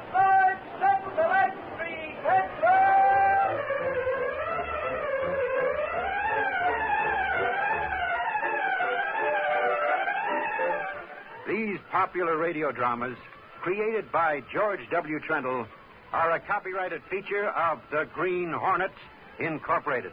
All characters, names, places, and incidents used are fictitious. Come on, get him inside. Hey, might as well be dead. They're out like a light. Give me a hand. Sure. They're out like a light. Give me a hand. Sure. Americans love hot dogs. And now there's an even... Oh, Silver, wait those daring days of yesteryear with the Lone Ranger up next.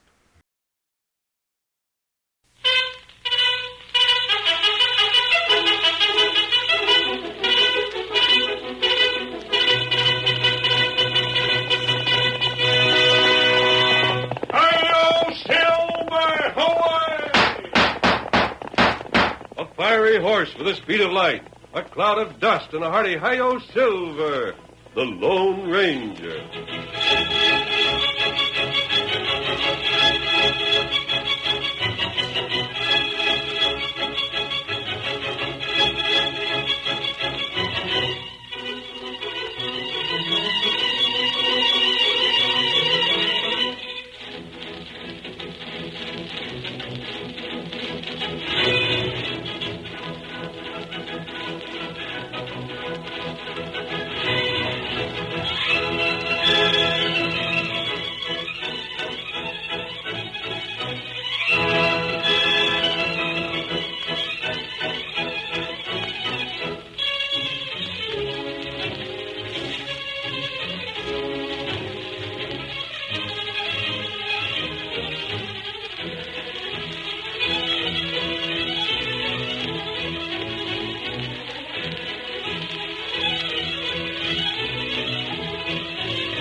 In the early days of the western United States, large bands of outlaws roamed the new territory. They defied the local sheriffs, and it was not until the masked rider of the plains started his great fight for justice that their power was broken. A few of the outlaws escaped, and one of them, Snake Walters, was at large for years. But finally the Lone Ranger picked up his trail, challenged his cleverness, and wrote another exciting page in the history of the West. Return with us now to those thrilling days of yesteryear. From out of the past come the thundering hoofbeats of the great horse Silver. The Lone Ranger rides again. Come on, Silver! We're heading for Dry Lake. There's going to be trouble. Hi-yo, Silver! Away!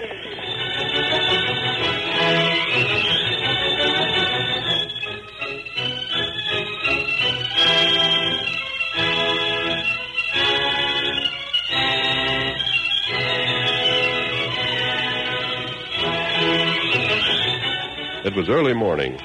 So early, in fact, that few of the residents of the little western town of Dry Lake were awake. But the office of the sheriff had already been opened for the day.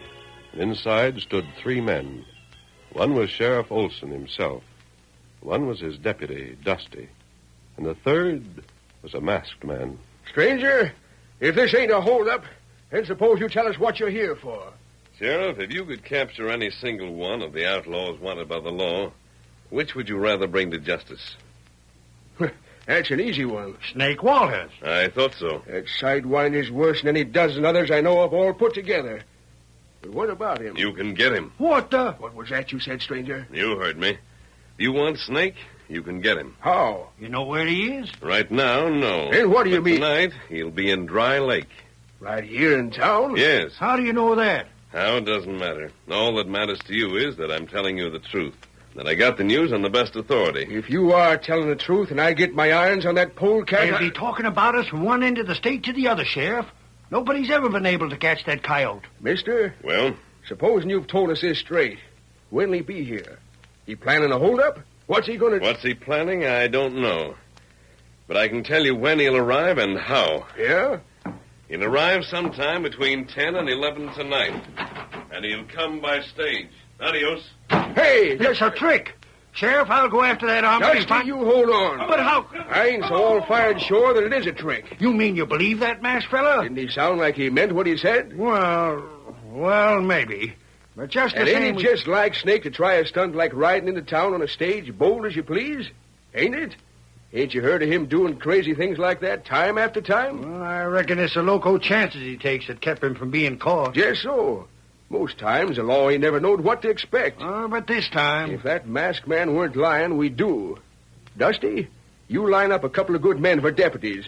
When that stage rolls into town, Snake Walters is going to get a reception like he never looked for.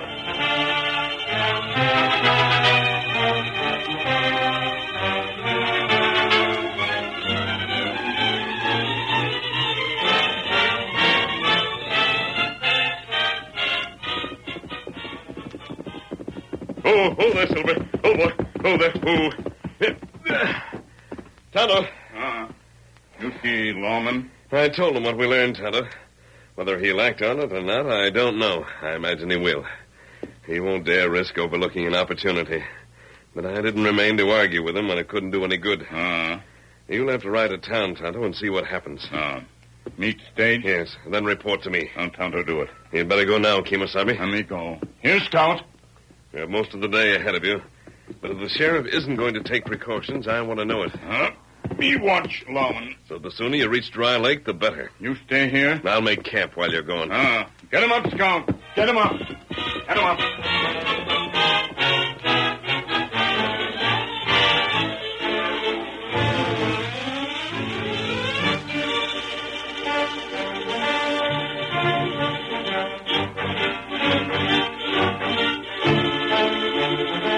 Sheriff Olson acted on the Lone Ranger's advice.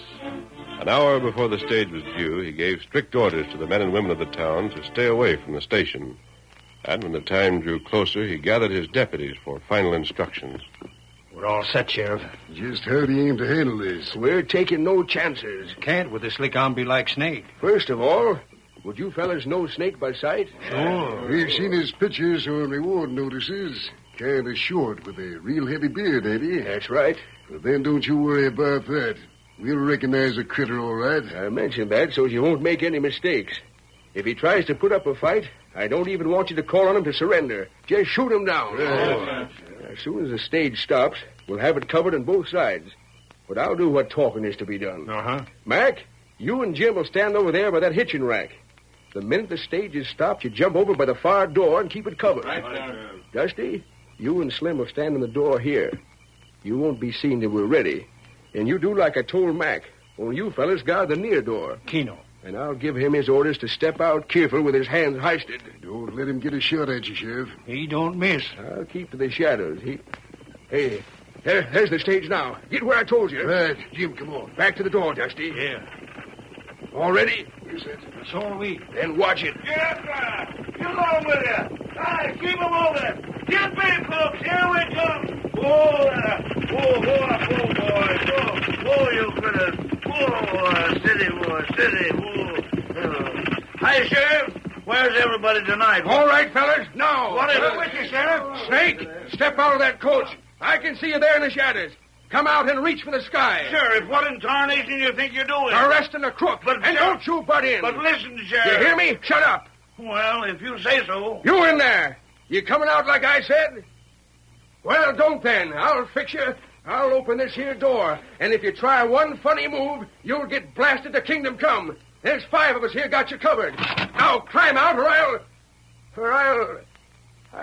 Oh, golly. Sheriff, what's the matter? If I ever get my hands on that masked man, I'll wring his doggone neck. I tried to tell you, Sheriff. Never on all my born days. Oh, my gosh. It's a woman. Come up, Scout. Come up.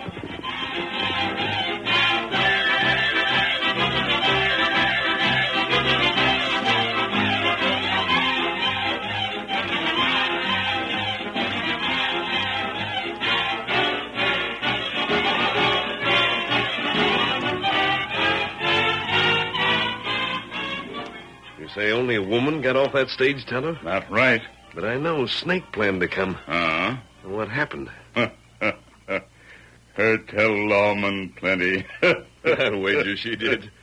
Tonto, I still don't understand it. It heap funny, huh? You know how I learned that Snake was coming to Dry Lake by that stage? Don't you, Tonto? Oh.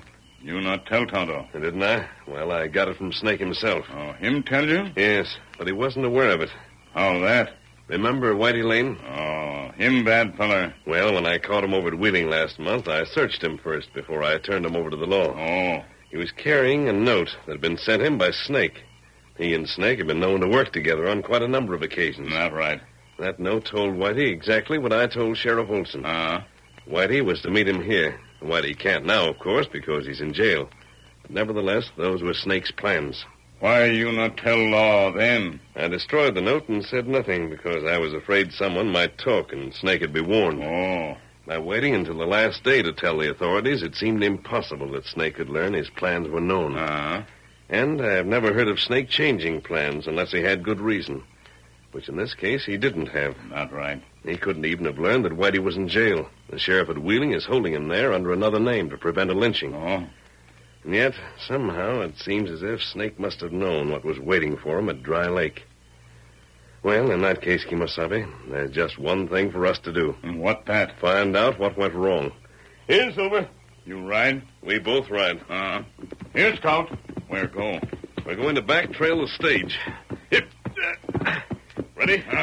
Let's go. Get him up, Scout. Come on, Silver. Silver! Away!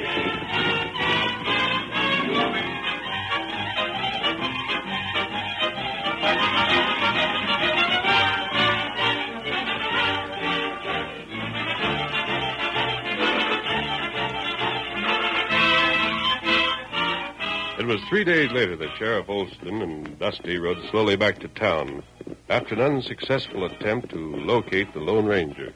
Well, there's the town, Sheriff. Ready to quit hunting that masked man, or do we have to ride out again tomorrow? Me, I'm getting tired of it. Found his camp, didn't we? Maybe, I don't know. We found a camp, sure. Don't prove it was his'n. Sure it was. Seen the prince left with that one horse, didn't you? Uh-huh.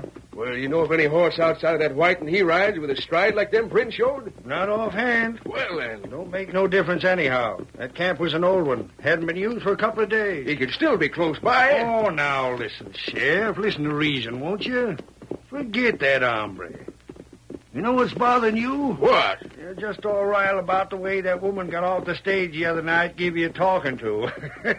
It was a dandy at that. Oh, no. Her ears was burning so they almost lit up the whole town. Well, would you like it if somebody made a fool out of you like that? No, but I wouldn't go traipsing all over the county to get even when it wasn't doing me no good. Well, I'll find that gent sometime. When I do, I'll... Hey, Sheriff, what's going on there by the bank? Huh? Well, I'll be switched. Looks like the whole town's there. Looks like a holdup. Come on. Get up. Get up fella. there. Get along with you. There's the sheriff. Get up. Sheriff. Hey, Sheriff. Give me a quick. There's Banker Judson. Looks fit to bust. We're coming. Oh, boy. Hold there. What's happened, Judson? That bank's been robbed. It was robbed of $5,000. Who done it? How do I know? If you want to find out, why don't you go after him and bring him back? It just happened? 5 minutes ago. Which way did the crook go? Out the back way. He said if we followed, he'd drill us. Come on, Dusty. Come along, Judson. Follow me. We'll find him. That's the way he went. Out that back door there. We'll see which way his trail leads and get our horses. Maybe he ain't cleared out yet. Maybe he's just waiting to drill us. Oh, don't act like an idiot. Dusty, open up the door. Right. I told you. Huh? Yeah, behind that shed, I saw him. I saw him move back out of sight. You sure? I seen something too, Sheriff. Come on. Whoever you are hiding behind that shed, show yourself and we'll fire clean through it. Come on. Step out here. Don't you dare fire. Don't you dare. Oh, you again. Miss Crumpet, do you always have to get where there's liable to be gunplay? Well, I like that. Seems to me, Sheriff Olson, take me at fault, it's you. Ask her what she's doing back here. Can't anybody come to see what all the excitement's about? Oh, forget it, Judson. Dusty, go fetch our horses. Right now. And, ma'am. Well? Try doing me one favor. Eh? When I'm hunting crooks, gosh, old Hemlock, just stay out of my way.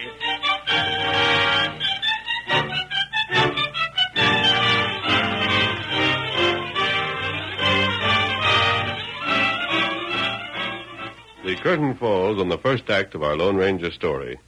Before the next exciting scenes, please permit us to pause for just a few moments.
Now to continue our story. On the same day that the bank robbery occurred at Dry Lake, the Lone Ranger and Tonto were heading for town. We've got the answer to this affair, Tonto. I should have seen the truth before, but it seemed so impossible that it never entered my head. Make him heap clever. This is once that his cleverness will do him no good. We'll reach town sometime around midnight. That's right. And when we get there, the sheriff is going to have his opportunity to jail Snake after all. Come, Tonto, let's make better time. Get him up, Scout. Come on, Silver, come on.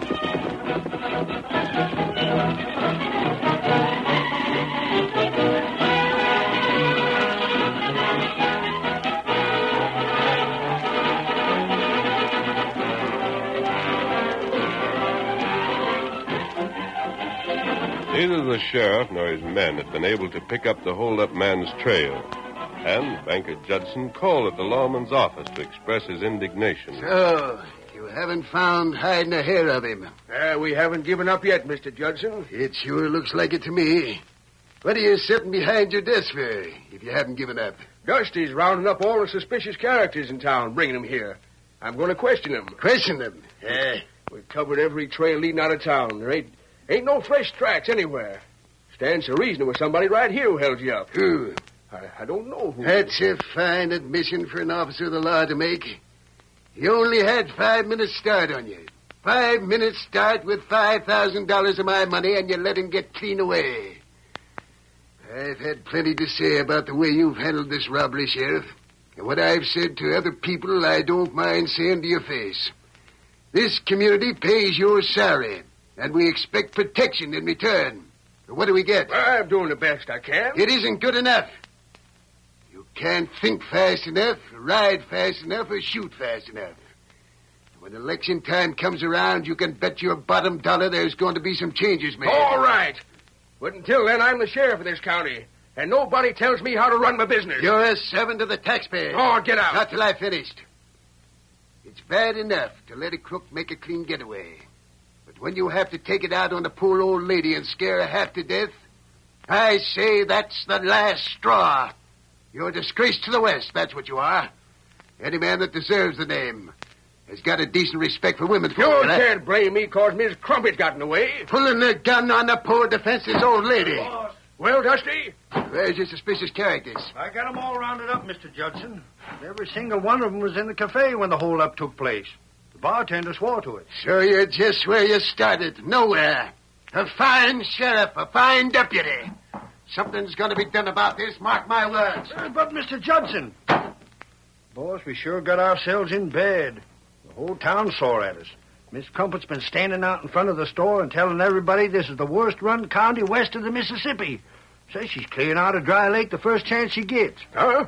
You mean that? She's leaving on the stage tonight. Dusty, that's the first piece of good news I've had today. I'm going to be down at the station to see her off myself.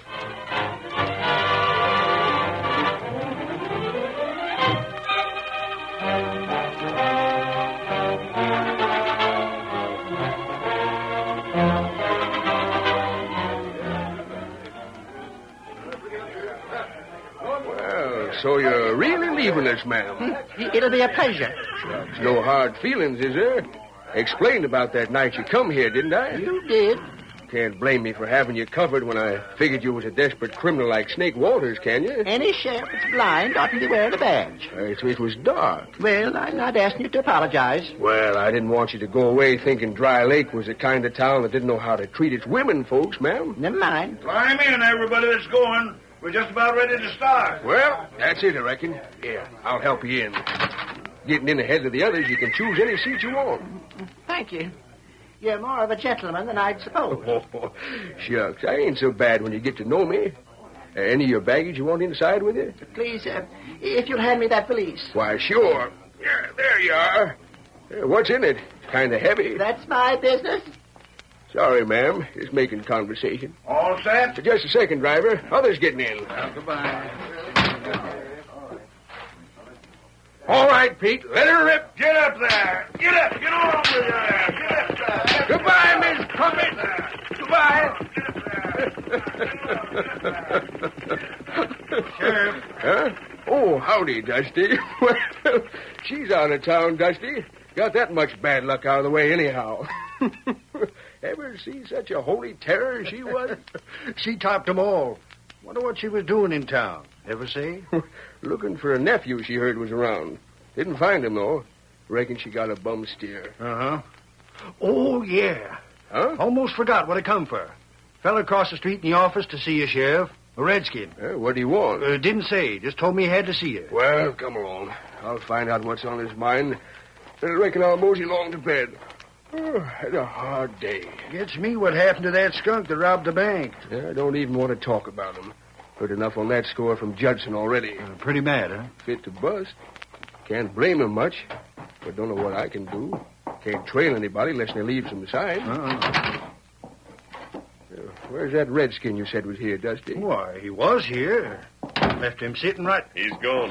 I'm here instead. What? The masked man! Of all the doggone Don't slap leather. I'd like to fill you so plumb full of holes, mister, you'd look like a mouth organ. Yes? You made me the laughingstock of the whole county. Because you didn't capture a snake? And because on account of you, I had 4 fellas drawing beads on what turned out to be just a woman. You... Hey, Dusty. Huh? The bank robber. The fellow that stole Judson's 5,000. I'll bet it was this polecat here. I'll bet it was. There's been a holdup? You pretended not to know it? It's news to me. Why, you... And if there was a holdup, Sheriff, you can bank on it. Snake was responsible. Maybe you're Snake. I think you know better than that. How do I know? How do I know that you ain't? Oh, he ain't the same Bill. You know that, Sheriff. Well, they could be partners, couldn't they? Sheriff, I don't blame you for not trusting me after what happened before. You never... Wait. But if you think I'm a partner of Snake's, I'll prove I'm not by helping you get him. I heard that before. Do you want him or not? Of course I do, but how... Then come along and we'll get him. Sheriff, we ain't getting no place by ourselves. Why not give it a try? Not till I know where we're going. Where's the passenger who arrived on the stage the day I saw you? You mean Miss Crumpet? Is that the name? She's left. She left by the stage just now. What's that? And that's the only good thing that's happened to me in the whole last month. Then Sheriff Snake's on that stage. Huh? Come along. We've got to catch it. Mister, you just hold on a second. You're wasting time. By listening to you. I don't... You told me Snake was on that stage before. And now you're giving me that same story all over again. But this time, mister, there's a difference. Yes? This time I ain't biting. You mean you're not coming? You're letting Snake escape? I mean... Nobody makes a fool out of me twice the same way. Sheriff, you just think you're not coming. Hey, wait. Stand back. Hey, leave that alone. It's the county cash box. And if you want it, Sheriff, come and get it. All that money. Right out from under our noses. If he gets away with this, then we'll be laughed right out of office. Come on, somebody. Come on. Well, he ain't. Get to the saddle. Right. Hey, I want a posse. After them 2 fellas. The engine and the masked man. Everybody can ride. Get to the saddle. There's 2 crooks in this county won't get away. Come on.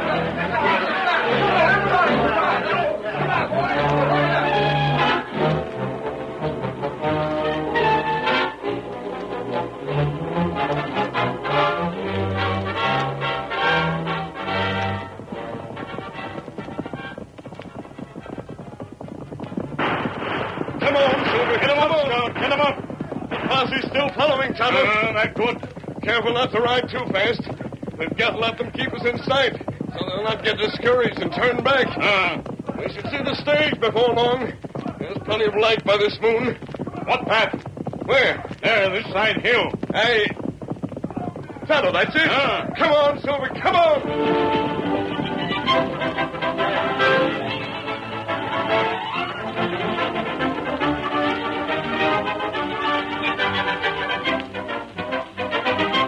It was not long before the stage driver heard a shout.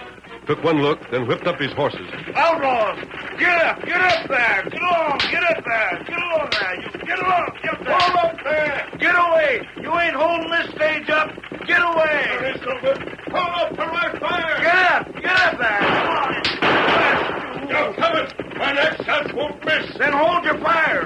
Whoa there! Whoa! Hold there, Silver! Hold there! Driver, I'm taking one of your passengers. You can't do that. You look. The posse. They'll get you two. Them plenty close. Them hit us. Tonto, we haven't a chance to explain. They're primed to shoot and get their explanations afterwards. So leave this to me. Take cover behind the stage. Stay with you. Do as I say. I know what I'm doing, Kemosabe. I'll be in no danger. Hurry. They're getting close. Go on. One move to drive away, and I'll blast you out of that seat. Drive away? You couldn't make me. I'm staying to see you get yours. There he is, fellas. Get the forward there. Hi! You hit him! You got him! I drilled the masked man. Get him, Jensen. I'll see if he's still living. You look for the redskin. Yeah. No, you don't. You was just pretending. The masked man ain't wounded at all. I pretended to be hit to stop your fire. One move from any of these men, Sheriff, and I'll let you have it. He means it, fellas. Put up your guns. Tonto, drag Snake out of the stage. You're making the same mistake you made before. We'll see who made the mistake. Redskin, you let me go. You come. You'll pay for this, Injun. Bring him here. You get him. Now then, Sheriff. Look now. No, what in thunder? Hey, that's a wig you grabbed off her head. His head. Now watch. Take your hands off me. Just get some of this paint and powder off your face, Take Snake. your hands off me. Let And go. we'll see what you look like. Doggone, Sheriff. It is Snake. It's Snake with his beard shaved off. And dressed in the clothes of a woman. Blast you for spoiling things. I was getting clean away. But now, Snake, you'll hang. And that's how the bank robber got away so slick. Snake run from the bank, changed into them women's duds, and come back pretending to be Miss Crumpet. Sure. I was certain before that Snake was on the stage. I was thrown off the trail just as you were, Sheriff, when I learned a woman had arrived instead. But I checked back and found the place where Snake had bought his stage ticket posing as a woman. Then learned the name of the town he mentioned as his home. When Tonto and I rode there, we learned no such woman was known. That valise. The valise I put in the stage for him. I'll bet it's got the cash from the bank in it. That's why it felt so doggone heavy. And you helped Snake with it. You'll find the cash box I took on the driver's seat of the stage, Sheriff. I brought it along just to make sure you'd follow. I guess since I seen you first, Masked Man, I've been about 1,000 different kinds of a fool. Which just goes to show, Sheriff, Huh? that you can't be too careful around a lady. Get him up, Scout!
story you have just heard is a copyrighted feature of the Lone Ranger Incorporated.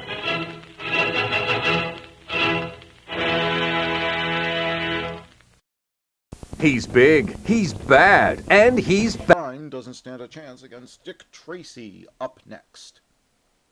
And now, Dick Tracy.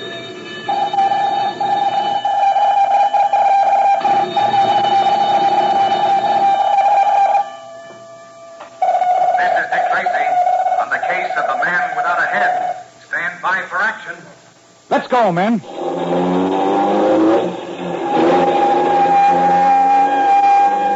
Yes, it's Dick Tracy, protector of law and order.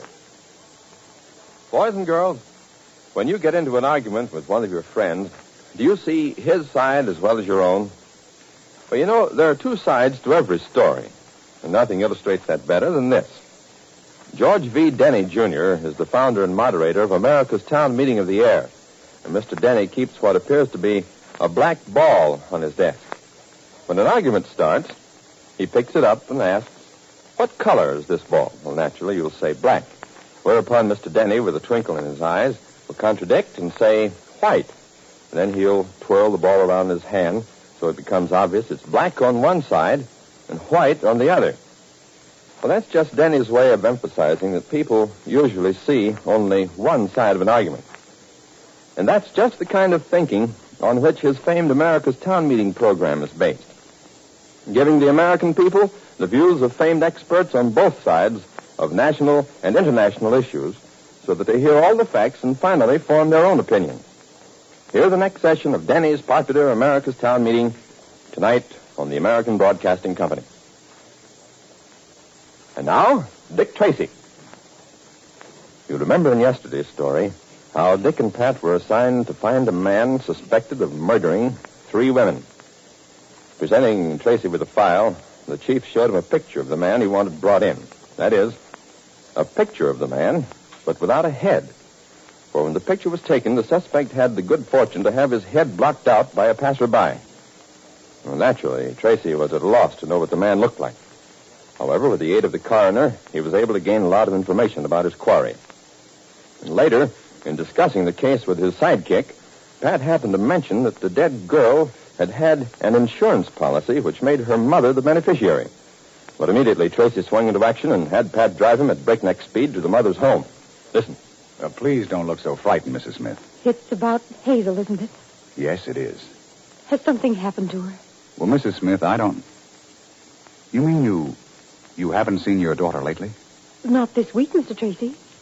But please, what's happened? Is she ill? Has there been an accident? Mrs. Smith, there has been an accident. I can tell from your expression that it's serious. Please, Mr. Tracy, go on. Don't keep me in suspense. What's happened? Mrs. Smith, I'm sorry to have to tell you that your daughter Hazel is dead. Maybe I can get you a glass of water or something, Mrs. Smith. No, never mind. I'll be all right in a moment. How did it happen, Mr. Tracy? The authorities have been trying to reach you for the last 48 hours, Mrs. Smith. I've been out of town. I've been visiting friends in the country. Please don't try to spare me, Mr. Tracy. I'm all right. Mrs. Smith, your daughter Hazel was murdered. Murder? Yes, Mrs. Smith. When did it happen? How? It happened 2 days ago. About 5:30 in the afternoon, as near as we can tell from the coroner's report. Did it happen on her way back from work? That's what we're inclined to believe. I see. Your daughter was a victim of murder by violence. Oh, no. The marks in her throat indicate she'd been attacked by someone very strong and powerful. Oh, poor Hazel. I pleaded with her and begged her to live at home with me, Mr. Tracy. But she insisted that she live a life of her own. Oh, I knew no good would come of it when she took an apartment with that other girl. And now this has happened. I'm sorry I have to tell you these things, Mrs. Smith. I understand perfectly, Mr. Tracy. And I'm sure that you're here to be as much help as you can. That's it exactly. Where is she now? Well, because we weren't able to reach you, her body was placed in the morgue. Just a moment, Mr. Tracy, while I get my things. I want to go to her. Please, Mrs. Smith. That's exactly what we don't want you to do. But Now, please sit down and listen to what I have to say. Are you sure there isn't something we can get for you, Mrs. Smith? Nothing. Thank you. It's just that I have a hard time keeping a grip on myself. You were saying, Mr. Tracy? Mrs. Smith, we don't want you to leave the house under any circumstances. But I don't understand. Judging from your manner, you act as if I were in danger. There's a possibility of that. I'll try to explain it to you. As a result of my examination, I've found that your daughter has amassed quite a sum of money. And also had recently taken out an insurance policy on her life, making you the beneficiary. Yes, I knew that, Mr. Tracy. She told me all about it. But what has that to do with danger towards me? In all crimes, Mrs. Smith, we first look for a motive. And in this case, I believe the motive was money. Oh? Your daughter's savings, which she kept in the house, has disappeared. Oh. And the insurance policy, naming you a beneficiary, represents quite a tidy sum to anyone who can lay his hands on it. You mean someone might make a similar attempt on my life? That's the possibility I have in mind. Tell me one thing, Mr. Tracy. Have you any idea who did this to my daughter? We have. In fact, I can show you a photograph of the man. Oh? Unfortunately for us, you'll see that the photograph isn't complete. Here it is. Hazel, that's a picture of my daughter walking along the street. Yes, Mrs. Smith. But you spoke of a man. Yes, right here. Oh, complete. Except for the face. Yes, Mrs. Smith. Tell me, could you possibly identify the man from this photograph? No, Mr. Tracy. No, I thought not. And unfortunately, neither can we. And you think this man was the murderer? We're not sure, Mrs. Smith. But all the other people in the photograph have been investigated and are under no suspicion. I see. There only remains the man without a head. Now, let me go over this whole matter carefully with you, Mrs. Smith. Yes. I want to impress on you the importance I attach to your staying right here till I give you permission to leave. Step by step, Tracy and Mrs. Smith went over the events leading up to the murder of her daughter. Meanwhile, sitting in his apartment in another section of the city is the man shown in the photograph, the man without a head. Opposite him is one George Scanlon. Listen. Relax, George, relax. You sit there on the edge of that sofa as if you're ready to jump out the window. I don't know how you do it, Hoppy. It's getting so you act as if you had no nerves at all. I haven't, George. You can't afford to have. But this makes 3 of them. So what? This is only the beginning. But how do you spot these dames, Hoppy? That's what I want to know. Why, it's simple, George. I just hang around the banks, watch them cash their checks, follow them home, and see what they do with the money. Yeah. Why, take this last dame, Hazel Smith. I followed her for 5 weeks before I figured she was worth knocking off. And $1,200 cash isn't so bad. But how'd you find out about this insurance policy? Why, that was simple, George. This dame lives with another one. I just waited till they were both out working, got into their apartment, and searched. And you mean to tell me you're going to make a try for the $5,000 that this dame's mother's going to get? $5,000 is a lot of money, George. I did it the last 2 times, and I guess I can do it again. I'll just wait till I'm sure the insurance company has paid her off, and then watch me go to work. That means we don't do anything for a couple of weeks, huh? No, you're wrong there, George. I don't believe in letting the grass go under my feet. Let's see, it's about 5 o'clock, isn't it? Yeah, that's right. And let's get going. You mean you got the finger on another one? Let's go. You might at least let me know where we're going. Why, George, we're going to take a little walk up near the park. There's a certain young lady up there I've been wanting to speak to for the last couple of weeks. She's pretty good looking, George. You'll see her come out at 25 after 5. Come on.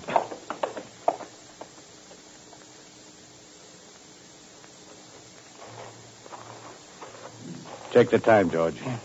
It's just about 25 after 5. And sure to be along any minute. Now, remember, we're just a couple of guys from out of town who've lost our way. Okay. Act dumb, George. Here she comes. Watch it now. I beg your pardon, miss. Oh, you startled me. Oh, I'm sorry, miss. I didn't mean to startle you. I just wanted to ask you a question. Oh, that's all right. You just spoke to me so suddenly, that's all. What is it you wanted to know? Well, we're from out of town, miss, and I guess we're lost. Oh. I wonder if you could tell us where we are. Of course, I know we're in the middle of a park, but I want to get down to the theatrical district. Well, I'll admit you're a little bit off the track, but it shouldn't be too hard to set you right. If you'll come along with me as far as the park entrance, I'll show you the bus to take. That'll be very nice of you, miss. Where are you from? We're from Ohio, miss. We just got in last night. We're looking for jobs. Oh, you probably worked in a defense plant and were laid off. That's right. Yeah. Don't look as if we'd find anything here either. Oh, have you tried the employment agencies? Yeah, we sure have, miss. They don't hold out much hope. Oh. You know, miss, I have an idea. I don't want you to think it improper, but how about having dinner with us? Oh, I'm afraid I couldn't do that. Oh, you have other plans? No, it isn't that. It's just that I don't know you gentlemen. Now, wait a minute, miss. There's nothing to this except a dinner. On our walk around the park, we saw a nice restaurant not far from here, and I was just going to suggest that we go there and have a meal. Believe me, miss, it's just that we're kind of lonely. And that's the story, Mrs. Smith, as we have it up to the moment. Excuse me a moment, Mr. Tracy. My phone is ringing. She certainly took it well, didn't she, Dick? Yes, but I'm sorry I had to be the one to tell her. That's one of the hard things about this job of ours. It's for you, Mr. Tracy. Your office is calling. Oh, thank you. Inspector Tracy. Inspector, this is the desk sergeant. Yeah, what is it? We just got a report from the cops on the park patrol. There's some dame up there that has hysterics. I thought you want to know about it. But go ahead, Sergeant. Well, it seems that a couple of guys picked up this dame, sold her the idea of buying her dinner. Well, it turned out the way it usually does. They parked cops have her in the lobby of the apartment house at the north entrance of the park, trying to quiet her down. There may be no connection with what you're working on, but I'm just following your orders. Well, thanks, Sergeant. Pat and I will go right up there. All right, you'll find the cops and the girl in the lobby of the Belmore apartments. Right. What's the matter, Mr. Tracy? Nothing really, Mrs. Smith, but Pat and I have to leave on a routine matter for a while. Oh. I'll station one of my men outside your house for protection. And please obey my instructions. Don't leave your house under any circumstances till you hear from me again. Yes, Mr. Tracy. Come on, Pat. Let's go. Okay, Dick. And the sergeant said they had the girl in the lobby.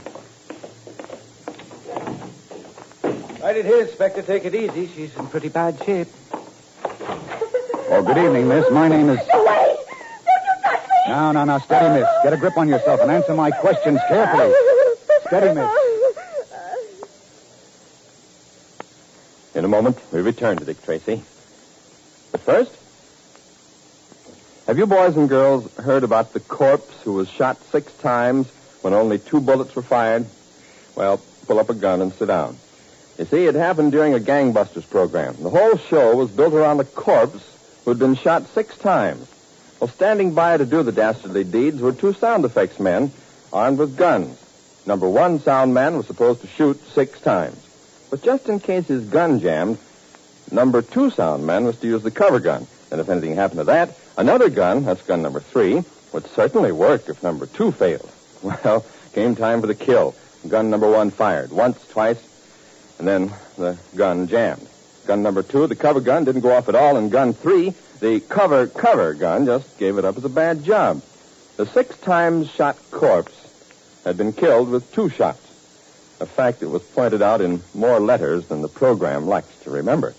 Usually when somebody is shot on gangbusters, they're shot but good. Oh, yes, the show makes good listening. And here's the news. Gangbusters is now heard every Saturday night on most of these stations of the American Broadcasting Company. And now, back to Dick Tracy. Get on that phone, Pat, and tell the operator to clear the wire.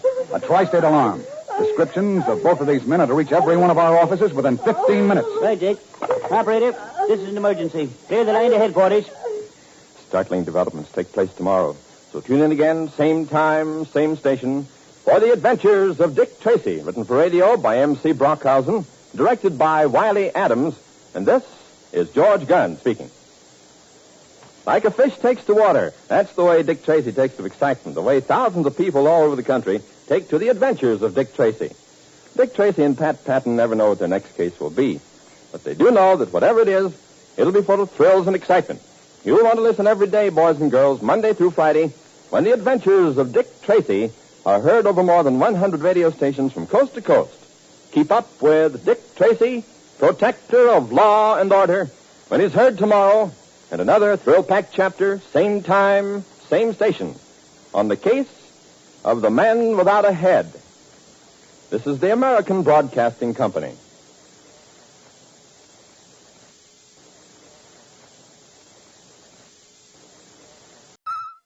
Locuyon.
you.